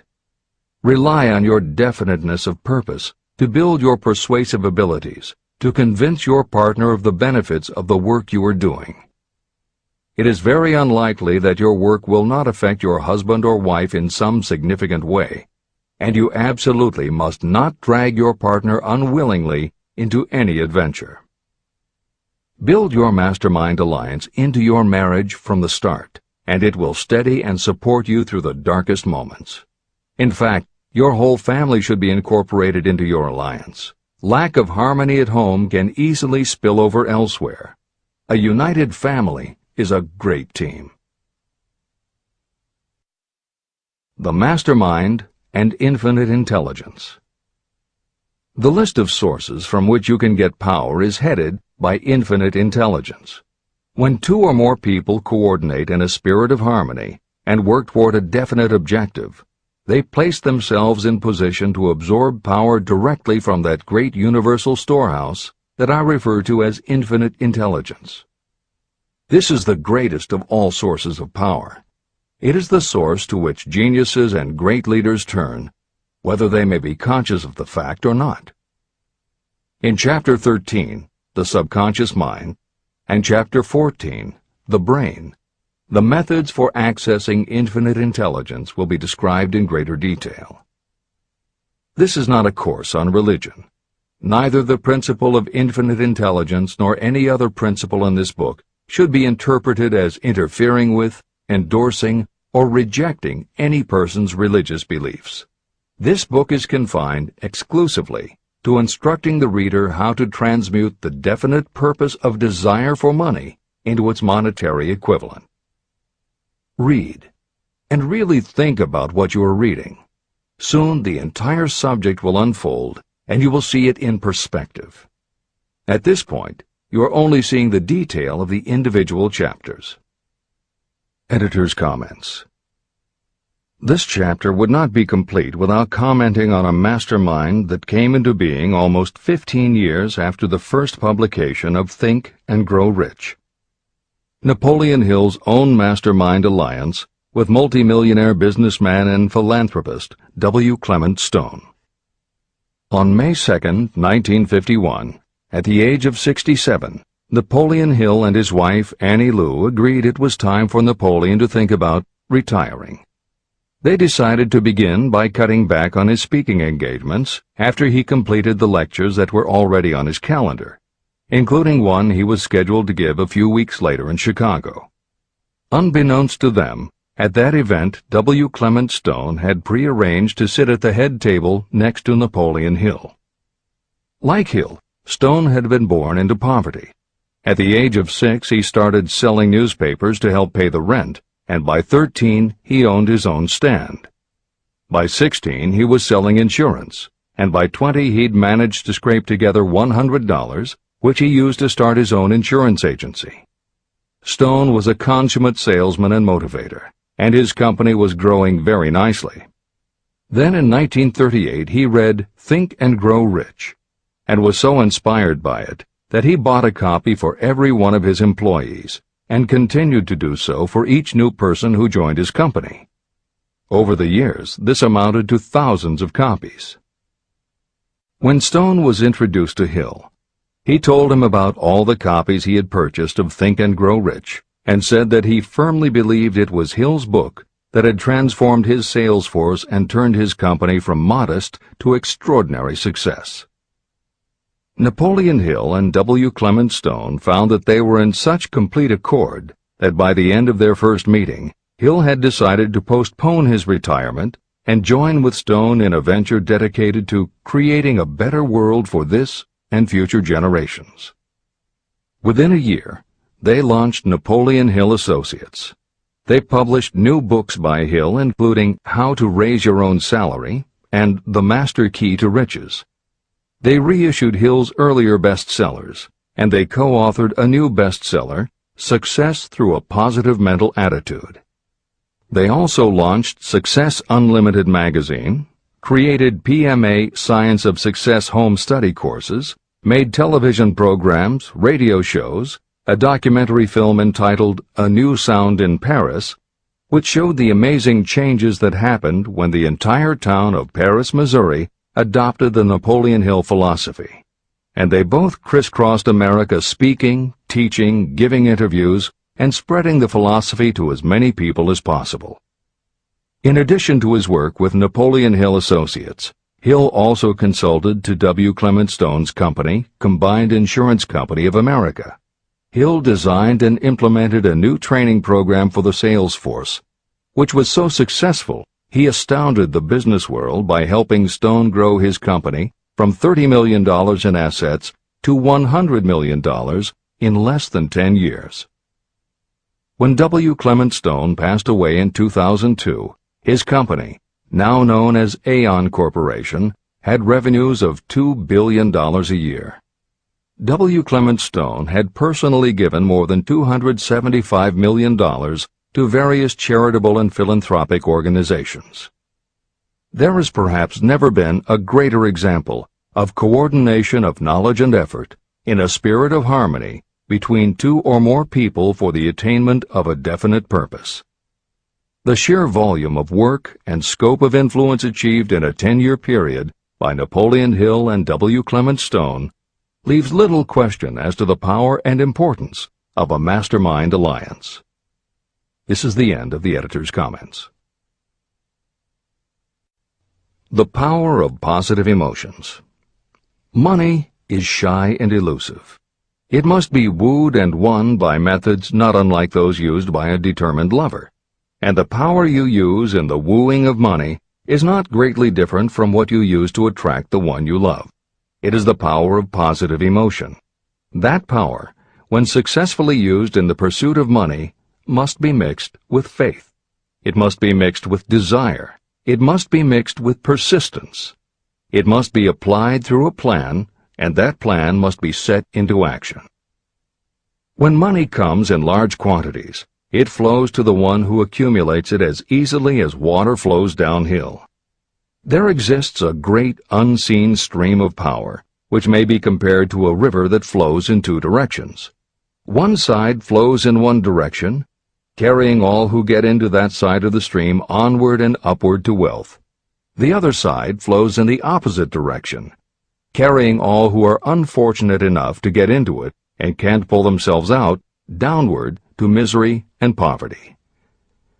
Everyone who has accumulated a great fortune has recognized the existence of this stream of life. It consists of one's thinking process. Positive emotions form the side of the stream that carries you to fortune. Negative emotions form the side that carries you down to poverty. This is a point of great importance to the person who is following this book with the object of accumulating a fortune. If you are caught in the side of the stream of power that leads to poverty, this book will serve as an oar by which you may propel yourself over into the other side of the stream. But it can serve you only through application and use. Merely reading and passing judgment on it, either one way or another, will be of no benefit to you. Poverty and riches can change places. But when riches take the place of poverty, the change only happens through well-conceived and carefully executed plans. The same is not true of poverty. Poverty needs no plan.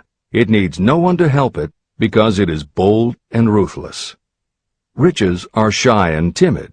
They have to be attracted. More gold has been mined from the thoughts of men than has ever been taken from the earth. Chapter 12. Sexuality, Charisma, and Creativity. The 10th step toward riches. Editor's comments. What motivates human beings is the subject of continuing scientific research and philosophical debate. There is general agreement that the prime motivators are the basic human needs for food and water, shelter and clothing, and safety. Beyond these basic life-sustaining needs, however, there are other factors that motivate people to action. It is the definition of the other factors and their order of importance that continues to be open to interpretation. Perhaps the most widely known theory is psychologist Abraham Maslow's hierarchy of human needs, which lists 8 levels of motivational forces, starting with the basic physiological and safety needs, then ascends through belonging and love, esteem, understanding, aesthetics, self-actualization, and transcendence.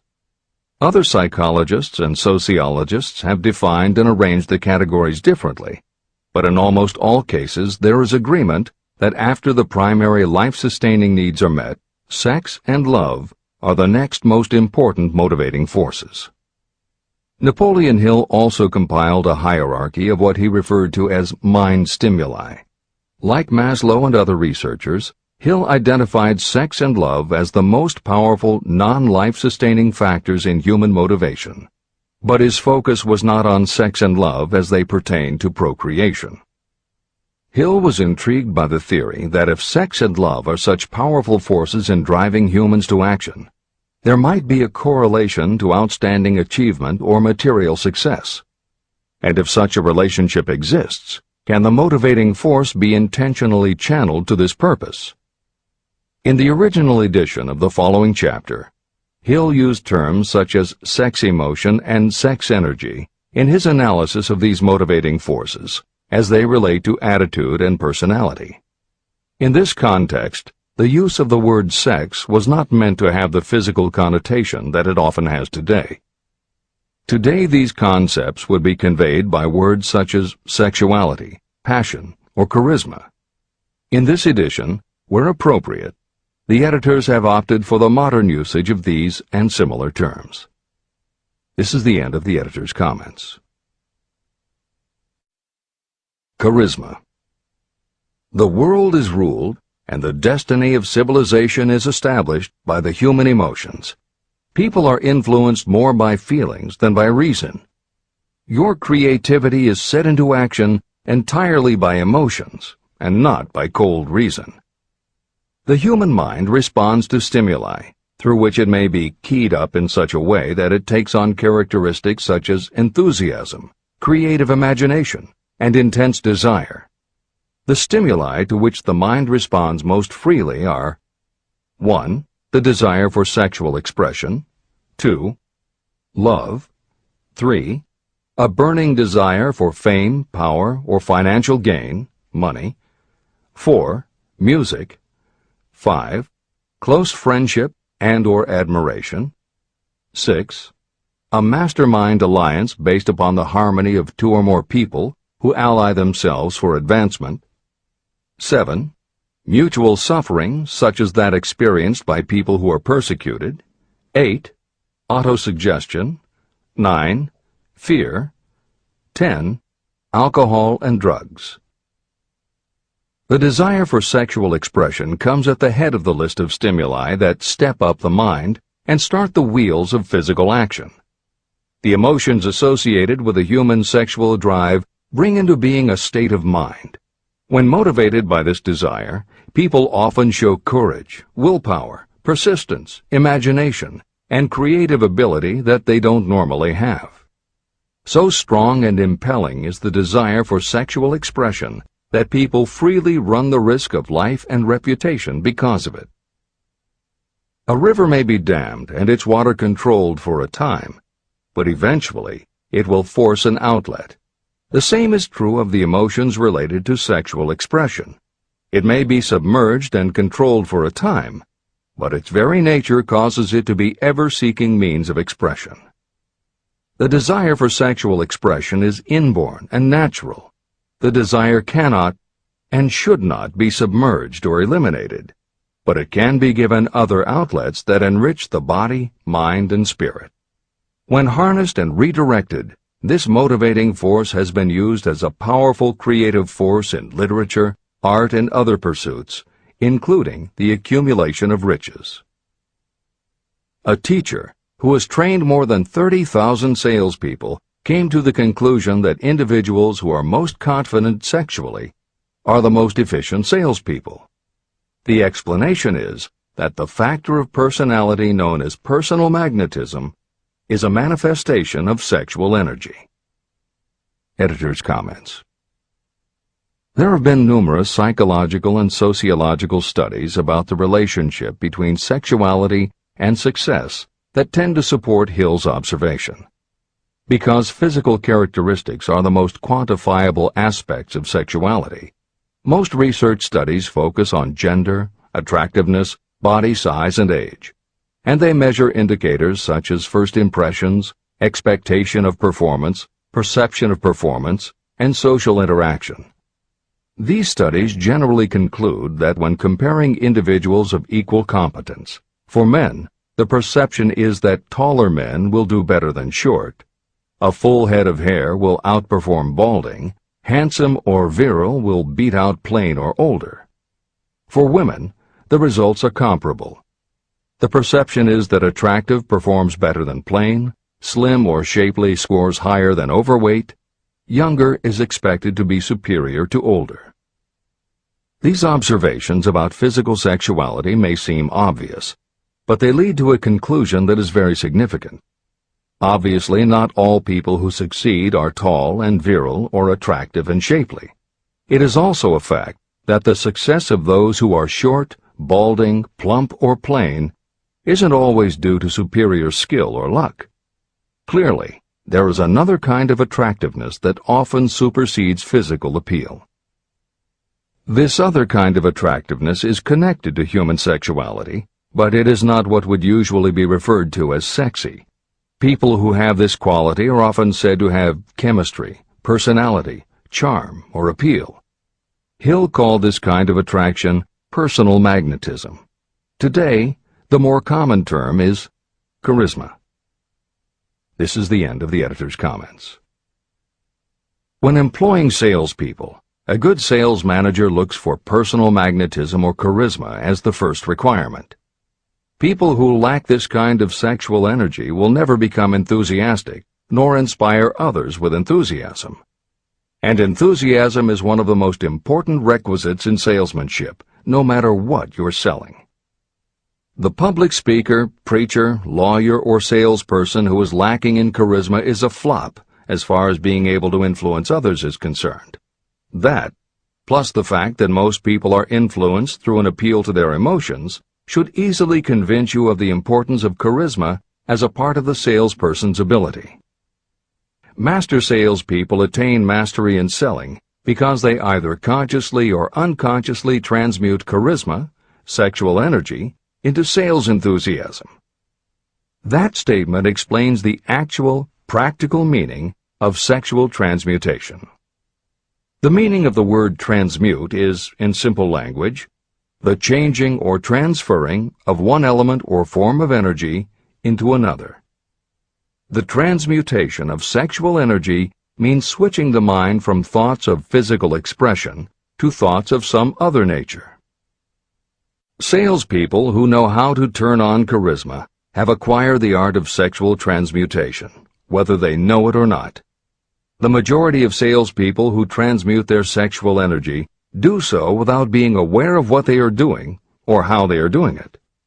You can cultivate and develop this quality in your dealings with others.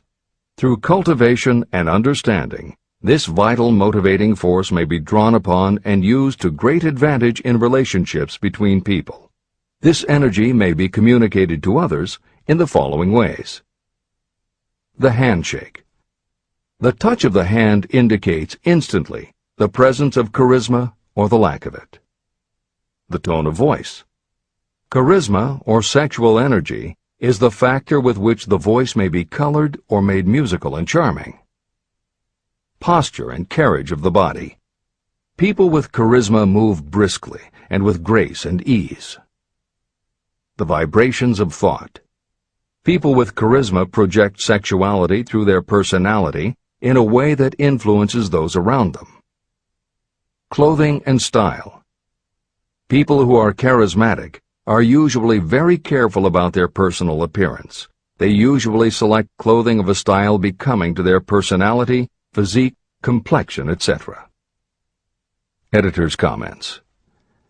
Having established a link between sexuality and success in the form of charisma, in the following section, Napoleon Hill explores how sexuality might also be a motivating factor in success by enhancing creativity.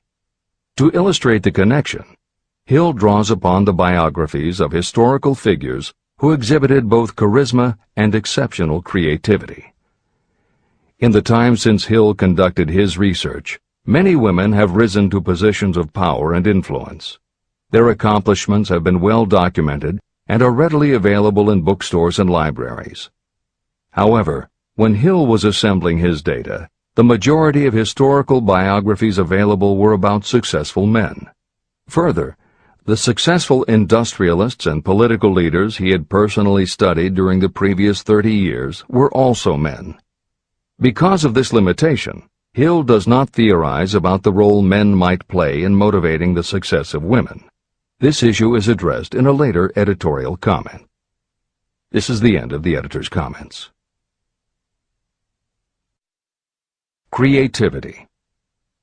It seemed quite significant to me when I made the discovery that practically every great leader I had the privilege of analyzing was a man whose achievements were largely inspired by a woman. In most instances, the woman was a wife, of whom the public had heard little or nothing. In a few of the cases I studied, the source of inspiration was the other woman. The pages of history are filled with the records of great men whose achievements may be traced directly to the influence of women who aroused the creative faculties of their minds. Napoleon Bonaparte was one of these. When inspired by his first wife, Josephine, he was irresistible and invincible. When his better judgment or reasoning faculty prompted him to put Josephine aside, he began to decline. His defeat and exile to St. Helena were not far distant. Abraham Lincoln was a notable example of a great leader who achieved his greatness through the discovery and use of his faculty of creative imagination. It is noted in practically every book written about Lincoln that he discovered and began to use this faculty as the result of the love that he experienced when he met Anne Rutledge. This is more than an interesting historical fact. It is of significance in connection with the role sexuality plays in the study of the source of genius.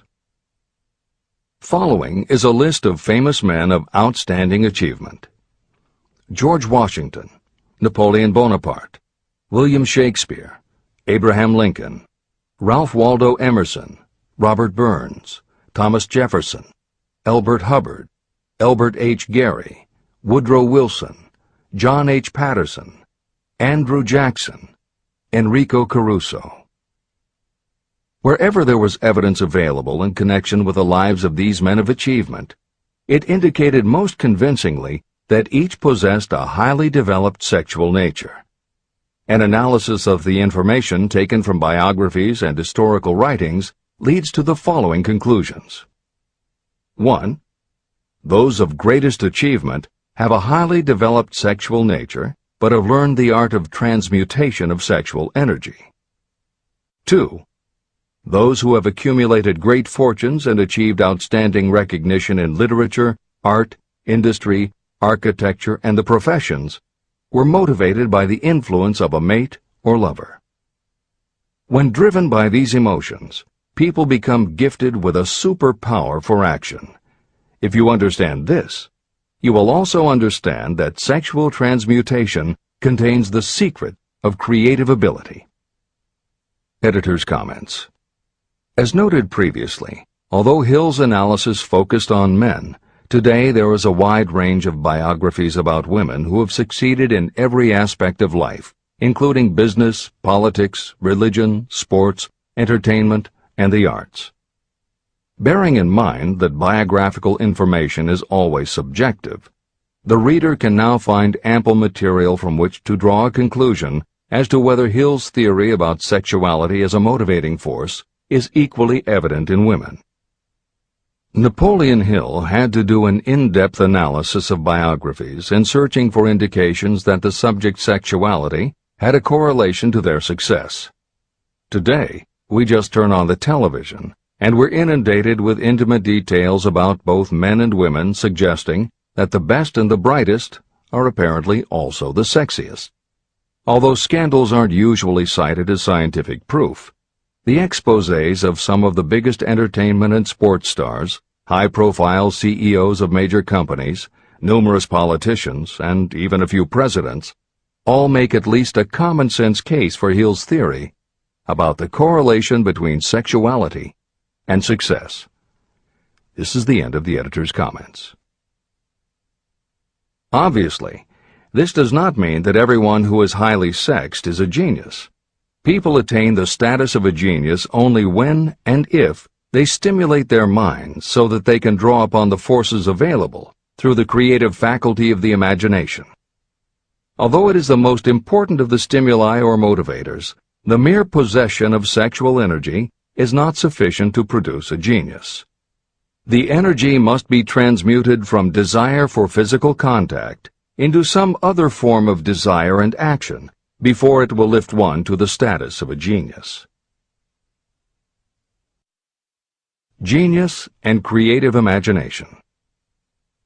A definition of genius might be someone who has discovered how to increase the intensity of thought to the point where that person can freely communicate with sources of knowledge not available through the ordinary rate of thought.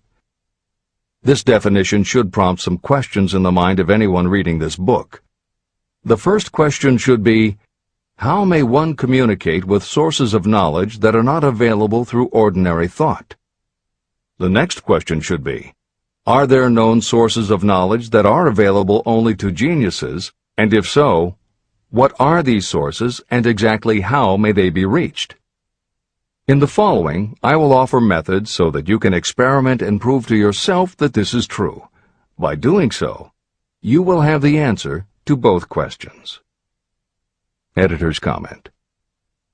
Humans perceive things through the 5 senses of sight, smell, taste, hearing, and touch. Another kind of perception, as when you have a feeling about something, was discussed in the chapters on desire, faith, and autosuggestion. This kind of perception is often referred to as the 6th sense, and in the following Hill explores the relationship between sexuality, motivation, creative imagination, and the 6th sense. This is the end of the editor's comment. The reality of a 6th sense has been fairly well established. This 6th sense is creative imagination. The faculty of creative imagination is something the majority of people never use during an entire lifetime, and if they do use it, it usually happens by mere accident. Only a small number of people deliberately use their creative imagination for a specific purpose. Those who do use this faculty voluntarily and with understanding of its functions are geniuses. Creative imagination is the direct link between your finite mind and what I have termed infinite intelligence. All revelations and all discoveries of basic or new principles in the field of invention take place through the faculty of creative imagination. When ideas, concepts, or hunches flash into your mind, they can only have come from one or more of the following sources. 1. From the mind of some other person who has just released the thought, idea, or concept through conscious thought. 2. Your subconscious mind, which stores every thought and impression that ever reached your brain through any of the 5 senses. 3. From another person's subconscious storehouse. 4. Infinite intelligence. There are no other possible sources from which inspired ideas or hunches may be received. When brain action has been stimulated through one or more of the 10 mind stimulants listed at the beginning of this chapter, it has the effect of lifting you far above the horizon of ordinary thought. It permits you to envision distance, scope, and quality of thoughts not available on the lower plane, such as when you are solving routine problems of business. When you are lifted to a higher level of thought through mind stimulation, it is as though you have taken off in an airplane. You can now see over and beyond the horizon that limits your vision when you are on the ground. Not only that, but while you are on this higher level of thought, you are not even aware of such things as the problems of gaining the 3 basic necessities of food, clothing, and shelter. You are in a world of thought in which the ordinary workaday thoughts have been removed, just as the hills and valleys that obstruct your vision on the ground don't interfere when you are in an airplane. While on this exalted plane of thought, the creative faculty of the mind is given freedom for action. The way has been cleared for the 6th sense to function. It becomes receptive to ideas that could not reach the individual under any other circumstances. The 6th sense is the faculty that marks the difference between a genius and an ordinary individual. Developing your creative imagination. A mind stimulant is any influence that will either temporarily or permanently increase the intensity of thought. The previously mentioned 10 major stimulants are those most commonly resorted to. Through these sources you may commune with infinite intelligence, enter the storehouse of your subconscious mind, or perhaps even that of another person. That is all there is to genius. The more you use your creative faculty, the more alert and receptive it becomes to factors originating outside your conscious mind. And the more this creative faculty is used, the more you will rely upon it for your thoughts and ideas. This faculty can be cultivated and developed only through use. What we generally refer to as our conscience operates entirely through the faculty of the 6th sense. The great artists, writers, musicians, and poets become great because they acquire the habit of relying upon the still small voice that speaks from within, through their creative imagination. Anyone with a keen imagination knows that some of their best ideas come through so-called hunches. One of the best-known public speakers admits that his speeches are only really great when he closes his eyes and begins to rely entirely upon the faculty of creative imagination. When asked why he closed his eyes just before the climax of his speech, he replied, "I do it because then I speak through ideas that come to me from within." One of America's most successful and best-known financiers has the habit of closing his eyes for 2 or 3 minutes before making a decision. When asked why, he replied, "With my eyes closed, I am able to draw upon a source of superior intelligence."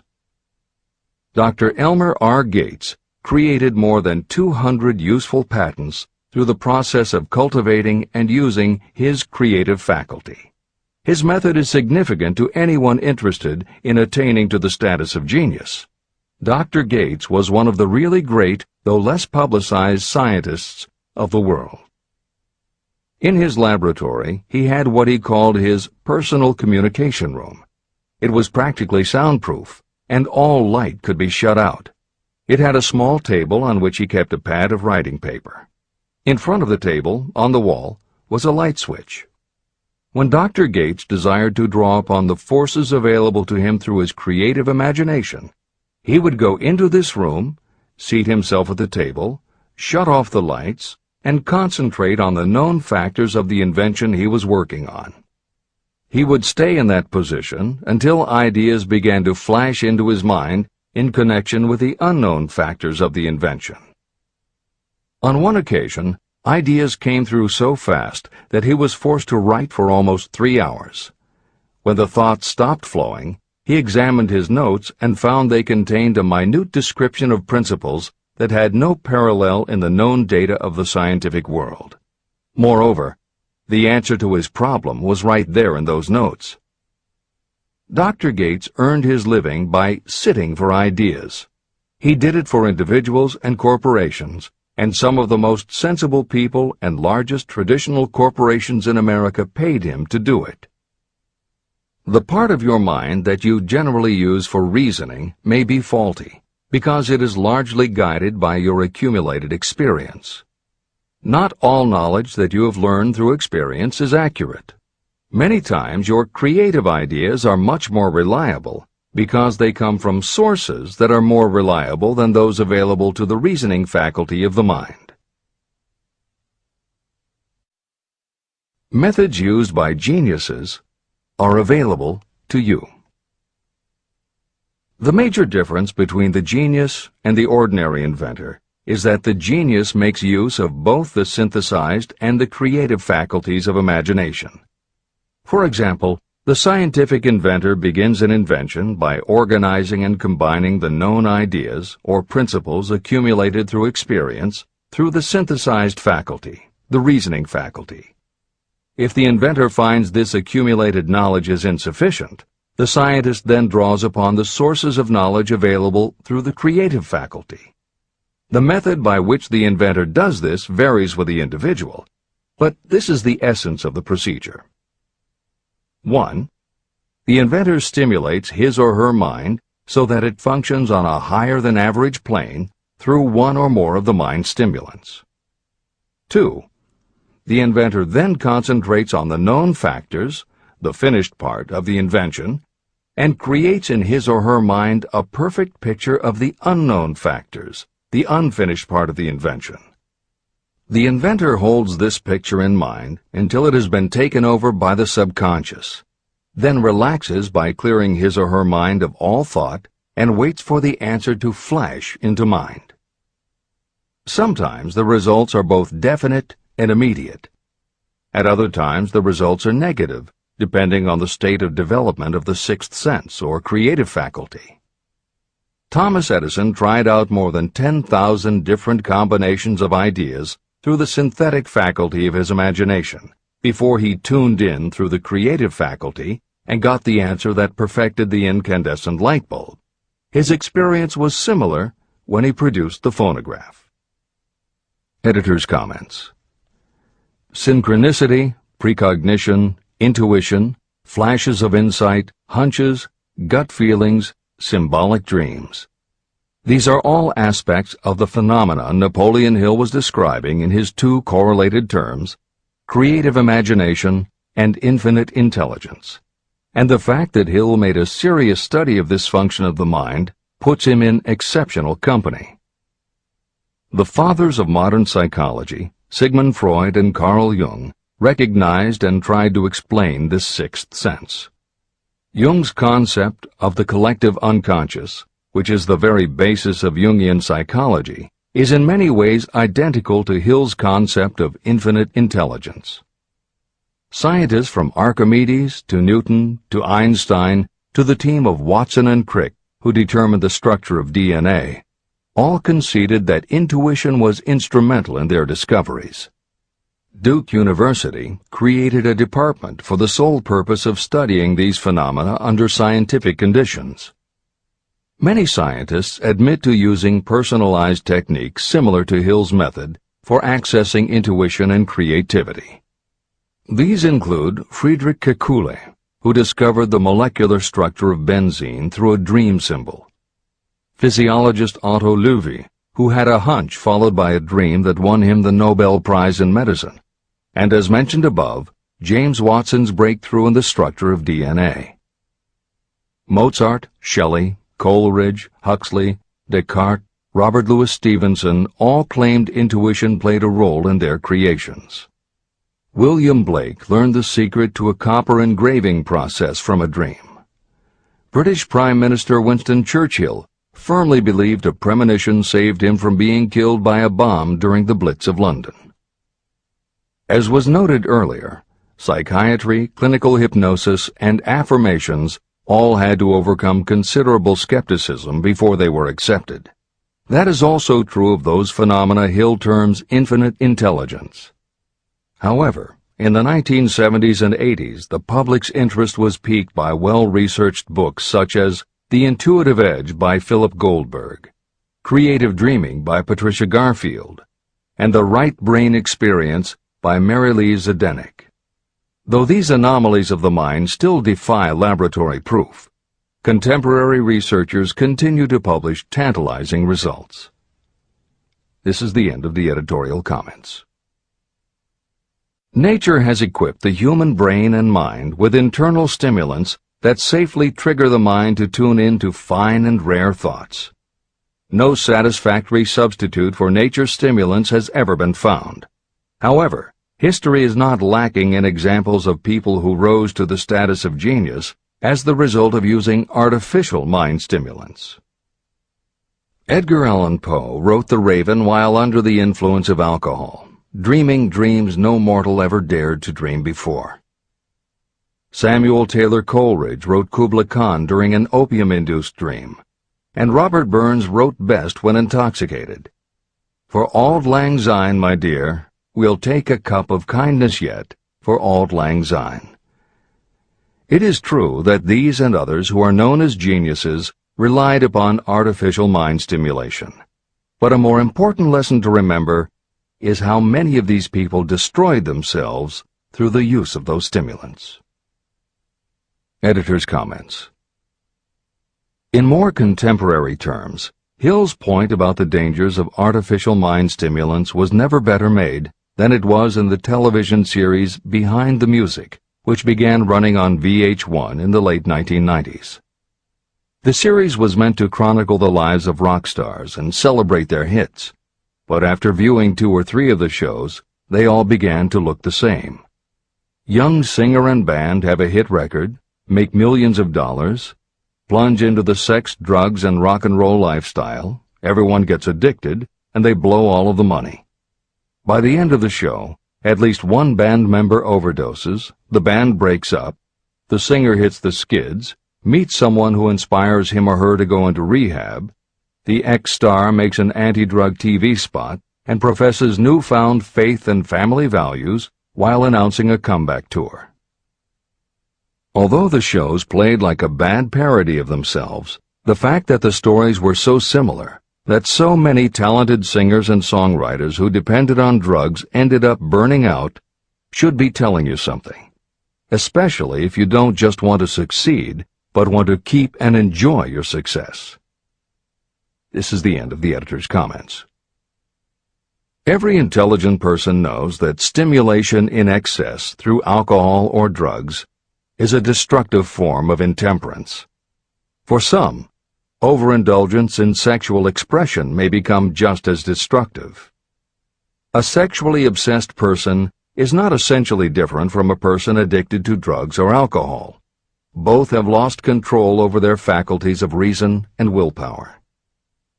Human sexuality is a mighty urge to action, but its forces are like a cyclone, almost impossible to completely control. When an individual is driven solely by emotions related to sexuality, that person may be capable of great achievement, but their actions are often disorganized and destructive. It is true that a person may pursue financial or business success by harnessing the driving force of sexual energy without self-control.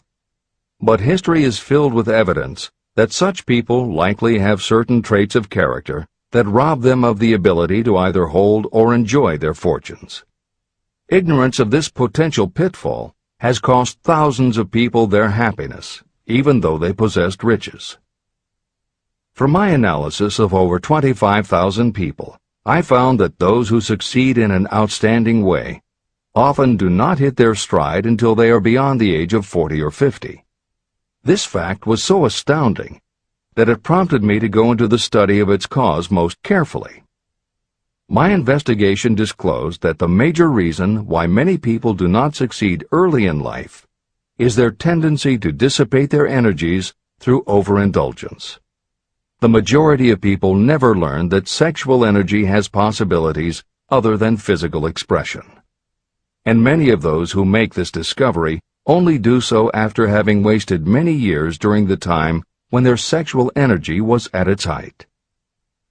Most people come to the realization by accident, and many don't even know they have tapped into this power. They may recognize that their power of achievement has increased, but they have no idea what caused the change. They are just vaguely aware that nature begins to harmonize the emotions of love and sex, so that they may draw upon these great forces and apply them as stimuli to action. The importance of love. Love, romance, and sex are all emotions capable of driving people to heights of superachievement. When combined, these three emotions may lift you to an altitude of a genius. Every person who has been moved by genuine love knows that it leaves enduring traces upon the human heart. The effect of love endures, because love is spiritual in nature. Those who cannot be stimulated to great heights of achievement by love are hopeless. They are dead, though they may seem to live. If you believe you are unfortunate because you have loved and lost, you are wrong. One who has loved truly can never lose entirely. Love is whimsical and temperamental. It comes when it pleases and goes away without warning. Accept and enjoy it while it remains, but spend no time worrying about its departure. Worry will never bring it back. Dismiss the thought that love only comes once. Love may come and go times without number, but there are no two love experiences that affect you in just the same way. There may be one love experience that leaves a deeper imprint on the heart than all the others. But all love experiences are beneficial, except to the person who becomes resentful and cynical when love makes its departure. Even the memories of love can lift you and stimulate your mind. Go back into your yesterdays at times and bathe your mind in the beautiful memories of past love. It will soften your worries and give you a source of escape from the unpleasant realities of life. And maybe, during this temporary retreat into the world of fantasy, your subconscious mind will yield to you ideas or plans that may change the entire financial or spiritual status of your life. There should be no disappointment over love, and there would be none if people understood the difference between the emotions of love and sex. Love is an emotion of many shades and colors, but the most intense and burning of all is that experienced in the blending of the emotions of love and sex. Marriages or committed relationships that are not blessed with love properly balanced with sex cannot be happy ones, and seldom endure. Love alone will not bring happiness, nor will sex alone. Love is spiritual. Sex is biological.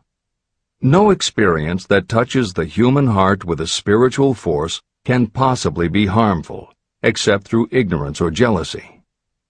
The presence of destructive emotions in the human mind may poison it in a way that destroys your sense of justice and fairness. Just as a chemist can take certain chemical elements, none of which are harmful in themselves, and by mixing them together create a deadly poison, in a similar manner the emotions of sex and jealousy, when mixed, may turn just as lethal. Love is the emotion that serves as a safety valve and brings balance, reason, and constructive effort. Love is, without question, life's greatest experience. It can bring you into communion with infinite intelligence. When love guides the emotions, it may lead you well on your way toward creative effort. The road to genius consists of the development, control, and use of sex, love, and romance. Briefly, the process may be stated as follows. Encourage the presence of the positive emotions as the dominating thoughts in your mind, and discourage all the destructive emotions. The mind is a creature of habit. It thrives on the dominating thoughts fed to it.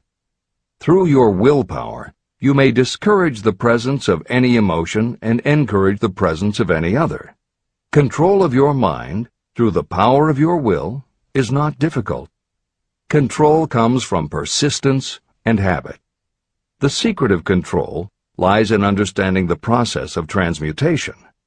When any negative emotion presents itself in your mind, it can be transmuted into a positive or constructive emotion by the simple procedure of changing your thoughts.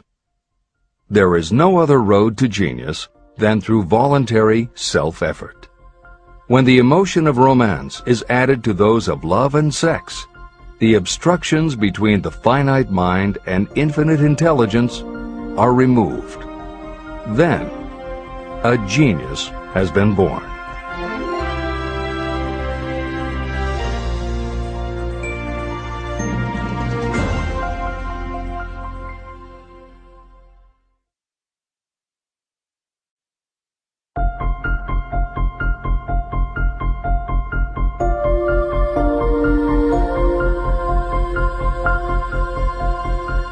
Success requires no explanations.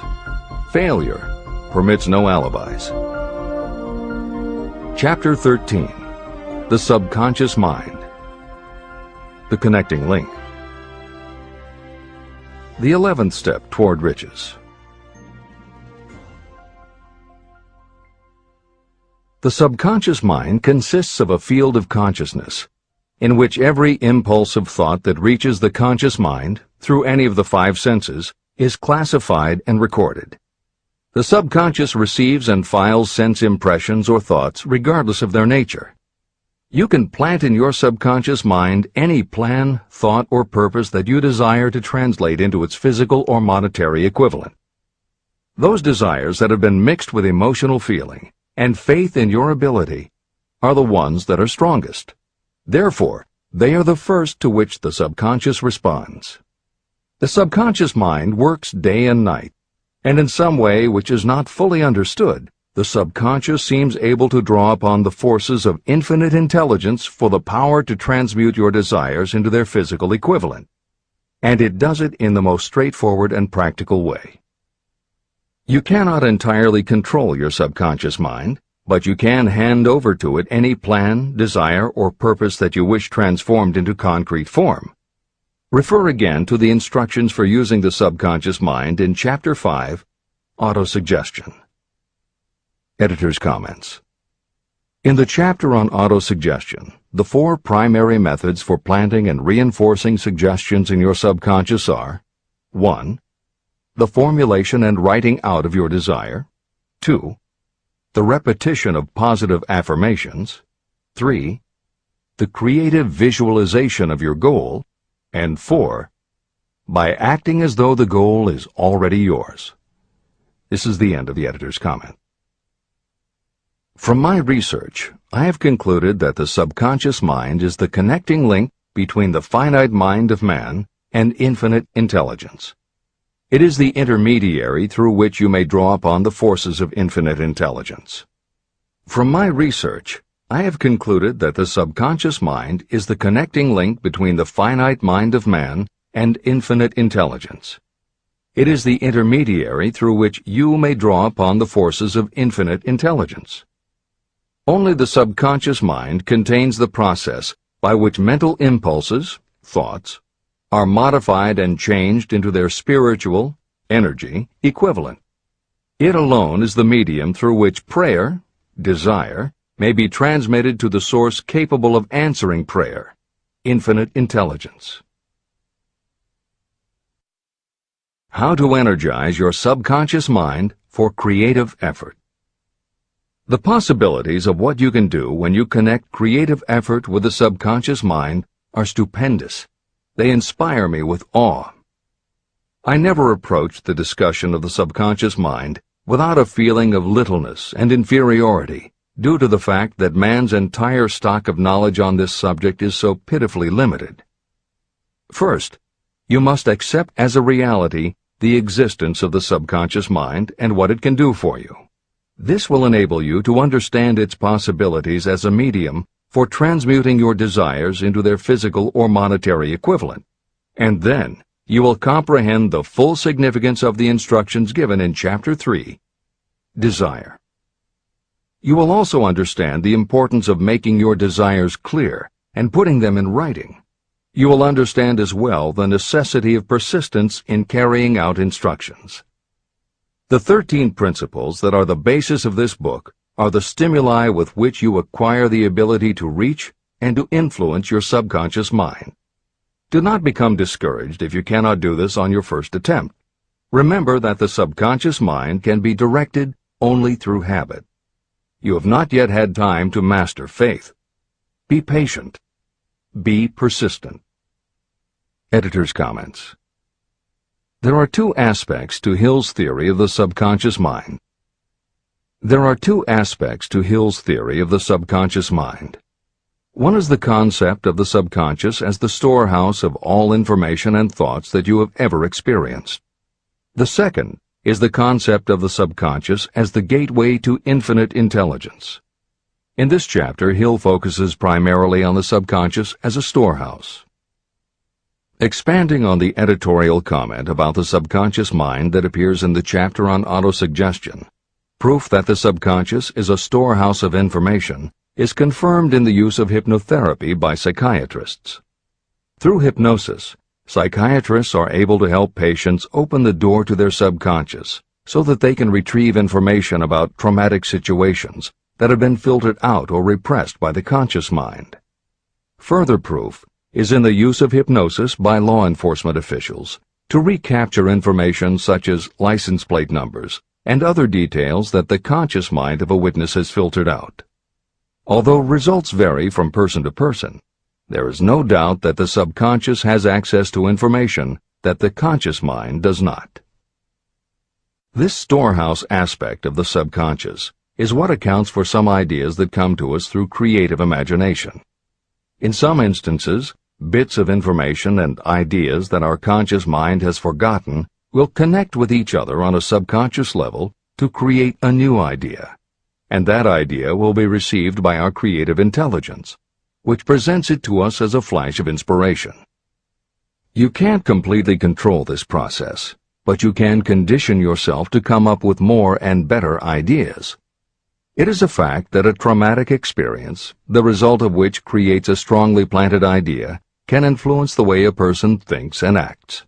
If that is true, then by intentionally using all of your efforts to powerfully plant an idea in your subconscious, you should be able to create what would amount to a good traumatic experience that will influence the way you think and act in a positive way.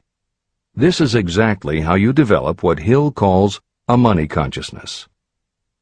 If you do everything within your power to strongly, firmly, and with complete faith and conviction plant the idea that you will be successful and achieve your desire, your subconscious will accept and store that idea. If you have planted the idea so strongly that it is the dominant idea in your subconscious, it will influence all of the other ideas and information stored there. When you have given your subconscious this specific direction that it did not have before, it will begin to put together pieces of information, and through your creative intelligence, you will find that you are coming up with more and better plans and ideas to accomplish your goal. But as Hill says, you can do this only through faith and habit. You must write out the affirmation of your goal, and you must repeat it aloud every day with absolute faith and conviction that you can achieve it. You must vividly and creatively visualize yourself achieving your goal, and you must do it every day. You must conduct yourself with the attitude that says you can accomplish your goal, and that you deserve the help of those who can help you to accomplish your goal. And you must conduct yourself in that way every day. If you seriously commit yourself to doing these things, it will change the way you think and act. Your subconscious will do everything it can to transmute your desire into reality, and other people will want to do what they can to help you succeed. This is the end of the editor's comments. Many statements in the chapters on faith and on autosuggestion are repeated here for the benefit of your subconscious mind. Remember, your subconscious mind functions whether you make any effort to influence it or not. This means that thoughts of fear, poverty, and all negative ideas will affect your subconscious mind unless you master these impulses and give it more desirable food on which it may feed. The subconscious mind will not remain idle. If you don't plant desires in your subconscious mind, It will feed on the thoughts that reach it as the result of your neglect. Both negative and positive thoughts are reaching your subconscious mind continuously. These thoughts come from the four sources. 1. Consciously from other people. 2. Your subconscious. 3. Subconsciously from other people. And 4. Infinite intelligence. Every day, all kinds of thought impulses are reaching your subconscious mind without your knowledge. Some of these impulses are negative. Some are positive. Right now, you should be specifically trying to shut off the flow of negative impulses and actively working to influence your subconscious mind through positive impulses of desire. When you achieve this, you will possess the key that unlocks the door to your subconscious mind. Moreover, you will control that door so completely that no undesirable thought may influence your subconscious mind. Everything that you create begins in the form of a thought impulse. You can create nothing that you do not first conceive as a thought. Through the aid of the imagination, thoughts may be assembled into plans. The imagination, when under your control, may be used to create plans or purposes that lead to success in your chosen occupation. All thoughts that you want to turn into success and have planted in the subconscious mind must pass through the imagination and be mixed with faith, your faith in your own abilities. The mixing of faith with a plan or purpose intended for submission to the subconscious mind can only be done through the imagination. From these statements, it should be clear that if you want to make use of your subconscious mind, it will call for the coordination and application of all 13 principles of success that are the basis of this book. Make your positive emotions work for you. The subconscious mind is more susceptible to influence by thought mixed with feeling or emotion than it is by thoughts originating solely in the reasoning portion of the mind. In fact, there is much evidence to support the theory that only emotionalized thoughts have any real influence on the subconscious mind. It is a fact that emotions or feelings rule the majority of people. If it is true that the subconscious mind responds better and faster to thoughts that are well mixed with emotion, it is essential to become familiar with the more important of the emotions. There are 7 major positive emotions and 7 major negative emotions. The negatives get into your thoughts naturally and go directly to your subconscious without any help from you. The positive emotions must be injected by you through the principle of autosuggestion into the thought impulse that you wish to pass on to your subconscious mind. These emotions or feeling impulses may be likened to yeast in a loaf of bread. They are the action element which transforms thought impulses from the passive to the active state. That is why thought impulses that have been well mixed with emotion are acted upon more readily than thought impulses originating in cold reason. Editor's comments. W. Clement Stone, Napoleon Hill's friend, mentor, and business partner, arranged for the publication of many of Napoleon Hill's later writings. The following is adapted from material that appears in 2 of these books, Napoleon Hill's Keys to Success and Believe and Achieve. Enthusiasm is a positive mental attitude, an internal impelling force of intense emotion, a power compelling creation or expression. Being enthusiastic is an impelling external expression of action. When you act enthusiastically, you accentuate the power of suggestion and autosuggestion. The sales manager, public speaker, minister, lawyer, teacher, or executive who acts enthusiastic by speaking in an enthusiastic, sincere manner develops genuine enthusiasm. If you act enthusiastic, your emotions will follow. By filling your conscious mind with enthusiasm, you also impress upon your subconscious mind that your burning obsession and your plan for obtaining it are certain things. Then, if your conscious enthusiasm dims, your subconscious will be there, full of images of your success to help you stoke your conscious fires of enthusiasm once again. This is the end of the editor's comments. You are preparing yourself to influence and control the inner audience of your subconscious mind in order to hand over to it the desire for money, which you wish transmuted into its physical, monetary equivalent. It is essential, therefore, that you understand the method of approach to this inner audience. You must speak its language. It understands best the language of emotion or feeling. Following are the 7 major positive emotions and the 7 major negative emotions. I am listing them here so that you may draw upon the positives and avoid the negatives when giving instructions to your subconscious mind.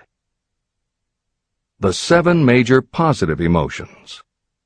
The emotion of desire, the emotion of faith, the emotion of love, the emotion of sex, the emotion of enthusiasm, the emotion of romance, the emotion of hope.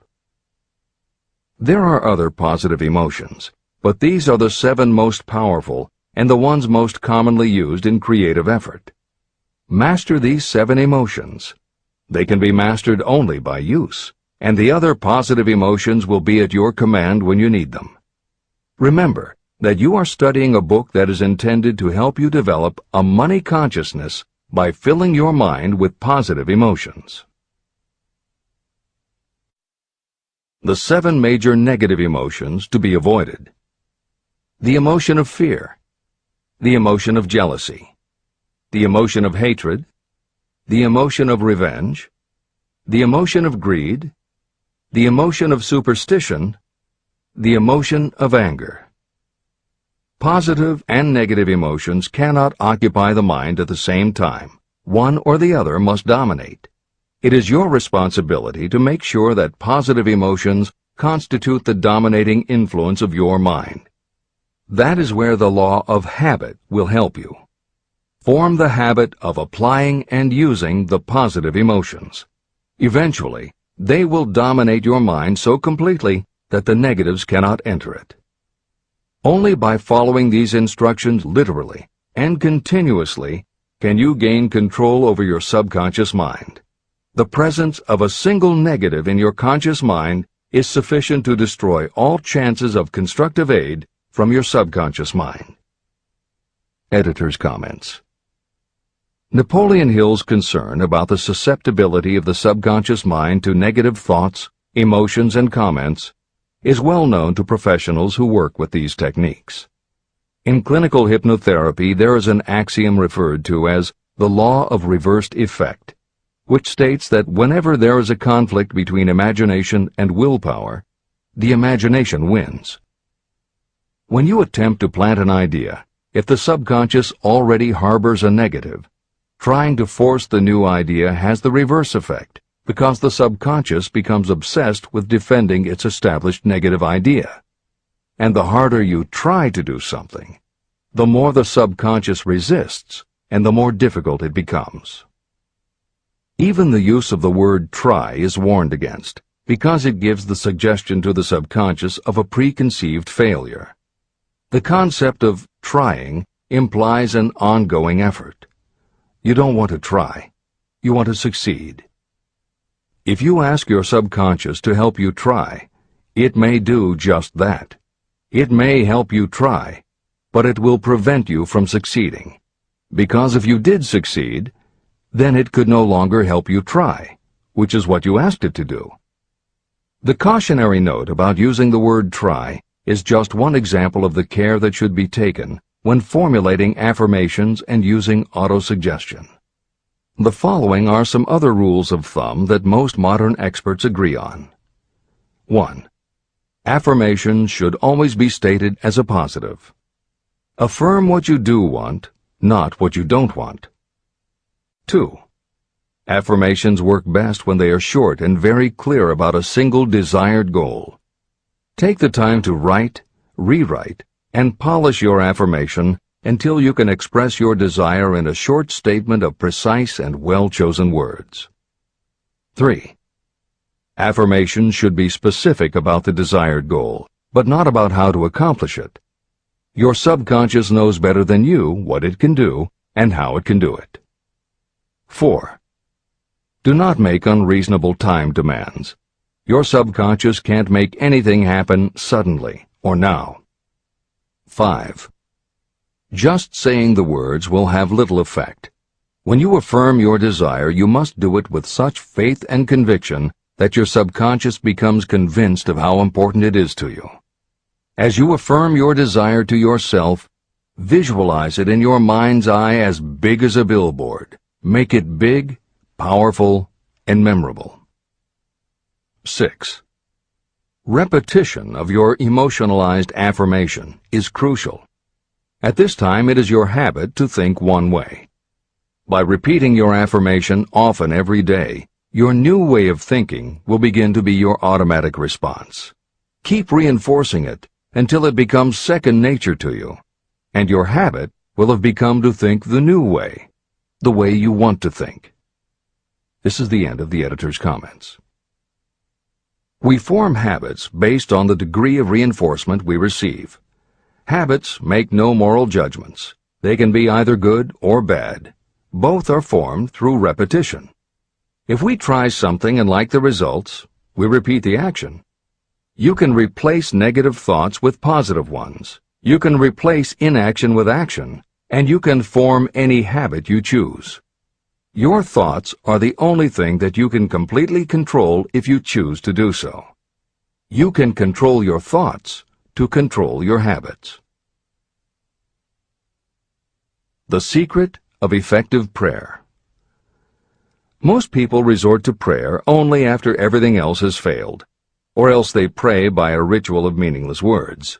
And because most people who pray do so only after everything else has failed, they go to prayer with their minds filled with fear and doubt.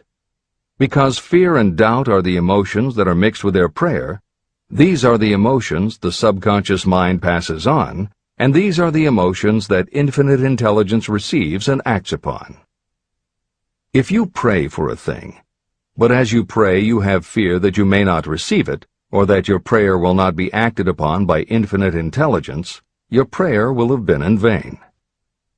Prayer does sometimes result in the realization of that for which one prays. If you have ever had the experience of receiving something for which you prayed, go back in your memory and recall your actual state of mind while you were praying, and you will know for sure that the theory here described is more than a theory. The method by which you may communicate with infinite intelligence is very similar to the way the vibration of sound is transmitted by radio waves. Sound cannot be transmitted through the atmosphere until it has been changed into a very high rate of vibration.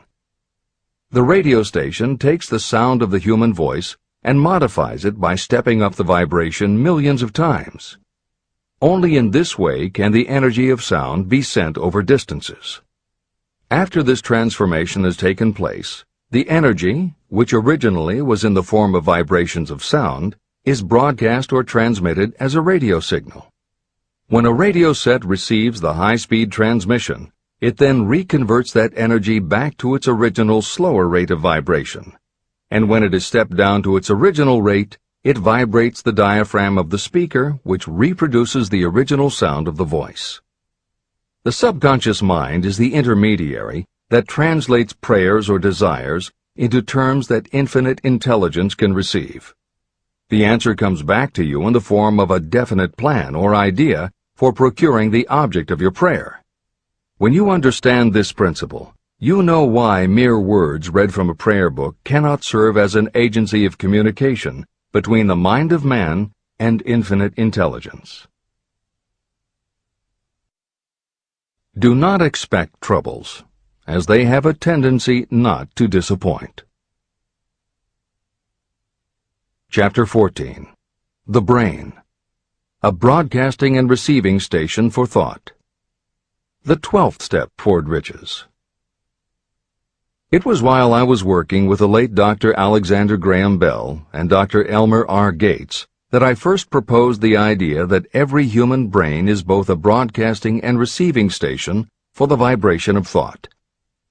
In some way similar to the principle behind the operation of a radio receiver, every human brain is capable of picking up vibrations of thought that are being released by other brains. These are received as hunches and flashes of intuition. As was explained in previous chapters, it is your creative imagination that is the receiving set of your brain, which receives thoughts from your subconscious and, under certain circumstances, receives thoughts released by the brains of others. Your creative imagination is the interconnection between your conscious or reasoning mind and the four sources from which you receive thought stimuli. 1.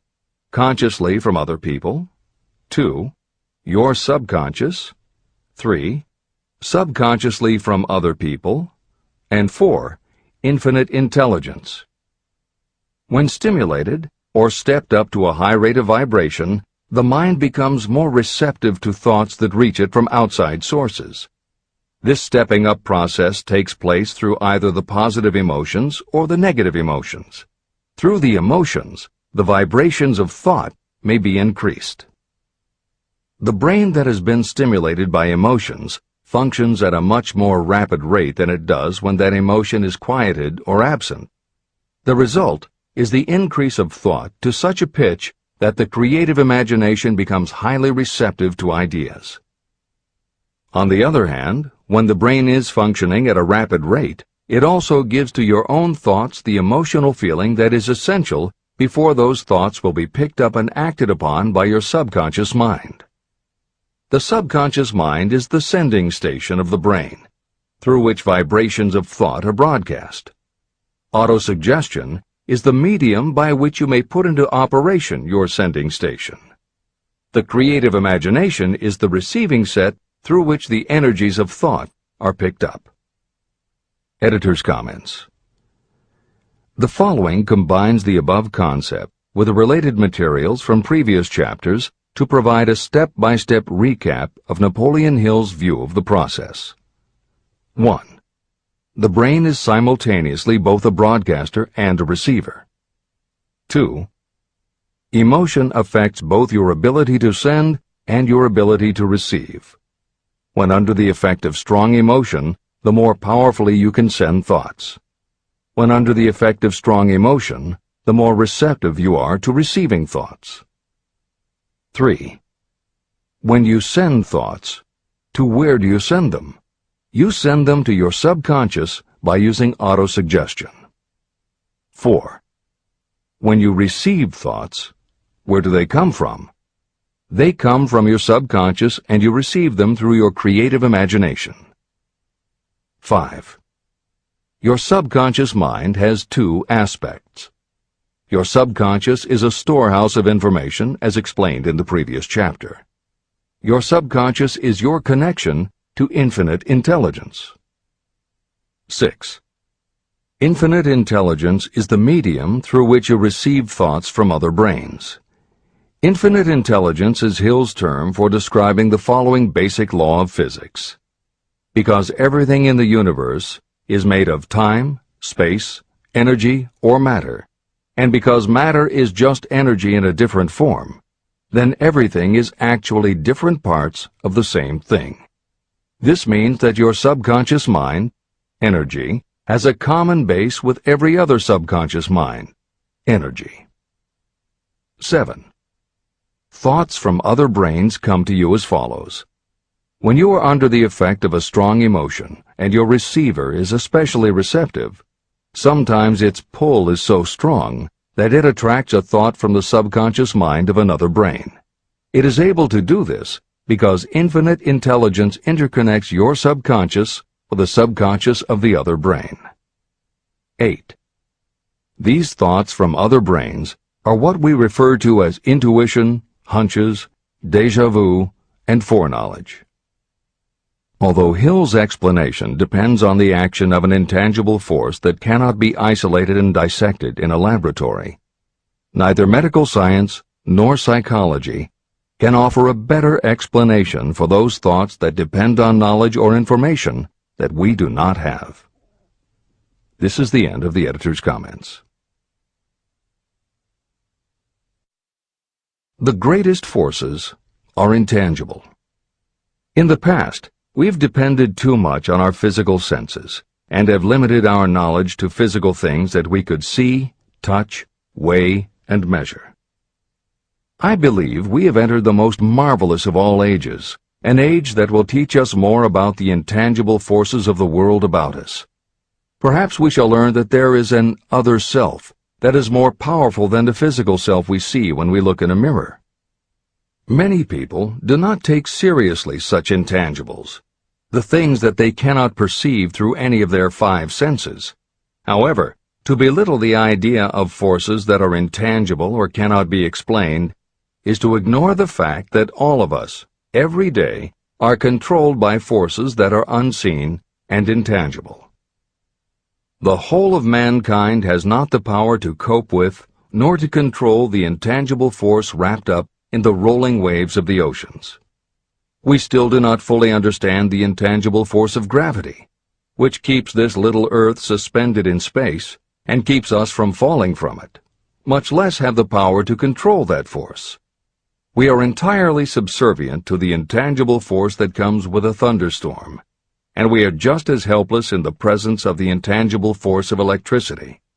We do not understand the intangible force and intelligence wrapped up in the soil of the earth, the force that provides us with every morsel of food we eat, every article of clothing we wear, and every dollar we carry in our pockets.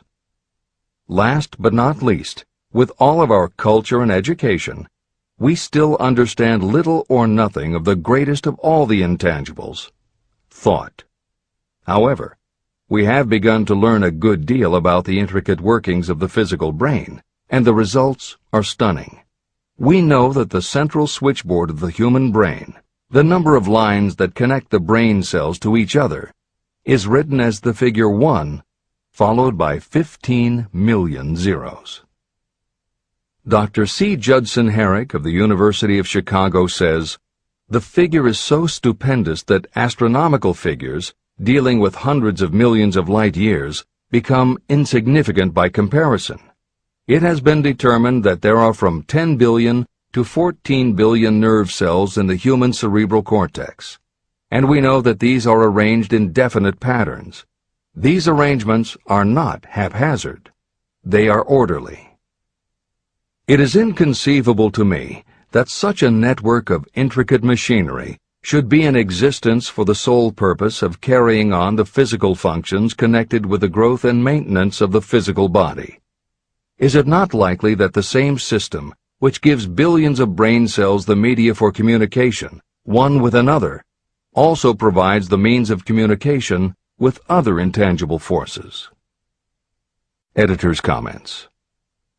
In the time since Hill wrote the above comments, we have learned a great deal more about the physical brain and how it operates. We understand much about the chemistry of the brain.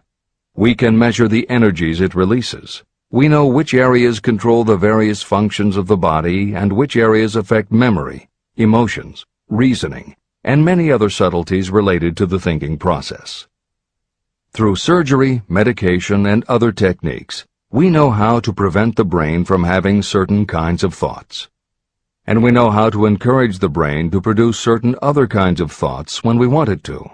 For instance, a specific area can be stimulated, and you will have pleasurable thoughts. But we cannot yet control what those pleasurable thoughts will be, and we have no idea what the bits and pieces of information are that go into your pleasurable thoughts. With all of our advanced knowledge about the physical brain, we still don't know how to make it have a specific thought or idea, especially not an original thought or a creative idea. And medical science offers no better theory than Hill's as to how we could have an intuition or hunch made up from information that we don't have and were never exposed to. In short, the physical properties of the brain confirm that it is where the thinking process takes place, but it does not offer the answer to the question of how it happens, or how thoughts from one brain might travel to another. In previous commentaries, we pointed to the laws of physics as they relate to Hill's theory about the interconnectedness of all things. And although this is not meant to be a science lesson, it may reassure you to know that the work of renowned scientists lends support to the idea. Quantum theory deals with subatomic particles so minuscule that they are almost at the level of the basic stuff from which everything is made. Albert Einstein developed what is called the EPR effect. Einstein, Podolsky, and Rosen. And Irish physicist John Stuart Bell proposed Bell's theorem, both of which pertain to the concept that when two linked subatomic particles are separated from each other, when a change is made to particle A, the same change will instantly happen in particle B, even though the two are distant from each other. Another related concept is called the holographic brain or holographic universe, and is named after an unusual quality of holograms. It is a fact that if you cut a hologram in half, you don't get two halves of a picture. You get two separate but complete pictures. Cut either one of those in half, and you get another two complete pictures. Cut other pieces, and again you get whole images. Every part of a hologram has the whole of the information in the original. In the 1970s, Carl Pribram, a neurophysiologist at Stanford University, announced the results of his studies which suggest that memory is not in a specific part of the brain, but is spread throughout the brain like the image on a holographic plate. At almost the same time, renowned physicist David Bohm proposed that the workings of the universe were like a holographic image, that among all things there is total interconnectivity, and that all things influence all other things. In effect, every part of the universe contains the whole of the universe. That is probably more than enough science for most readers. The point is, Hill was not alone in his conclusion that through some intangible force, your subconscious shares interconnectivity with everything else in the universe. Previously, the example was given of the folds and bumps in a tablecloth, all being different, but all still tablecloth. Here is another way to envision the intangible interconnection of all things. Suppose you were to drill 5 holes in a wall, and have someone outside the room put their fingers and thumb through the holes and wiggle them. If you then bring into your room someone who only believes in tangible things that he or she can see, that person will see 5 separate objects that can move independently of each other. You may tell the person that behind the wall the objects are connected and all part of the same hand, but because they cannot see the connection and disbelieve anything they don't understand, the person will not be convinced. Neither modern medicine, nor psychiatry, nor technology can yet conclusively show us behind the wall. But the fact remains, we have all had a hunch about somebody, and it turns out to be right. A premonition that something will happen, and it does. Or a feeling that something isn't right with someone who is not there with you, and it turns out to be true. How does this information come to us? As mentioned previously, psychologist Carl Jung called the intangible connection the collective unconscious, also called universal subconscious. Others call it the totally unified theory, the great first cause, the universal mind, or spirit, and some see it as another way of describing God. Napoleon Hill calls it infinite intelligence and offers a common-sense explanation that allows you to work with a phenomenon, even if it is not completely understood. And that, after all, is what Hill was aiming for, to give you a way to access intangible forces that will help you turn your desire into reality. This is the end of the editor's comments. After this book had been written, just before the manuscript went to the publisher, the New York Times published an editorial showing that at least one great university and one intelligent investigator in the field of mental phenomena are carrying on an organized research through which conclusions have been reached that parallel many of those described in this and the following chapter. The editorial briefly analyzed the work carried on by Dr. J.B. Rhine and his associates at Duke University. From the New York Times. What is telepathy?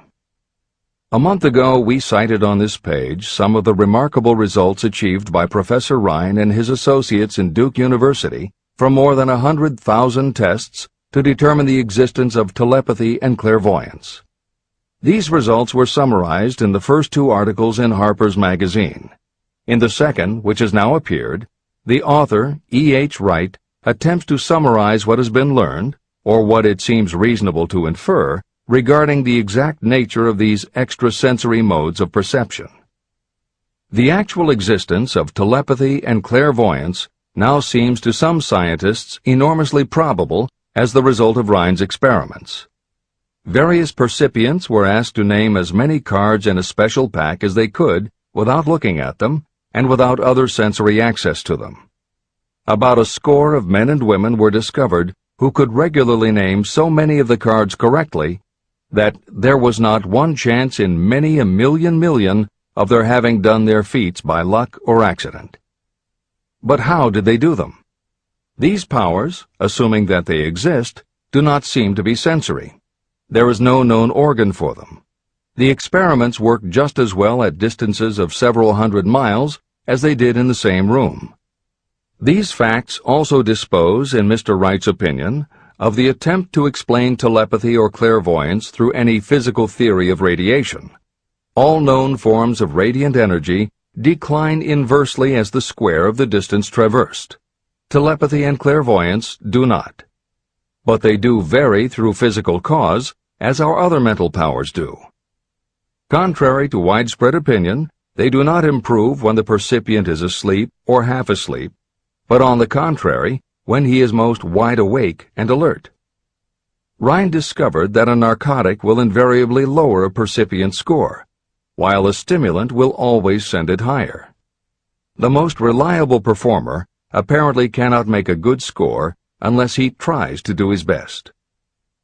One conclusion that Wright draws with some confidence is that telepathy and clairvoyance are really one and the same gift. That is, the faculty that sees a card face down on a table seems to be exactly the same one that reads a thought residing only in another mind.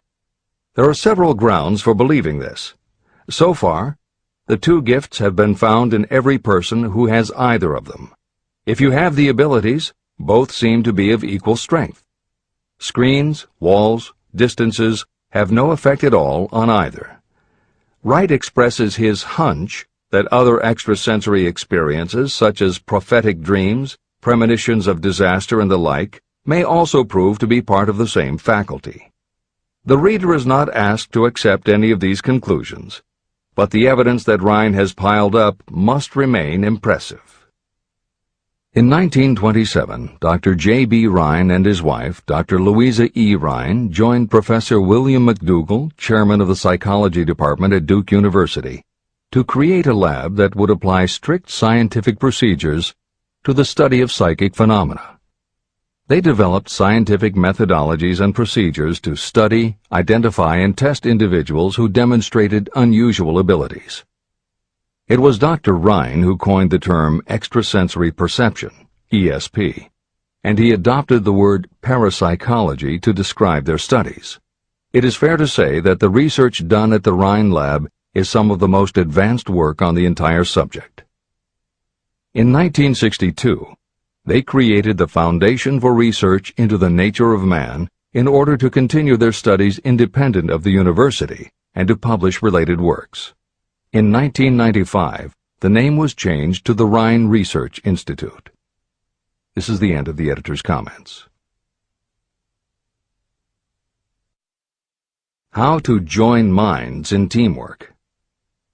In view of Dr. Rhine's findings about the conditions under which the mind responds to what he terms extrasensory modes of perception, I would like to add my own observations.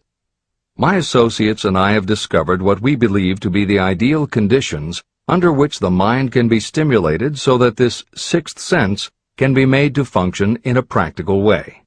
To begin with, I should explain that there is a close working alliance between myself and two members of my staff. Through experimentation and practice, we have discovered how to stimulate our minds so that we can, by a process of blending our three minds into one, find the solution to a great variety of problems that are submitted by my clients. The procedure is very simple. We sit down at a conference table, clearly state the nature of the problem we have under consideration, then begin discussing it. Each contributes whatever thoughts may occur by applying the principle used in connection with the invisible counselors described in the next chapter. The strange thing about this method of mind stimulation is that it places each participant in communication with unknown sources of knowledge definitely outside their own experience. If you understand the principle described in the chapter on the mastermind, you of course recognize the round table as being a practical application of the mastermind. This method of mind stimulation, through the discussion of definite subjects between three people, illustrates the simplest and most practical use of the mastermind. When you tap into the power of your mastermind group, you will find that the more you work together, the more each member will learn to anticipate the ideas of others and to connect immediately with their intense enthusiasm and inspiration. You cannot completely control this process, but the more you use it, the more it will come into play. By adopting and following a similar plan, you will be making use of the famous Carnegie formula described in Chapter 1. If it means nothing to you at this time, mark this page and read it again after you have finished the last chapter. Great achievement is usually born of great sacrifice and is never the result of selfishness. Chapter 15. The Sixth Sense, the Door to the Temple of Wisdom, the 13th Step Toward Riches. The 13th principle is known as the Sixth Sense, through which infinite intelligence may and will communicate voluntarily without any effort from or demands by the individual. This principle is the apex of the philosophy of success. It can be assimilated, understood, and applied only by first mastering the other 12 principles. The sixth sense is that portion of the subconscious mind that has been referred to as the creative imagination.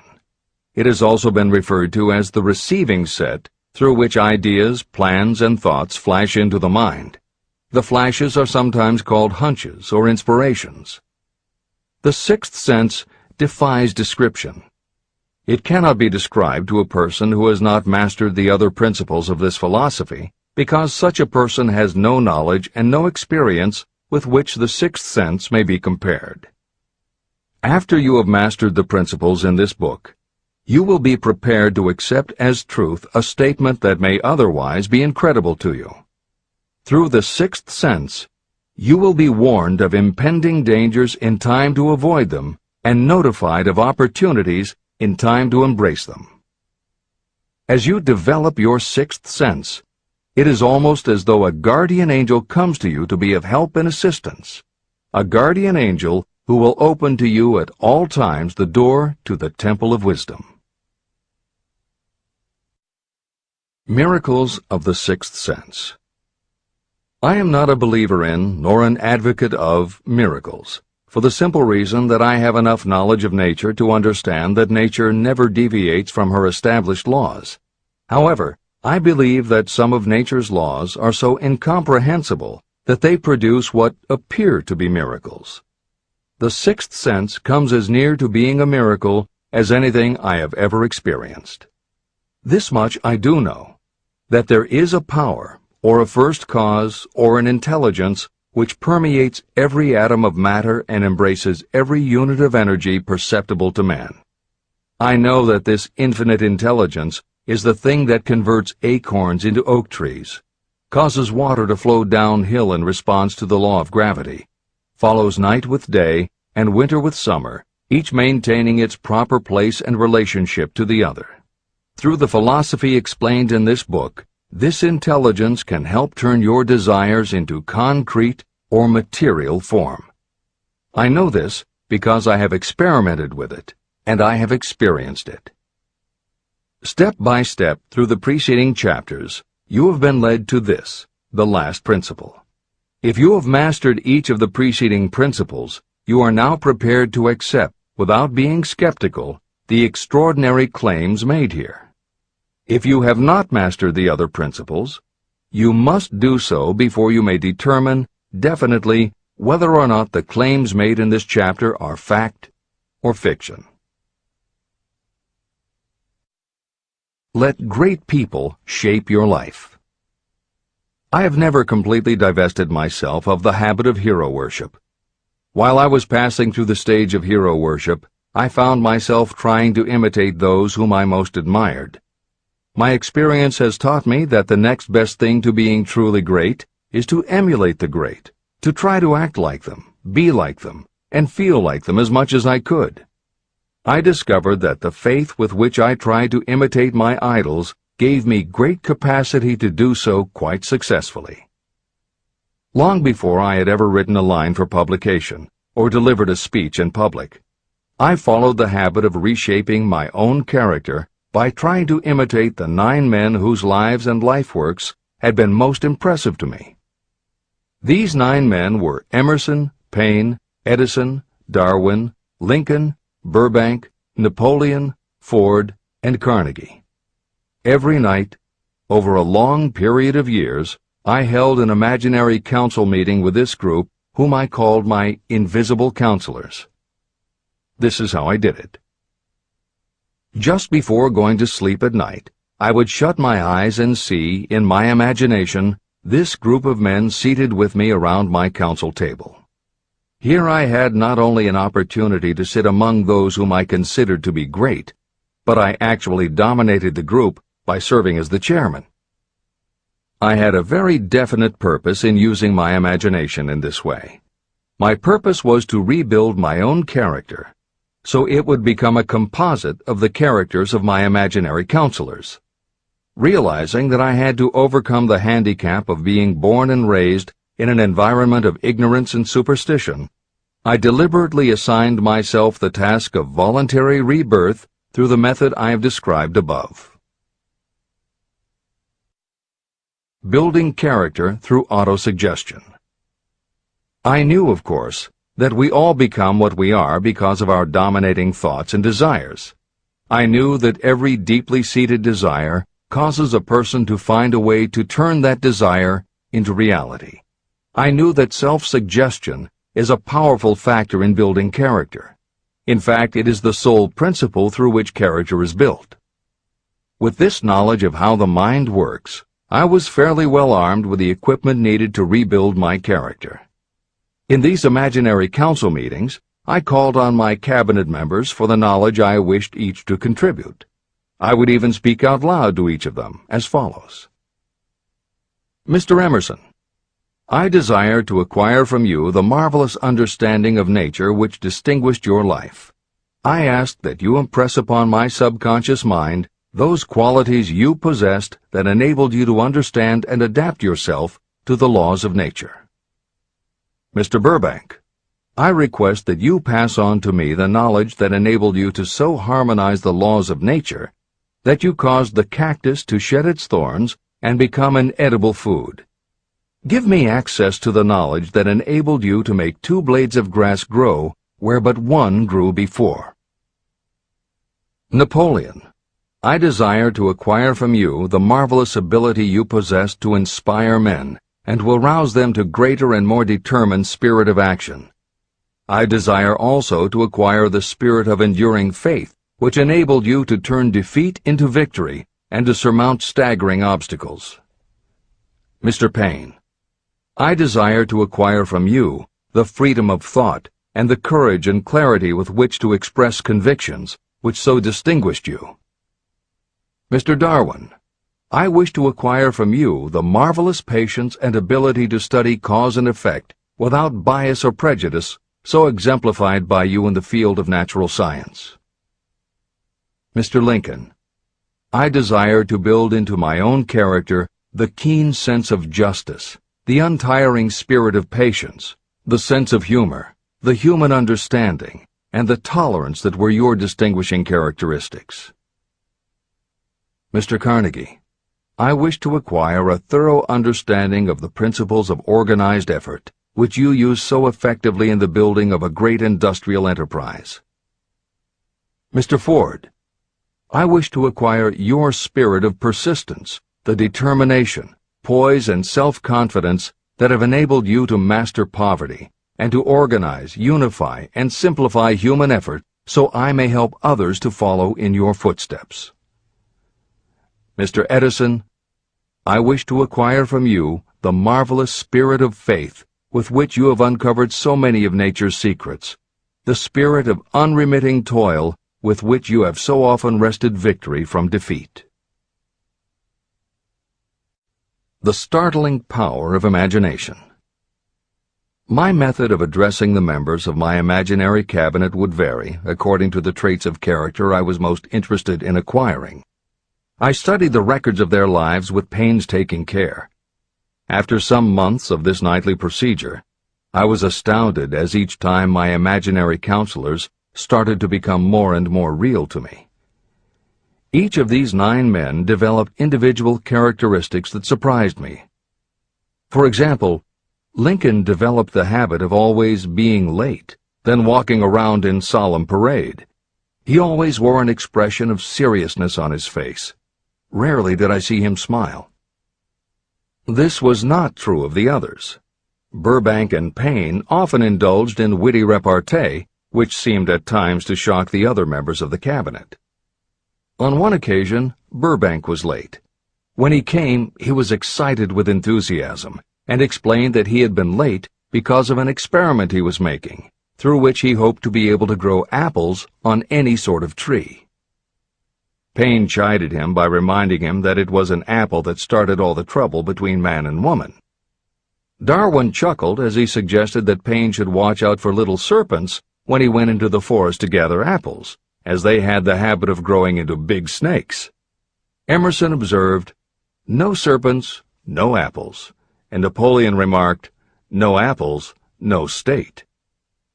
These meetings became so realistic that I became fearful of their consequences and discontinued them for several months. The experiences were so uncanny, I was afraid that if I continued them, I would lose sight of the fact that the meetings were purely experiences of my imagination. In writing this book, this is the first time that I've had the courage to mention this. I knew from my own attitude in connection with such matters that I would be misunderstood if I described my unusual experience. I now have the courage to put this on the printed page, because I am now less concerned about what they say than I was in the years that have passed. While the members of my cabinet may be purely fictional, and the meetings existed only in my own imagination, they have led me into glorious paths of adventure, rekindled my appreciation of true greatness, encouraged my creativity, and inspired me to be honest and bold in expressing my thoughts. Editor's comments. Napoleon Hill's experience with his imaginary counselors is not as uncommon as it may seem on first reading. In fact, it happens to novelists all the time. As an author proceeds with the writing of a book, there will come a point when the characters in the novel become so well defined in the author's mind that the personalities of the characters themselves begin to suggest plot points and dialogue that the author never planned. Often the thoughts that come to the author when he or she is in the character are completely original, and in real life would never have occurred to the author. Psychiatrists, therapists, and motivational experts also use this phenomenon when they work with role-playing. The usual procedure is to ask 2 people to act out a scenario as if they were in each other's shoes. If this is done in a situation where the participants do not feel embarrassed or self-conscious, and if the people will allow themselves to become submerged and seriously try to become the other person, the results can be stunning. Depending on the faith with which you approach it, you can get not just a general sense of what the other person is going through, but also have flashes of insight, actually feel what the other person feels, and gain a real understanding about the reactions or motivations of others.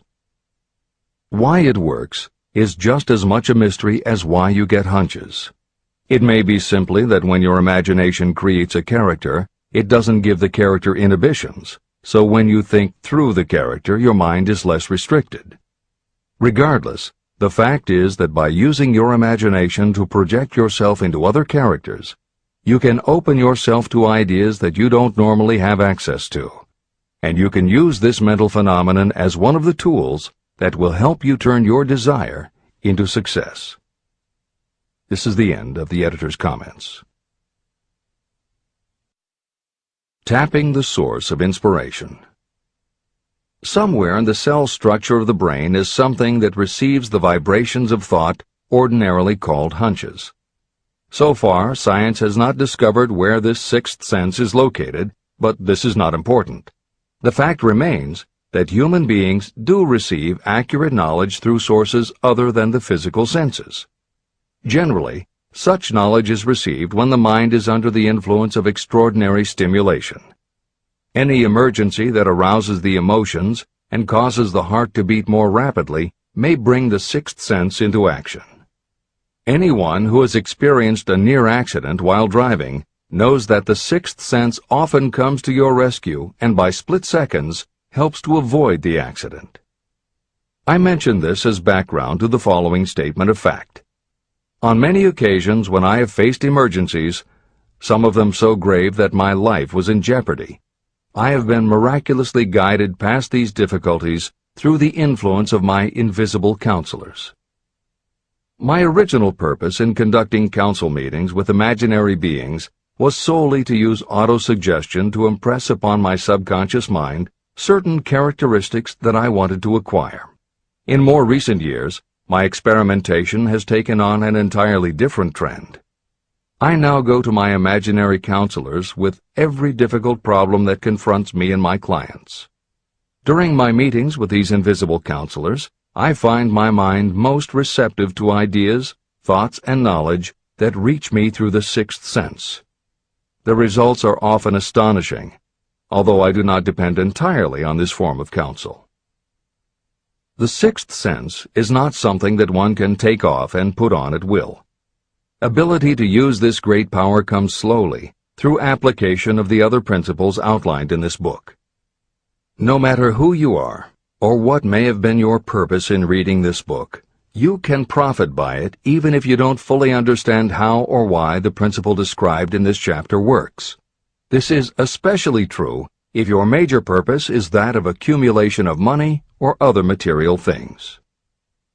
This chapter on the sixth sense was written because the book is designed to present a complete philosophy by which individuals may unerringly guide themselves in attaining whatever they ask of life.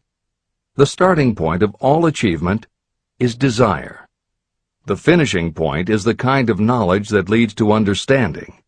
Understanding of yourself, understanding of others, understanding of the laws of nature, and the recognition and understanding of happiness. Full understanding of this comes only through familiarity with and use of the principle of the sixth sense. In reading this chapter, you may have found yourself lifted to a high level of mental stimulation. Splendid! Come back to this again a month from now, read it once more, and observe that your mind will soar to a still higher level of stimulation. Repeat this experience from time to time, giving no concern as to how much or how little you learn at the time. Eventually, you will find yourself in possession of a power that will enable you to throw off discouragement, master fear, overcome procrastination, and draw freely upon your imagination. Then you will have felt the touch of that unknown something that has been the moving spirit of every truly great thinker, leader, artist, musician, writer, or statesman. Then you will be in a position to transmute your desires into their physical or financial counterpart as easily as you may lie down and quit at the first sign of opposition.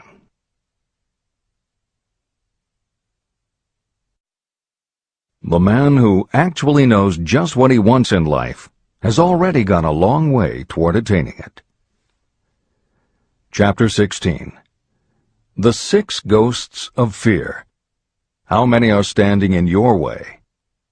Take inventory of yourself as you read this closing chapter, and find out how many of the ghosts are standing in your way. Before you can put any portion of this philosophy into successful use, your mind must be prepared to receive it. The preparation is not difficult. It begins with study, analysis, and understanding of three enemies that you will have to clear out: indecision, doubt, and fear. The sixth sense will never function while these three negatives, or any one of them, remain in your mind. The members of this unholy trio are closely related. Where one is found, The other two are close at hand. Indecision is the seedling of fear. Remember this as you read. Indecision crystallizes into doubt. The two blend and become fear. The blending process often is slow. This is one reason why these three enemies are so dangerous. They germinate and grow without their presence being observed. The remainder of this chapter describes a state of mind that you must attain before the philosophy can be put into practical use. This chapter also analyzes a condition that has reduced huge numbers of people to poverty, and it states a truth that must be understood by all who accumulate riches, whether measured in terms of money or in terms of a state of mind that may be of far greater value than money. The purpose of this chapter is to turn the spotlight of attention on the cause and the cure of the 6 basic fears. Before you can master an enemy, you must know its name, its habits, and where to attack it. As you read, analyze yourself carefully and determine which, if any, of the 6 common fears have attached themselves to you. And keep in mind that sometimes they are hidden in the subconscious mind, where they are difficult to locate and still more difficult to eliminate. The 6 basic fears. There are 6 basic fears. At one time or another, every person suffers from some combination of these fears. Most people are fortunate if they do not suffer from the entire 6. Named in the order of their most common appearance, they are the fear of poverty, the fear of criticism, the fear of ill health, the fear of loss of love of someone, the fear of old age, and the fear of death. All other fears are of minor importance, and are in fact just variations on these 6. Fears are nothing more than states of mind. Your state of mind is subject to your control and direction. You can create nothing that you do not first conceive in the form of an impulse of thought. The following statement is of even greater importance. Thought impulses begin immediately to translate themselves into their physical equivalent, whether those thoughts are voluntary or involuntary. Even thought impulses that are picked up by mere chance, thoughts that have been released by other minds, may determine your financial, business, professional, or social destiny just as surely as the thoughts that you create by intent and design. This circumstance also explains why some people seem to be lucky, while others of equal or greater ability, training, experience, and brain capacity seem destined to have misfortune. The explanation is that you have the ability to completely control your own mind. With this control, you may open your mind to the thought impulses that are being released by other brains, or you can close the doors tightly and admit only thought impulses of your own choice. Nature has endowed human beings with absolute control over only one thing, and that one thing is thought. This fact, coupled with the additional fact that everything we create begins in the form of a thought, leads us very near to the principle by which fear may be mastered. If it is true that all thought has a tendency to clothe itself in its physical equivalent, and this is true beyond any reasonable room for doubt, it is equally true that thought impulses of fear and poverty cannot be translated into terms of courage and financial gain. The first basic fear. The fear of poverty. There can be no compromise between poverty and riches. The two roads that lead to poverty and riches travel in opposite directions. If you want riches, you must refuse to accept any circumstance that leads toward poverty. The word riches is used in its broadest sense, meaning financial, spiritual, mental, and material wealth. The starting point of the path that leads to riches is desire. In Chapter 3, you received full instructions for the proper use of desire. In this chapter on fear, you have complete instructions for preparing your mind to make practical use of desire. Here is the place to give yourself a challenge, which will definitely determine how much of this philosophy you have absorbed. Here is the point at which you can tell what the future holds in store for you. If, after reading this chapter, you are willing to accept poverty, you may as well make up your mind to receive poverty. This is one decision you cannot avoid. But if you demand riches, determine what form and how much will be required to satisfy you. You know the road that leads to riches. You have been given a roadmap. If you follow it, it will keep you on that road. If you neglect to make the start, or stop before you arrive, no one will be to blame but you. This responsibility is yours. No excuse will save you from accepting the responsibility if you now fail or refuse to demand riches of life. All you need is one thing. Incidentally, the only thing you can control, and that is a state of mind. A state of mind is something that is up to you. It cannot be purchased. It must be created.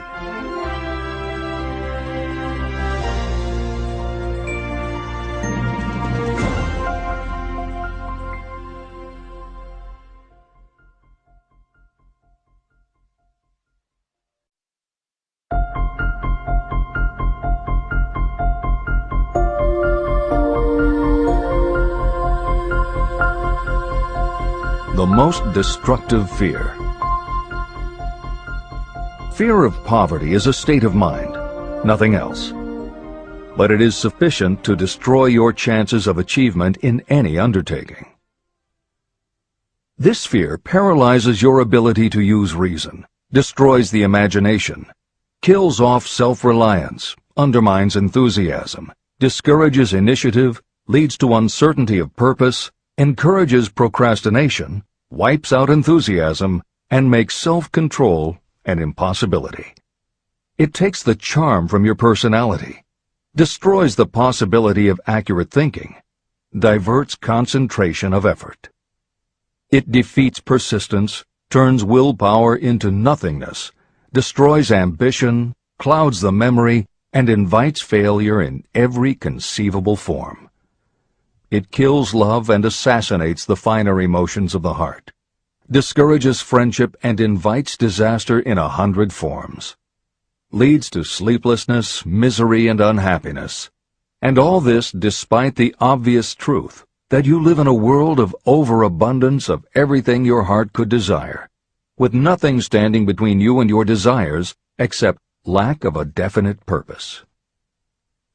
The fear of poverty is, without doubt, the most destructive of the 6 basic fears. It has been placed at the head of the list because it is the most difficult to master. The fear of poverty grew out of our inherited tendency to prey upon our fellow human beings economically.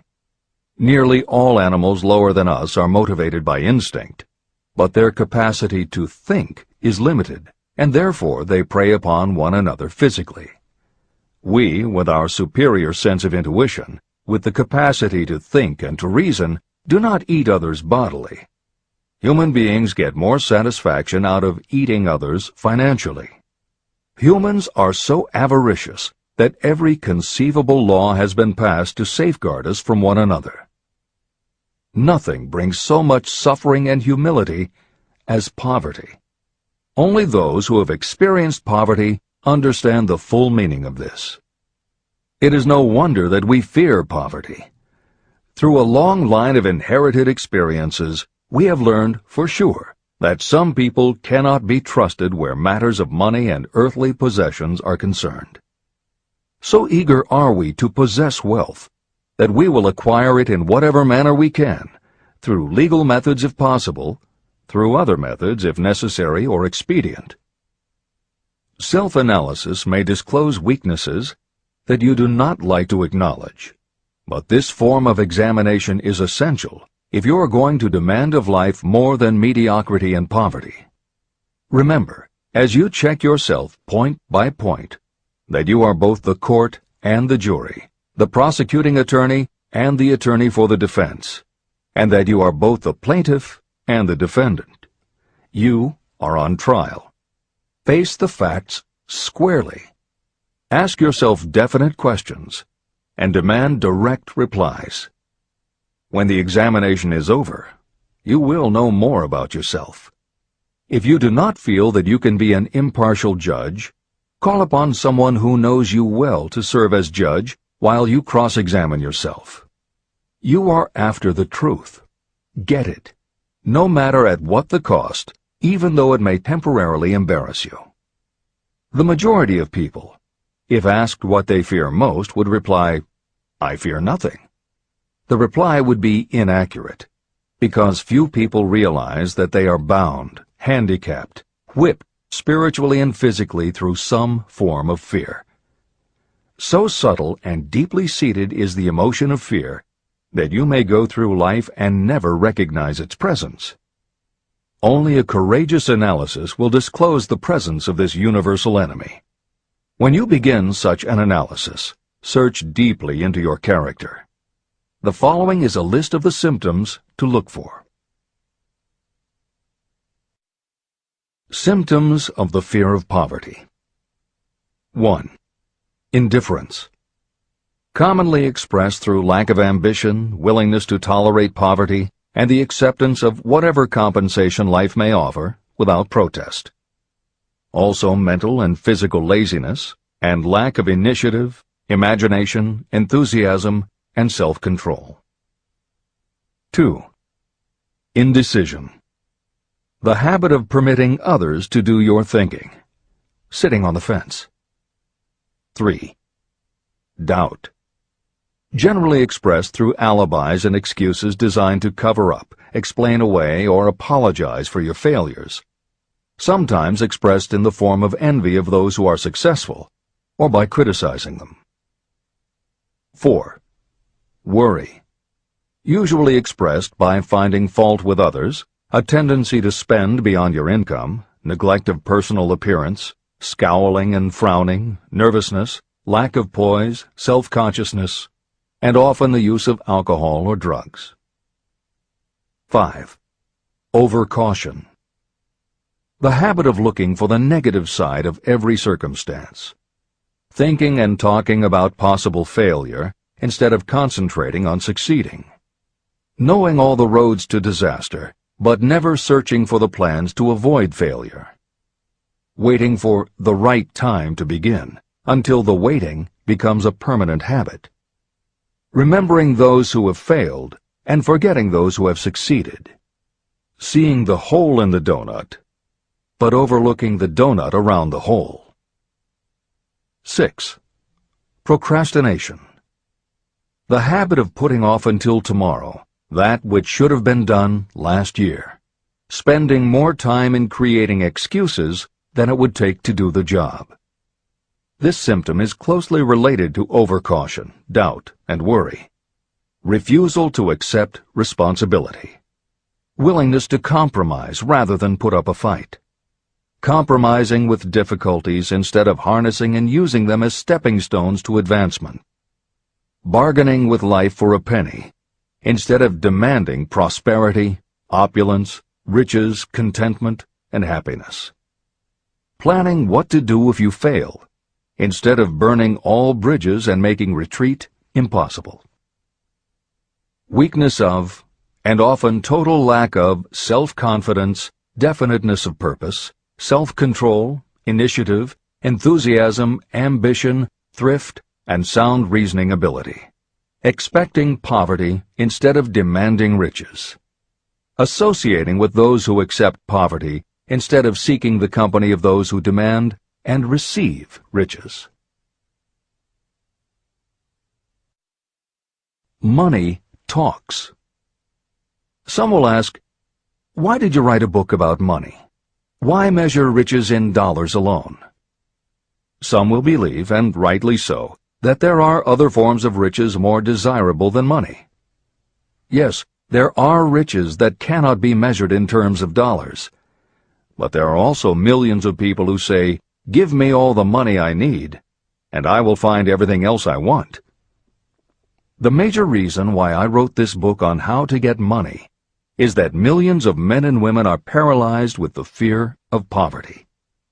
What this sort of fear does to one was well described by Westbrook Pegler. Editor's comments. James Westbrook Pegler was a controversial newspaper columnist for the Chicago Daily News and the Washington Post. Although his career lasted into the 1960s, he was most widely read and quoted during the 1930s and 1940s. During that period, he went from being a public supporter of Franklin Roosevelt and the New Deal policies to the opposite end of the political spectrum, championing conservative points of view. Pegler was also the author of 3 books based on his columns, and in 1940 won the Pulitzer Prize for his expose of union racketeering. This is the end of the editor's comments. We continue with the article by Westbrook Pegler. Money is only clamshells or metal discs or scraps of paper, and there are treasures of the heart and soul which money cannot buy. But most people, being broke, are unable to keep this in mind and sustain their spirits. When a man is down and out and on the street, unable to get any job at all, something happens to his spirit, which can be observed in the droop of his shoulders, the set of his hat, his walk, and his gaze. He cannot escape a feeling of inferiority among people with regular employment, even though he knows they are definitely not his equals in character, intelligence, or ability. These people, even his friends, feel, on the other hand, a sense of superiority and regard him, perhaps unconsciously, as a casualty. He may borrow for a time, but not enough to carry on in his accustomed way, and he cannot continue to borrow very long. But borrowing in itself, when a man is borrowing merely to live, is a depressing experience, and the money lacks the power of earned money to revive his spirits. Of course, none of this applies to bums or habitual ne'er-do-wells, but only to men of normal ambitions and self-respect. Women in the same predicament must be different. We somehow do not think of women at all in considering the down-and-outers. They are scarce in the breadlines, they rarely are seen begging on the streets, and they are not recognizable in crowds by the same plain signs which identify busted men. Of course, I do not mean the shuffling hags of the city streets, who are the opposite number of the confirmed male bums. I mean reasonably young, decent, and intelligent women. There must be many of them, but their despair is not apparent. When a man is down and out, he has time on his hands for brooding. He may travel miles to see a man about a job and discover that the job is filled, or that it is one of those jobs with no base pay, but only a commission on the sale of some useless knick-knack which nobody would buy except out of pity. Turning that down, he finds himself back on the street with nowhere to go, but just anywhere. So he walks and walks. He gazes into store windows at luxuries which are not for him, and feels inferior and gives way to people who stop to look with an active interest. He wanders into the railroad station, or puts himself down in the library to ease his legs and soak up a little heat. But that isn't looking for a job, so he gets going again. He may not know it, but his aimlessness would give him away even if the very lines of his figure did not. He may be well dressed in the clothes left over from the days when he had a steady job, but the clothes cannot disguise the droop. He sees thousands of other people, bookkeepers or clerks or chemists or wagon hands, busy at their work, and envies them from the bottom of his soul. They have their independence, their self-respect and manhood, and he simply cannot convince himself that he is a good man too, though he argue it out and arrive at a favorable verdict hour after hour. It is just money which makes this difference in him. With a little money, he would be himself again. This is the end of the article by Westbrook Pegler. The second basic fear, the fear of criticism. Just how we originally came by this fear, no one can say definitely, but one thing is certain: we have it in a highly developed form.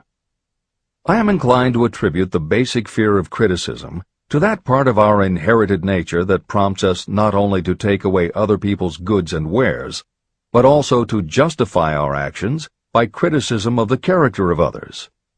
It is well known that a thief will criticize the man from whom he steals, that politicians seek office not by displaying their own virtues and qualifications, but by running negative campaigns against their opponents. Designers and clothing manufacturers have not been slow to take advantage of this basic fear of criticism. Every season, styles change. Who establishes the styles? Certainly not the purchaser. It is the designers and manufacturers. Why do they change the styles so often? The answer is obvious. They change the styles so they can sell more clothes. The fear of criticism robs people of their initiative, destroys their power of imagination, limits their individuality, takes away their self-reliance, and does them damage in 100 other ways. Parents often do their children irreparable injury by criticizing them. The mother of one of my friends used to punish him with a switch almost daily, always completing the job with the statement, "You'll land in the penitentiary before you are 20. He was sent to a reformatory at the age of 17. Editor's comments. Modern psychotherapy is well aware of the circumstance that Hill describes in the preceding paragraph. In the chapters on autosuggestion and hypnosis, reference was made to childhood traumas that result in phobias, compulsive behaviors, fixations, or complexes. However, there are instances in which the implanting of a suggestion is much more subtle. Hypnotherapists have found that common phrases such as, "Don't you ever say no to me again," "I'm afraid she'll never get over it," or "You're just like your father," can hamper a person's abilities later in life if such phrases were said often enough, or at a time when a child was particularly vulnerable. This is the end of the editor's comments. Criticism is the one form of service of which everyone has too much. Everyone has a stock of it, which is handed out gratis whether called for or not. Your nearest relatives are often the worst offenders. It should be recognized as a crime. In reality, it is a crime of the worst nature for any parent to build inferiority complexes in the mind of a child through unnecessary criticism. Employers who understand human nature get the best there is in people not by criticism, but by constructive suggestion. Parents may accomplish the same results with their children. Criticism will plant fear in the human heart, or resentment, but it will not build love or affection. Symptoms of the fear of criticism.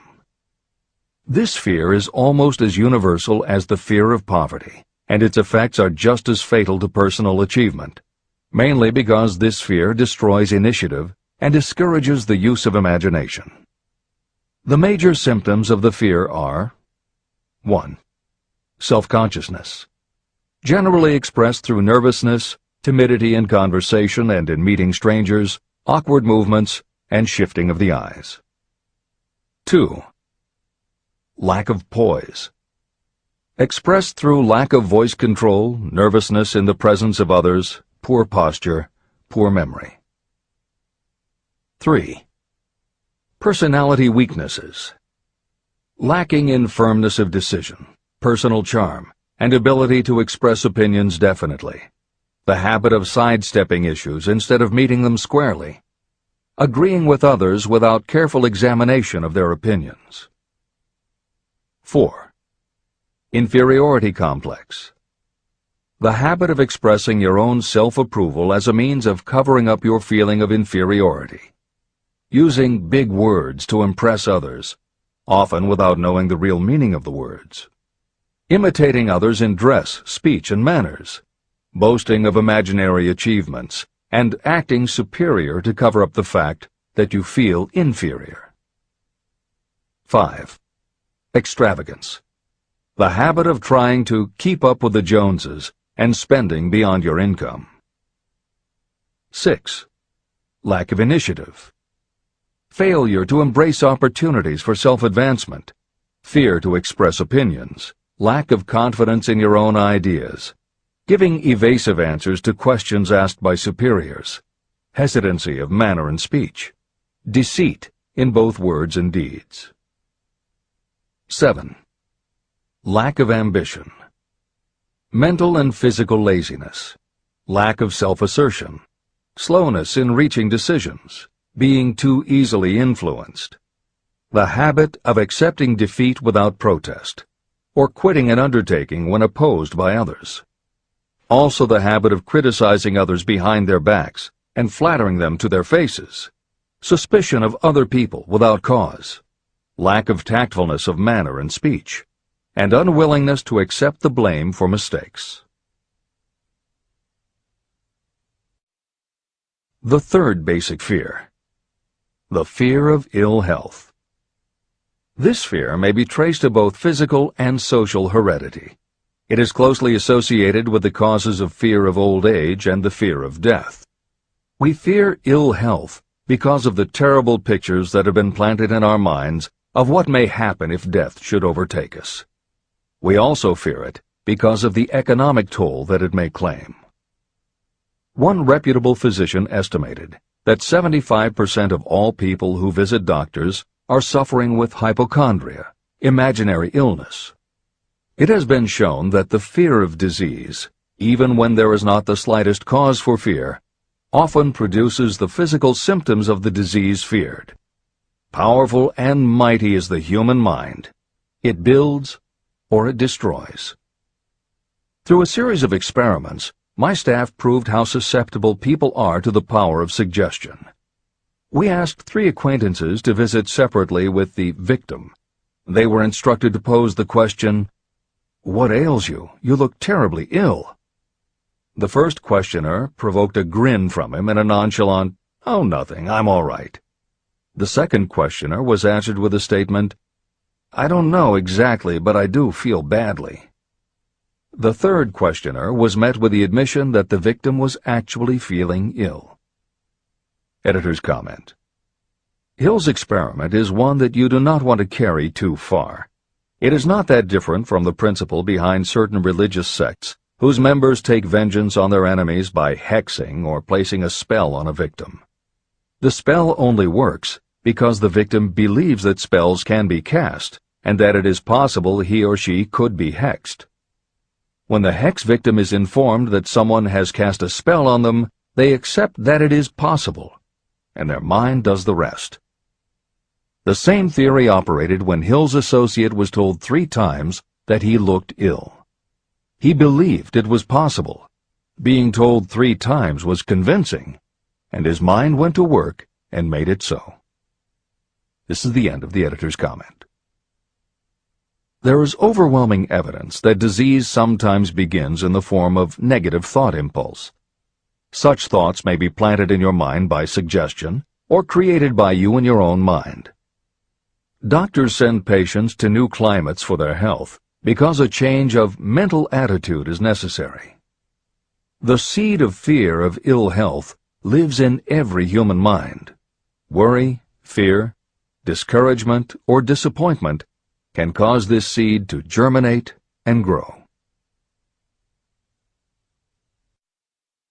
Symptoms of the fear of ill health. The symptoms of this almost universal fear are 1. Autosuggestion. The habit of negative use of self-suggestion by looking for and expecting to find symptoms of all kinds of disease. Enjoying your imaginary illness and speaking of it as being real.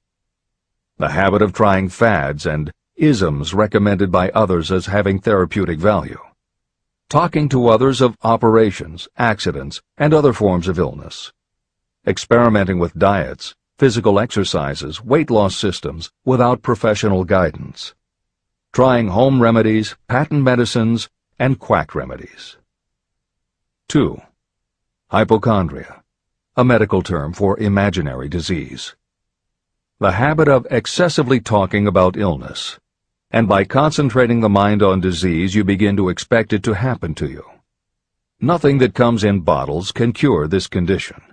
It is brought on by negative thinking, and nothing but positive thought can cure it. Hypochondria is said to do as much damage on occasion as the real disease might do. 3. Exercise. Fear of ill health often interferes with proper physical exercise and results in overweight.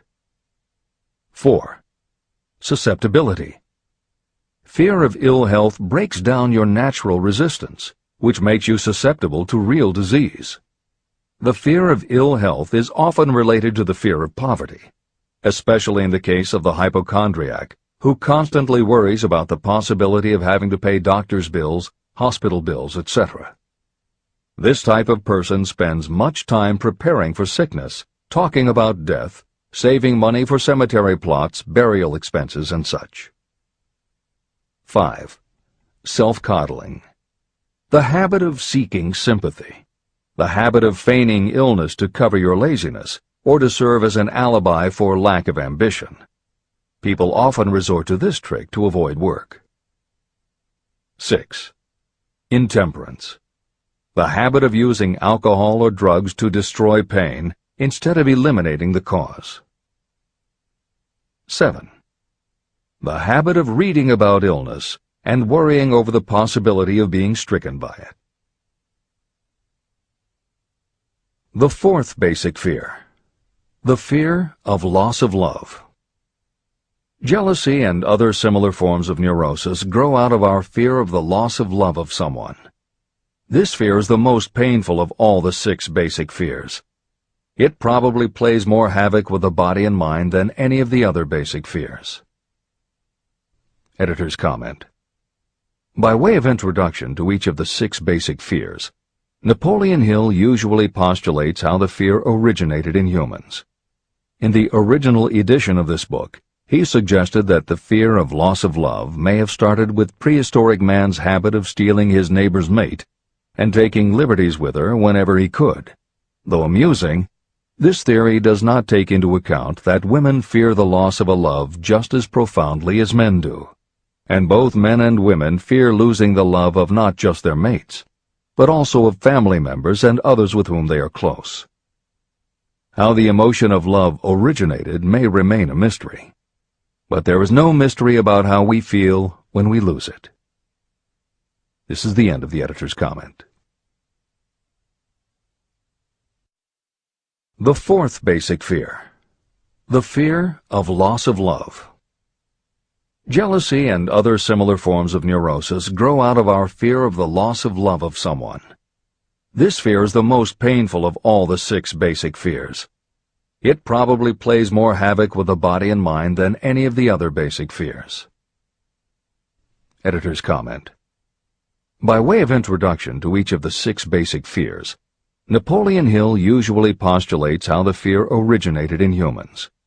In the original edition of this book, he suggested that the fear of loss of love may have started with prehistoric man's habit of stealing his neighbor's mate and taking liberties with her whenever he could.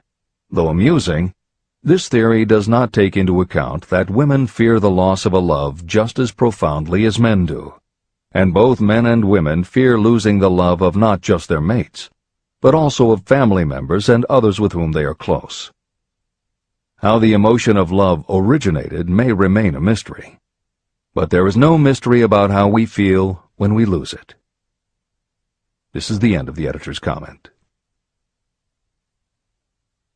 Symptoms of the fear of loss of love.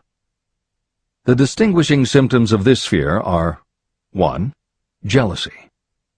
The habit of being suspicious of friends and loved ones. The habit of accusing wife or husband of infidelity without grounds. General suspicion of everyone and absolute faith in no one. 2. Fault-finding.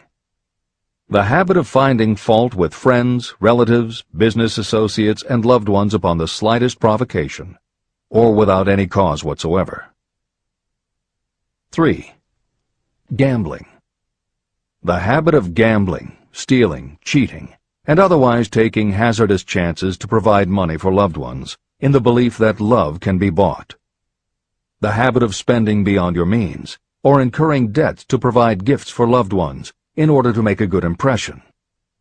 Also insomnia, nervousness, lack of persistence, weakness of will, lack of self-control, lack of self-reliance, bad temper. The fifth basic fear. The fear of old age. In the main, this fear grows out of two sources. First, the thought that old age may bring with it poverty. Second is the concern that many have for what may await them in the world beyond. The most common cause of fear of old age is associated with the possibility of poverty. Poorhouse is not a pretty word. It throws a chill into the mind of every person who faces the possibility of having to spend declining years having to live on some form of charity. The possibility of ill health, which is more common as people grow older, is also a contributing cause of this common fear of old age, as is concern about diminishing sexuality.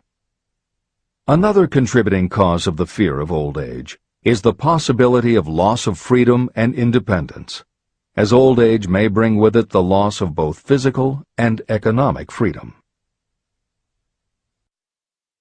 Symptoms of the fear of old age. The most common symptoms of this fear are 1. Lack of enthusiasm. The tendency to slow down and develop an inferiority complex, falsely believing you are slipping because of age. The habit of killing off initiative, imagination, and self-reliance by falsely believing you are too old to exercise these qualities. 2. Self-consciousness of speech. The habit of speaking apologetically of yourself as being old merely because you have reached the age of 40 or 50, instead of reversing the rule and expressing gratitude for having reached the age of wisdom and understanding. 3. Inappropriate dress and action. Trying to appear much younger than your age by going overboard in your attempt to keep up with the style and mannerisms of youth. The sixth basic fear. The fear of death. To some, this is the cruelest of all the basic fears. The reason is obvious. The terrible pangs of fear associated with the thought of death, in the majority of cases, may be charged to religious fanaticism. So-called heathens are less afraid of death than the more civilized. For hundreds of millions of years we have been asking the still unanswered questions, where did I come from, and where am I going? During the darker ages of the past, the more cunning and crafty were not slow to offer the answer to these questions for a price. Come into my tent, embrace my faith, accept my dogmas, and I will give you a ticket that will admit you straight into heaven when you die, says the religious leader. Remain out of my tent, says the same leader, and the devil will take you and burn you throughout eternity. The thought of eternal punishment destroys interest in life and makes happiness impossible. While the religious leader may not actually be able to provide safe conduct into heaven or send you to hell, the possibility of the latter seems terrible. The very thought of it takes hold of the imagination in such a realistic way that it paralyzes reason and sets up the fear of death. The fear of death is not as common now as it was during the age when there were no great colleges and universities. People of science have turned the spotlight of truth upon the world, and this truth is rapidly freeing men and women from this terrible fear of death. The young men and women who attend the colleges and universities are not easily impressed by fire and brimstone. Through knowledge, the fears of the dark ages that grip the mind have been dispelled. The entire world is made up of only four things: time, space, energy, and matter. In elementary physics, we learn that neither matter nor energy can be created or destroyed. Both matter and energy can be transformed, but neither can be destroyed. Life is energy, if it is anything. If neither energy nor matter can be destroyed, of course life itself cannot be destroyed. Life, like other forms of energy, may be passed through various processes of transition or change, but it cannot be destroyed. Death is mere transition. And if death is not mere change or transition, then nothing comes after death except a long, eternal, peaceful sleep. And sleep is nothing to be feared. If you can accept the logic of this, you may forever wipe out your fear of death.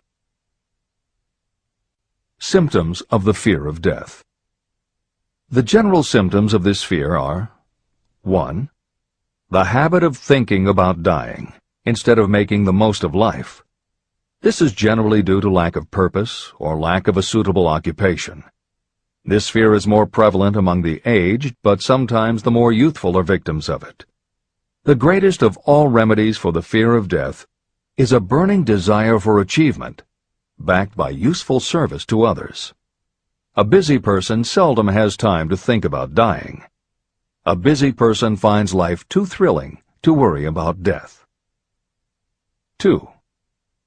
Sometimes the fear of death is closely associated with the fear of poverty, where death would leave loved ones poverty-stricken. 3. In other cases, the fear of death is caused by illness and the breakdown of physical body resistance. 4. The most common causes of the fear of death are ill health, poverty, lack of appropriate occupation, disappointment over love, insanity, and religious fanaticism. The disaster of worry and destructive thinking. Worry is a state of mind based upon fear. It works slowly but persistently. It is insidious and subtle. Step by step, it digs itself in until it paralyzes the reasoning faculty and destroys self-confidence and initiative. Worry is a form of sustained fear caused by indecision. Therefore, it is a state of mind that can be controlled. An unsettled mind is helpless. Indecision makes an unsettled mind. Most individuals lack the willpower to reach decisions promptly and to stand by them after they have been made. We do not worry over conditions once we have reached a decision to follow a definite line of action. I once interviewed a man who was sentenced to be electrocuted 2 hours later. The condemned man was the calmest of the 8 men who were in the death cell with him. His calmness prompted me to ask him how it felt to know that he was going into eternity in a short while. With a smile of confidence on his face, he said, "It feels fine. Just think, brother, my troubles will soon be over. I've had nothing but trouble all my life. It has been a hardship to get food and clothing. Soon, I will not need these things. I have felt fine ever since I learned for certain that I must die. I made up my mind then to accept my fate in good spirit." As he spoke, he devoured a dinner sufficient for 3 men, eating every mouthful of the food brought to him, and apparently enjoying it as much as if no disaster awaited him. Decision gave this man resignation to his fate. Decision can also prevent one's acceptance of undesired circumstances. Through indecision, the 6 basic fears become translated into a state of worry. Relieve yourself forever of the fear of death by reaching a decision to accept death as an inescapable event. Eliminate the fear of old age by reaching a decision to accept it not as a handicap, but as a great blessing that carries with it wisdom, self-control, and understanding. Master the fear of loss of love by reaching a decision to get along without love, if that is necessary. Defeat the fear of criticism by reaching a decision not to worry about what other people think, do, or say. Overcome the fear of ill health by the decision to forget symptoms, and whip the fear of poverty by reaching a decision to get along with whatever wealth you can accumulate without worry. Kill the habit of worry in all its forms by reaching a general blanket decision that nothing life has to offer is worth the price of worry. With this decision will come poise, peace of mind, and calmness of thought, which will bring happiness. If your mind is filled with fear, you not only destroy your own chances of intelligent action, but you transmit these destructive vibrations to the minds of all who come into contact with you, and you destroy their chances too. Even a dog or a horse knows when its master lacks courage. It will pick up the vibrations of fear given off by its master and behave accordingly. The vibrations of fear pass from one mind to another just as quickly and as surely as the sound of the human voice passes from the broadcasting station to a radio receiver. The person who constantly speaks of negative or destructive thoughts is practically certain to experience the results of those words in the form of destructive feedback. But even negative thoughts without words will come back to you. The release of destructive thought impulses alone also produces feedback in more ways than one. First, and perhaps most important to be remembered, the person who releases thoughts of a destructive nature must suffer damage through the breaking down of creative imagination. Secondly, the presence in the mind of any destructive emotion develops a negative personality, which repels people and often converts them into antagonists. The third source of damage is that negative thoughts not only affect others, but they also embed themselves in the subconscious mind of the person releasing them and there become a part of that person's character. Your business in life is to achieve success.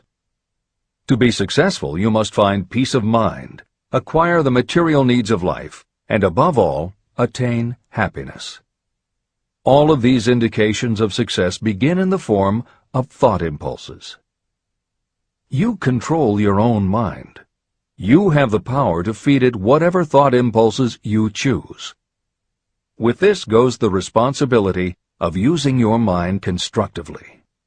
You are the master of your own earthly destiny, just as surely as you have the power to control your own thoughts.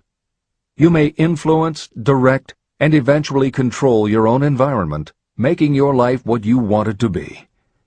Or you may neglect to make your life what you want, and you will be adrift on the seas of circumstance, where you will be tossed like a wood chip on the waves of the ocean. The Devil's Workshop. In addition to the 6 basic fears, there is another evil by which people suffer. It constitutes a rich soil in which the seeds of failure grow abundantly. It is so subtle that its presence often is not detected. It is more deeply rooted and more often fatal than all of the 6 fears. For want of a better name, let us call this evil susceptibility to negative influences. Those who accumulate great riches always protect themselves against negative influences. The poverty-stricken never do. Those who succeed in any calling must prepare their minds to resist such influences.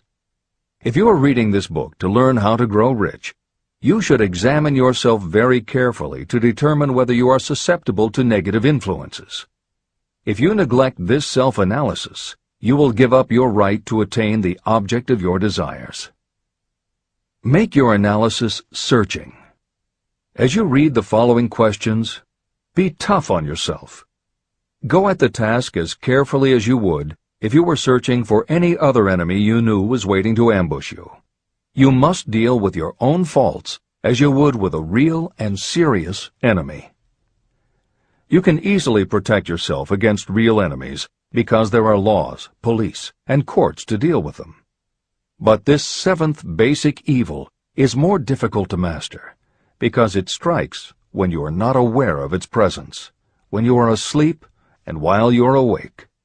Moreover, its weapon is intangible because it consists of merely a state of mind. Negative influences are also dangerous because they come in so many different forms. Sometimes they enter the mind through the well-meant words of your friends and relatives.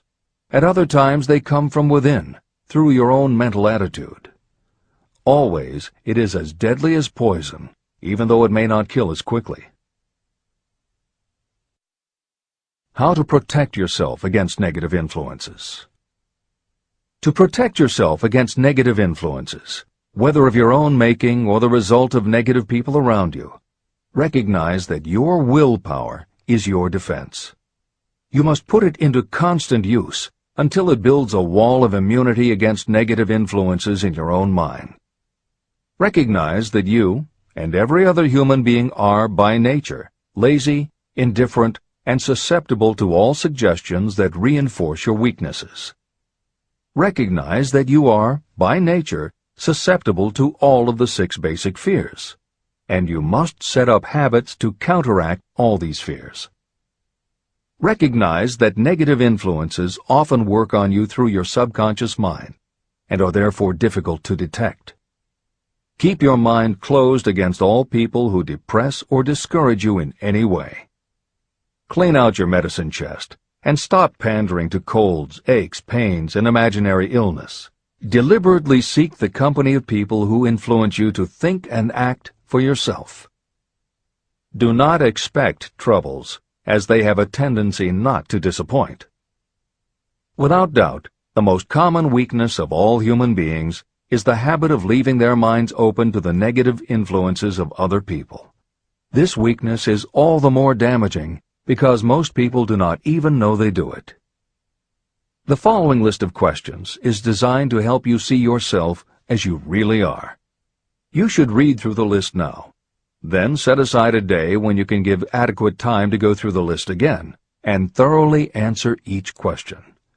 When you do this, I advise that you read the questions and state your answers aloud so you can hear your own voice.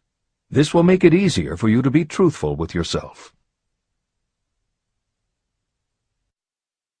Self-analysis questions. Do you complain often of feeling bad? And if so, what is the cause? Do you find fault with other people at the slightest provocation? Do you frequently make mistakes in your work? And if so, why? Are you sarcastic and offensive in your conversation? Do you deliberately avoid the association of anyone? And if so, why? Do you suffer frequently with indigestion? If so, what is the cause? Does life seem futile and the future hopeless to you? Do you like your occupation? If not, why? Do you often feel self-pity? And if so, why? Are you envious of those who excel you? To which do you devote most time, thinking of success or of failure? Are you gaining or losing self-confidence as you grow older? Do you learn something of value from all mistakes? Are you permitting some relative or acquaintance to worry you? If so, why? Are you sometimes excited about life and at other times in the depths of despondency? Who has the most inspiring influence upon you, and for what reason? Do you tolerate negative or discouraging influences that you could avoid? Are you careless of your personal appearance? If so, when and why? Have you learned how to ignore your troubles by being too busy to be annoyed by them? Would you call yourself a spineless weakling if you permitted others to do your thinking for you? How many preventable disturbances annoy you, and why do you tolerate them? Do you resort to alcohol, drugs, cigarettes, or other compulsions to quiet your nerves? If so, why do you not try willpower instead? Does anyone nag you?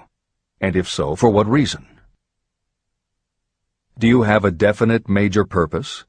And if so, what is it, and what plan do you have for achieving it? Do you suffer from any of the 6 basic fears? If so, which ones? Have you developed a method to shield yourself against the negative influence of others? Do you use autosuggestion to make your mind positive?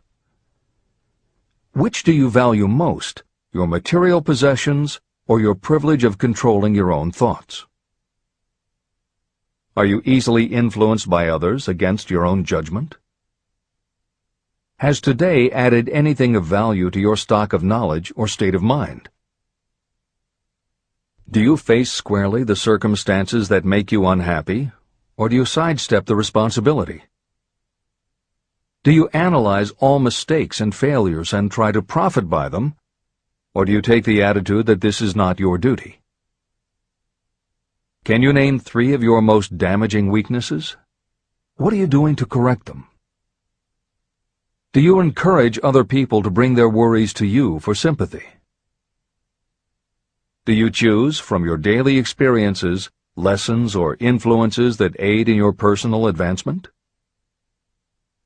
Does your presence have a negative influence on other people as a rule?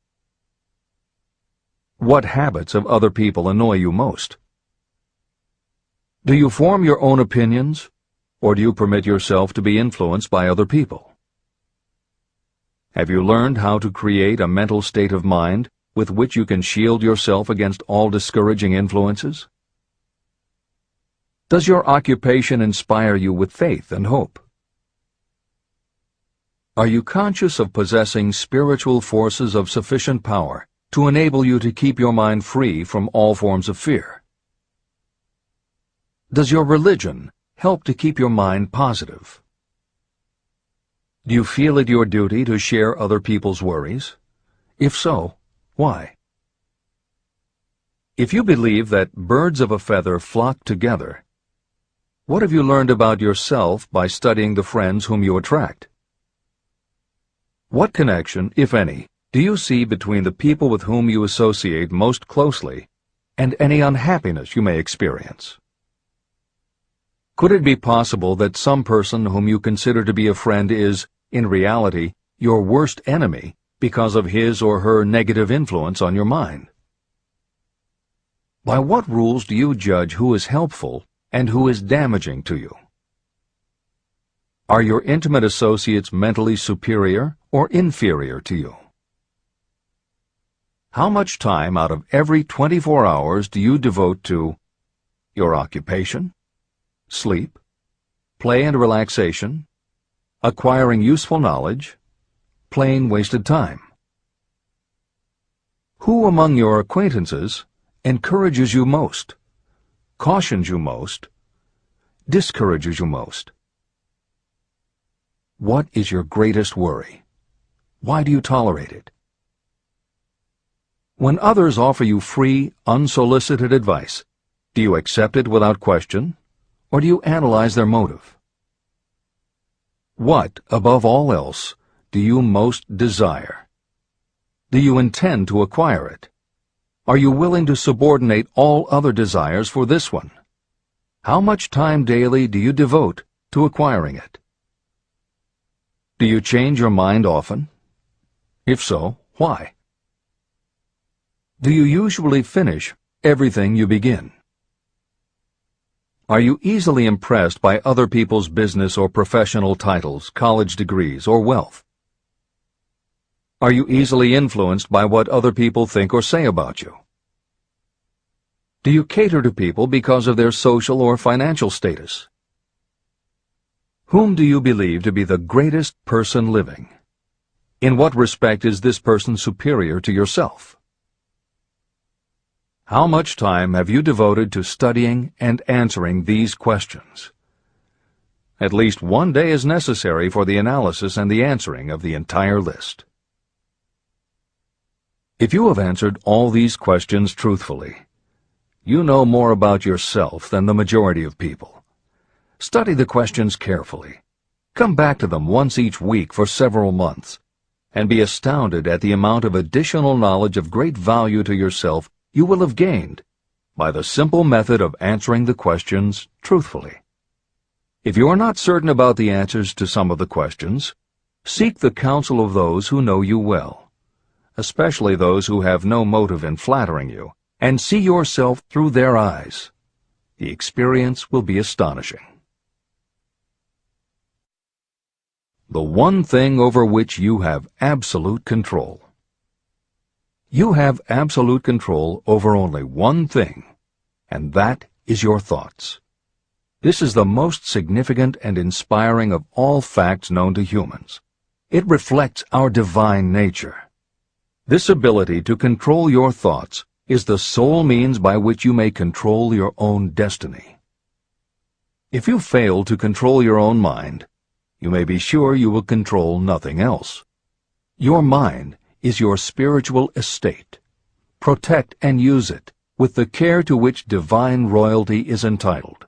You were given your willpower for this purpose. Unfortunately, there is no legal protection against those who, by design or through ignorance, poison the minds of others with negative suggestion. Those with negative minds tried to convince Thomas A. Edison that he could not build a machine that would record and reproduce the human voice, because, they said, no one else has ever produced such a machine. Edison did not believe them. He knew that the mind could produce anything the mind could conceive and believe. That knowledge was the thing that lifted the great Edison above the common herd.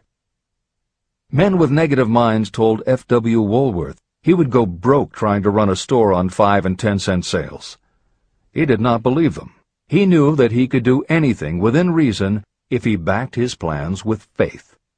Exercising his right to keep the negative suggestions of others out of his mind, he piled up a fortune of more than $100 million. Doubting Thomases scoffed scornfully when Henry Ford tried out his first crudely built automobile on the streets of Detroit. Some said the thing would never become practical. Others said no one would pay money for such a contraption. Ford said, "I'll belt the earth with dependable motor cars." And he did. For the benefit of those seeking vast riches, let it be remembered that practically the sole difference between Henry Ford and a majority of workers is this: Ford had a mind, and he controlled it. The others have minds that they do not try to control. Mind control is the result of self-discipline and habit. You either control your mind, or it controls you. There is no halfway compromise. The most practical method for controlling your mind is the habit of keeping it busy with a definite purpose, backed by a definite plan. Study the records of those who achieve noteworthy success, and you will see that they have control over their own minds, and that they exercise that control and direct it toward the attainment of definite objectives. Without this control, success is not possible. 55 Famous Alibis by Old Man If. People who do not succeed have one distinguishing trait in common. They know all the reasons for failure and have what they believe to be airtight alibis to explain away their own lack of achievement. Some of these alibis are clever, and a few of them are justifiable by the facts. But alibis cannot be used for money. The world wants to know only one thing: have you achieved success? A character analyst compiled a list of the most commonly used alibis. As you read the list, examine yourself carefully and determine how many of these alibis you use. Remember, the philosophy presented in this book makes every one of these alibis obsolete. If I didn't have a wife and family. If I had enough pull. If I had money. If I had a good education. If I could get a job. If I had good health. If I only had time. If times were better. If other people understood me. If conditions around me were only different. If I could live my life over again. If I did not fear what they would say. If I had been given a chance. If I now had a chance. If other people didn't have it in for me. If nothing happens to stop me. If only I were younger.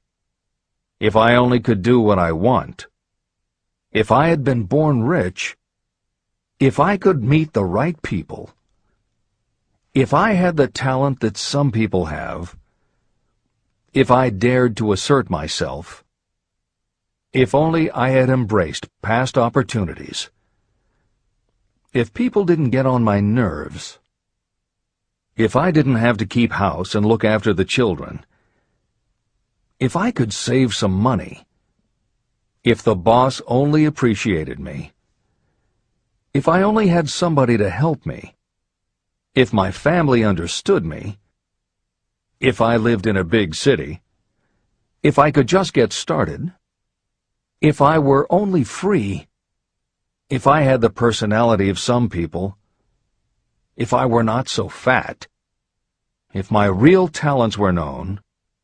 If I could just get a break. If I could only get out of debt. If I hadn't failed. If I only knew how. If everybody wasn't against me. If I didn't have so many worries. If I could marry the right person. If people weren't so dumb. If my family were not so extravagant. If I were sure of myself. If luck were not against me. If I had not been born under the wrong star. If it were not true that what is to be will be. If I did not have to work so hard. If I hadn't lost my money. If I lived in a different neighborhood.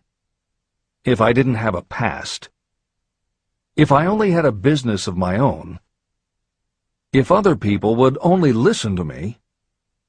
If, and this is the greatest of them all, if I had the courage to see myself as I really am, I would find out what is wrong with me and correct it. And I know that something must be wrong with the way I have done things, or I would already have the success that I desire.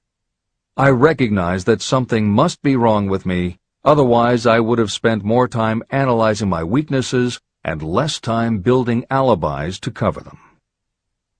Building alibis to explain away failure is a national pastime. The habit is as old as the human race and is fatal to success. Why do people cling to their pet alibis? The answer is obvious. They defend their alibis because they create them. Your alibi is the child of your own imagination. It is human nature to defend your own brainchild. Building alibis is a deeply rooted habit. Habits are difficult to break, especially when they provide justification for something we do. Plato had this truth in mind when he said, "The first and best victory is to conquer self. To be conquered by self is, of all things, the most shameful and vile." Another philosopher had the same thought in mind when he said, "It was a great surprise to me when I discovered that most of the ugliness I saw in others was but a reflection of my own nature." Elbert Hubbard, philosopher, author, publisher of the Fra magazine, and founder of the Roycrofters community of artists, said, "It has always been a mystery to me why people spend so much time deliberately fooling themselves by creating alibis to cover their weaknesses. If used differently, this same time would be sufficient to cure the weakness. Then no alibis would be needed." In parting, I would remind you that life is a checkerboard, and the player opposite you is time. If you hesitate before moving, or neglect to move promptly, your men will be wiped off the board by time. You are playing against a partner who will not tolerate indecision. Previously, you may have had a logical excuse for not having forced life to come through with whatever you asked. That alibi is now obsolete, because you are in possession of the master key that unlocks the door to life's riches. The master key is intangible, but it is powerful. It is the privilege of creating, in your own mind, a burning desire for a definite form of riches. There is no penalty for the use of this key, but there is a price you must pay if you do not use it. The price is failure. There is a reward of stupendous proportions if you put the key to use. It is the satisfaction that will come to you when you conquer self and force life to pay whatever is asked. The reward is worthy of your effort. Will you make the start and be convinced? "If we are related," said the immortal Emerson, "we shall meet." In closing, may I borrow his thought and say, if we are related, we have, through these pages, met. Remember that your real wealth can be measured not by what you have, but by what you are.